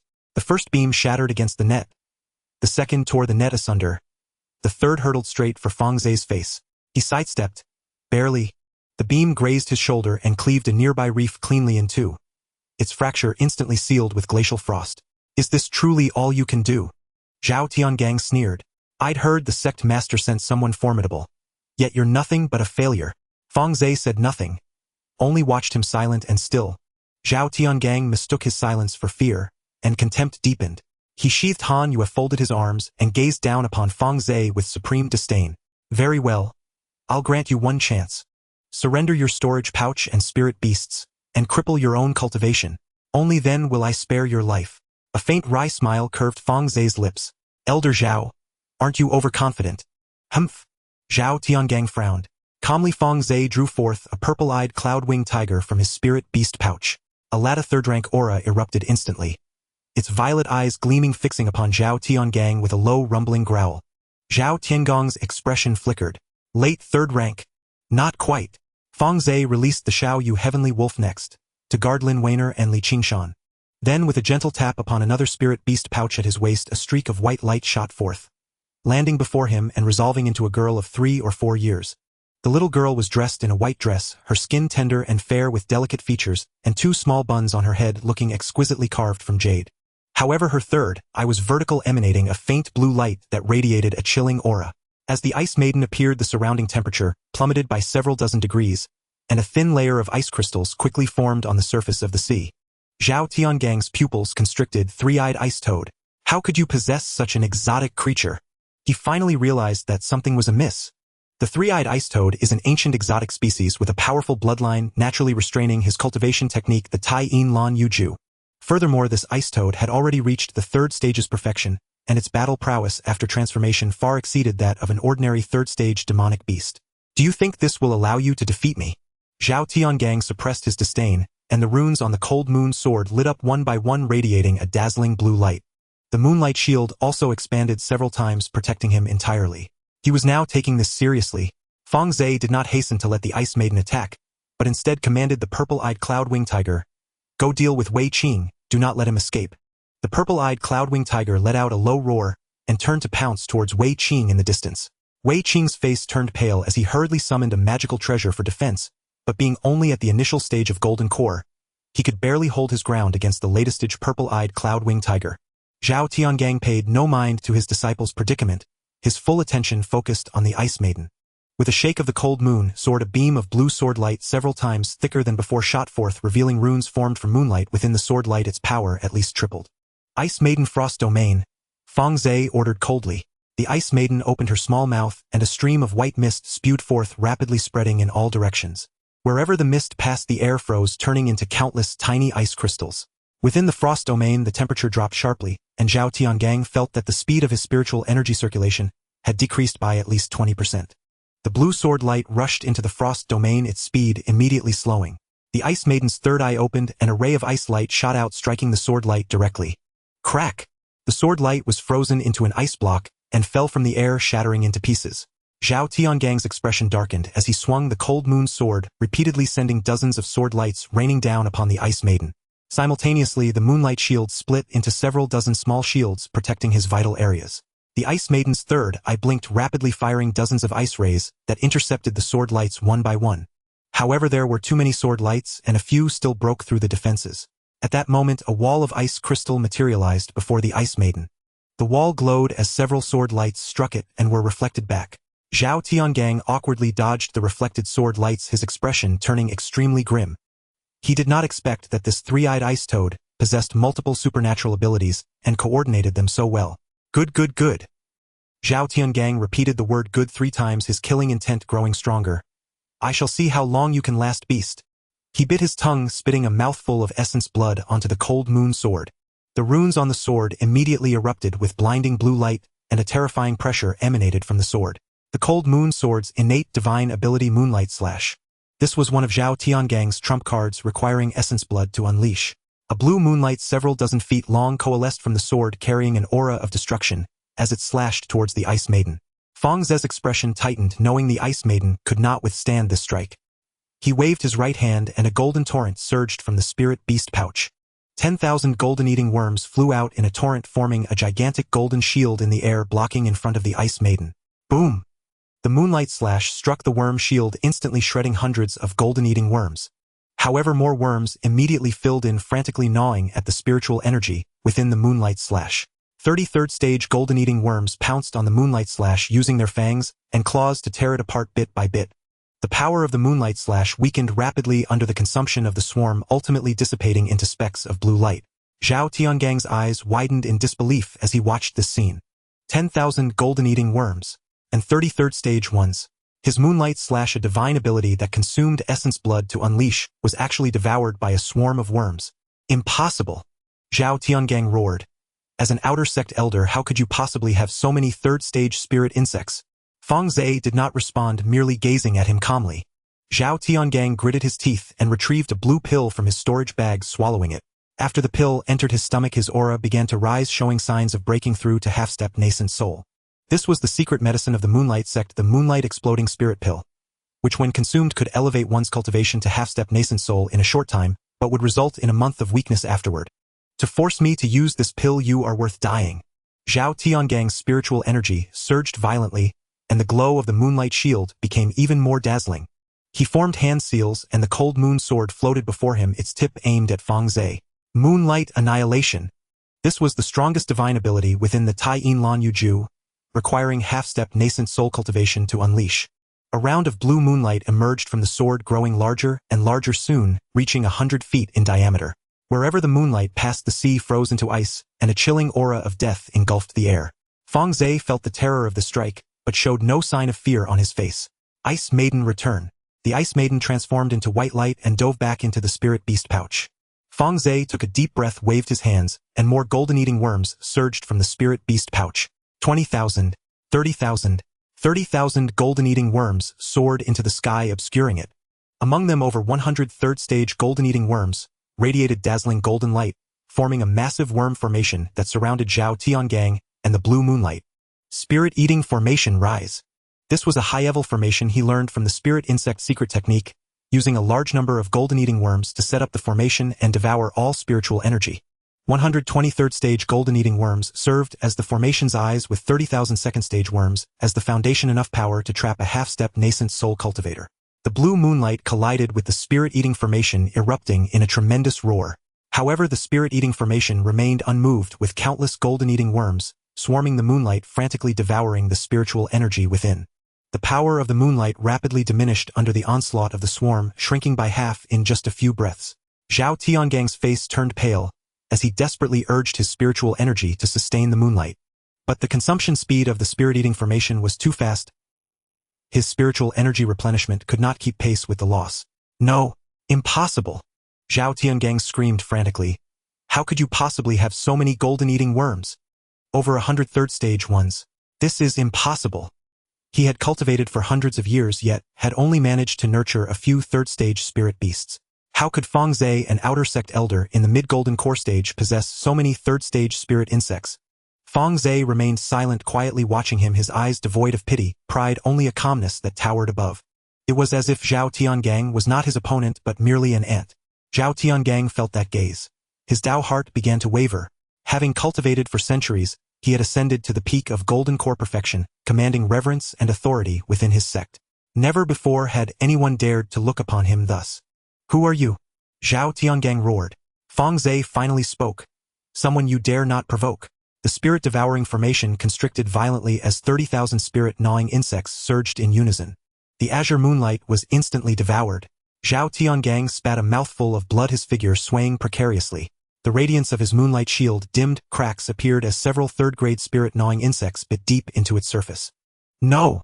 Zhao Tiangang cried out in despair, attempting to flee, only to find the spirit-devouring formation had sealed him in completely golden swarms closing in from every direction. He was finally afraid.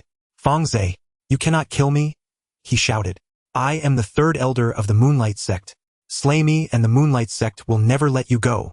Fang Ze gazed at him, calm and indifferent. Do you truly believe I fear them? Zhao Tiangang fell silent.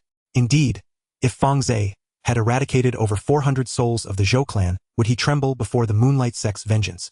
I'll give you spirit stones, cultivation manuals, divine artifacts. Zhao Tiangang pleaded. My storage pouch holds hundreds of thousands of spirit stones, and several supreme-grade treasures. Spare me and they are all yours. Fang Ze shook his head. Killing you, they belong to me anyway. You! Before Zhao Tiangang could utter another word, Fang Ze raised his hand. The spirit-devouring formation collapsed inward with terrifying force. 30,000 spirit-gnawing insects lunged as one. Zhao Tiangang channeled his last reserves of spiritual energy. The moonlight shield blazed one final time, barely deflecting the first wave. Yet several third-grade spirit-gnawing insects had already pierced its surface and burrowed inside. Aff! Zhao Tiangang screamed as a third-grade spirit-gnawing insect shattered his protective aura and sank its fangs into his shoulder. Excruciating agony fractured his spiritual energy flow. More insects surged through the breach. His physical body rapidly disintegrated under the swarm's assault. Even his golden core was gnawed apart. In his final moment, Zhao Tiangang's gaze met Fang Ze's. Calm, unruffled, utterly detached. Those eyes held no ripple of emotion, as if he had just erased an insignificant speck of dust. I refuse to accept this. Zhao Tiangang exhaled his last breath. His entire form consumed by the swarm, not even bone remaining. Only the cold moon sword, the moonlight shield, and his storage pouch remained.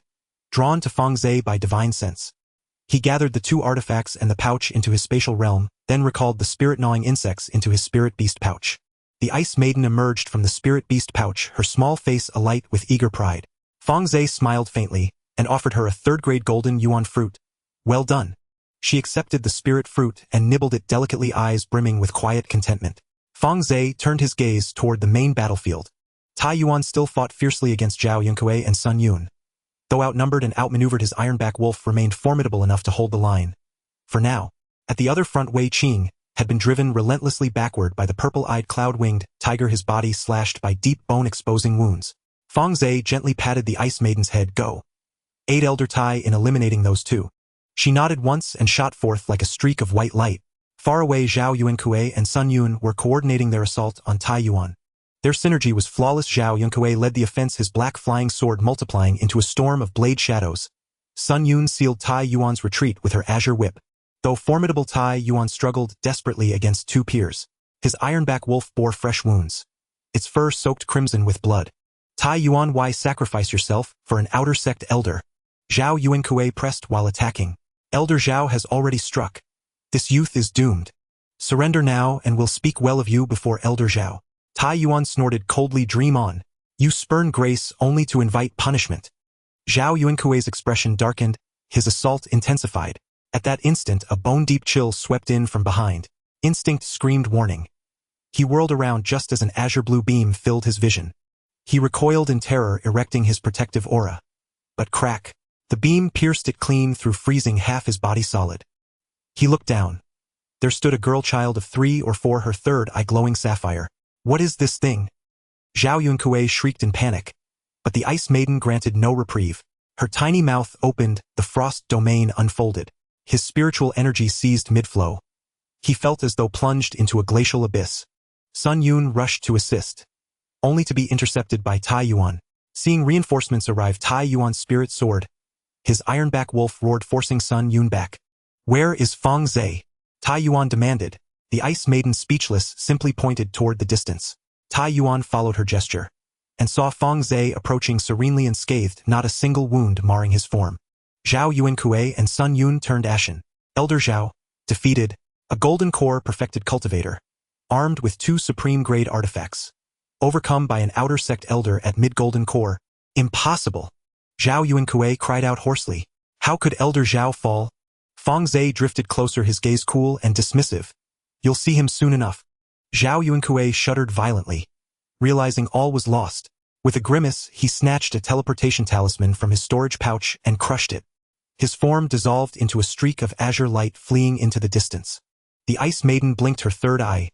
Another ice beam lanced forth in pursuit. Zhao Yuankue screamed as half his body froze, solid, his flight speed plummeting. Tai Yuan closed in swiftly and severed him with a single stroke. Sun Yun, sensing doom, attempted escape, only to find her path blocked by the purple-eyed cloud-winged tiger. She clenched her teeth and detonated her golden core. Boom! The cataclysmic blast shook the heavens. Tai Yuan and Fang Ze both retreated instinctively.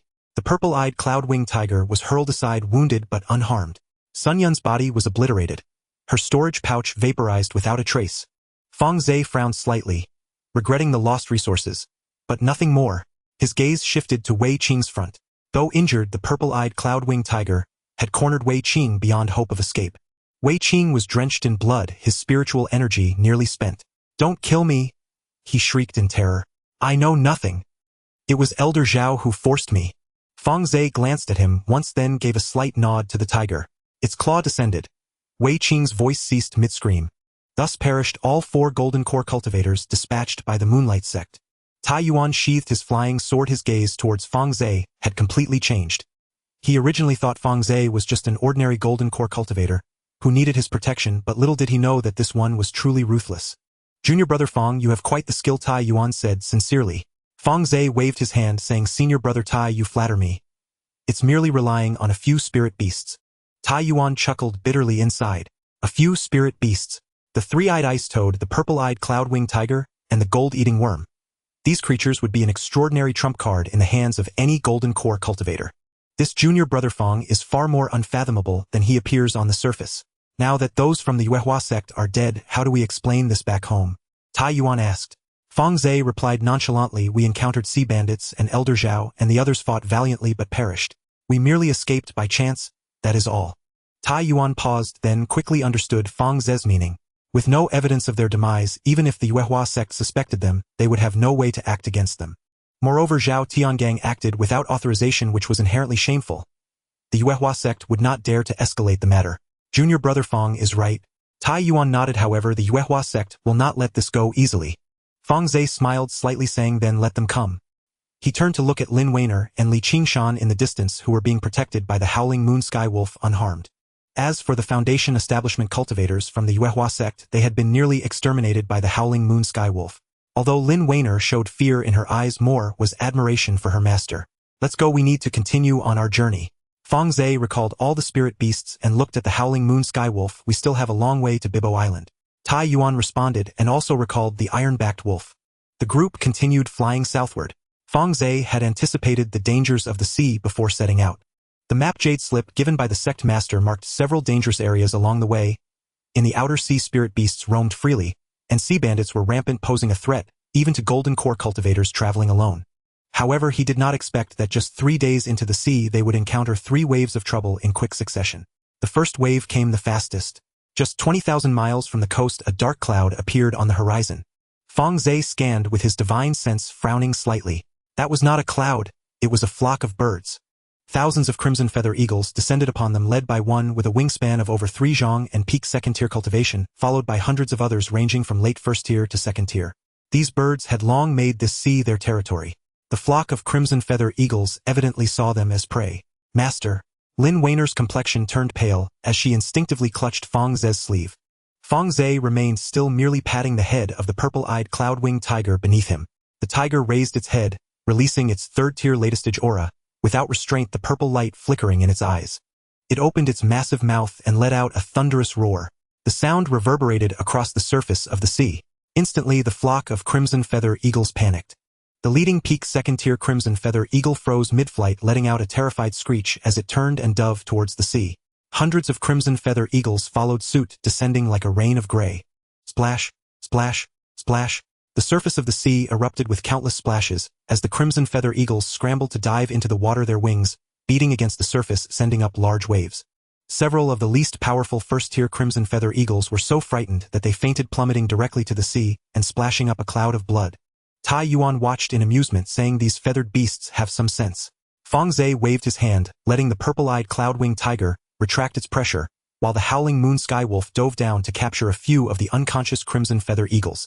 The materials from first-tier spirit beasts are not worth much, but the feathers of the second-tier crimson feather eagles can be refined into second-tier flying artifacts, and their claws and beaks are also materials for refining, together worth several thousand spirit stones. Lin Weiner and Li Qingshan began processing, removing useful parts and discarding the rest back into the sea. The group continued on their journey. The second wave of trouble arrived even quicker.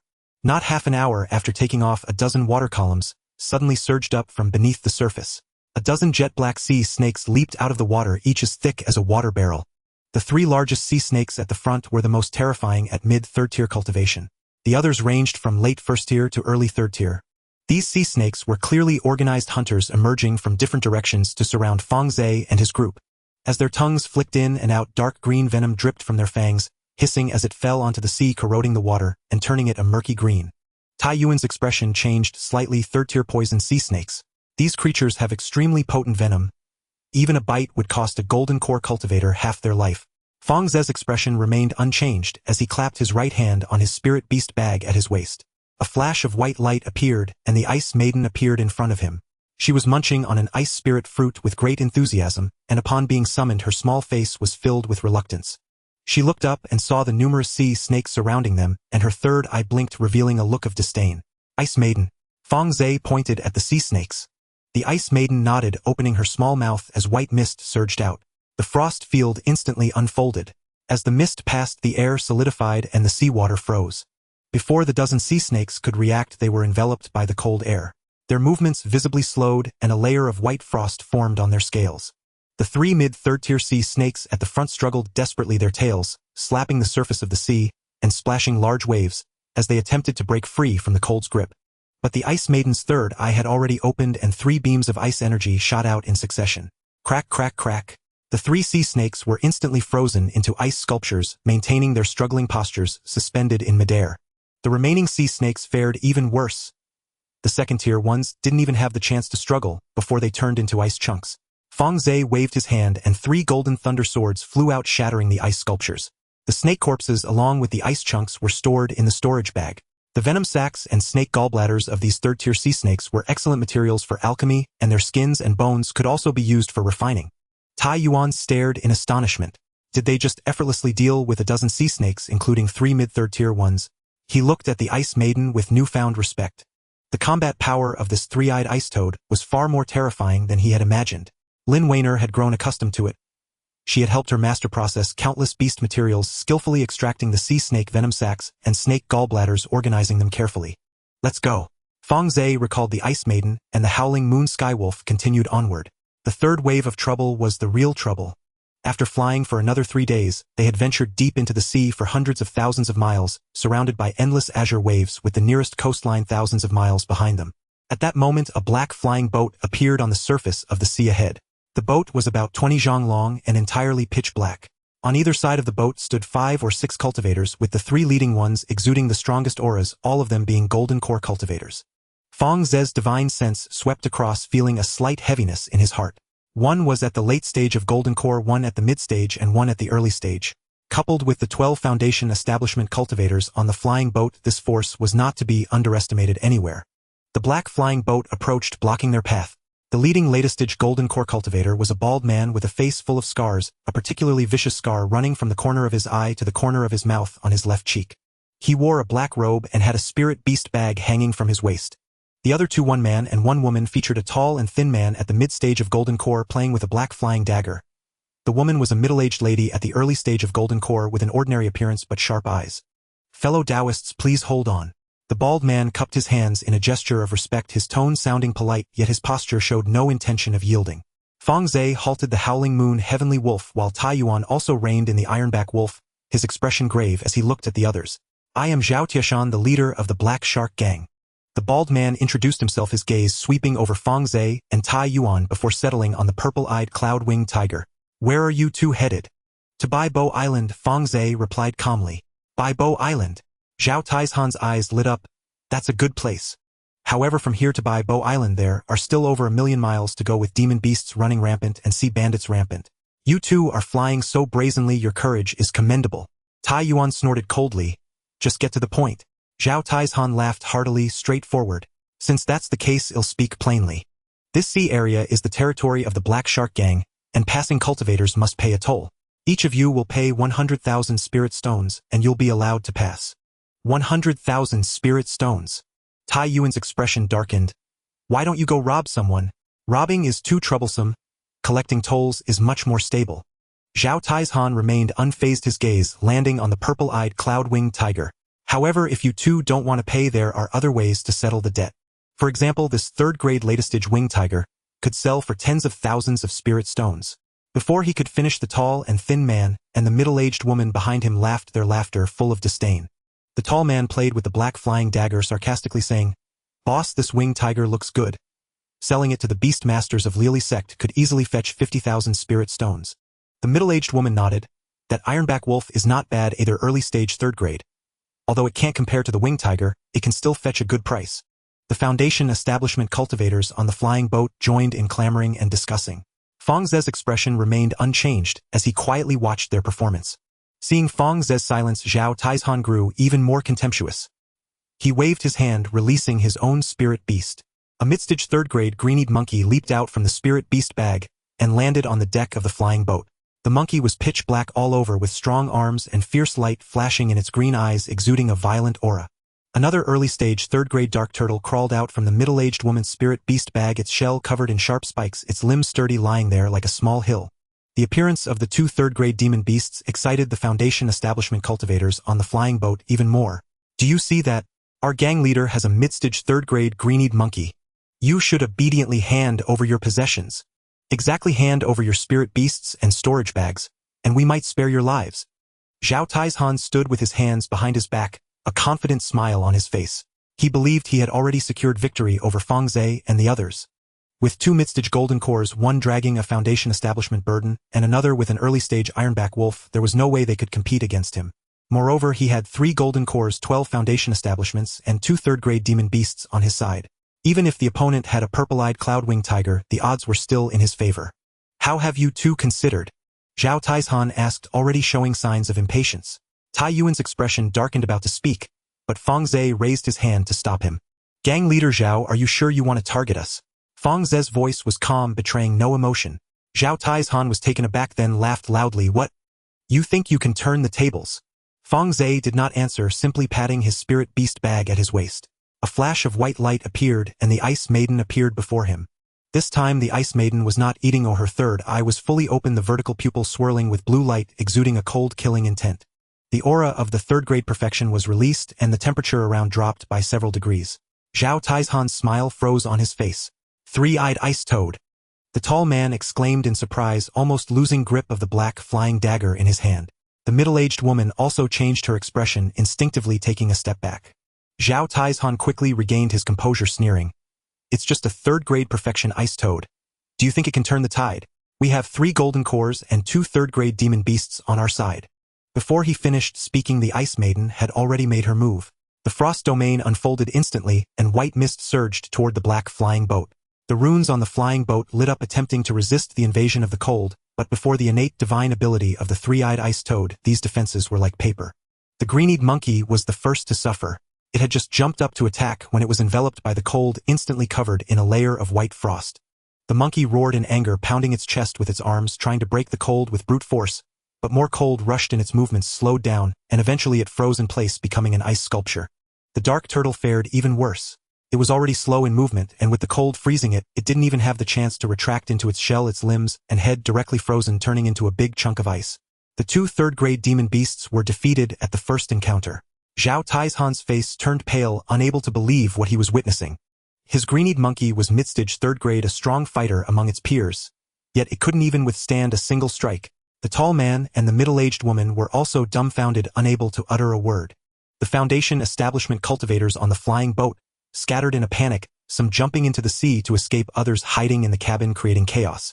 Zhao Taizhan trembled all over, but as a latest-stage golden core cultivator, he quickly suppressed his fear. Gritting his teeth, he took out a small black flag from his storage bag, embroidered with a black flood dragon on its surface, a top-grade magic treasure. I'll fight you to the end. Zhao Taizhan roared, infusing his spiritual power into the black flag, causing the dragon on the flag to seem to come alive, baring its fangs and claws ready to burst forth from the banner. Fang Ze slightly furrowed his brows, waving his right hand. A golden torrent surged forth from the spirit beast pouch. 10,000 gold-eating insects flew out in a swarm, surrounding Zhao Taizhan in an instant. 30 third-tier gold-eating insects lunged at the black flag, frantically tearing at the spiritual light on its surface. Before Zhao Taizhan could cast his spell, it was interrupted by the gold-eating insects. He was horrified to discover that his spiritual power was rapidly depleting, devoured entirely by these damned insects. What the hell are these things?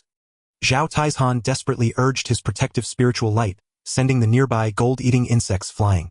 But more insects immediately pounced, giving him no chance to catch his breath. In despair, he realized that his pride in being at the late stage of Golden Core was utterly useless against these insects. His spiritual power was being consumed, treasures were being torn apart, and even the protective light was quickly thinning. Thud! Zhao Taizhan knelt directly on the deck of the flying boat. Senior, spare my life. Senior, spare my life. He knocked his head repeatedly like pounding garlic, his forehead striking the deck with loud thuds. I, a mere ant, have offended you, senior. Please spare my life. The tall, thin man and the middle-aged woman also knelt down. Senior, we are willing to be loyal. We are willing to serve as your cattle and horses. Zhao Taizhan exclaimed incoherently.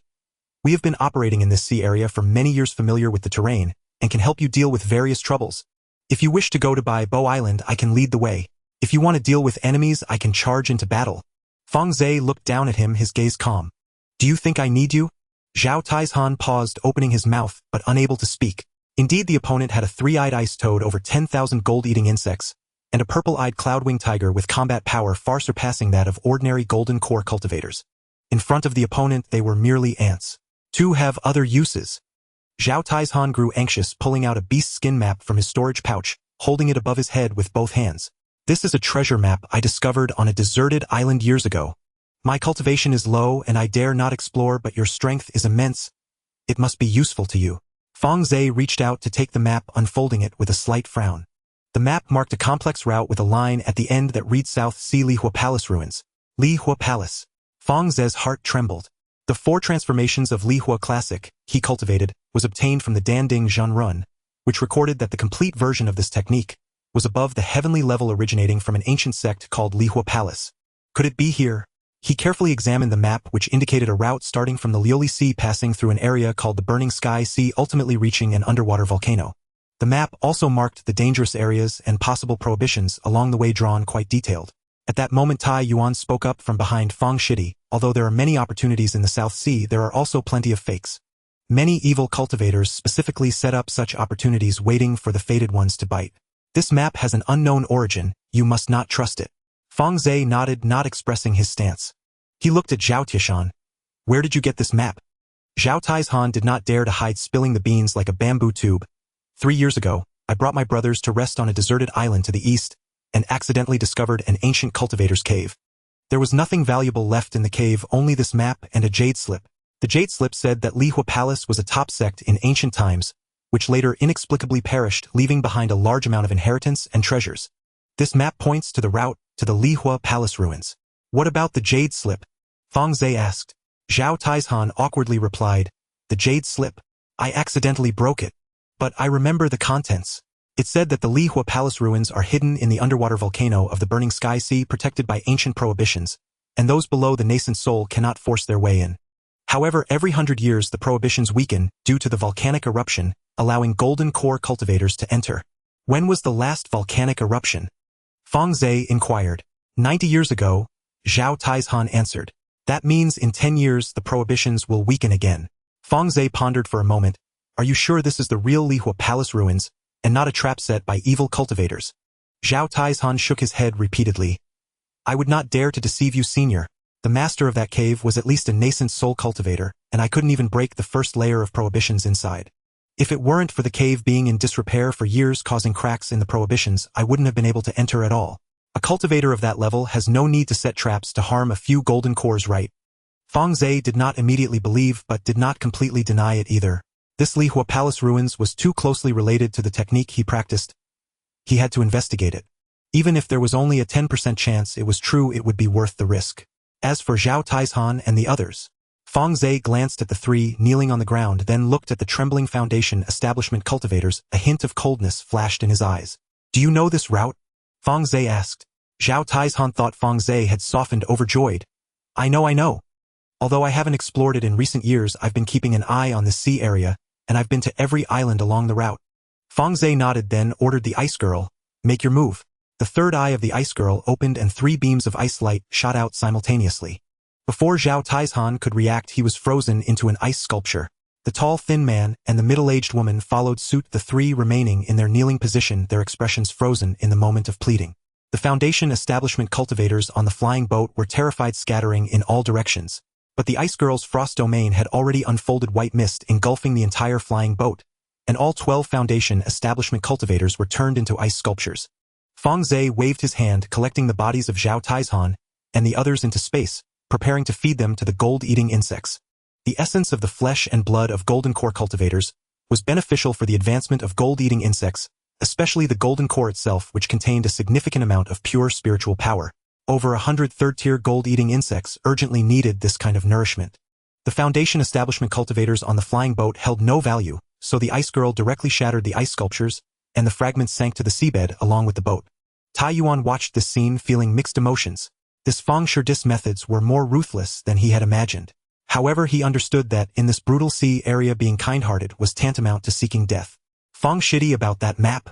Tai Yuan cautiously asked. Fang Ze put away the map. Keep it for now, we will talk later. He offered no further explanation, and Tai Yuan did not press further. The group continued on their journey. The subsequent route turned out to be much smoother. On Zhao Taizhan's map, dangerous areas and monster nests along the way were marked, and Fang Ze used the information on the map to avoid several perilous spots, encountering no significant troubles along the way. 2 months later, a massive island appeared in their line of sight. Bai Pa Island. The island spans thousands of miles, rich in spiritual energy, and from a distance it appears lush and verdant with several towering peaks shrouded in mist at its center. Surrounding the island are tall city walls adorned with flickering runes, clearly set up with a large-scale defensive formation. Outside the island there is a massive harbor docked with dozens of flying boats and sea vessels of various sizes bustling with many cultivators coming and going. The howling moon sky wolf landed at the harbor, and Fang Ze and the others walked onto the island. The architectural style on the island is vastly different from the mainland, primarily decorated with coral and shells vibrant in color. Numerous shops lined the streets, mainly selling materials from sea beasts, spirit pearls, coral, and other marine products, and occasionally a few alchemy and artifact shops, but their scale and quality were inferior to those on the mainland. Tai Yuan expertly led them through the streets, arriving at a grand hall in the center of the island. The hall exudes an imposing aura, with a plaque hanging at the entrance inscribed with the 3 characters by Po Dian. At the entrance of the hall stood 2 guards at the Foundation establishment stage. Upon seeing Fang Ze and the others, they quickly bowed and greeted. Greetings, esteemed elders. Tai Yuan nodded. Is Master Gu Yu present? The master is waiting inside the hall, the guard replied. The four entered the hall, which was simply decorated, containing only a stone table and a few stone chairs. An elderly man with white hair sat at the stone table savoring tea. He had a youthful appearance despite his gray hair, dressed in a plain gray robe seemingly ordinary. Yet when Fang Ze scanned with his divine sense, he felt as if he were probing into a bottomless sea, unable to gauge the depth of the man. A nascent soul cultivator. Fang Ze's heart tightened, and he quickly retracted his divine sense, respectfully bowing. Outer sect elder Fang Ze, greetings Master Guyu. Tai Yuan followed with a salute. Tai Yuan greets the master. Lin Weiner and Li Qingshan even knelt down to pay their respects. Master Guyu put down his teacup, his gaze sweeping over the group, before finally resting on Fang Ze, a glint of surprise flashing in his eyes. The sect master mentioned that 4 golden core cultivators would come. Why are only the 2 of you here? Where are Zhao Yuan Kuei and Sun Yun? Tai Yuan glanced at Fang Ze, who slightly nodded, prompting Tai Yuan to respond according to their pre-discussed plan. Reporting to the master, we were ambushed by sea bandits on our way. Senior brother Zhao Yuan Kuei and senior sister Sun Yun fought valiantly and perished. Only Fang Shidi and I managed to escape. Master Gu Yu's expression became serious. Sea bandits. What kind of sea bandits could kill 2 golden cores? Tai Yuan replied, the leader is a fully realized golden core cultivator, accompanied by 2 mid-stage golden cores, and over a dozen foundation establishment cultivators, as well as 2 third-tier demon beasts. Senior brother Zhao and senior sister Sun fought desperately to cover our retreat. Ultimately, he did not finish his sentence, but the implication was already clear. Master Gu Yu was silent for a moment before slowly nodding. The sea region is perilous. Falls are not uncommon. It is already fortunate that you managed to arrive safely. However, he shifted his gaze to Fang Ze. Fang Ze, the sect master said in the message that you are a third-tier alchemist. Fang Ze nodded. I was fortunate to break through to mid-tier 3rd grade and can barely refine some third-tier pills. Mid-tier 3rd grade. A flicker of surprise crossed Master Gu Yu's eyes. Excellent. Our sect is indeed in need of an alchemist. Your arrival is timely. The shop in Lioli Immortal City will need someone to oversee it in a month. He took out a jade slip from his sleeve and handed it to Fang Ze. This is a map of the surrounding area of Bai Pa Island, as well as the distribution of forces in the Lioli Sea. Our 9 heavens gathering moon sect here is called Bai Pa sect, just a small nascent sect that ranks low in the Lioli Sea. Fang Ze took the jade slip, his divine sense probing in as a wealth of information flooded into his mind. The Lioli Sea spans tens of billions of miles with hundreds of various forces. The most powerful of these is the transformation deity force Lioli sect, occupying the central part of the sea with the Lioli Immortal City, the only 4th-tier top-tier immortal city in the entire sea region, and also the trading hub within 100 billion miles. Beneath Lioli sect there are dozens of nascent forces, with Bai Pa sect being one of them. These nascent forces each occupy several islands, having both cooperation and competition among each other, with relationships being quite complex. Further east in the sea lies the territory of the Southern Sea Demon Clan. It is a realm of demon beasts where 4th and 5th-tier great demons abound, making even transformation deity cultivators hesitate to delve deep. The primary source of income for the human forces in the Lioli Sea comes from hunting demon beasts to obtain materials. The situation is quite chaotic. Master Guyu continued, you must remember not to offend the disciples of major forces carelessly. Those from Lioli sect are especially not to be trifled with. They are transformation deity forces, and any inner sect disciple who comes out has a nascent soul master backing them. Fang Ze nodded in agreement. Master Guyu then took out a token and handed it to Fang Ze. This is the elder token of Bai Pa sect. Take it to Bai Pa Pavilion in Lioli Immortal City to report. In the shop there is an elder Long Yue, a member of the Moon Hua faction, responsible for the daily management of the shop. Your task is to refine the spiritual herbs purchased by the shop into pills for sale, with the monthly refining tasks marked on the token. Understood. Fang Ze accepted the token. Master Guyu then turned to Tai Yuan. Tai Yuan, your task is different. You will take the disciples out to hunt, and the sect will provide a 3rd-tier flying boat and a set of 3rd-tier top-tier defensive formations. 40% of the hunt's yield will be submitted to the sect, and the rest will be yours. Understood. Tai Yuan cupped his hands. Master Guyu nodded and waved. You may go and rest. We will depart in a month.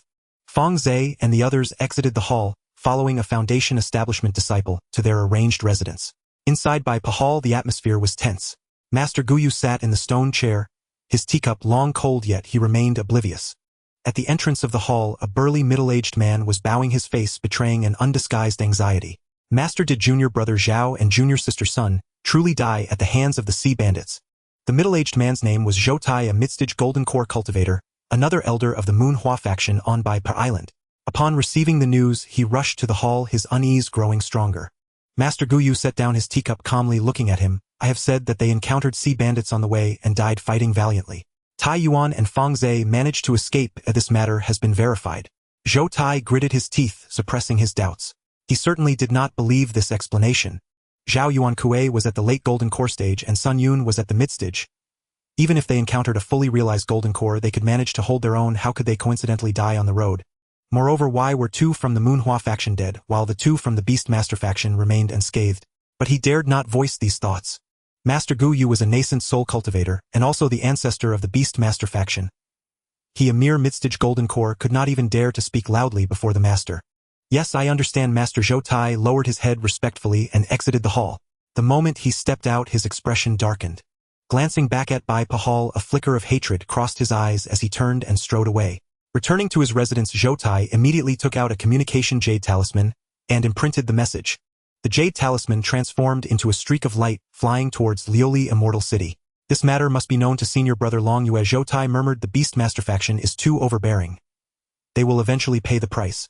In the Liuli Immortal City at the Bai Bo Pavilion, Elder Long Yu was savoring tea in the backyard when he received a message. He appeared to be in his 40s with a fair complexion and dignified features, dressed in a moon-white robe exuding a scholarly and gentle demeanor. If one were unaware of the details, anyone would assume he was a learned scholar rather than a latest-stage golden core cultivator. However, those familiar with him knew that Elder Long Yu excelled at hiding daggers behind his smiles. Over the years, nearly 8 out of 10 competitors who died at Bai Bo Pavilion fell victim to his lethal strikes at their most relaxed moments. After reading the message contained in the jade talisman, his smile showed no change. He set the jade talisman down and gently sipped from his teacup. That fool Zhao Tiangong, instead of waiting for an opportunity, insists on acting himself. Long Yu shook his head, a hint of helplessness in his tone. Better he dies now, sparing us from greater troubles later on. He rose and walked to the window, gazing at the bustling street outside, a trace of coldness flickering in his eyes. However, Fang Ze, being able to kill Zhao Tiangang shows he possesses some skill. In the mid-golden core stage, a third-tier mid-grade alchemist plus the golden devouring worm.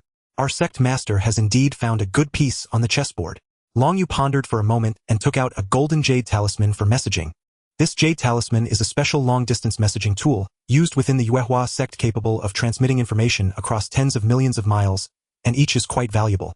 He imprinted the message into it, and the jade talisman transformed into a streak of golden light flying towards the inland. Let the nascent soul ancestors of the sect make the final decision. Long Yu sat down again, his face returning to a gentle smile. There are no nascent soul elders stationed in the Yuehua sect at this location, so it is unwise to act rashly for now.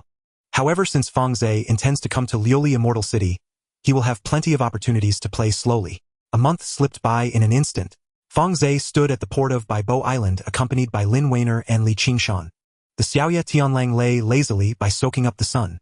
Tai Yuan came to see him off, patting Fang Ze's shoulder. Fang Shidi, Liuli Immortal City is not like Bai Bo Island. The waters there run much deeper. Elder Long Yu is not easy to deal with, so be careful. Fang Ze nodded. Elder Tai, don't worry. I will know how to handle it. See you in 3 years. Elder Tai Yuan cupped his hands. See you in 3 years. Fang Ze returned the gesture. The Xiaoya Tianlang stood up, unfurling its wings, lifting the 3 of them into the sky towards Liuli Immortal City. Bai Bo Island is 300,000 miles away from Liuli Immortal City, and at the speed of a third-tier demon beast, it would take half a month to fly at full speed.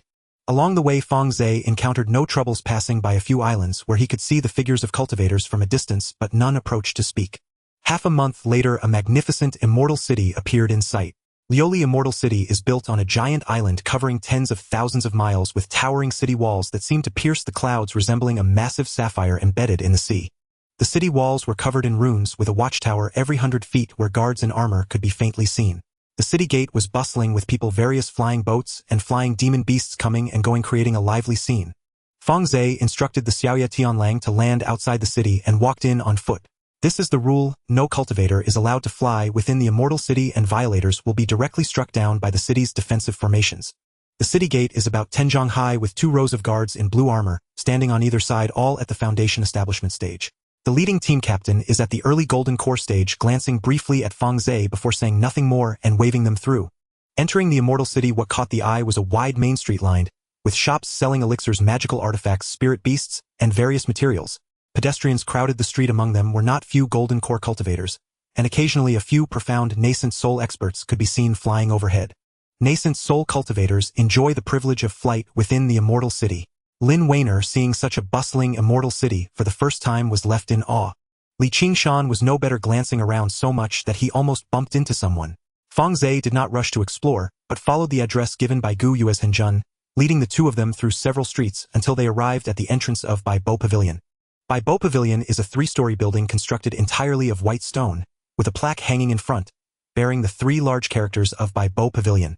The building occupies a considerable area, but on this street, it can only be considered medium-sized, not comparable to the grandeur of several larger shops nearby.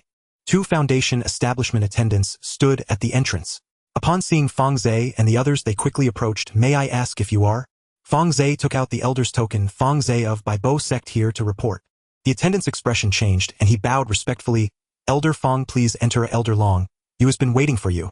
Stepping into Bai Bo Pavilion, the first floor was a spacious shop hall with various elixirs and magical artifacts displayed on several rows of shelves. There were not many customers, only a few scattered loose cultivators browsing, while the attendants were busy attending to them. A middle-aged man looking like a steward quickly approached to lead Fang Ze up to the 3rd floor. The 3rd floor is where elders receive guests, elegantly and neatly arranged. By the window stood a zeton wood table with tea sets and a pot of spirit plants. A middle-aged man wearing a moon-white robe was sitting behind the table, engrossed in an ancient book. "Elder Long Yue, Elder Fang has arrived," the steward said respectfully. Long Yu raised his head, set down the ancient book, and revealed a warm smile. He stood up and clasped his hand, saying, "Fang Shidi, it is a pleasure to finally meet you. The sect master mentioned you several times in the messages, stating that you are a rare talent for the sect. Meeting you today, you truly possess an extraordinary demeanor." Fang Ze returned the gesture. "Elder Long Yu is too kind. I am just a newcomer, and hope for your guidance, Elder." "Not at all. We are all fellow disciples, and it is only right to look out for each other." Elder Long Yu smiled and invited Fang Ze to sit down, personally pouring a cup of tea. This is the spirit tea specialty of Bai Bo Island. Although it cannot compare to the famous teas of the inland, it has its unique flavor. "Fang Shidi, please have a taste." Fang Ze took the teacup and sampled a sip. The tea was warm and smooth, with a hint of saltiness, indeed distinct. After a few pleasantries, Long Yu shifted the conversation. "Fang Shidi, your task should have been explained to you by Gu Yue's Henjun. Bai Bo Pavilion purchases a batch of spirit herbs every month, which need to be refined into elixirs for sale. This is the shop's rule. Please take a look." He took out a jade slip from his storage bag and handed it to Fang Ze. Fang Ze took it and examined it with his divine sense. The jade slip detailed the monthly elixir refining tasks for Bai Bo Pavilion: 20 to 30 second-tier elixirs each month, and 3 to 5 third-tier elixirs.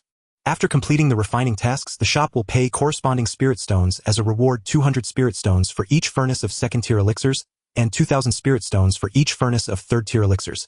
This price is not considered high but not low either, it's fairly standard. After reading it, Fang Ze did not rush to respond, but instead raised his request. "Elder Long Yue, I have a small favor to ask.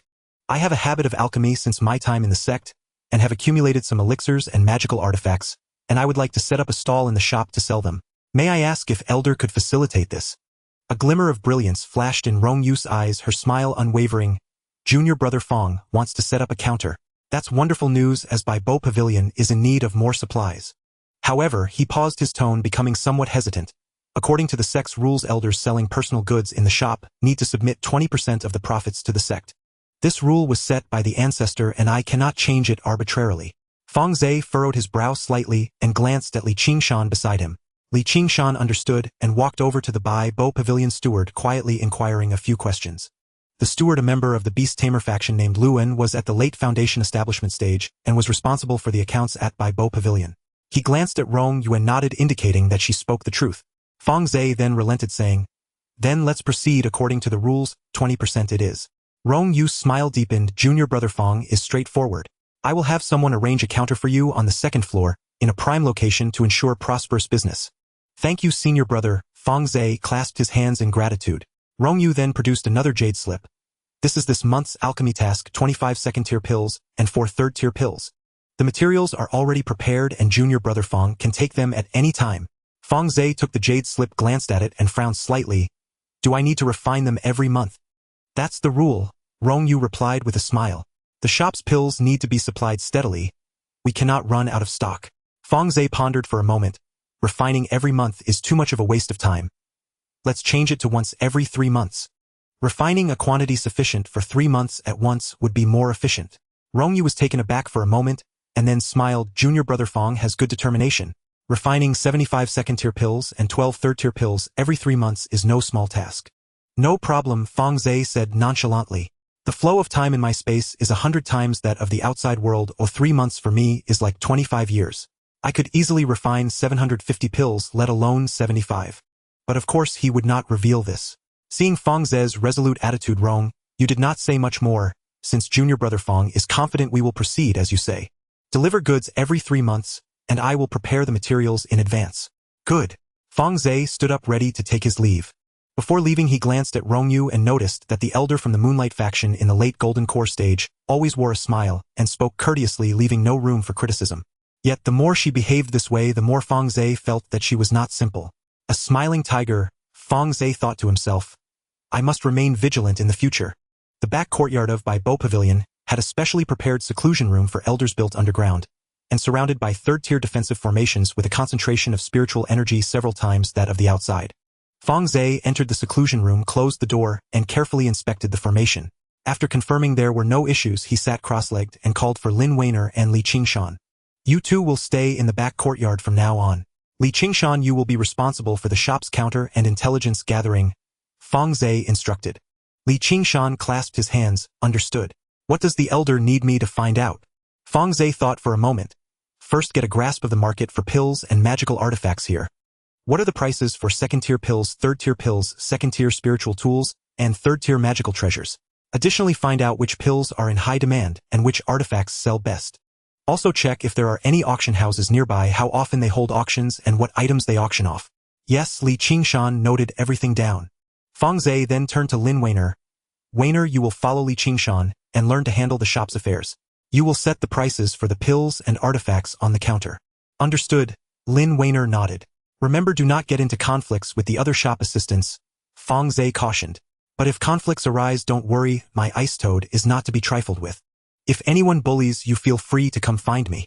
Lin Weiner and Li Qingshan exchanged glances, both smiling. Yes, Master Elder. After the two left, Fang Ze entered the space. The golden yuan fruit trees and golden glazed grass within the space had matured in large quantities. The golden yuan fruit trees matured once every 500 years, producing hundreds of fruits each time. With the time flow in the space accelerated 100 times 1 year outside equated to 100 years inside, the golden yuan fruit trees could mature twice every 10 years. The golden glazed grass matured once every 600 years with slightly lower harvesting frequency, but there were already over 300 plants. Adding to this were the moonlight fruits, dragon scale fruits, and other third-tier spiritual herbs obtained earlier in the secret realm, making Fang Ze's reserve of third-tier spiritual herbs quite substantial. First, refine pills and build up the inventory of third-tier pills. Fang Ze resolved, beginning to set up his alchemy.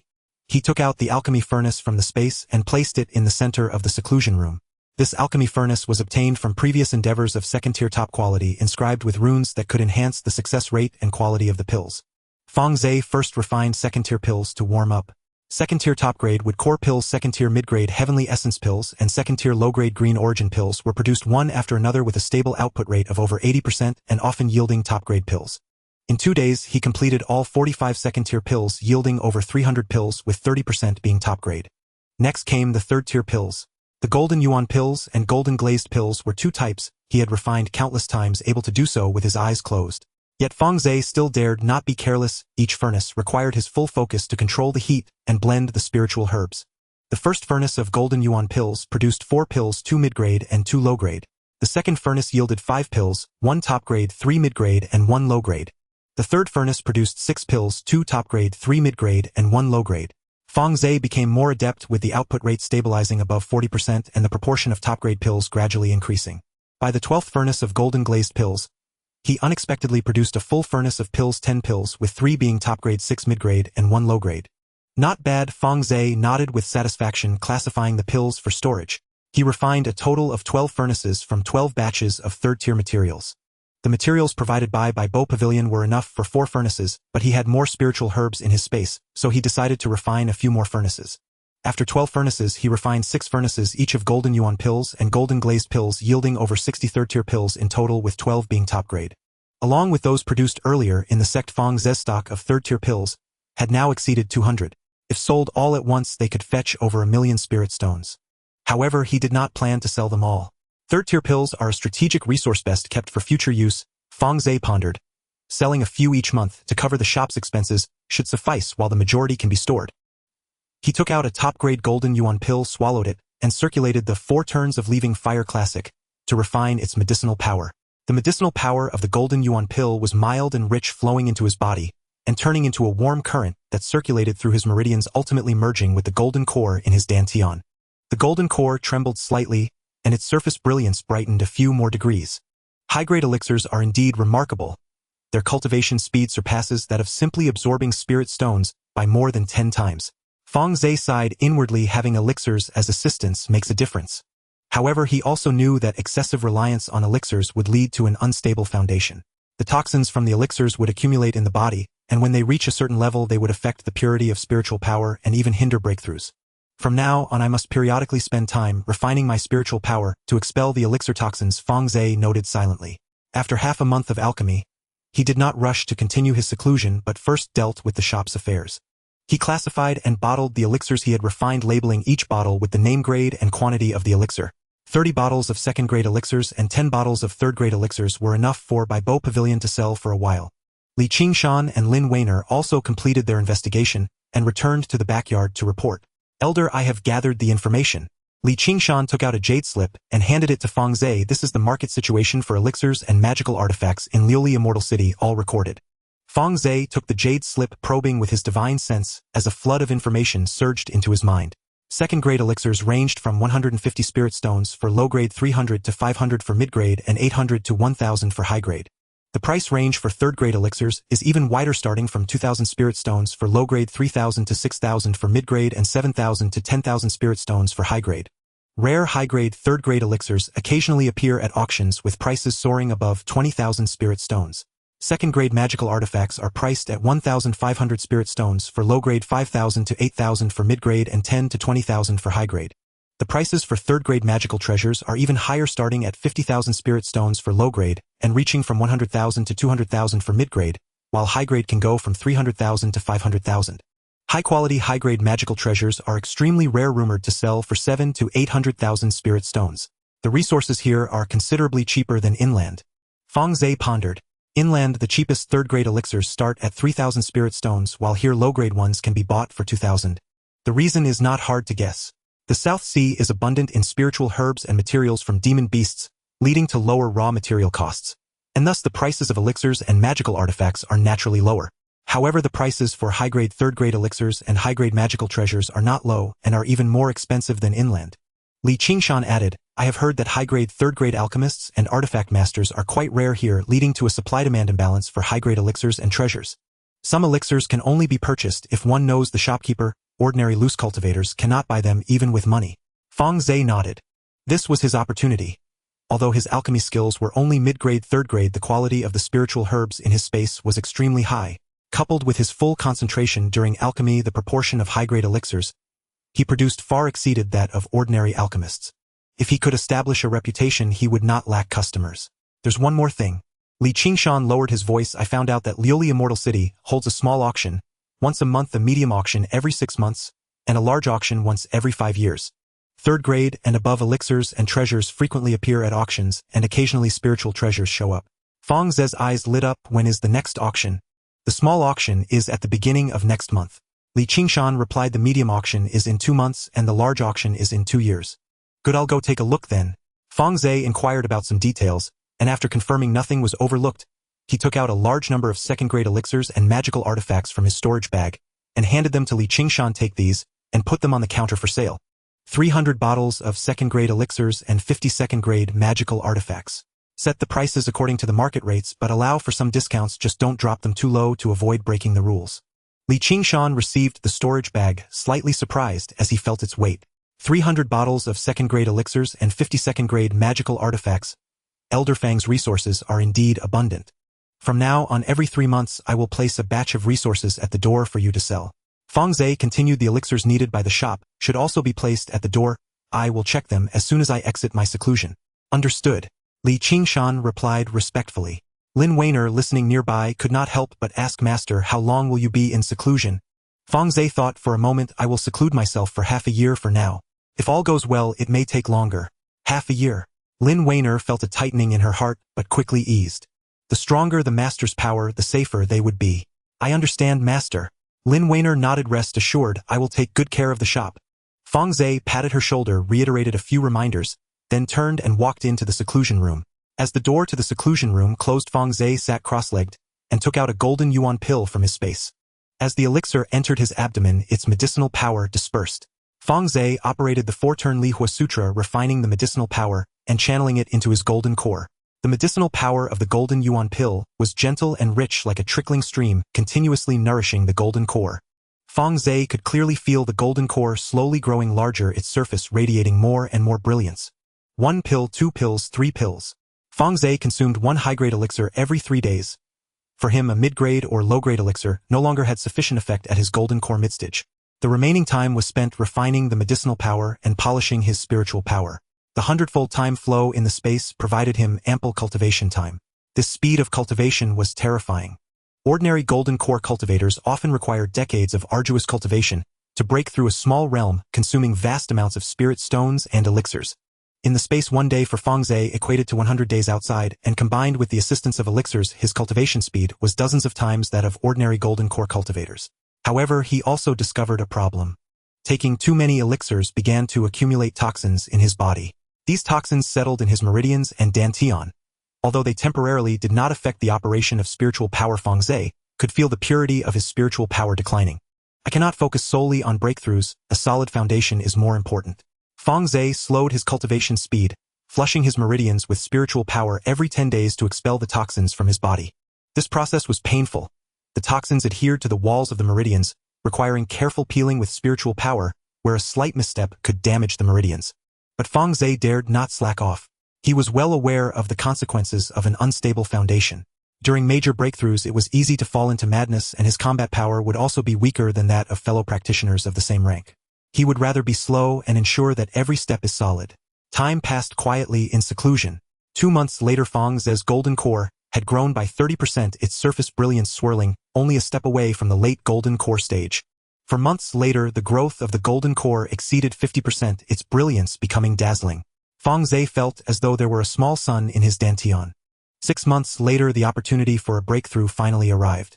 On that day, Fang Ze, as usual, consumed a high-grade Jin Liuli Dan, and after refining the medicinal power, he guided the spiritual energy into his golden core. After absorbing this wave of medicinal power, the golden core suddenly trembled violently. "It's coming!" Fang Ze's heart jolted, and he immediately concentrated all his spirit, operating the 4 transformations of leaving fire scripture with full force to break through. The golden core shook more and more violently, its surface glow growing brighter. Fang Ze felt as if something within his dantian was about to break out, as a surge of immense spiritual energy erupted from the golden core, flowing throughout his body along the meridians. The meridians were painfully stretched by the spiritual energy, and Fang Ze gritted his teeth, desperately guiding the energy to circulate along the path of the technique. 1 cycle, 2 cycles, 3 cycles. With each cycle completed, the spiritual energy became more solid, and the brilliance of the golden core stabilized further. When the 9th cycle was completed, the golden core finally stabilized. It had grown larger than before, and its glow became more restrained, emanating a heavy and steady aura. Latest stage golden core. Fang Ze let out a sigh of relief, opening his eyes as a flash of brilliance flickered and vanished. He checked his condition. His spiritual energy was nearly twice as dense as before, and his divine sense had also grown, reaching the level of a perfected golden core. The golden core in his dantian was solid and stable, with no sense of instability. "Not bad," Fang Ze nodded in satisfaction, but soon his brow furrowed. This breakthrough indeed felt a bit rushed. In 6 months, he had advanced from the midstage to the latest stage of the golden core. Although he had the aid of spatial acceleration and medicinal pills, only half a year had passed in the outside world, and his spiritual energy had not been sufficiently honed, leaving his foundation somewhat unstable. "I must take time to refine my spiritual energy and solidify my foundation," Fang Ze contemplated. "I can hunt in a sea area to hone my spiritual energy in actual combat, while also collecting high-tier beast control and high-tier spiritual herbs." There was another more important reason. The Ice Maiden and the Golden Boy needed to break through to the 4th tier. The 2 Bao Guang frogs had been stuck at the perfected 3rd tier for a long time. Their bloodline potential had reached the 5th tier, but they needed to transcend the 4th tier tribulation to truly grow. The 4th tier tribulation is no small matter, preparations must be made. Fang Ze pondered as he took out the storage bag he had received from Zhao Tiangang and began to tally his spoils. Zhao Tiangang's storage bag contained quite a few treasures. There were over 300,000 spirit stones, several mid-grade and low-grade magical artifacts, and various medicinal pills and materials. The most valuable were the two high-grade magical artifacts, the Han Yu sword and the Yu Hua shield. Fang Ze did not intend to use them. As someone cultivating the 4 transformations of leaving fire scripture, he found fire attribute magical artifacts more suitable, but the sword could be sold for at least 400,000 spirit stones. The Yu Hua shield was also a high-grade magical artifact with extremely strong defensive capabilities. Fang Ze could keep it for himself. Combined with the Ice Maiden's ice crystal mirror wall, his defensive measures would be even more complete. With these spirit stones, I need not worry about maintaining the spatial consumption. Fang Ze stored the spirit stones in his space, burying them in the spiritual field and spiritual sea. With 40 acres of spiritual field and 40 acres of spiritual sea, he needed 400,000 spirit stones each year to maintain, and he had enough spirit stones to last 2.5 years. Next, I can go out and stretch my legs. Fang Ze stood up to stretch his limbs. He pushed open the door of his closed meditation chamber and walked out. He did not rush to find Lin Weiner, but first went to see Long Yu. On the 3rd floor of Bai Bo Pavilion, Long Yu was still seated behind the Zeton wood table holding an ancient book. Upon seeing Fang Ze enter, he set the scroll down. Junior brother Fang has emerged from seclusion. How was your 6 months of retreat? Thanks to senior brother, it went fairly smoothly. Fang Ze took out 20 jade bottles from his storage bag and neatly arranged them on the table. This is the result of my half-year's alchemical tasks, 150 second-tier pills and 24 third-tier pills. Senior brother, please check. Long Yu picked up a jade bottle, uncorked it, and poured out a Jin Yuan Dan. High grade.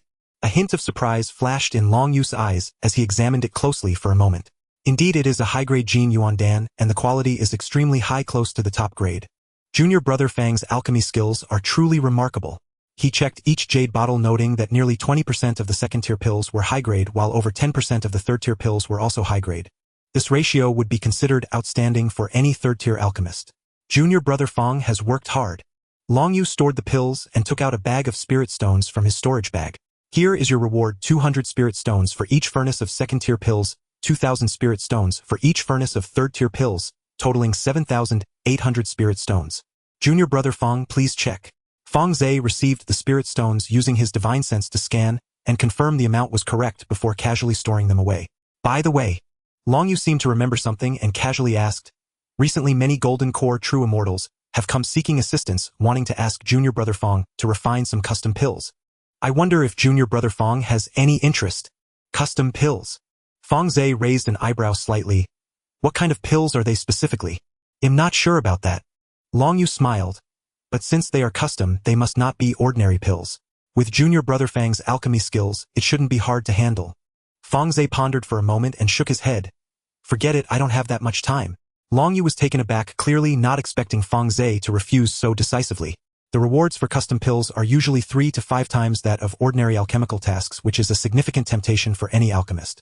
Fang Ze declined without even asking, either truly not lacking spirit stones or having seen through something. All right then. Long Yu did not press further, his smile remaining unchanged. Junior brother Fang, feel free to get back to your tasks.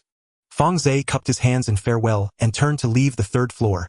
His figure disappeared at the staircase's entrance, and Long Yu's smile gradually faded, a hint of coldness flashing in his eyes.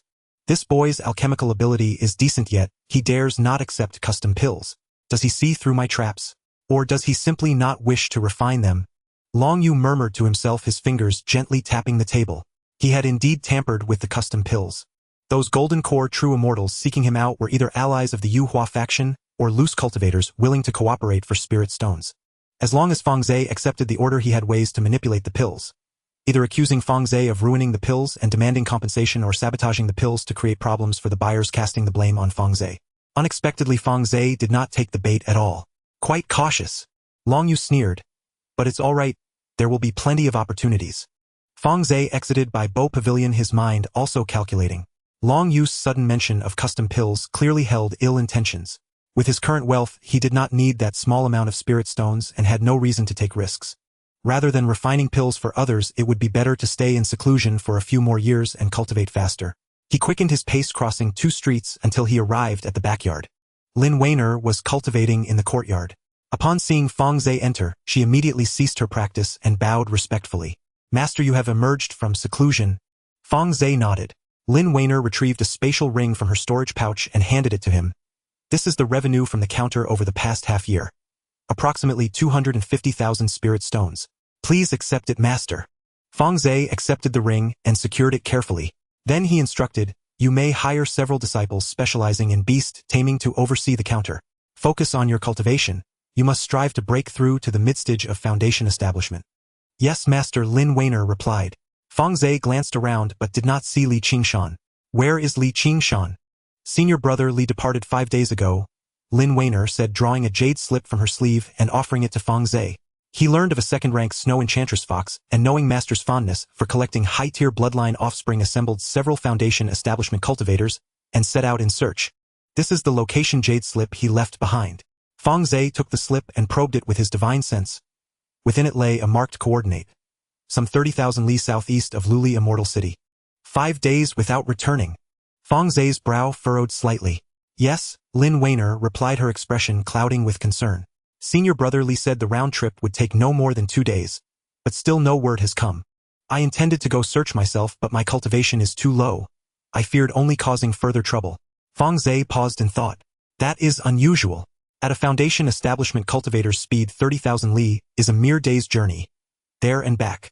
His prolonged absence suggests something unforeseen has occurred. I shall go investigate. Master, please take care. Lin Weiner bowed deeply. Fang Ze did not summon Xiao Yu Tianlang. Alone he left the Immortal City, confirmed no one watched, then drew forth a golden thunder sword from his spatial realm and soared skyward. The sword transformed into a streak of golden light racing southeast at full speed. With his golden core latest cultivation fully unleashed, he outpaced even Xiao Yu Tianlang by a notable margin. Within less than an hour, he arrived at the 30,000 destination. The coordinate pointed to an island, a rolling terrain of low hills and gentle mountains thick with stunted shrubs. Fang Ze circled once overhead, extending his divine sense to its fullest. Soon he located Li Qingshan's presence in a mountain pass. 4 cultivators stood locked in tense confrontation. More precisely, 3 surrounded Li Qingshan alone. Li Qingshan leaned against a massive boulder, his body covered in wounds. A deep gash cleaved his left arm to the bone, staining half his sleeve crimson. His flying sword stood embedded in the earth before him, its spiritual radiance dimmed, its reserves of qi nearly exhausted. The leader among the 3 was a richly clad youth at the peak of foundation establishment, gripping a sapphire-hued flying sword pointed directly at Li Qingshan, his face twisted in mocking amusement. The other 2, both foundation establishment latestage, flanked him left and right, sealing every path of retreat. Behind them a cave had been blasted open by arcane force. Scattered across its floor lay fragments of shattered demonic beast eggs. 2 fluffy white pups huddled trembling in a corner. The very snow enchantress fox offspring. Li Qingshan, hand over your storage pouch, and this young master may spare your life. The youth's tone was flippant as he twirled the sword in his palm. A petty sect disciple like you dares compete with me for treasure. Li Qingshan clenched his teeth, silent. His right hand gripped his sword hilt, channeling qi to its absolute limit. Yet any observer could see he stood at the breaking point. A black-robed cultivator beside the youth chuckled. Young Master Zhou, why waste words? Just kill him. A mere steward of Bai Bo sect. No one will ever know. No, that won't do. The youth shook his head. Though Bai Bo sect is minor, it does boast a nascent soul elder seated upon its throne. Killing their man would stir ill rumor. Let him surrender his storage pouch and the fox pups, and crawl away unharmed. Li Qingshan finally spoke, his voice hoarse yet unwavering. I discovered the snow enchantress fox first. You ambushed us mid-hunt, seized the pups, and now demand my storage pouch. Dream on. First discovered. Young Master Zhou sneered. This region is the Zhou family's private hunting ground.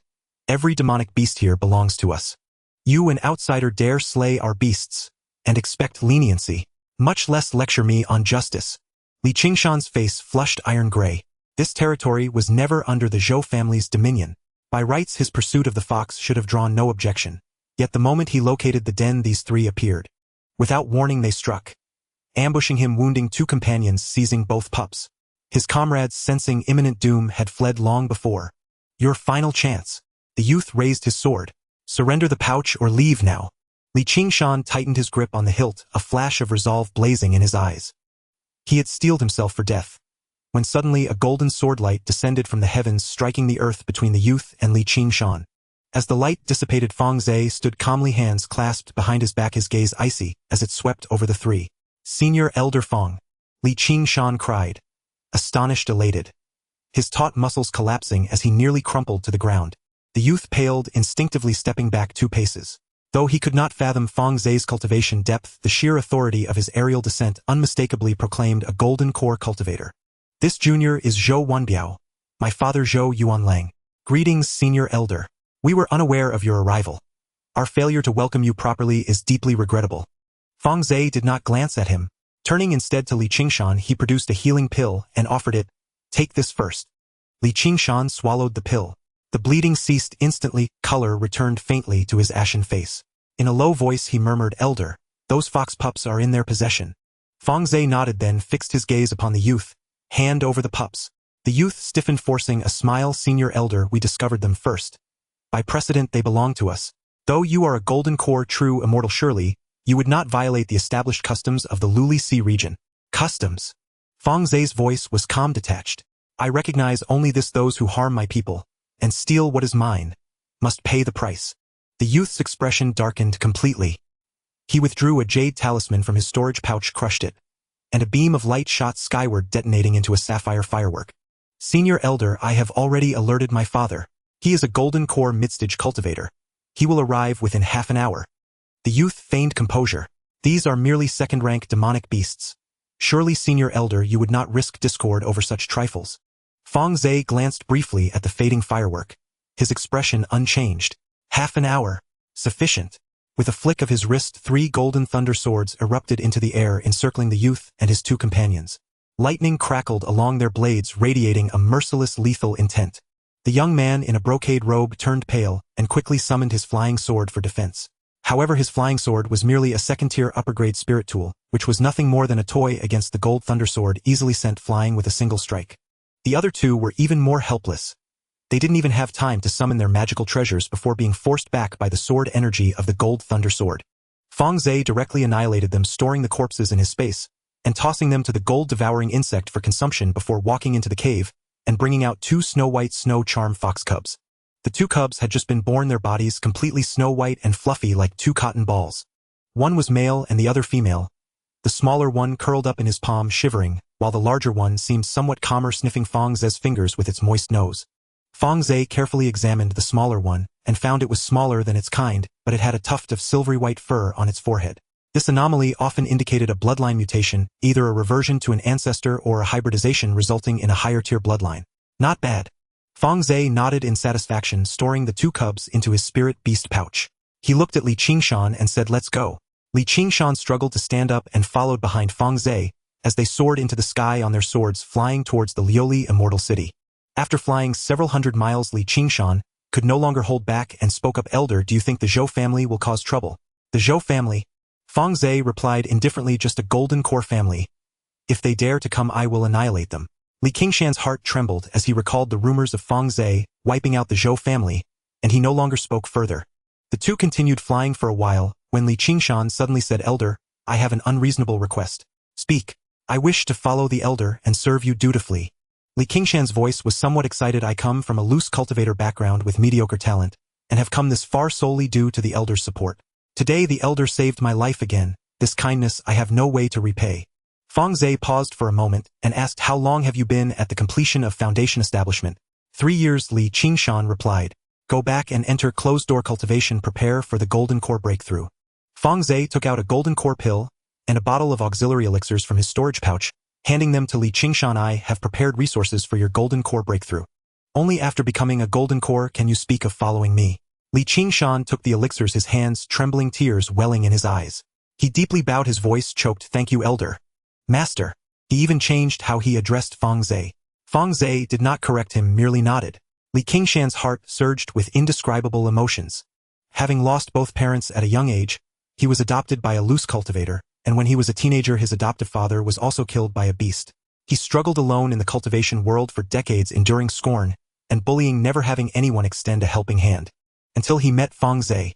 This young alchemist gave him a job, provided him with cultivation resources, and granted him dignity, now giving him the opportunity to break through to the golden core. This kindness was worth repaying with his life. Master, rest assured, I will not let you down. Li Qingshan wiped away the tears at the corners of his eyes, his tone resolute. Just as Fang Ze was about to speak, he suddenly felt a movement in his spiritual sense and turned to look in the southeast direction. In the distance, a blue escaping light was rushing towards them at high speed, clearly a golden core cultivator. Behind the escaping light, 2 shadows were closely pursuing, moving even faster. Someone is being chased. Fang Ze narrowed his eyes using the golden eye technique to see through the true forms of the 2 gray shadows. They were not cultivators but beasts. Two monkey-like beasts covered in bluish-gray fur with protruding fangs and fierce eyes. They had already taken shape, retaining obvious beast characteristics with a long tail and a body full of fur, but they could walk upright and their limbs had evolved to resemble human hands. What drew Fang Ze's attention was that these two monkeys were surrounded by mist, and every time they stepped through the air a circle of blue water ripples spread out beneath their feet. They can take shape at the third tier. Fang Ze's mind stirred. Beasts typically take shape at the fourth or even fifth tier. Those who can take shape at the third tier invariably possess high-tier bloodlines. Just like the Golden Boy and Ice Maiden, they were also third-tier shapeshifters with potential reaching the fifth tier. Moreover, the degree of shapeshifting of these two monkeys was higher than that of the Golden Boy and Ice Maiden. Apart from their tails and fur, their facial features already resembled humans, indicating their bloodline was even purer. The blue escaping light ahead was getting closer and Fang Ze could see the cultivator in the light. It was a middle-aged man at the mid-golden core stage, wearing a blue robe embroidered with a flame pattern. This was the symbol of a nascent soul sect from the Liuli Sea region. He was covered in injuries, with his left shoulder torn open by something, blood flowing profusely. The middle-aged man also noticed Fang Ze, a flicker of hesitation crossing his eyes, but as the two monkeys drew nearer, he gritted his teeth and changed direction to fly towards Fang Ze. "Friend, save me!" The middle-aged man shouted urgently. "I am Han Feng, an elder of the Liang sect, being chased by these two beasts. Please lend me your assistance. There will be generous rewards afterward." Fang Ze did not immediately agree but carefully observed the two monkeys. They were both mid- and late third-tier beasts, not weak in strength. They were chasing closely, emitting deep growls that carried a peculiar rhythm, causing the air to tremble slightly. Fang Ze could sense that the growls contained a kind of sound wave attack. Even from a distance, his eardrums were already subtly swelling. Han Feng flew to Fang Ze's side, taking out a bag of spirit stones from his storage pouch and tossing it over. "Friend, this is 100,000 spirit stones, a token of my respect. As long as you help me escape, I will reward you generously upon returning to the sect." Fang Ze accepted the bag of spirit stones, sweeping his divine sense over it, confirming it contained 100,000 spirit stones. He did not put it away but looked at Han Feng and asked, "Why are they chasing you?" Han Feng chuckled bitterly. "I took my disciples out hunting and discovered the nest of these two monkeys. I thought there was only one third-tier beast. Who knew there were two, and their strength was too great.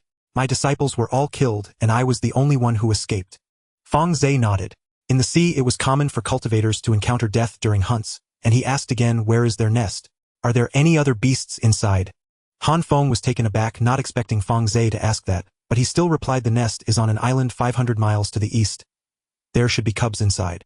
I saw a few little monkeys when I went in." Fang Ze's eyes lit up. High-tier bloodline monkeys that can take shape at the third tier. If he could capture them alive and nurture them in his space, they would become a formidable force in the future.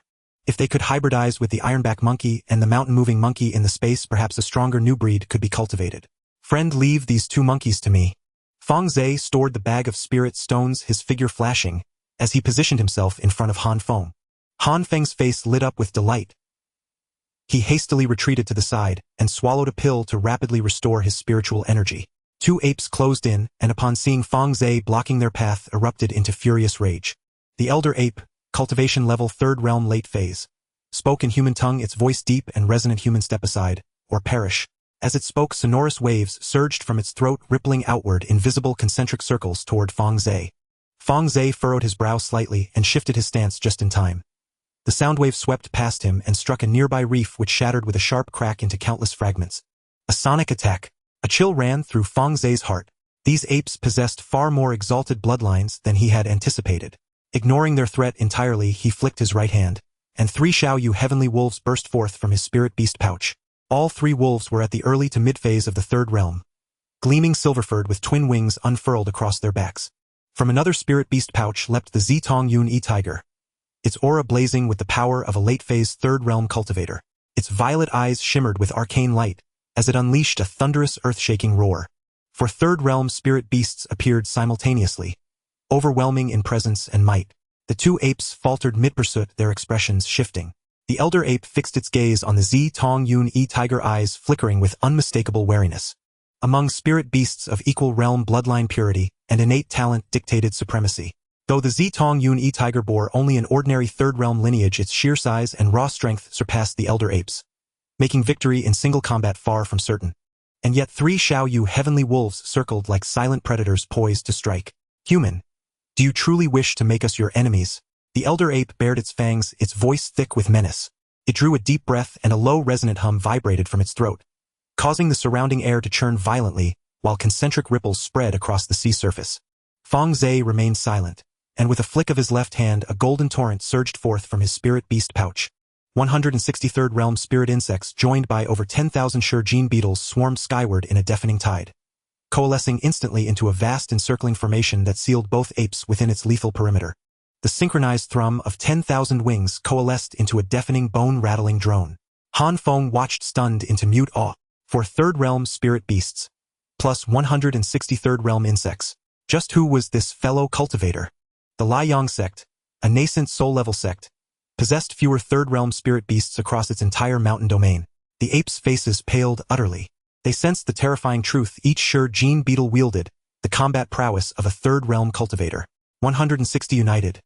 No mere 4th Realm beast would dare stand its ground. Human, we can negotiate. The elder ape's tone softened, almost pleading. Fang Ze granted it no such reprieve. Tack. 3 Xiaoyu heavenly wolves lunged first, striking the elder ape from 3 converging angles. Meanwhile, the Zitong Yun E-tiger launched itself at the mid-phase ape, its claws slashing downward in a streak of violet spiritual light. Simultaneously, the sure gene beetle formation contracted, swarming both apes, their mandibles tearing relentlessly at the protective spiritual auras shimmering around them. The elder ape roared, slamming both fists down onto the sea surface.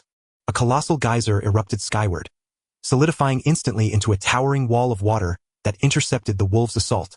Infused with devastating force, the water column struck one wolf Fulin, sending it hurtling backward with a pained shriek. Seizing the moment, the ape threw its head back and unleashed a world-shaking bellow. Not mere sound but visible fan-shaped shockwaves radiating outward in all directions. Where the shockwaves passed, the sea heaved upward in monstrous 10-foot waves. All 3 Xiaoyu heavenly wolves staggered under the impact, unsteady, reeling backward. Even the Zitong Yun E-tiger faltered, its violet eyes flaring yet unable to close the distance. Fang Ze's eardrums screamed in agony. He instantly channeled spiritual energy to shield them. Astonishment gripped him. This sonic assault, its range and destructive force, dwarfed those of ordinary 3rd Realm beasts by a wide margin. Zhenhai Yuan. Han Feng cried out from afar, voice trembling with disbelief. They're Zhenhai Yuan, ancient apes of 5th Realm bloodline. Fang Ze's heart lurched. 5th Realm bloodline meant these apes, given normal growth, would inevitably ascend to the 4th Realm, perhaps even break through to the 5th.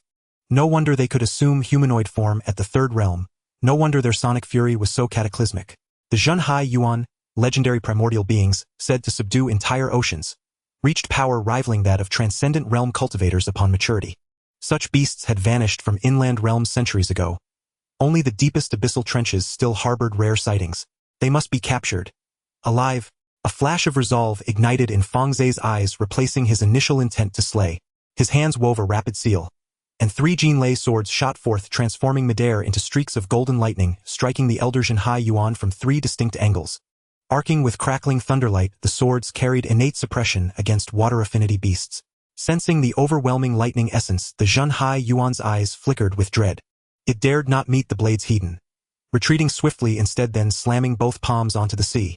Twin geysers erupted, coalescing into serpentine water dragons that surged forward to intercept the Jinlei swords.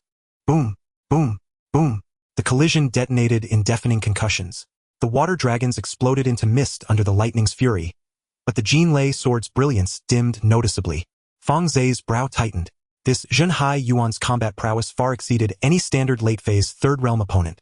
He drew a slow, deliberate breath and ceased holding back. From his spirit beast pouch came the voice of the Ice Maiden, tinged with eager anticipation. Fang Ze hesitated, then withheld her. Her ice affinity would amplify dramatically in this maritime realm, but he refused to reveal such a potent trump card before an outsider. Han Feng still stood nearby. Spirit-devouring formation. Activate. Fang Ze bit his tongue, spitting forth a mouthful of refined blood that vaporized into crimson mist, merging seamlessly with the sure gene beetle swarm. 10,000 beetles shrieked in unison, the formation contracting violently, tightening its grip around both Zhenhai Yuan. The spirit-devouring formation's power dwarfed mere swarm tactics, multiplied several-fold. The beetles surged forward en masse, voraciously draining the ape's spiritual energy. Their protective auras thinned visibly, desperately replenished yet drained faster than they could recover. The elder Zhenhai Yuan panicked, opening its maw for a final cataclysmic roar. A visible shockwave condensed from its utmost strength shot straight toward Fang Ze. This blow concentrated its entire being, power enough to grievously wound a late-phase golden core cultivator. Fang Ze's expression did not waver. The Yuhua shield soared from his storage pouch, unfolding into a radiant blue barrier before him. As a top-tier magical artifact, its defensive might was extraordinary. The shockwave slammed into the shield with a piercing shriek, but the Yuhua shield held firm unmoved. Despair flashed across the Jinhai Yuan's eyes. Its ultimate strike had been effortlessly nullified, while its spiritual energy continued to hemorrhage, its aura now translucent as Sikadawing. I surrender. The elder Jinhai Yuan collapsed onto the sea surface, kneeling with hands clasped over its head. Fang Ze did not relent, commanding the beetles to press their assault without pause. Its spiritual energy fully depleted, its body lacerated and broken. The Jinhai Yuan finally slumped motionless upon the waves, utterly subdued, stripped of all resistance. Fang Ze finally stopped, taking out a third-grade binding spirit rope from his storage bag, binding the Jinhai monkey tightly, and stuffing it into the spirit beast bag. Another mid-third grade Jinhai monkey, sensing the danger, turned to flee. It let out a sharp screech, and the sound waves transformed into a blade, driving back the surrounding golden-eating insects as its form turned into a blue light and darted away. Trying to escape. Fang Ze sneered as 3 golden thunder swords flew out, simultaneously sealing off the Jinhai monkey's escape route. The purple-eyed cloud-winged tiger pounced from the side, slapping down with its claws, and knocking the Jinhai monkey over onto the sea. The golden-eating insects swarmed up, and in an instant they shattered its protective spiritual light. Fang Ze followed suit, binding the second Jinhai monkey, and stuffing it into the spirit beast bag. Han Feng watched in astonishment. 2 Jinhai monkeys, one at mid-third grade, and the other at late third grade, were captured so effortlessly. This golden core cultivator's strength is terrifying. He hurriedly stepped forward and cupped his hands in thanks, saying, "Thank you, fellow cultivator, for saving my life. I am deeply grateful. May I ask your honorable name?" Fang Ze turned around, gazing at Han Feng with a calm expression. Fang Ze, elder of the Bai Bo sect. Han Feng was about to say a few more polite words, when he suddenly saw a glint of coldness flash in Fang Ze's eyes. His heart sank and he instinctively wanted to retreat, but it was already too late. The 3 golden thunder swords simultaneously thrust out, sealing off Han Feng's escape route from 3 directions. The golden-eating insects surged in from all sides, surrounding him completely. "Fellow cultivator, what are you doing?" Han Feng's face changed dramatically as he hurriedly summoned his magic treasures to defend. Fang Ze did not respond, only coldly staring at him. Han Feng desperately urged his spiritual power, but his injuries were too severe, and his remaining spiritual energy was scant. He was no match for Fang Ze. The golden thunder sword shattered his magic treasures, and the golden-eating insects bit through his protective spiritual light. "I have no enmity with you. Why do you want to kill me?" Han Feng shouted in despair. Fang Ze finally spoke. "We are not acquainted. How would I know you wouldn't return to bring trouble to me? The Liang sect is a nascent soul sect. If you report back that I have a large number of third-grade spirit insects and Jinhai monkeys, what do you think would happen?" Han Feng opened his mouth but could not speak. Fang Ze was right. He indeed considered reporting back to the sect, allowing them to send people to seize these spirit insects and monsters. A golden core cultivator possessing so many third-grade spirit insects and 2 fifth-grade bloodline Jinhai monkeys is practically a moving treasure trove in the Lioli Sea. "I won't say anything. I swear." Han Feng pleaded desperately. "I can make a heavenly oath. Fellow cultivators, spare my life." Fang Ze shook his head, saying, "I only trust the dead." The golden-eating insects surged up and Han Feng's screams ceased abruptly after just a few breaths. Fang Ze retracted the golden-eating insects and stored Han Feng's corpse in his space. Amid golden core cultivators, golden core and flesh are nourishing treasures for the golden-eating insects. They cannot be wasted. Li Qingshan watched this scene with immense shock. Elder Fang was unhesitant in saving lives and equally ruthless in taking them. This decisive style of killing left him both in awe and at ease. "Let's go." Fang Ze retracted all the monsters and soared into the sky on his sword. Li Qingshan hurriedly followed. After flying several hundred miles, Fang Ze suddenly spoke. "Do not mention today's events to anyone." Li Qingshan's heart tightened, and he quickly nodded, saying, "Disciple understands." By the time they returned to Liulixian City, night had fallen. Fang Ze instructed Li Qingshan to go back and recuperate while he returned to his closed-door training room. Closing the door, he sat cross-legged and released the 2 Jinhai monkeys from the spirit beast bag. The 2 monkeys were bound by the binding spirit rope, unable to move, their eyes filled with fear and anger. The latter third-grade Jinhai monkey hissed, "Human, what do you want?" Fang Ze did not answer, but instead took out a healing pill from his space and stuffed it into the monkey's mouth. The monkey tried to spit it out, but the pill dissolved instantly upon entry, and a warm medicinal power surged through its limbs. It was terrified to find that its injuries were rapidly healing and its spiritual power was gradually recovering. You! The monkey was stunned, not understanding why Fang Ze wanted to save it. Fang Ze replied indifferently, I will not kill you. Instead, I will provide you with a better living environment. Provided that you submit to me. The two Jinhai monkeys exchanged glances and fell silent. Fang Ze was not anxious. He released the iron-backed monkey and several mountain-moving monkeys from the spirit beast bag. As soon as the iron-backed monkey appeared, the eyes of the two Jinhai monkeys lit up. The latter third-grade Jinhai monkey stared at the silver-golden fur on the iron-backed monkey's forehead, murmuring, Golden back. Is this the bloodline of the Battle Saint Monkey? Fang Ze's heart stirred. Battle Saint Monkey. What is that? The latter third-grade Jinhai monkey paused for a moment and slowly spoke. The Battle Saint Monkey is the royal family among our kind of monkey beasts capable of reaching 5th or even 6th grade upon maturity. The silver-golden fur on this iron-backed monkey's forehead is a sign of its bloodline awakening. If the bloodline fully awakens, it will become a Battle Saint Monkey, its strength far surpassing others of the same rank. It paused, a hint of pride in its tone. But our Jinhai monkeys are not inferior. We have a 5th grade bloodline and can steadily reach 4th grade upon maturity. Those with good aptitude can break through to 5th grade. Both my brother and I can easily reach 4th grade as long as we have enough resources. Fang Ze was overjoyed. With the 5th grade bloodline Jinhai monkeys, there are no bottlenecks in advancing to 4th grade. As long as there is sufficient time, the two 4th grade monsters would be his for the taking. Plus, with Jin Tong and Bing and V also possessing 5th grade bloodlines, he already had 4 high-tier monsters with unlimited potential in his hands. Submit to me and I will not mistreat you. Fang Ze took out 2 third-grade spirit fruits and placed them in front of the two Jinhai monkeys, saying, In my space there is 100-fold time acceleration and an abundance of spirit fruits and medicinal herbs. Your cultivation speed will be 100 times faster than in the outside world. Advancing to 4th grade is just the beginning, or breaking through to 5th grade is also possible. The two Jinhai monkeys exchanged glances, both seeing the temptation in each other's eyes. 100-fold time acceleration and plentiful spirit fruits and herbs are temptations that any beast would find hard to refuse. Can you guarantee our safety? The latter third-grade Jinhai monkey asked. I can, Fang Ze replied decisively. Good. The Jinhai monkey finally nodded. We submit. Fang Ze smiled slightly, releasing the binding spirit rope and storing the two Jinhai monkeys in his space, entrusting them to Jin Tong and Bing and V for supervision. He then took out Han Feng's corpse, extracted the golden core, and fed it to the golden-eating insects.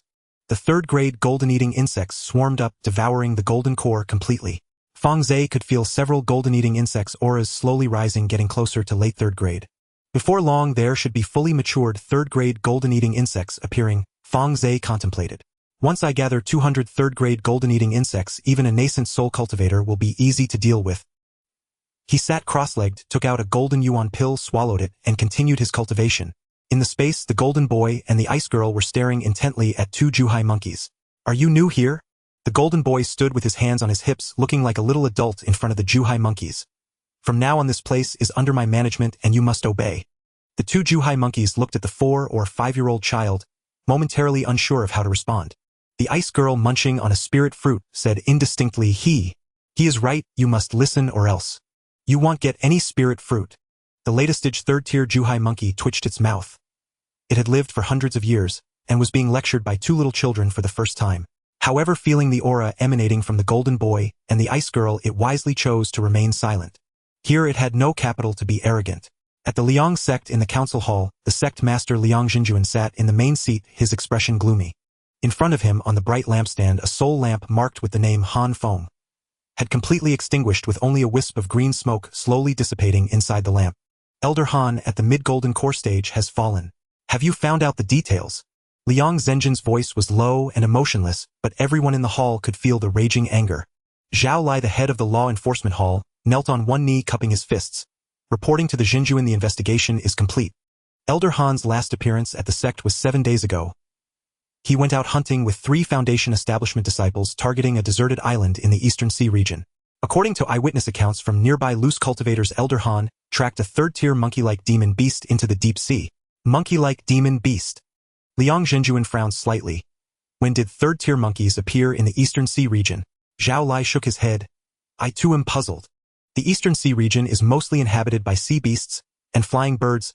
Monkey-like demon beasts are extremely rare. Those 2 monkeys likely migrated from deeper waters. I investigated the last location where Elder Han appeared and found a large number of battle traces. There were remnants of water attribute spells damage caused by sonic attacks and... He paused for a moment, hesitating before continuing, and a large number of traces left by insect-like demon beasts. In the seawater at the scene, there was a significant amount of spiritual power residue from the gold-eating worms, numbering at least tens of thousands of them. Upon hearing this, several elders in the hall changed their expressions. Gold-eating worms. Such a large-scale swarm is extremely rare even in the entire Liulisea region. A cultivator capable of controlling such a massive swarm must be at least at the late golden core stage or even complete golden core. Gold-eating worms. Liang Zhenjin's eyes flashed with intensity. Can it be determined whether they were controlled by someone or are they wild? Zhao Lai replied, from the traces, they should have been controlled by someone.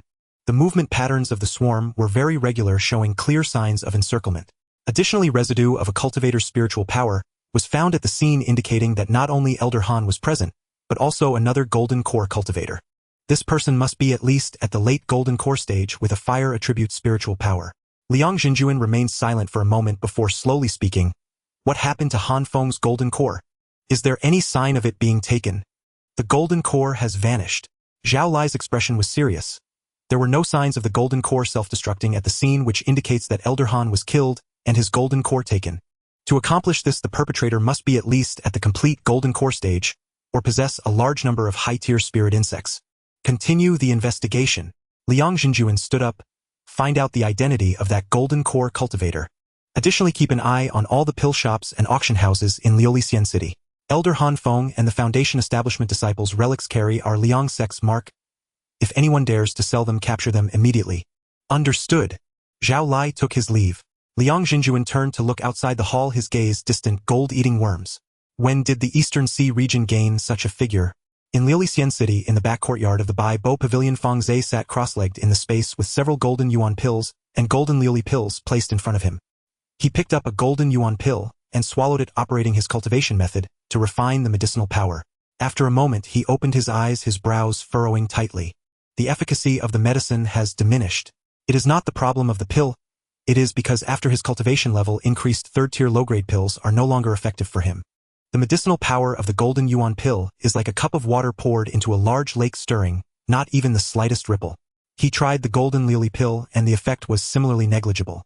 For a mid-quality third-tier low-grade pill, it is insufficient for him at the late golden core stage to maintain daily cultivation, let alone accelerate his breakthrough. This is troublesome, Fang Ze muttered to himself. He checked his cultivation speed. With a waste spiritual root of the 5 elements, without the aid of pills, it would take at least 10 years of hard practice to break through to the complete golden core.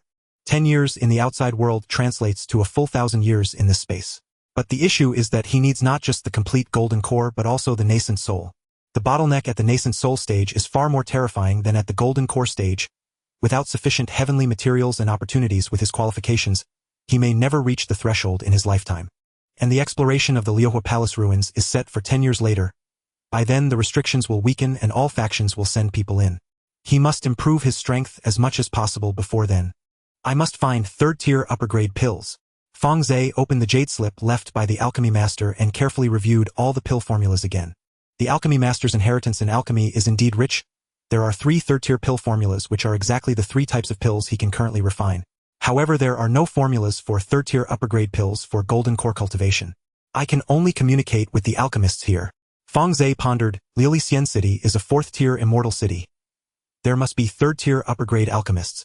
If I can trade for pill formulas or directly purchase finished pills, my cultivation speed will improve. Just as he was preparing to leave the space, his gaze swept over the 2 Zhuhai monkeys, getting familiar with the environment, and he suddenly paused. These 2 Zhuhai monkeys possess a 5th-tier bloodline, and logically they should not appear in the near sea. The deep sea is their habitat, rich in spiritual veins and heavenly materials. Why have they come to the near sea? Fang Ze approached the 2 Zhuhai monkeys and sat cross-legged. The 2 Zhuhai monkeys were adapting to the environment in the space. The 100-fold flow of time astonished and excited them, and the rich spiritual energy in the air made them feel refreshed.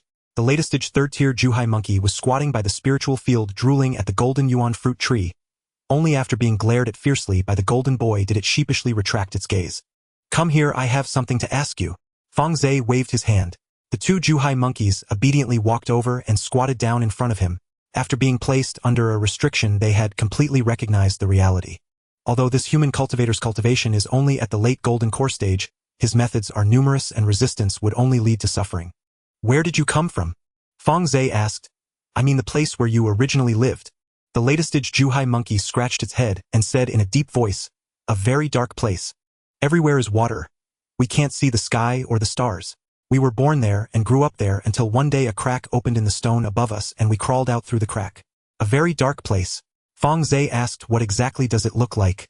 How big is it? What else is inside? The Xinhai ape strained to recall. It's really big. My brother and I swam for a long time before we found the exit. Inside there are mountain stones and some glowing grass and trees.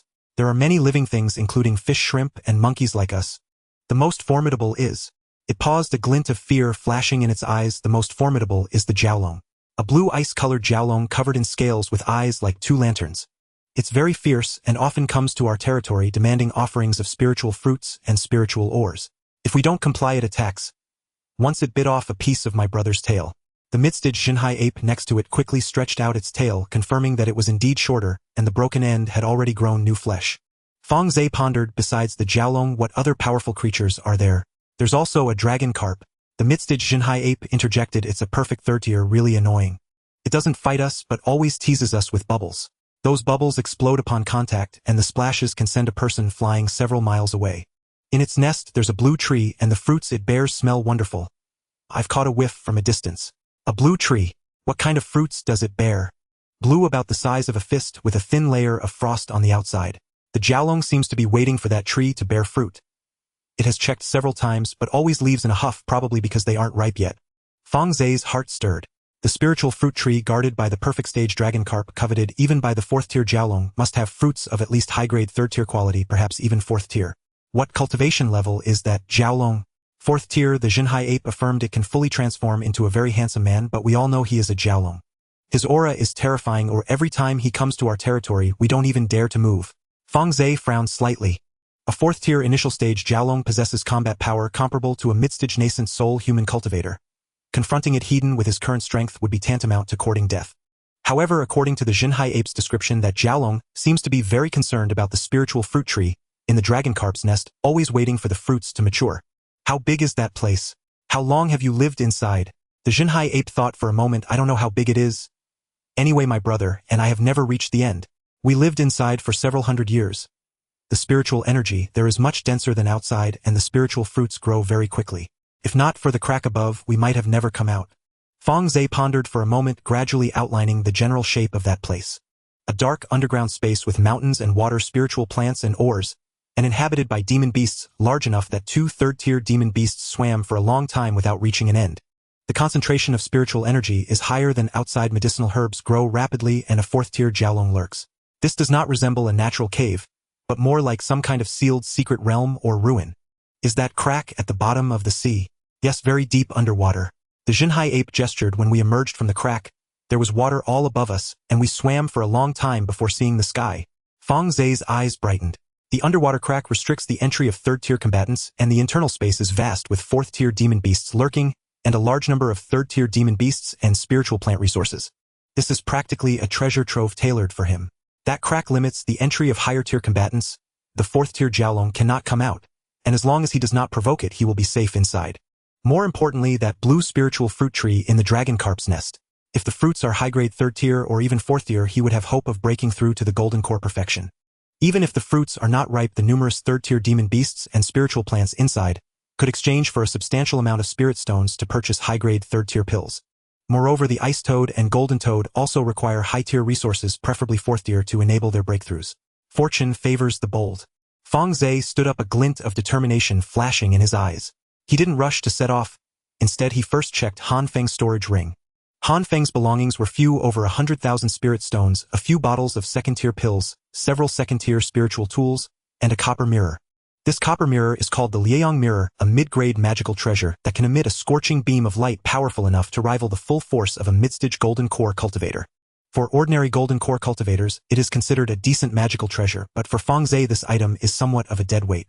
He already possesses the Hanyu sword and the Yuehua shield, both of which are superior-grade magical treasures. The Liaoyang mirror's power is inferior to that of a casual strike from the Hanyu sword. I'll keep it for now and decide later. Fang Ze stored the copper mirror and continued to inspect the other items.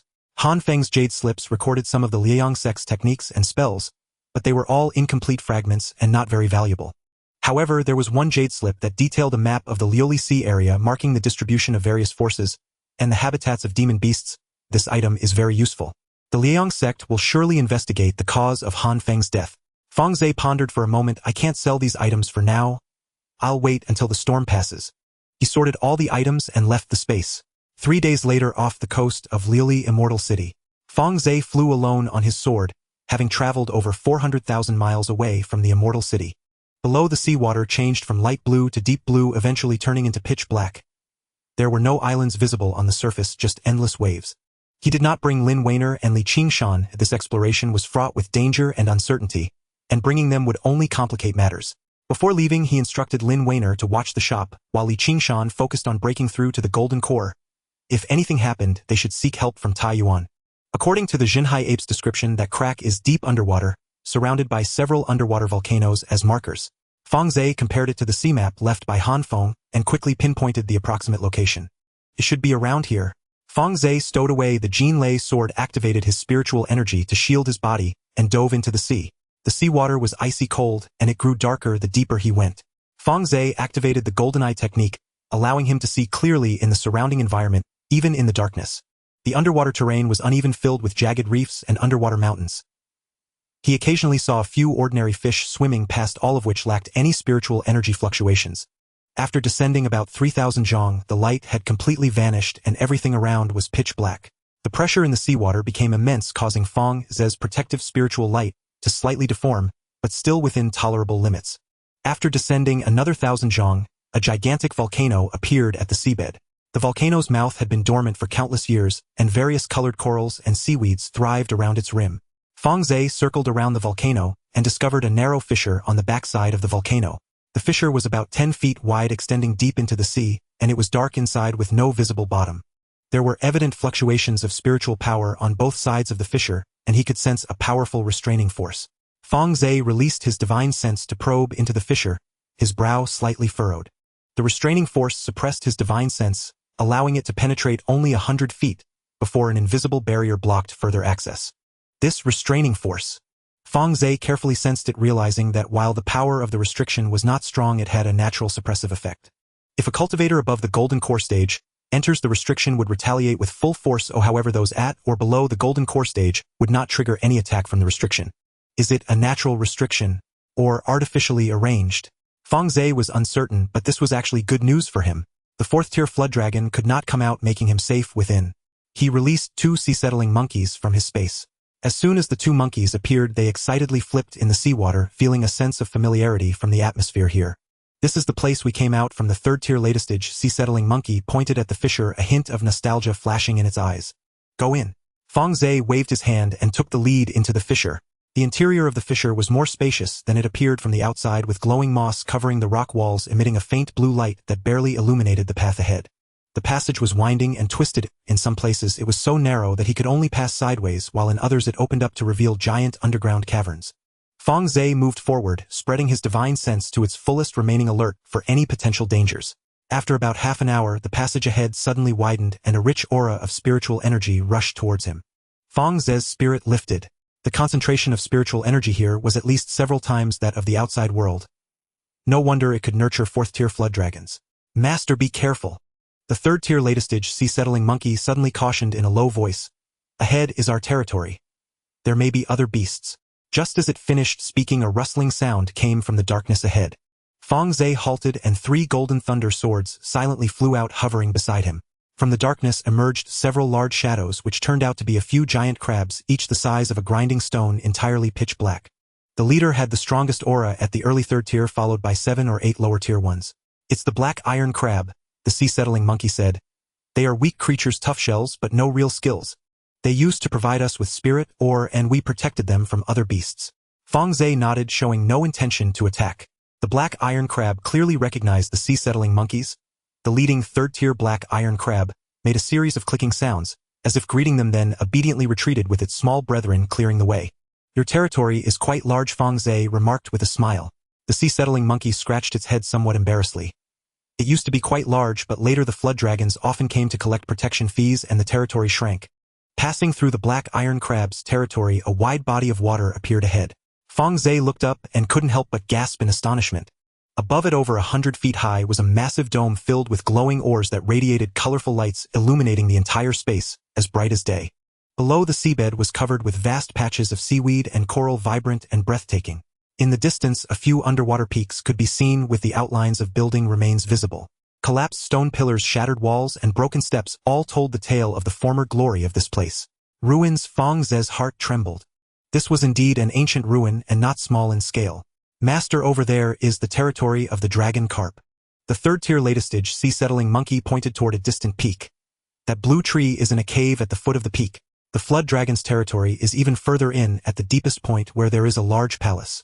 Fang Ze followed its direction, and saw that the peak was entirely dark red, covered in corals and seaweeds of various colors. At the foot of the peak, he could see an opening which glimmered with a faint blue light. Let's go meet that dragon carp first. Fang Ze quietly made his way toward the peak with the two sea-settling monkeys. When they were still several hundred feet from the cave entrance, a series of bubbles suddenly appeared in the water ahead. The bubbles were colorful and varied in size, slowly drifting in the water, appearing harmless. Those bubbles! The third-tier mid-stage sea-settling monkey shrank its neck nervously. Don't touch them. They explode on contact. Fang Ze observed the bubbles closely, and found that they were not randomly drifting, but were systematically arranged around the cave entrance, forming lines of defense. There were gaps between each cluster of bubbles, but they were very small, making it nearly impossible to pass through without touching them. Interesting. Fang Ze did not rashly approach, but released a few second-tier devouring gold insects to test the waters. One devouring gold insect touched a blue bubble, producing a soft pop sound, as the bubble burst, turning into a cloud of mist. The mist spread out, and the impact sent the devouring gold insect flying back 10 feet, but it was unscathed. Fang Ze then had another devouring gold insect touch a red bubble. This time the explosion was several times more powerful. The mist mixed with a scorching aura, causing the devouring gold insect to tumble several times, with a few small cracks appearing on its shell. Different colored bubbles have different powers, Fang Ze pondered. Moreover, these bubbles are being controlled. He looked up at the cave entrance, activating his spiritual eye technique to its fullest, penetrating through layers of water curtains to see the internal situation of the cave. The cave was deep, revealing a vast space. In the center of the space stood a blue fruit tree, about 10 feet tall, with a dozen blue fruits hanging among its branches and leaves. The fruits were the size of fists, covered with a thin layer of frost. Beneath the fruit tree, a golden carp about 10 feet long, coiled up, eyes closed, dozing. The carp was entirely golden, with complex patterns on its scales, and 2 flesh bumps on its head, as if it were about to grow horns. With each breath, it took several bubbles floated out from its gills, drifting towards the cave entrance. Dragon carp. Fang Ze recognized this kind of beast. The dragon carp is an ancient variant possessing a slight lineage of dragon blood. If it could transcend the tribulation, it could transform into a flood dragon. The one before him had already reached the third tier's perfection, and the flesh bumps on its head were signs that dragon horns were about to grow. The blue fruit tree it guarded was something Fang Ze had never seen before, but judging from the richness of the spiritual energy, it was at least a high-grade spirit fruit of the third tier, perhaps even fourth tier. A third-tier perfected dragon carp, its combat strength should not be weak, thought Fang Ze. Yet, with my current capabilities, capturing it should not be difficult. The problem is not to make too much noise, lest I attract the Jiaolong. He recalled the golden devouring insect and summoned 2 Jinhai monkeys to his side. You two go draw those bubbles away. Ah! The 2 Jinhai monkeys stared blankly. Master, those bubbles explode, and it hurts a lot. Just draw them away, no need to take it heedin'.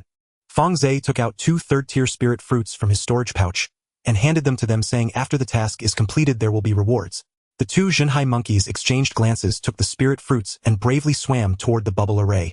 The late third-tier Jinhai monkey took a deep breath and let out a low roar. The sound waves transformed into a shockwave in the water, heading straight for the bubble array. Pop, pop, pop. A series of bubbles were detonated by the sound waves, and colorful lights exploded underwater, the shockwave churning the surrounding seawater endlessly.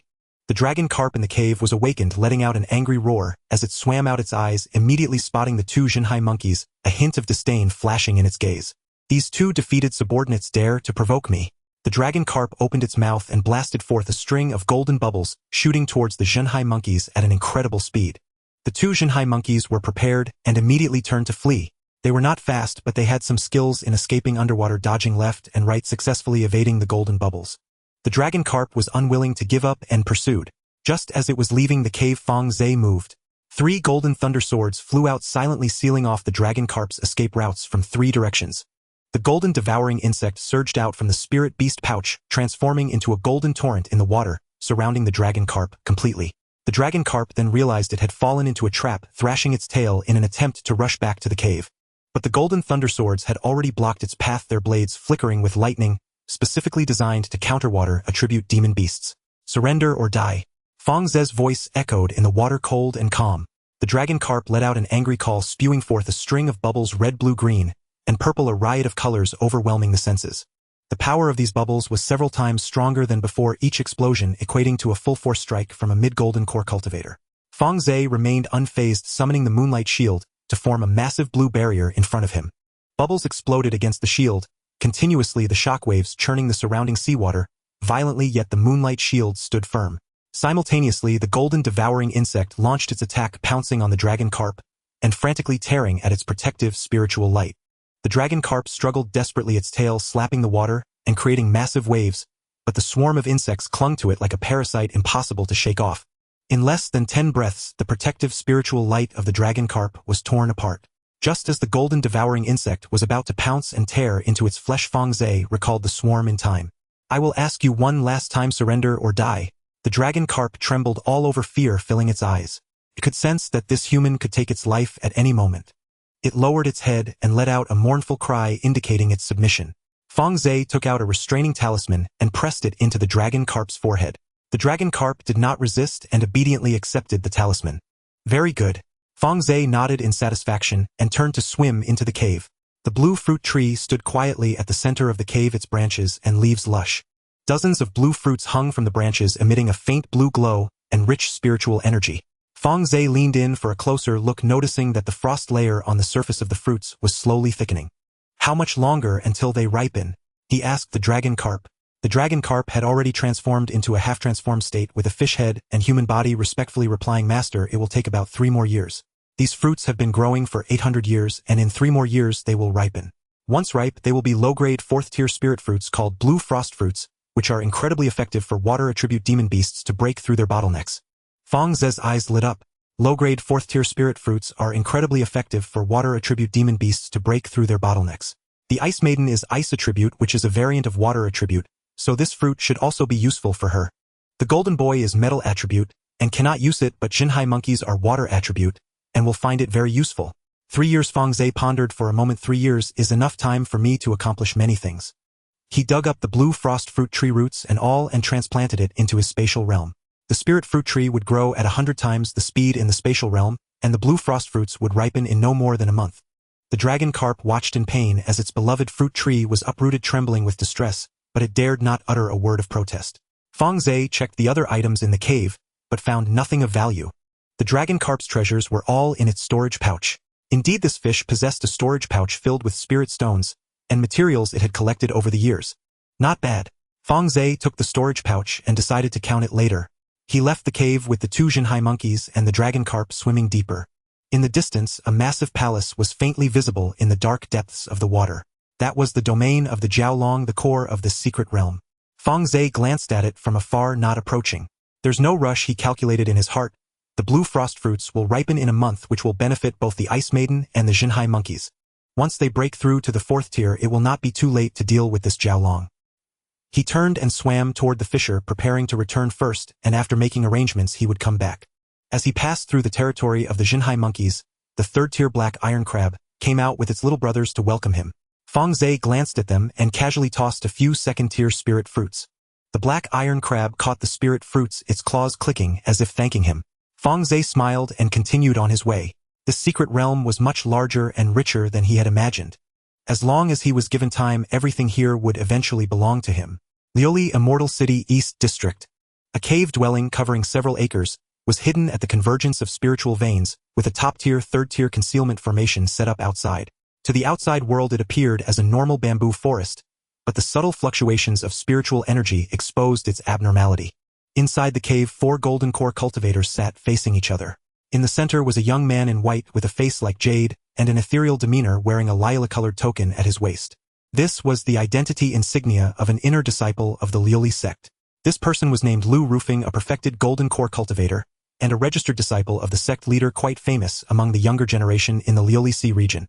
Facing him sat a burly man in black, rugged in appearance, a late golden core cultivator, and an elder from a nearby nascent soul force called the Tiandao sect named Tai Pajuan. On the left was a delicate-looking woman in green, also a late golden core cultivator from the Biluo Palace named Su Yao. On the right was a gray-robed old man thin and gaunt, also a late golden core cultivator from the Wanjin sect named Gu Hong. The four had cooperated in this sea area for many years, jointly exploring several ancient cultivation caves, and the division of spoils was fair, establishing a certain foundation of trust among them. Lu Rufeng took out a jade slip from his storage bag and placed it on the stone table. "Three of you, there will definitely be great gains from this treasure hunt." He said, his gaze sweeping over the three, his tone serious. "But you all know the rules. If you wish to go, swear an oath to the heavenly Tao and do not disclose any news." Tai Pejuan was the first to pick up the jade slip, probing with his divine sense. After a moment, a look of shock flashed in his eyes. "This is an ancient site." "Indeed," Lu Rufeng nodded. 3 years ago, while traveling in the outer sea, I accidentally discovered a fissure at the bottom of the sea. There are traces of ancient prohibitions within the fissure, and the prohibitions are gradually dissipating. I spent a year investigating and confirmed that it is the ruins of an ancient sect quite large in scale, and it has never been explored by anyone. Su Yao picked up the jade slip and read through it, her delicate brows furrowing. "Senior brother Lu, at such a level of ruins, there are probably 4th tier or higher demon beasts lurking inside, right?" "Yes," Lu Rufeng admitted calmly. "I sense the presence of a 4th tier demon beast at the periphery. It is an ice attribute flood dragon. However, that flood dragon seems to be trapped by some kind of prohibition and cannot leave the core area of the ruins. As long as we do not enter the core area, we will not clash with it directly." Gu Hong took the jade slip and examined it for a while, his thin fingers lightly tapping on the table. "This prohibition is of no low level, at least a 4th tier upper grade. But it is dissipating, or in a few years it will completely collapse." "Are you saying, Tao friend Lu, that we should enter before the prohibition fully dissipates?" "Exactly," Lu Rufeng smiled slightly. "As long as the prohibition is still in place, high-tier demon beasts cannot come out, but we at the golden core stage can enter and exit freely. Once the prohibition completely dissipates, the resources there will be divided among various factions, and we won't even get a sip." Tai Pejuan slammed the table. "Let's do it. Such an opportunity will be gone if missed." Su Yao hesitated for a moment and nodded. "I will go too." The three turned their gazes towards Gu Hong. Gu Hong was silent for a moment before slowly nodding. "I have some research on ancient prohibitions. Perhaps I can be of help once inside. Count me in." The four of them simultaneously swore an oath to the heavenly Tao, agreeing that the spoils of this journey would be distributed according to contribution, and that the location of the ruins would never be disclosed. Just as the oath concluded, Gu Hong's communication jade symbol suddenly lit up. He looked down at it, his brows furrowing slightly. He then raised his head, revealing an apologetic smile. "I apologize, but the sect has summoned me back urgently. I'm afraid I cannot go on this treasure hunt." Lu Rufeng's eyes flashed with a hint of coldness, yet his face remained adorned with a gentle smile. "Tao friend Gu, please attend to your matters. We can collaborate next time if there is an opportunity." Gu Hong repeatedly apologized and hurriedly left the cave. Once his figure disappeared at the door, Tai Pejuan coldly snorted. "That old fox is likely going to notify the forces behind him." No matter, Lu Rufeng stood up and took out 3 formation plates from his storage bag, handing them to Tai Pejuan and Su Yao. "I was already prepared. This is a small-sized teleportation array. When combined, these 3 formation plates can teleport a distance of 100,000 miles. We will set off now. Even if Gu Hong notifies others, they will not be able to catch up in time." Tai Pejuan took the formation plate, laughing heartily. "Tao friend Lu thinks ahead." The 3 of them left the immortal city and arrived at a concealed underwater cave, where a teleportation array was set up. They then combined the formation plates and infused them with spiritual energy. A teleportation array about 10 feet in size formed on the ground, emitting a faint blue light. Lu Rufeng stepped into the teleportation array first, with Tai Pejuan and Su Yao following closely behind. With a flash of blue light, the 3 vanished without a trace. The teleportation array then collapsed on its own, dissolving into specks of spiritual light, leaving no remnants behind. Moments later, a powerful divine sense swept across the area. The owner of this divine sense was an old man in a gray robe with a cultivation level at the early nascent soul stage. He was the backing force behind Gu Hong, Elder Jin Xuanzi of the 10,000 Arrays sect. He rushed over immediately after receiving Gu Hong's message, but only found a pile of shattered formation plate remnants. A small-sized teleportation array with a teleportation distance not exceeding 100,000 miles. Zhan Zuanzi's eyes sparkled as his divine sense expanded in all directions, probing every inch of land within 1,000 miles. After a moment, he withdrew his divine sense, his expression darkened. He found nothing. Within 1,000 miles, there was no trace of Lu Rufeng and the other 3. They either teleported to a farther location or immediately concealed their presence after teleporting. "Interesting," Jin Xuanzi snorted coldly, transforming into a gray streak of light and flying towards the outer sea. Although he could not locate their precise position, based on the information provided by Gu Hong, he still knew the approximate location of the ruins. He would search slowly within 100,000 miles. Meanwhile, near the entrance of the deep-sea fisher, Fang Ze sat cross-legged in space with over 2 million spirit stones laid out in front of him. These spirit stones were all the wealth he had accumulated over the past 6 months. The income from the Bai Bo Pavilion, the spirit stones found in Han Feng's storage ring, and the remaining half of Zhao Tiangang's spirit stones combined with the scattered income from selling pills and magical artifacts amounted to just about 230,000. That's about right. Fang Ze stood up, taking out all the spirit stones and arranging them to set up a tribulation transcendence gathering array in the space. The gathering array was something he found in the inheritance of the Dan Ding True Person, specifically designed for demon beasts undergoing tribulation. The function of the array is not to resist the heavenly tribulation, but to gather a large amount of spiritual energy in the tribulation area for the needs of the demon beasts. The spiritual vein in this space is only 3rd tier and cannot provide the spiritual power needed for 4th tier tribulation, so a large quantity of spirit stones must be used. The power of a 4th tier thunder tribulation far exceeds that of a 3rd tier. After the Ice Girl completes her tribulation, her spiritual power will inevitably be depleted. Without sufficient spiritual energy to replenish, she may be taken advantage of by other demon beasts during her weakened state. Fang Ze spent 3 days setting up the array.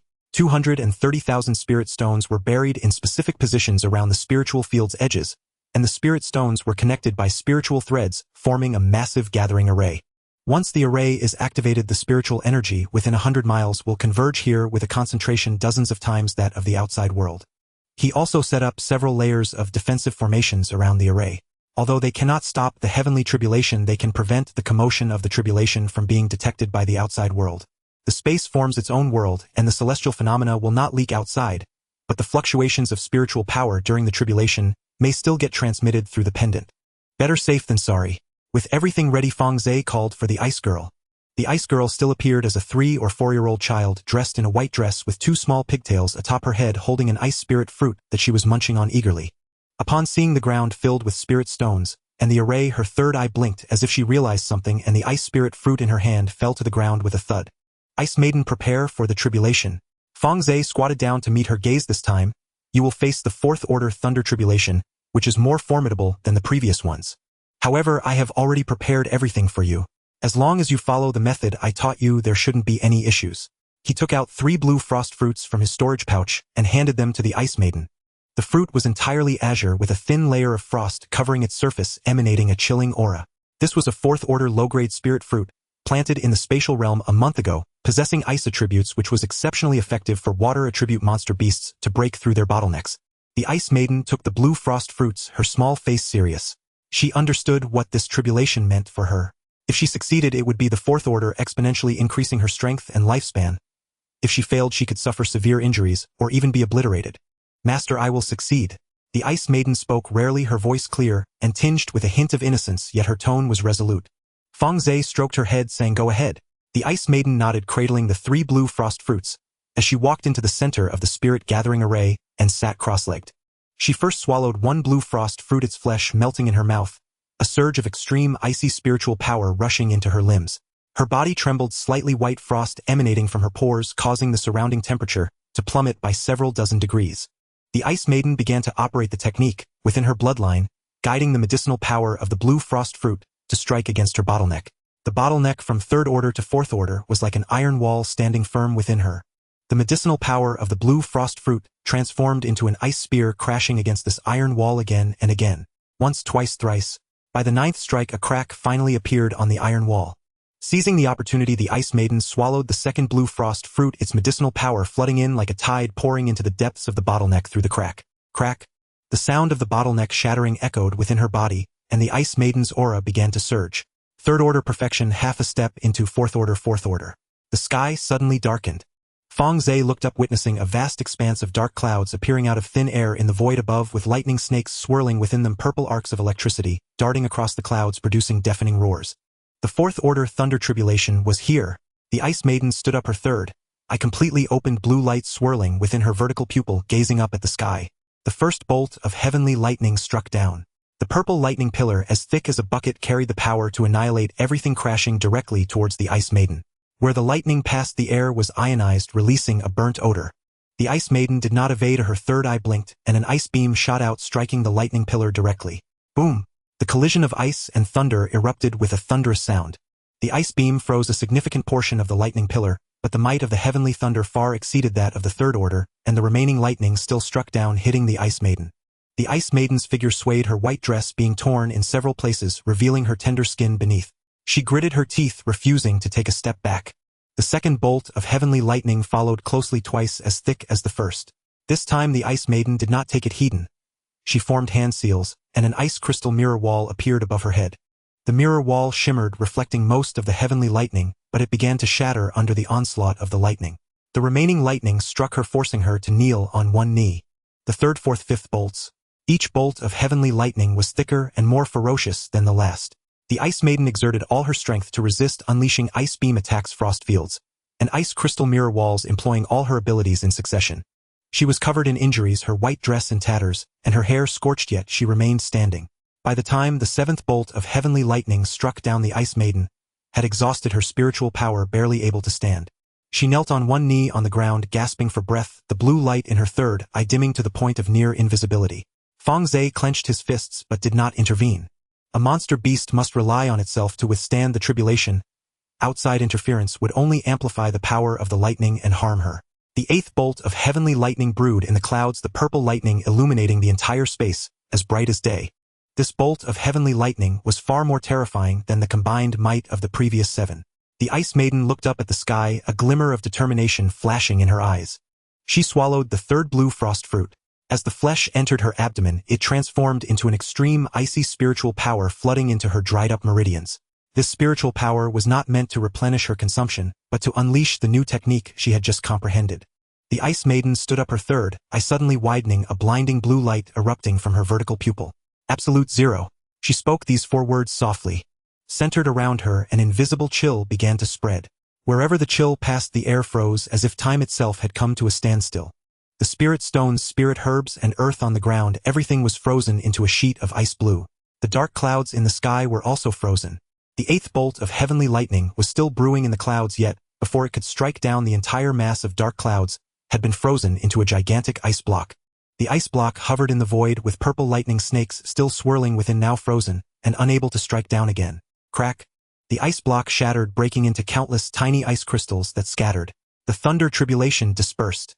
The Ice Maiden stood in the center of the spirit-gathering array, her body radiating a faint blue light. Her body began to change. She grew taller, transforming from a 3 to 4-year-old girl into an 11 to 12-year-old young maiden.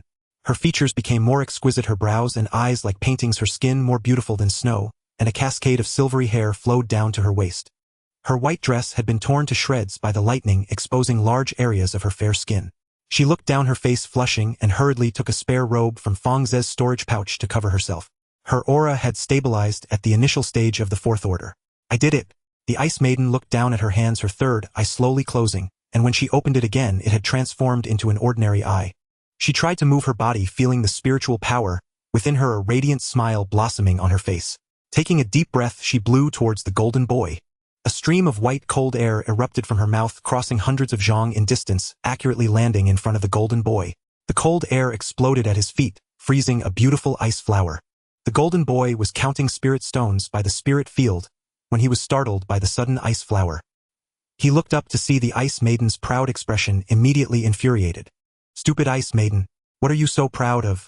The golden boy crossed his arms, his small face flushed. So what if you broke through to the 4th order? What's so impressive about that? I will break through sooner or later. Just wait and see how I deal with you. The Ice Maiden smiled without speaking and blew another breath, this time forming an ice hat atop the golden boy's head. The golden boy snatched off the ice hat and threw it to the ground, angrily running to Fang Ze, hugging his leg, tightly rubbing his small face against his thigh, tears welling up as he complained, Master, look at her. She's bullying me. You have to stand up for me. Fang Ze, both amused and exasperated, bent down to pick up the golden boy, saying, all right, stop making a fuss. Once you break through to the 4th order, you can bully her back. When will I be able to break through? The golden boy looked eagerly at Fang Ze. I want to eat the blue frost fruit too. The blue frost fruit has ice properties which won't be effective for you. Fang Ze thought for a moment. But don't worry, I will find resources suitable for your breakthrough in gold properties. Once we return, I'll inquire about where to find 4th grade gold spirit fruits or pills. The golden boy was satisfied, jumping down from Fang Ze's arms and making a face at the ice maiden in the distance. Just wait, once I break through you'll see how I deal with you. The ice maiden ignored him, sitting cross-legged to stabilize her cultivation. The spiritual energy at the early stage of the 4th grade still needed time to refine. One couldn't be too hasty. Fang Ze put away the remaining spirit stones. The gathering array had consumed about 2 million spirit stones, leaving only 300,000. This amount of spirit stones would barely maintain the array's operation, let alone prepare a set of 4th grade breakthrough resources for the golden boy, which was still far from enough. I need to go back and withdraw some spirit stones from the accounts of the Bibo Pavilion. Fang Ze calculated, or take on a few custom pill orders to make some quick money. Just then a voice transmission from the Jinhai ape came from outside the space. Fang Ze extended his divine sense, spotting 2 Jinhai apes guarding near the crack, nervously watching the depths of the secret realm. Master, someone has entered. The latest stage 3rd grade Jinhai ape spoke urgently. We just sensed a huge fluctuation of spiritual energy deep within the secret realm, as if a flood dragon is in a battle with some cultivator. Fang Ze frowned. Did you see clearly? How many people went in? I didn't see clearly, but the fluctuation of spiritual energy is very intense. At least a cultivator at the late stage of golden core or above. The Jinhai ape replied. Moreover, there's more than one. There are several different spiritual energy signatures. Fang Ze pondered for a moment. The restrictions of this secret realm were dissipating, and it was normal for new entrances to appear. Someone entering from elsewhere would eventually encounter the flood dragon. The flood dragon is at the 4th grade, while the cultivators entering are at most at the peak of golden core. A direct confrontation would be certain death. But these people dared to enter, surely they had some reliance. Either they were numerous or they had specific treasures to restrain the flood dragon. Let them be. Fang Ze made a decision. Let them fight the flood dragon while we take the opportunity to reap the benefits. He instructed the ice maiden to remain in the space to stabilize her cultivation, while he quietly led the golden boy and the 2 Jinhai apes back into the secret realm through the crack. This time he didn't swagger in, but released the soul-eating ants and gold-eating worms to scout ahead. The soul-eating ants were small with a weak aura, moving quickly in the water, making them the ideal scouting tool. Fang Ze released 300 soul-eating ants, letting them scatter along the seabed and probe deeper into the secret realm. The gold-eating worms followed closely behind, forming a loose reconnaissance formation in the air, with one gold-eating worm hovering in the water every 100 feet, acting as his eyes and ears. Through the perception of the swarm, Fang Ze was able to see the scene from several dozen miles away. Deep within the secret realm, indeed, there were violent fluctuations of spiritual energy coming from the direction of a massive palace. The spiritual energy in the water was swirling tumultuously, with waves of shockwaves radiating from that direction, causing the seabed silt to rise. Fang Ze cautiously approached that direction with the golden boy and the Jinhai apes. He didn't dare to get too close, stopping about 20 miles from the palace and hiding among a cluster of reefs. Through the perception of the gold-eating worms, he saw the scene in front of the palace. 3 golden core cultivators were entangled in battle with the flood dragon. The young man in white Lu roofing wielded a silver long sword with lightning flickering along the blade. Every swing of the sword was accompanied by crackling thunder. His swordsmanship was fierce and cunning, targeting the flood dragon's vital points and eyes. The burly man in black Tai Pajuan held a black broadsword with thick murderous aura coiling around the blade. His fighting style was simple and brutal. Each slash was a full-powered blow, the sword energy slicing through several stone pillars in front of the palace. The woman in green Suyao was moving around the periphery, holding a small green flag in her hand, with wind patterns embroidered on its surface. Each time she waved the flag, a wind blade shot out, cutting through the flood dragon's scales. All 3 of them were at least at the late stage of golden core, working together seamlessly, clearly not their first time fighting as a team. But the flood dragon was stronger. It was an ice-blue flood dragon over 100 feet long, covered in scales the size of bowls. A pair of short horns had already grown on its head, with 4 bulges on its belly signaling the impending growth of claws. It was unexpectedly at the mid-stage of the 4th grade. The flood dragon exhaled ice-blue dragon breath. Wherever the breath passed, the seawater froze. Its tail was like a steel whip, and each sweep could shatter the seabed reefs. Lu Roofing's lightning sword struck the flood dragon's body, leaving only a white mark on its scales. Tai Pojan's broadsword came down, and the recoil made his hands go numb. Suyao's wind blades couldn't even cut through the scales. Together, the 3 of them could barely hold back the flood dragon, unable to inflict any substantial damage. This beast is too tough. Tai Pajuan shouted breathlessly. Lu, what about your trump card? If you don't use it soon, we're going to meet our end here. Lu Roofing's expression remained unchanged as he took out a golden talisman from his storage bag. The talisman was covered in dense runes, exuding a chilling pressure. It was a high-grade 4th grade offensive talisman, sealing the full force strike of a latest-stage nascent soul cultivator. Retreat! Lu Rufeng shouted loudly. Tai Pijuan and Su Yao immediately withdrew, retreating several hundred feet. Lu Rufeng activated the golden talisman, which transformed into a golden sword light, carrying a world-destroying aura, slashing straight towards the flood dragon's neck. The flood dragon sensed a lethal threat, its scales standing on end, and it expelled a sphere of ice-blue light from its mouth. The sphere collided with the sword light, resulting in a tremendous explosion. The seabed was blasted into a massive pit, 100 feet wide, with silt swirling and turbulent currents surging. Fang Ze could feel the violent tremors from 20 miles away. As the smoke cleared, the flood dragon remained standing, but it now had a deep wound on its neck with blue dragon blood gushing out, staining the surrounding seawater blue. It was severely injured but not dead. Lu Rufeng's expression changed. Run! He turned and fled without hesitation. Clearly they had misjudged the strength of this flood dragon. They initially thought it was at the early stage of the 4th grade, but did not expect it to have recently broken through to the mid-stage of the 4th grade. Now that they could not annihilate it, they had to escape, or otherwise they would lose their lives here. Tai Pijuan and Su Yao also reacted, and the three of them transformed into 3 streaks of fleeing light, rushing back the way they came. The flood dragon let out an angry roar and chased after them. Its speed was extremely fast, and in just a few breaths it caught up to the last Su Yao, striking down with a claw. Su Yao screamed as she was swatted away, spitting blood, and the protective spiritual light around her shattered. Tai Pijuan hesitated for a moment, but did not look back, accelerating his escape. Lu Rufeng did not look back either, his fleeing light as swift as lightning. Just as the dragon was about to pursue them to eradicate them utterly, a searing pain erupted from its wound, halting it mid-motion. The sword chi left behind by the golden talisman continued to ravage its body.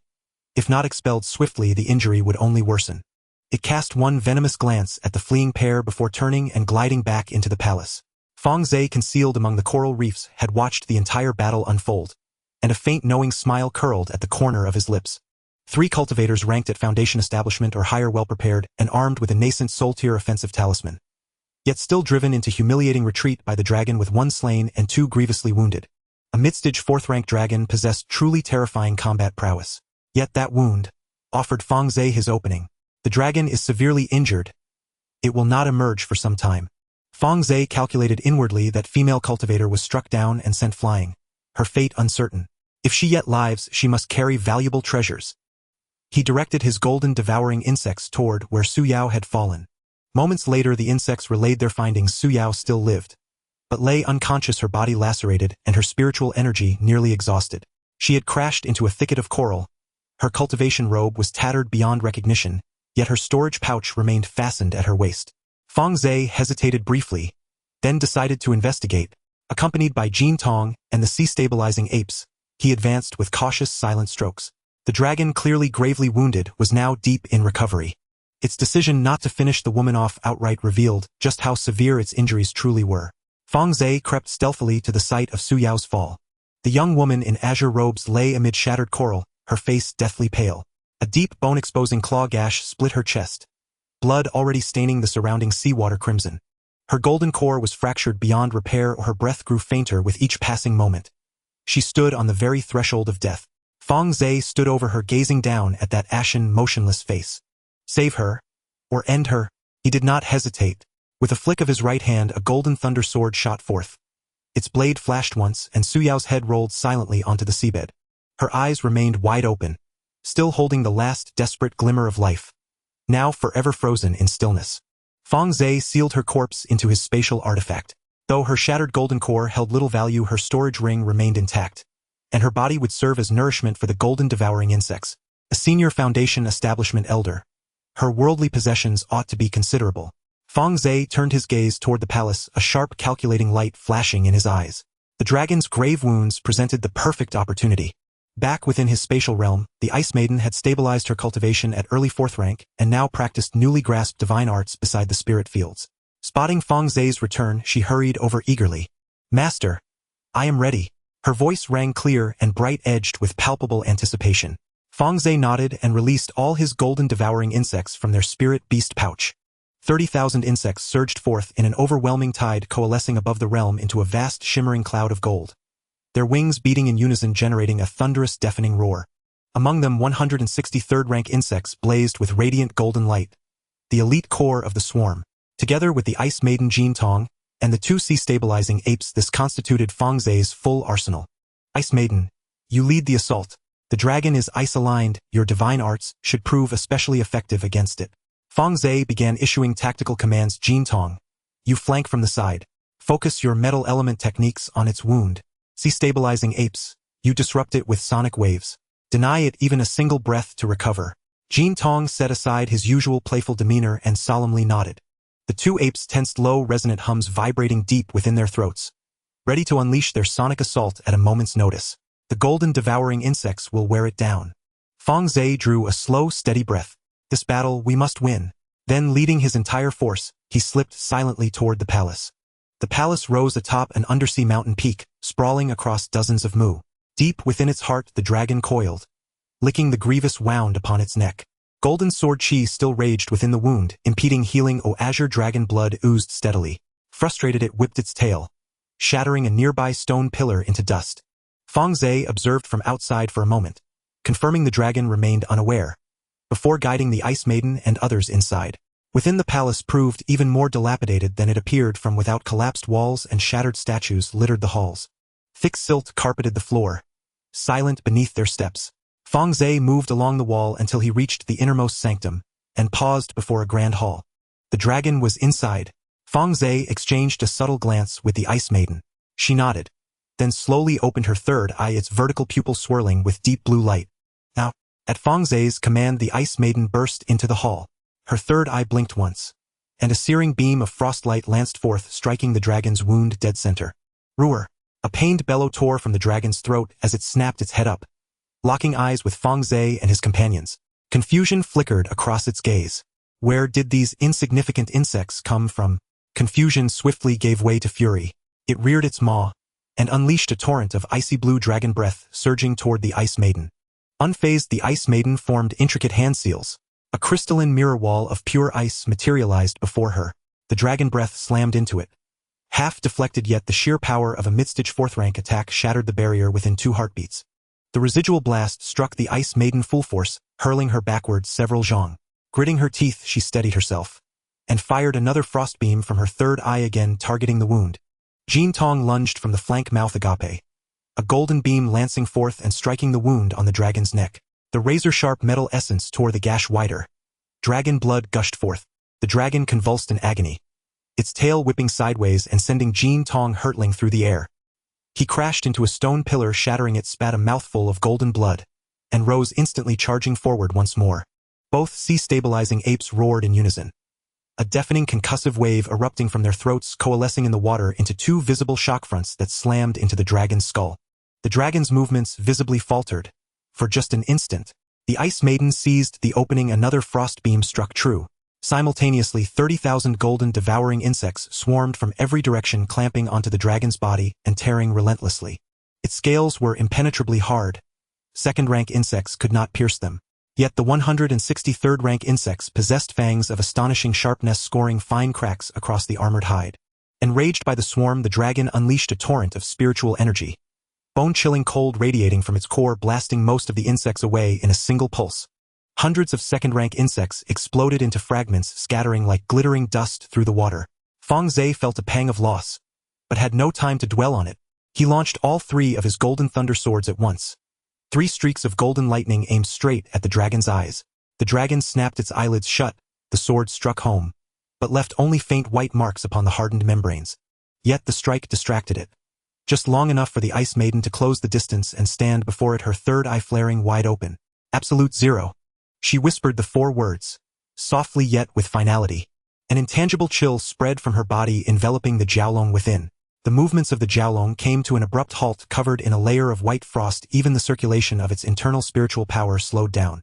1 breath, just 1 breath of time. Yet for a golden core cultivator, a single breath is enough. Fang Ze bit his tongue, a mouthful of essence blood, spraying onto the 3 golden thunder swords. The golden thunder swords absorbed the essence blood, their lightning intensity surging, increasing their power several times. The 3 swords pierced simultaneously into the wound on the Jiaolong's neck, the lightning exploding within the injury. Boom! A gaping blood hole was blown into the Jiaolong's neck, blue dragon blood gushing forth. It let out a desperate roar, violently shaking its head, sending Fang Ze flying. Fang Ze crashed against the wall, pain searing through his chest as he coughed up blood. Ignoring his injuries, he picked himself up and continued to command the battle.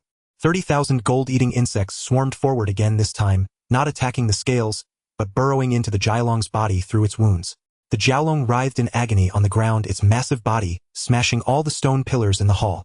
But the gold-eating insects had already burrowed into its flesh, frantically tearing at its internal organs and veins. This pain far surpassed any external injury. The Ice Maiden unleashed Absolute Zero, once more the maximum limit of her current capabilities. If she cast it again, she might fall in cultivation level. This time she froze the Jialong for another breath. The Golden Boy's golden beam pierced through the Jialong's head. The sound waves from the sea-settling ape shattered the remaining defenses within the Jialong. Fang Ze's 3 golden thunder swords rampaged inside the Jialong, crushing its internal organs. The Jialong's struggles grew weaker, the light in its eyes gradually dimming. In the end it let out a low mournful wail, its massive body crashing to the ground, stirring up a cloud of dust. It is dead. Fang Ze slumped to the ground, gasping for breath. His bones were fractured in multiple places, his internal organs severely injured, and his spiritual power nearly depleted. The Ice Maiden knelt on the ground, her face pale. Continuously casting Absolute Zero had taken a heavy toll on her. The Golden Boy had blood trickling from the corner of his mouth, his robe tattered and torn. The 2 sea-settling apes were also battered and bruised. Over 10,000 gold-eating insects had perished, with nearly half of the second-tier ones lost and over 20 of the third-tier dead. Fang Ze felt a pang in his heart, but upon seeing the Jialong's corpse, he believed it was all worth it. The mid-phase Ice Jialong was a treasure in itself. The scales could be refined into spiritual treasures, the dragon tendons into binding spirit, cords, the dragon blood was a precious material for alchemy, and the dragon pill was an invaluable treasure. He struggled to stand, putting the Jialong's corpse into his spatial pouch. The body was too large, nearly occupying a vast space within. As Fang Ze prepared to leave, his gaze swept across the place where the Jialong had coiled, suddenly noticing a round object in the corner. He walked over and his heartbeat quickened. It was an egg. A Jialong egg. The egg was human-sized, entirely ice blue. A faint glow flowed across the shell, indicating that the life within was still alive. A Jialong egg. Fang Ze's hands trembled slightly as he carefully placed the egg into his spatial pouch. With a mid-phase Ice Jialong and a Jialong egg, the gains from this trip had far exceeded expectations. Just as he was about to leave, he sensed a fluctuation of spiritual power deep within the palace. Fang Ze halted and sent out his divine sense to probe. At the deepest part of the palace, there was a small cave within which a shadow trembled violently. Fang Ze, along with the Ice Maiden and the Golden Boy, crept closer, revealing the true identity of that shadow. It was a dark Jialong. Latest stage third tier, much smaller than the Ice Jialong. Its body was pitch black like ink with smooth and delicate scales. It curled up in the corner of the cave, its eyes filled with fear, trembling all over. Clearly it sensed the death of the Ice Jialong and knew it could not escape. Another one. Fang Ze's eyes sparkled. The dark Jialong was of the same lineage as the Ice Jialong. Although its cultivation was much lower, a latest stage third tier was still formidable. If he could subdue it and keep it in the spatial pouch, it would become another 4th tier combat power in the future. Without hesitation, he directly summoned a rope and bound the dark Jialong tightly. The dark Jialong did not dare to resist obediently being bound, and was stuffed into Fang Ze's spirit beast bag. Fang Ze searched the cave again and made an even greater discovery. Deep within the cave there was a fruit tree. The tree was only about 3 feet tall, its trunk a purple-golden color, the leaves a vibrant green, and it bore 6 fruits the size of fists. Fang Ze stared at the fruit, his pupils suddenly contracting. He recognized the description of this fruit. In the inheritance jade slip of the Danding Master, there was a page specifically detailing various high-tier spiritual fruits. Among them was one called the embryo fruit. The embryo fruit was a high-grade 4th-tier spiritual fruit, taking 500 years to blossom, 500 years to bear fruit, and 500 years to mature. After a golden core perfection cultivator consumes it, their chances of breaking through to the nascent soul stage increase by 30%. 30%. This number may not seem high, but one must know that the average golden core cultivator has less than a 10% chance of breaking through to the nascent soul. One embryo fruit can raise the chance to over 40%. If combined with other auxiliary elixirs and formations, the success rate could be even higher. In the cultivation world, the value of an embryo fruit is enough to make even nascent soul-old monsters envious. Fang Ze's hands trembled.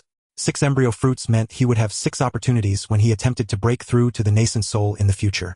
Even with poor aptitude, 6 embryo fruits could still guarantee the emergence of a nascent soul. He took a deep breath, forcing himself to calm down. The embryo fruits were not yet ripe. Judging by the color and aroma of the fruits, they would require at least another 100 years to mature. However, the time within the spatial pouch was accelerated 100-fold. 1 year outside equates to 100 years within. This meant that at most within a year these fruits would mature. However, the spatial pouch could not cultivate fourth-tier spiritual plants. He would need to find a way such as using formations to gather a large amount of spirit stones to facilitate their maturation. Fang Ze dug up the embryo fruit tree roots and transplanted it into the spatial pouch. He specifically cleared a plot of land in the center of the spirit field, setting up a small gathering formation to plant the fruit tree. A high-grade fourth-tier spiritual fruit tree requires a vast amount of spiritual energy. Fang Ze buried all the remaining spirit stones into the soil surrounding the fruit tree, temporarily sustaining it. Having completed all this, Fang Ze finally let out a sigh of relief. Standing within the spatial pouch, he gazed at the Jialong's corpse, the Jialong egg, the dark Jialong, and the embryo fruit tree, feeling a surge of satisfaction. In this battle, over 10,000 gold-eating insects had died. He was severely injured, and both the Ice Maiden and Golden Boy had expended great energy. But it was worth it. It was all so worth it. The corpse of a fourth-tier ice Jialong, a Jialong egg, a latest-stage third-tier dark Jialong, and an embryo fruit tree. These gains were enough to elevate his strength to another level in a short time. Second volume, dominating the cultivation world. At the moment when the corpse of the dragon was absorbed into the spatial realm, Fang Ze finally let out a sigh of relief. Leaning against the collapsed stone pillar, the intense pain in his chest reminded him that his injuries were severe. As the spiritual power circulated within him, a tearing pain surged through several meridians, and the light on the surface of his golden core dimmed slightly. Even in severe injury, the counterattack of a mid-stage fourth-tier dragon was enough to make a latest-stage golden core cultivator drink from the bitter cup. However, he did not rush to leave. This ruin was quite large. The palace where the dragon had resided was merely the core area, and there were still vast unexplored regions on the outskirts. Since he had come, he could not return empty-handed. Fang Ze swallowed a healing pill and sat cross-legged to recuperate for half an hour. As the medicinal power spread, a warm current flowed along his meridians, slowly mending the torn pathways. He stood up and moved his limbs. Although he had not fully recovered, he could move without much difficulty. Let's go check the outskirts. The ice girl followed behind him, her early-stage fourth-tier aura subtly emanating, intimidating the lower-tier beasts around. A few sea beasts hiding in the shadows sensed this pressure and scattered in fright. The golden boy was riding on the neck of a sea guardian monkey, looking around with curiosity plastered all over his small face. Two sea guardian monkeys flanked Fang Ze, rumbling in their throats, ready to unleash sonic attacks at any moment. Fang Ze searched around the periphery of the palace for about 2 hours. Ruins, debris, and collapsed statues, most of the buildings, had been eroded beyond recognition by time. Occasionally, he could see a few remaining stone pillars inscribed with faint runes, but the spiritual power had long since dissipated, rendering them worthless. Just as he was about to give up, the spirit-eating ant signaled back. Fang Ze hurried over, clearing away a section of collapsed stone wall to reveal a buried medicinal garden. The medicinal garden covered about 2 acres, with the surrounding walls having collapsed significantly. Inside, the spiritual herbs were sparse, almost had either withered or been devoured by beasts.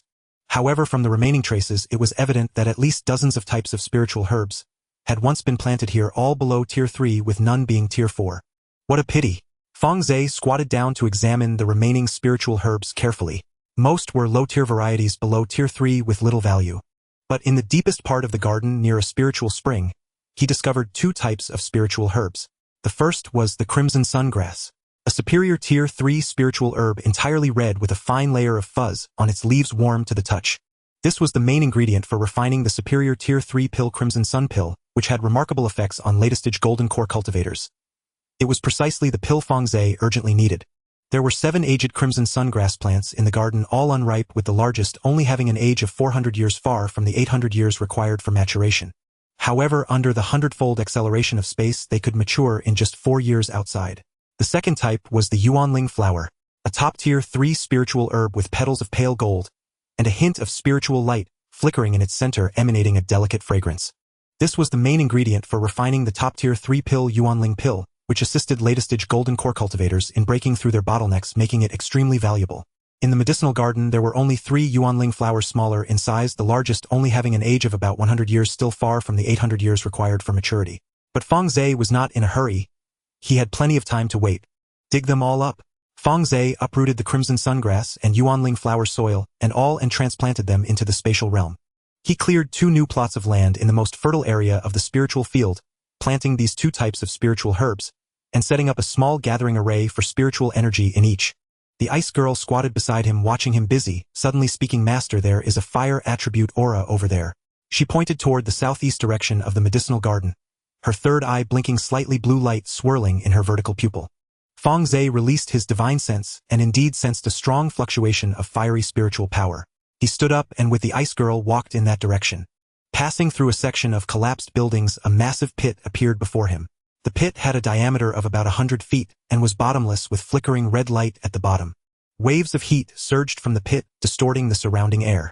The rocks at the edge of the pit were charred black, and in some places they had been burned to a glassy state. A volcanic crater.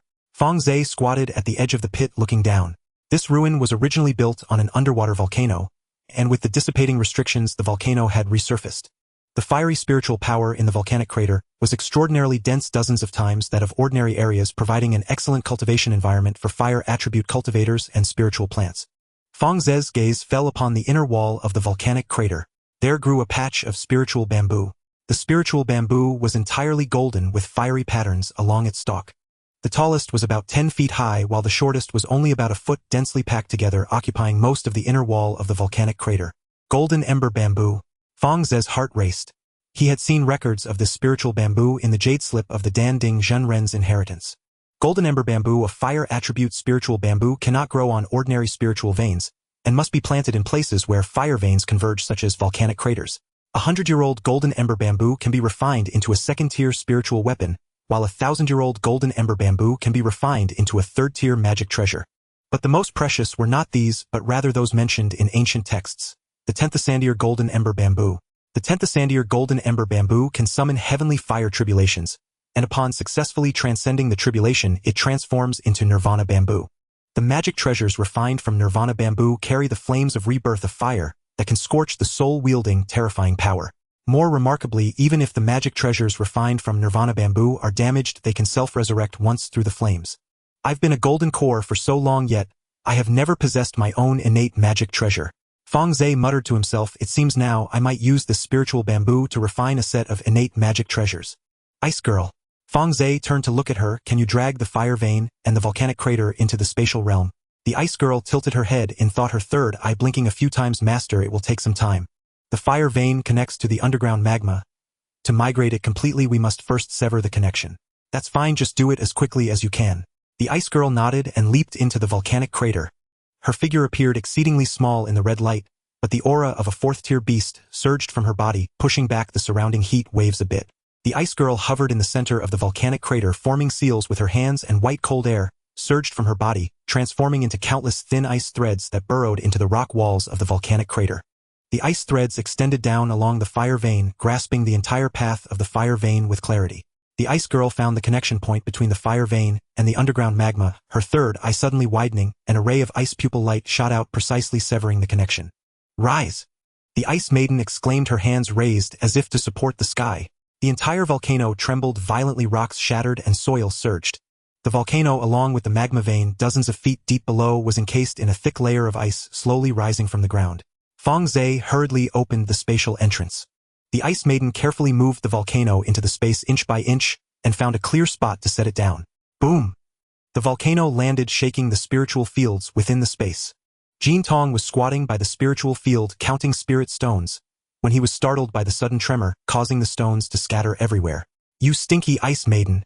What are you doing? Jin Tong exclaimed, angrily stamping his feet. The ice maiden ignored him, dusted off her hands, and walked up to Fang Ze. Master, it's done. Fang Ze patted her head and approached the volcano's edge, beginning to transplant the Jin bamboo. He first dug up the largest ones. The roots of the 1,000-year Jin bamboo were deeply entrenched, reaching dozens of feet into the magma vein. Fang Ze exerted considerable effort to extract them intact. In total, there were 12,000-year Jin bamboo, 3,600-year Jin bamboo, and over 100 seedlings. All were transplanted into the space positioned on the inner wall of the volcano. The Jin bamboo had strict growth environment requirements and could only survive on the magma vein. Fang Ze placed the volcano at the edge of the spiritual field, separated by formations to prevent the magma vein's spiritual energy from affecting other spiritual herbs. After finishing everything, Fang Ze stood at the volcano's edge, watching the golden spiritual bamboo sway in the red glow, feeling a wave of satisfaction rise within. Although the golden thunder bamboo was also good, it did not align with his fire attribute technique, the 4 transformations of fire scripture. Moreover, the golden thunder bamboo did not have the concept of a 10th Ascendier transformation, and its potential was far inferior to that of the Jin bamboo. Once the Jin bamboo grows for a few more years, I will be able to refine my life treasure, Fang Ze contemplated. In the space-time is accelerated 100-fold, so a 1,000-year spiritual bamboo only requires 10 years in the outside world. The 10th Sandier spiritual bamboo needs 100 years in the outside world, so I can wait for it. Just as he was preparing to leave, his expression suddenly changed. The alerting gold-eating bug was dead. Fang Ze had set up 3 gold-eating bugs at the entrance of the secret realm specifically for warning purposes. He could sense any creature entering the secret realm immediately.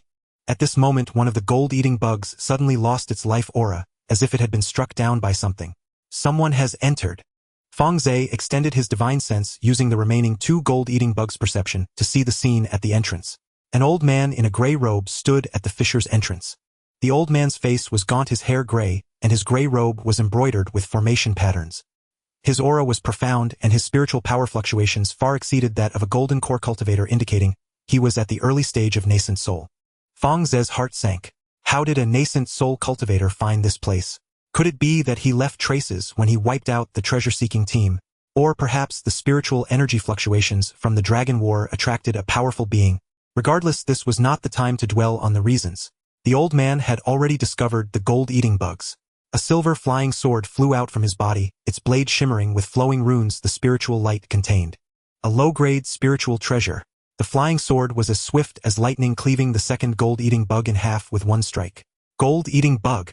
The old man's voice echoed in the water. Interesting. Is there still someone in this secret realm? His divine sense surged forth, sweeping across the entire secret realm. The coverage of a nascent soul cultivator's divine sense far exceeds that of a golden core, encompassing everything within several hundred miles. Fang Ze felt the divine sense sweep across his body, and his hairs stood on end. He immediately activated the concealment technique, minimizing his aura, while also instructing the Ice Maiden and the Jinhai Ape to conceal their auras. The old man's divine sense lingered on him for a moment before moving on. A latest-stage golden core junior is indeed well hidden. The old man's laughter echoed. But do you think you can stay hidden? Fang Ze knew he could no longer remain hidden. He stood up and walked out from behind the ruins. The Ice Maiden and Jin Tong followed closely behind him, and the 2 Jinhai apes were also ready for battle. The old man had already moved to the front of the palace. A nascent soul cultivator could perform small-scale teleportation within 100 miles, a capability unattainable by a golden core cultivator. The old man took only 2 breaths to move from the fisher entrance to the palace. He hovered in the water, his gray robe billowing. The silver flying sword circled around him slowly, its tip directed at Fang Ze. On the other side, a green small mirror flew out from his sleeve, hovering above his head, casting a veil of green light that shielded him completely. 2 low-grade spiritual treasures. Fang Ze felt a chill in his heart. The power of spiritual treasures far exceeded that of ordinary treasures. A low-grade spiritual treasure was equivalent to the full power of a nascent soul cultivator. With 1 offensive and 1 defensive, this configuration was quite perfect. The old man's gaze swept over Fang Ze, landing on the Ice Maiden behind him, and his pupils suddenly constricted. A 4th-tier ice toad, or a 3-eyed ice toad. The old man's voice carried a hint of astonishment. You, a junior of the Golden Core, actually have a 4th-tier demon beast. His gaze shifted to Jin Tong, and the astonishment in his eyes deepened. A 5th-tier bloodline golden toad. Or is it a transformed one? The old man's breathing quickened. 2 5th-tier bloodline spiritual beasts, one already 4th-tier, the other at the peak of 3rd tier. Such high-level spiritual beasts would make even a nascent soul cultivator envious. Kid, I am Zhen Xuanzi of the 10,000 Array sect. The old man stood with his hands behind his back, speaking in a condescending tone. Hand over all the treasures you obtained in this secret realm. And the 2 spiritual beasts as well. I can spare your life. Fang Ze's expression remained unchanged. 10,000 Array sect. I have never heard of it. Zhen Xuanzi's expression darkened. You refused to drink the wine offered, instead opting for the punishment wine. Do you think having 1 4th-tier ice toad can contend with me? A golden core is merely an ant in front of a nascent soul. As soon as he finished speaking, the silver flying sword had already struck out. A beam of silver-white sword light sliced through the seawater, carrying a fierce killing intent straight toward Fang Ze's face. Wherever the sword light passed, the seawater was split apart, creating a deep ravine that refused to close on either side. The power of a low-grade spiritual treasure is terrifying indeed. The Ice Maiden moved. She stepped forward, blocking in front of Fang Ze. Her third eye suddenly widened, and an ice beam shot out, hitting the silver sword light directly. Crack! The sword light was frozen, turning into a silver-white ice sword, suspended in the water. The Ice Maiden reached out and grasped it, shattering the ice sword into countless tiny ice crystals that scattered. Zhen Xuanzi's expression changed slightly. The divine abilities of a 4th-tier ice toad are indeed remarkable. He pointed and the silver flying sword slashed out once more. This time it was not just a simple sword light but the flying sword itself. The flying sword left a silver shadow in the water moving so fast that even Fang Ze's divine sense could hardly catch it. The Ice Maiden blinked her third eye repeatedly and 3 ice beams shot out in succession. The first beam missed the flying sword's trajectory, the second beam froze a layer of ice on the sword's surface, and the third beam turned the flying sword into a solid block of ice. The flying sword struggled within the ice block, its blade trembling and cracks began to appear on the ice block. But the Ice Maiden did not give it a chance to escape. Absolute zero? And the Ice Maiden softly uttered these 4 words. An invisible chill radiated from her body, instantly freezing the seawater within 100 zhang radius. Centered upon her. Zhen Xuanzi was enveloped by the cold, his entire body coated in frost, his movements markedly sluggish. Ni's spiritual energy circulation plummeted, and even his divine sense froze for an instant. One breath. Only one breath. Yet for the Ice Maiden it was more than enough. In a flash she reappeared directly before Zhen Xuanzi. Her right hand transformed into an ice-blue toad claw, its sharp tips gleaming with biting cold, as it pierced straight toward Zhen Xuanzi's chest. And though Zhen Xuanzi was a nascent soul cultivator, his reflexes remained swift. Even after being frozen for a single breath, a cascade of azure light descended from the small green mirror, hovering above his head, coalescing into a shimmering azure shield before his chest. And the toad claw struck the shield, unleashing a grating, ear-splitting screech. The azure light trembled violently of fissures spiderwebbed across the shield, but it held barely, deflecting the blow. Zhen Xuanzi's face paled, his heart seized by shock. This 4th-rank ice toad's combat prowess far exceeded his expectations. Its absolute zero ability could freeze even a nascent soul cultivator. If only for a breath, the terror it inspired was profound. You insolent brat! You've provoked this elder. Zhen Xuanzi bit his tongue, spitting a mouthful of refined blood onto the green mirror. And the mirror absorbed the blood, blazing with intensified azure radiance, as intricate runes rose across its surface. A thick beam of azure light erupted from the mirror, hurtling toward the Ice Maiden. And she swiftly formed hand seals. The wall of crystalline ice rose before her. The azure beam slammed into the ice wall, reflecting most of its force. But the full power of a spirit treasure proved overwhelming. The wall shattered after barely one breath. The residual beam struck the Ice Maiden, hurling her backward several zhang. A trace of sapphire blood appeared at the corner of her mouth. But she steadied herself. Just as Zhen Xuanzi prepared to press his advantage, something felt profoundly wrong. Ni's spiritual energy was draining at alarming speed, and he glanced down. Countless golden insects clung to his protective aura, tearing into it with frenzied jaws. Unbeknownst to him, they had crept close during his duel with the Ice Maiden, and struck while he was distracted. And golden devouring insects. Zhen Xuanzi's face contorted in horror. He had slain 2 earlier, assuming them mere wild specimens scattered through the secret realm, and he never imagined they were under someone's command, or that their numbers dwarfed his worst fears. Fang Ze stood at a distance, hands sealed in formation, commanding 30,000 golden devouring insects. And over 100 3rd-rank insects formed the core of the swarm, while 10,000 2nd-rank insects encircled them like a living fortress. The swarm surged forward like a golden torrent, completely surrounding Zhen Xuanzi. N. Spirit-devouring formation. Activate. NAS the formation world to life. It began voraciously consuming his spiritual energy. His protective aura visibly thinned. Even the azure light curtain descending from the small mirror cracked under the insect's relentless assault. Zhen Xuanzi poured every ounce of strength into his spiritual energy. His silver flying sword slashed wildly through the swarm, cleaving dozens of insects with each strike. Yet the horde was endless. For every wave cut down, another surged forth. Inescapable, unending. The Ice Maiden struck again, and her third eye snapped open, its vertical pupil blazing with intensified sapphire light. A beam of glacial energy thrice as thick as before lanced forth, striking the green mirror dead center. Crack! A hairline fracture split the mirror's surface, and damaged spirit treasure.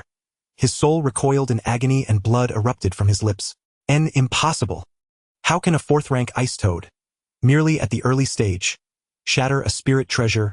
Ni's eyes burned with disbelief, and the Ice Maiden answered not. Only unleashed absolute zero once more. The chilling aura descended anew. Zhen Xuanzi froze for another breath, and the insect swarm surged forward in that fatal instant. And 3rd-rank golden devouring insects pierced the azure light curtain, and breached his protective aura entirely. Zhen Xuanzi screamed. A golden devouring insect tore through his shoulder, and burrowed deep into his flesh, and the searing pain fractured his spiritual energy flow. More insects flooded in, exploiting the breach. His silver flying sword, now bereft of precise control, darted erratically through the water, no longer a threat to the Ice Maiden. And Fang Ze seized the moment 3 golden thunder swords shot forth blazing as streaks of golden lightning, aimed squarely at Zhen Xuanzi's dantian. With his last reserves, Zhen Xuanzi swatted aside 2 swords, but the third pierced his abdomen, its tip grazing his golden core. No! And despair tore from his throat. And the golden core was the foundation of a cultivator's being. Its ruin meant total loss of cultivation. And after a millennium of arduous practice, he had finally ascended to nascent soul. Would he truly be undone by a mere golden core rank youth? He longed to beg to bargain. Offer spirit stones, treasures, anything for his life. But Fang Ze granted him no chance to speak. And lightning erupted along the golden thunder sword. The golden core shattered. When a nascent soul cultivator's golden core ruptured, spiritual energy spiraled out of control, raging uncontrollably through his body. Knees flesh collapsed under the backlash, skin fissured, blood gushed forth. The golden devouring insects swarmed, consuming his flesh, his essence, his very spiritual energy until nothing remained. And within moments Zhen Xuanzi vanished without a trace, leaving behind only his silver flying sword, the green mirror, and a storage ring. Fang Ze retracted his golden thunder swords and collapsed onto the seabed. Ni's injuries had worsened, and wounds from the earlier battle with the sea dragon remained unhealed, and forcing the spirit-devouring formation had torn his meridians anew. The Ice Maiden too was spent. Repeated use of Absolute Zero had nearly drained her spiritual energy. Her face was pale. Yet it was worth it. 1 nascent soul cultivator, 2 low-tier spirit treasures, and a nascent soul cultivator storage ring. Fang Ze stowed the flying sword and mirror into his spatial realm, then lifted the storage ring and probed it with his divine sense. His eyes lit up. And spirit stones. Vast quantities of spirit stones. Zhen Xuanzi's storage ring held at least 5 million spirit stones, and countless pills, rare materials, and formation tools, though Fang Ze had yet to inventory them fully. Most precious of all was a set of 4th-rank formation plates, designed to erect a 4th-rank defensive formation. A senior elder of the 10,000 formation sect, truly overflowing with wealth. Fang Ze murmured to himself. He secured the storage ring and struggled upright, and the Ice Maiden stepped beside him, gently supporting his arm. Master your wounds. And it's fine. I won't die. And Fang Ze drew a deep breath. Let's search the ruins once more. Then leave immediately. This place is no longer safe. He swept the ruins once more, swiftly, thoroughly, confirming no valuable artifact remained. And beyond the spirit herbs, spirit bamboo, and fire vein, already claimed, nothing else held worth lingering over. Fang Ze cast one final glance at the subterranean palace, once resplendent, now desolate, and turned toward the fissure swimming upward. At the fissure's mouth, the seawater remained bitterly cold. Emerging from the crack, Fang Ze scanned the surroundings, ensuring no other cultivators lurked nearby, before exhaling in relief. And he did not head straight for Liuli Immortal City. Instead, he slipped into a concealed underwater cave and entered his spatial realm. Sitting cross-legged, Fang Ze swallowed healing pills and began circulating qi to mend his injuries. And the Ice Maiden and Jin Tong each retreated to rest in quiet corners. Jin Tong squatted beside the volcanic vent, watching the golden ash bamboo sway in crimson light. Curious, he reached out to touch its stem, then snatched his hand back, stung by the heat. Fang Ze closed his eyes, replaying every detail of the battle in his mind. An ice serpent at the mid-4th cultivation realm, and Zhen Xuanzi, a nascent soul cultivator at the initial stage. 2 seemingly invincible foes, both slain by his hand. It was not raw strength that secured his victory, but his mastery of leveraging circumstances.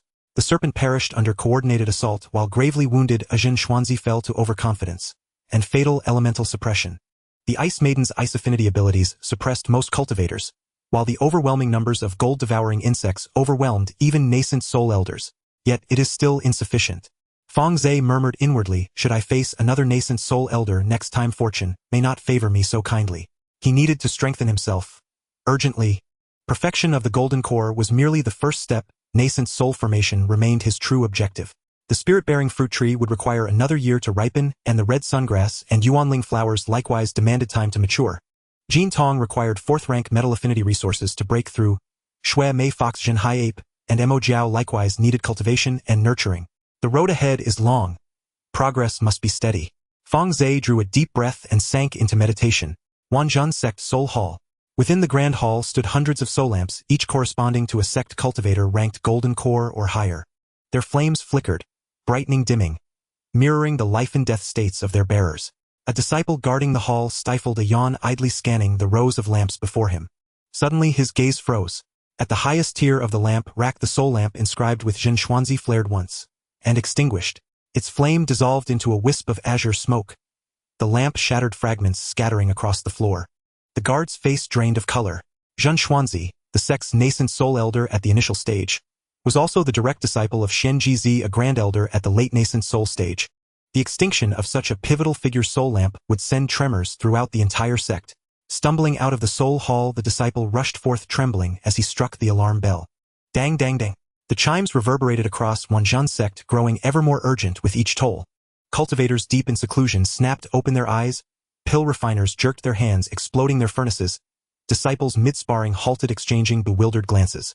This was the death bell for a nascent soul elder. The last time it had rung was 3 centuries ago. When Fang Ze received the news, he was immersed in profound array comprehension within his secluded cave abode. He appeared no older than 40, his black hair streaked with faint silver strands. His late nascent soul aura remained perfectly sealed within. On the surface he resembled nothing more than an ordinary scholarly middle-aged man. Yet those who knew him well understood this foremost array master of Wanzhon's sect possessed a temperament even more formidable than his most lethal formations. Dead, Fang Ze accepted the shattered remnants of the soul lamp, his fingers tracing the fissures with quiet deliberation. His voice was calm. So unnervingly calm it chilled the marrow. Who did it? Reporting to the elder patriarch. The perpetrator remains unknown. The disciple kneeling on the floor pressed his forehead to the ground, voice quavering. Elder Zhen Xuanzi departed the sect half a month ago, saying he sought opportunity beyond the outer sea. Accompanying him was Elder Guhong, a golden core cultivator. His soul lamp still burns. Messengers have already been dispatched to summon him. Bring him in now. Moments later Guhong tumbled into the cave abode, rolling headlong. His face was ashen, his limbs shaking uncontrollably as he collapsed to his knees, refusing to lift his gaze.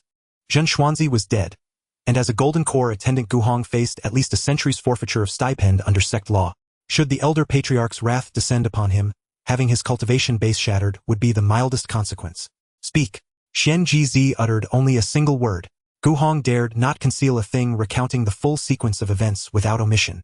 Lu Rufeng's invitation, his own withdrawal midway, his notification to Zhen Xuanzi, the self-destruction of the transmission array, Zhen Xuanzi's solitary pursuit. Lu Rufeng, of Liuli sect. Yes, cold sweat streamed down Guhong's brow. He is a registered disciple of Liuli sect's sect master, currently at the peak of the golden core realm. I have collaborated with him several times before, never once encountering trouble. This time your greed betrayed you. You coveted the treasures and sought favor with my disciple, yet achieved neither. Fang Ze cut him off, voice glacial. I know my disciple's nature well. Upon discovering the ruin he would inform no one, only enter alone. The coordinates you provided were merely approximate, within a radius of 100,000 li. How long would he take searching alone? Guhong dared not reply. Fang Ze rose, sweeping his sleeve. Lead the way. Should the ruin be found, your life may yet be spared. If not, he left the sentence unfinished. But Guhong crumpled to the floor, paralyzed by terror. Liuli sect master's cave abode. Lu Rufeng knelt at the center of the great hall, his robe still stained with blood, his face pale. Iron Breaker Jun had succumbed to grievous wounds after their escape from the ruin. He had flown non-stop for 3 days and nights, changing course repeatedly to ensure no pursuer followed, only then daring to return to his sect. You say the ruin housed a mid-4th rank ice serpent. The sect master sat enthroned above, voice resonant with unspoken authority. Known by the Taoist title Tianxian, he cultivated at the mid-nascent soul stage, and over centuries had transformed Liuli sect from a middling force into the undisputed hegemon of the Liuli Sea. His standards for accepting disciples were exacting. Only 3 registered disciples served under him, and Lu Rufeng was among them. Yes, Lu Rufeng kept his head bowed. I entered with 3 companions. Tai Pejun and Su Yao perished. Only I escaped. The ice serpent was gravely wounded by my 4th-rank talismans, but survived. I intended to claim it all yourself, Tianxian Jun interjected coolly, to present the spoils to your master afterward, hoping to earn greater esteem. Lu Rufeng pressed his forehead to the floor, offering no defense. After a pause, Tianxian Jun shook his head. Rufeng, your talent is exceptional, your perception keen. Yet you are too hasty.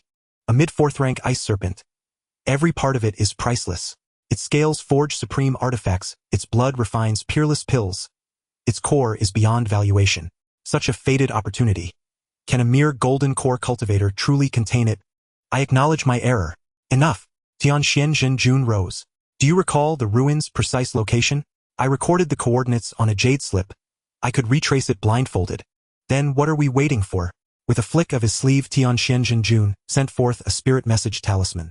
Summon the senior elders. We depart at once.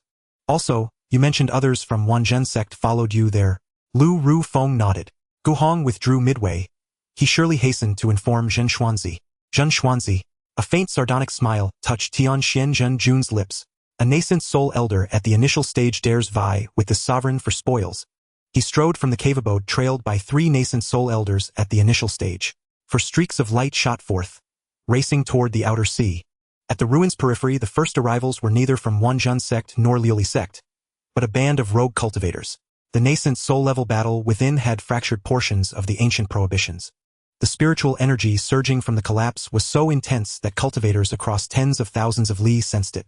Those hunting demons or gathering spirit herbs nearby abandoned their tasks, converging swiftly toward the source of the disturbance. What dense spiritual energy! There's a ruin beneath. Undoubtedly an ancient ruin. Hurry down. Treasures await. A dozen rogue cultivators rushed headlong into the fissure, including several golden core elders. They scoured the ruin for hours, finding only collapsed halls, shattered statues, and hollow pits where spirit herbs had been uprooted.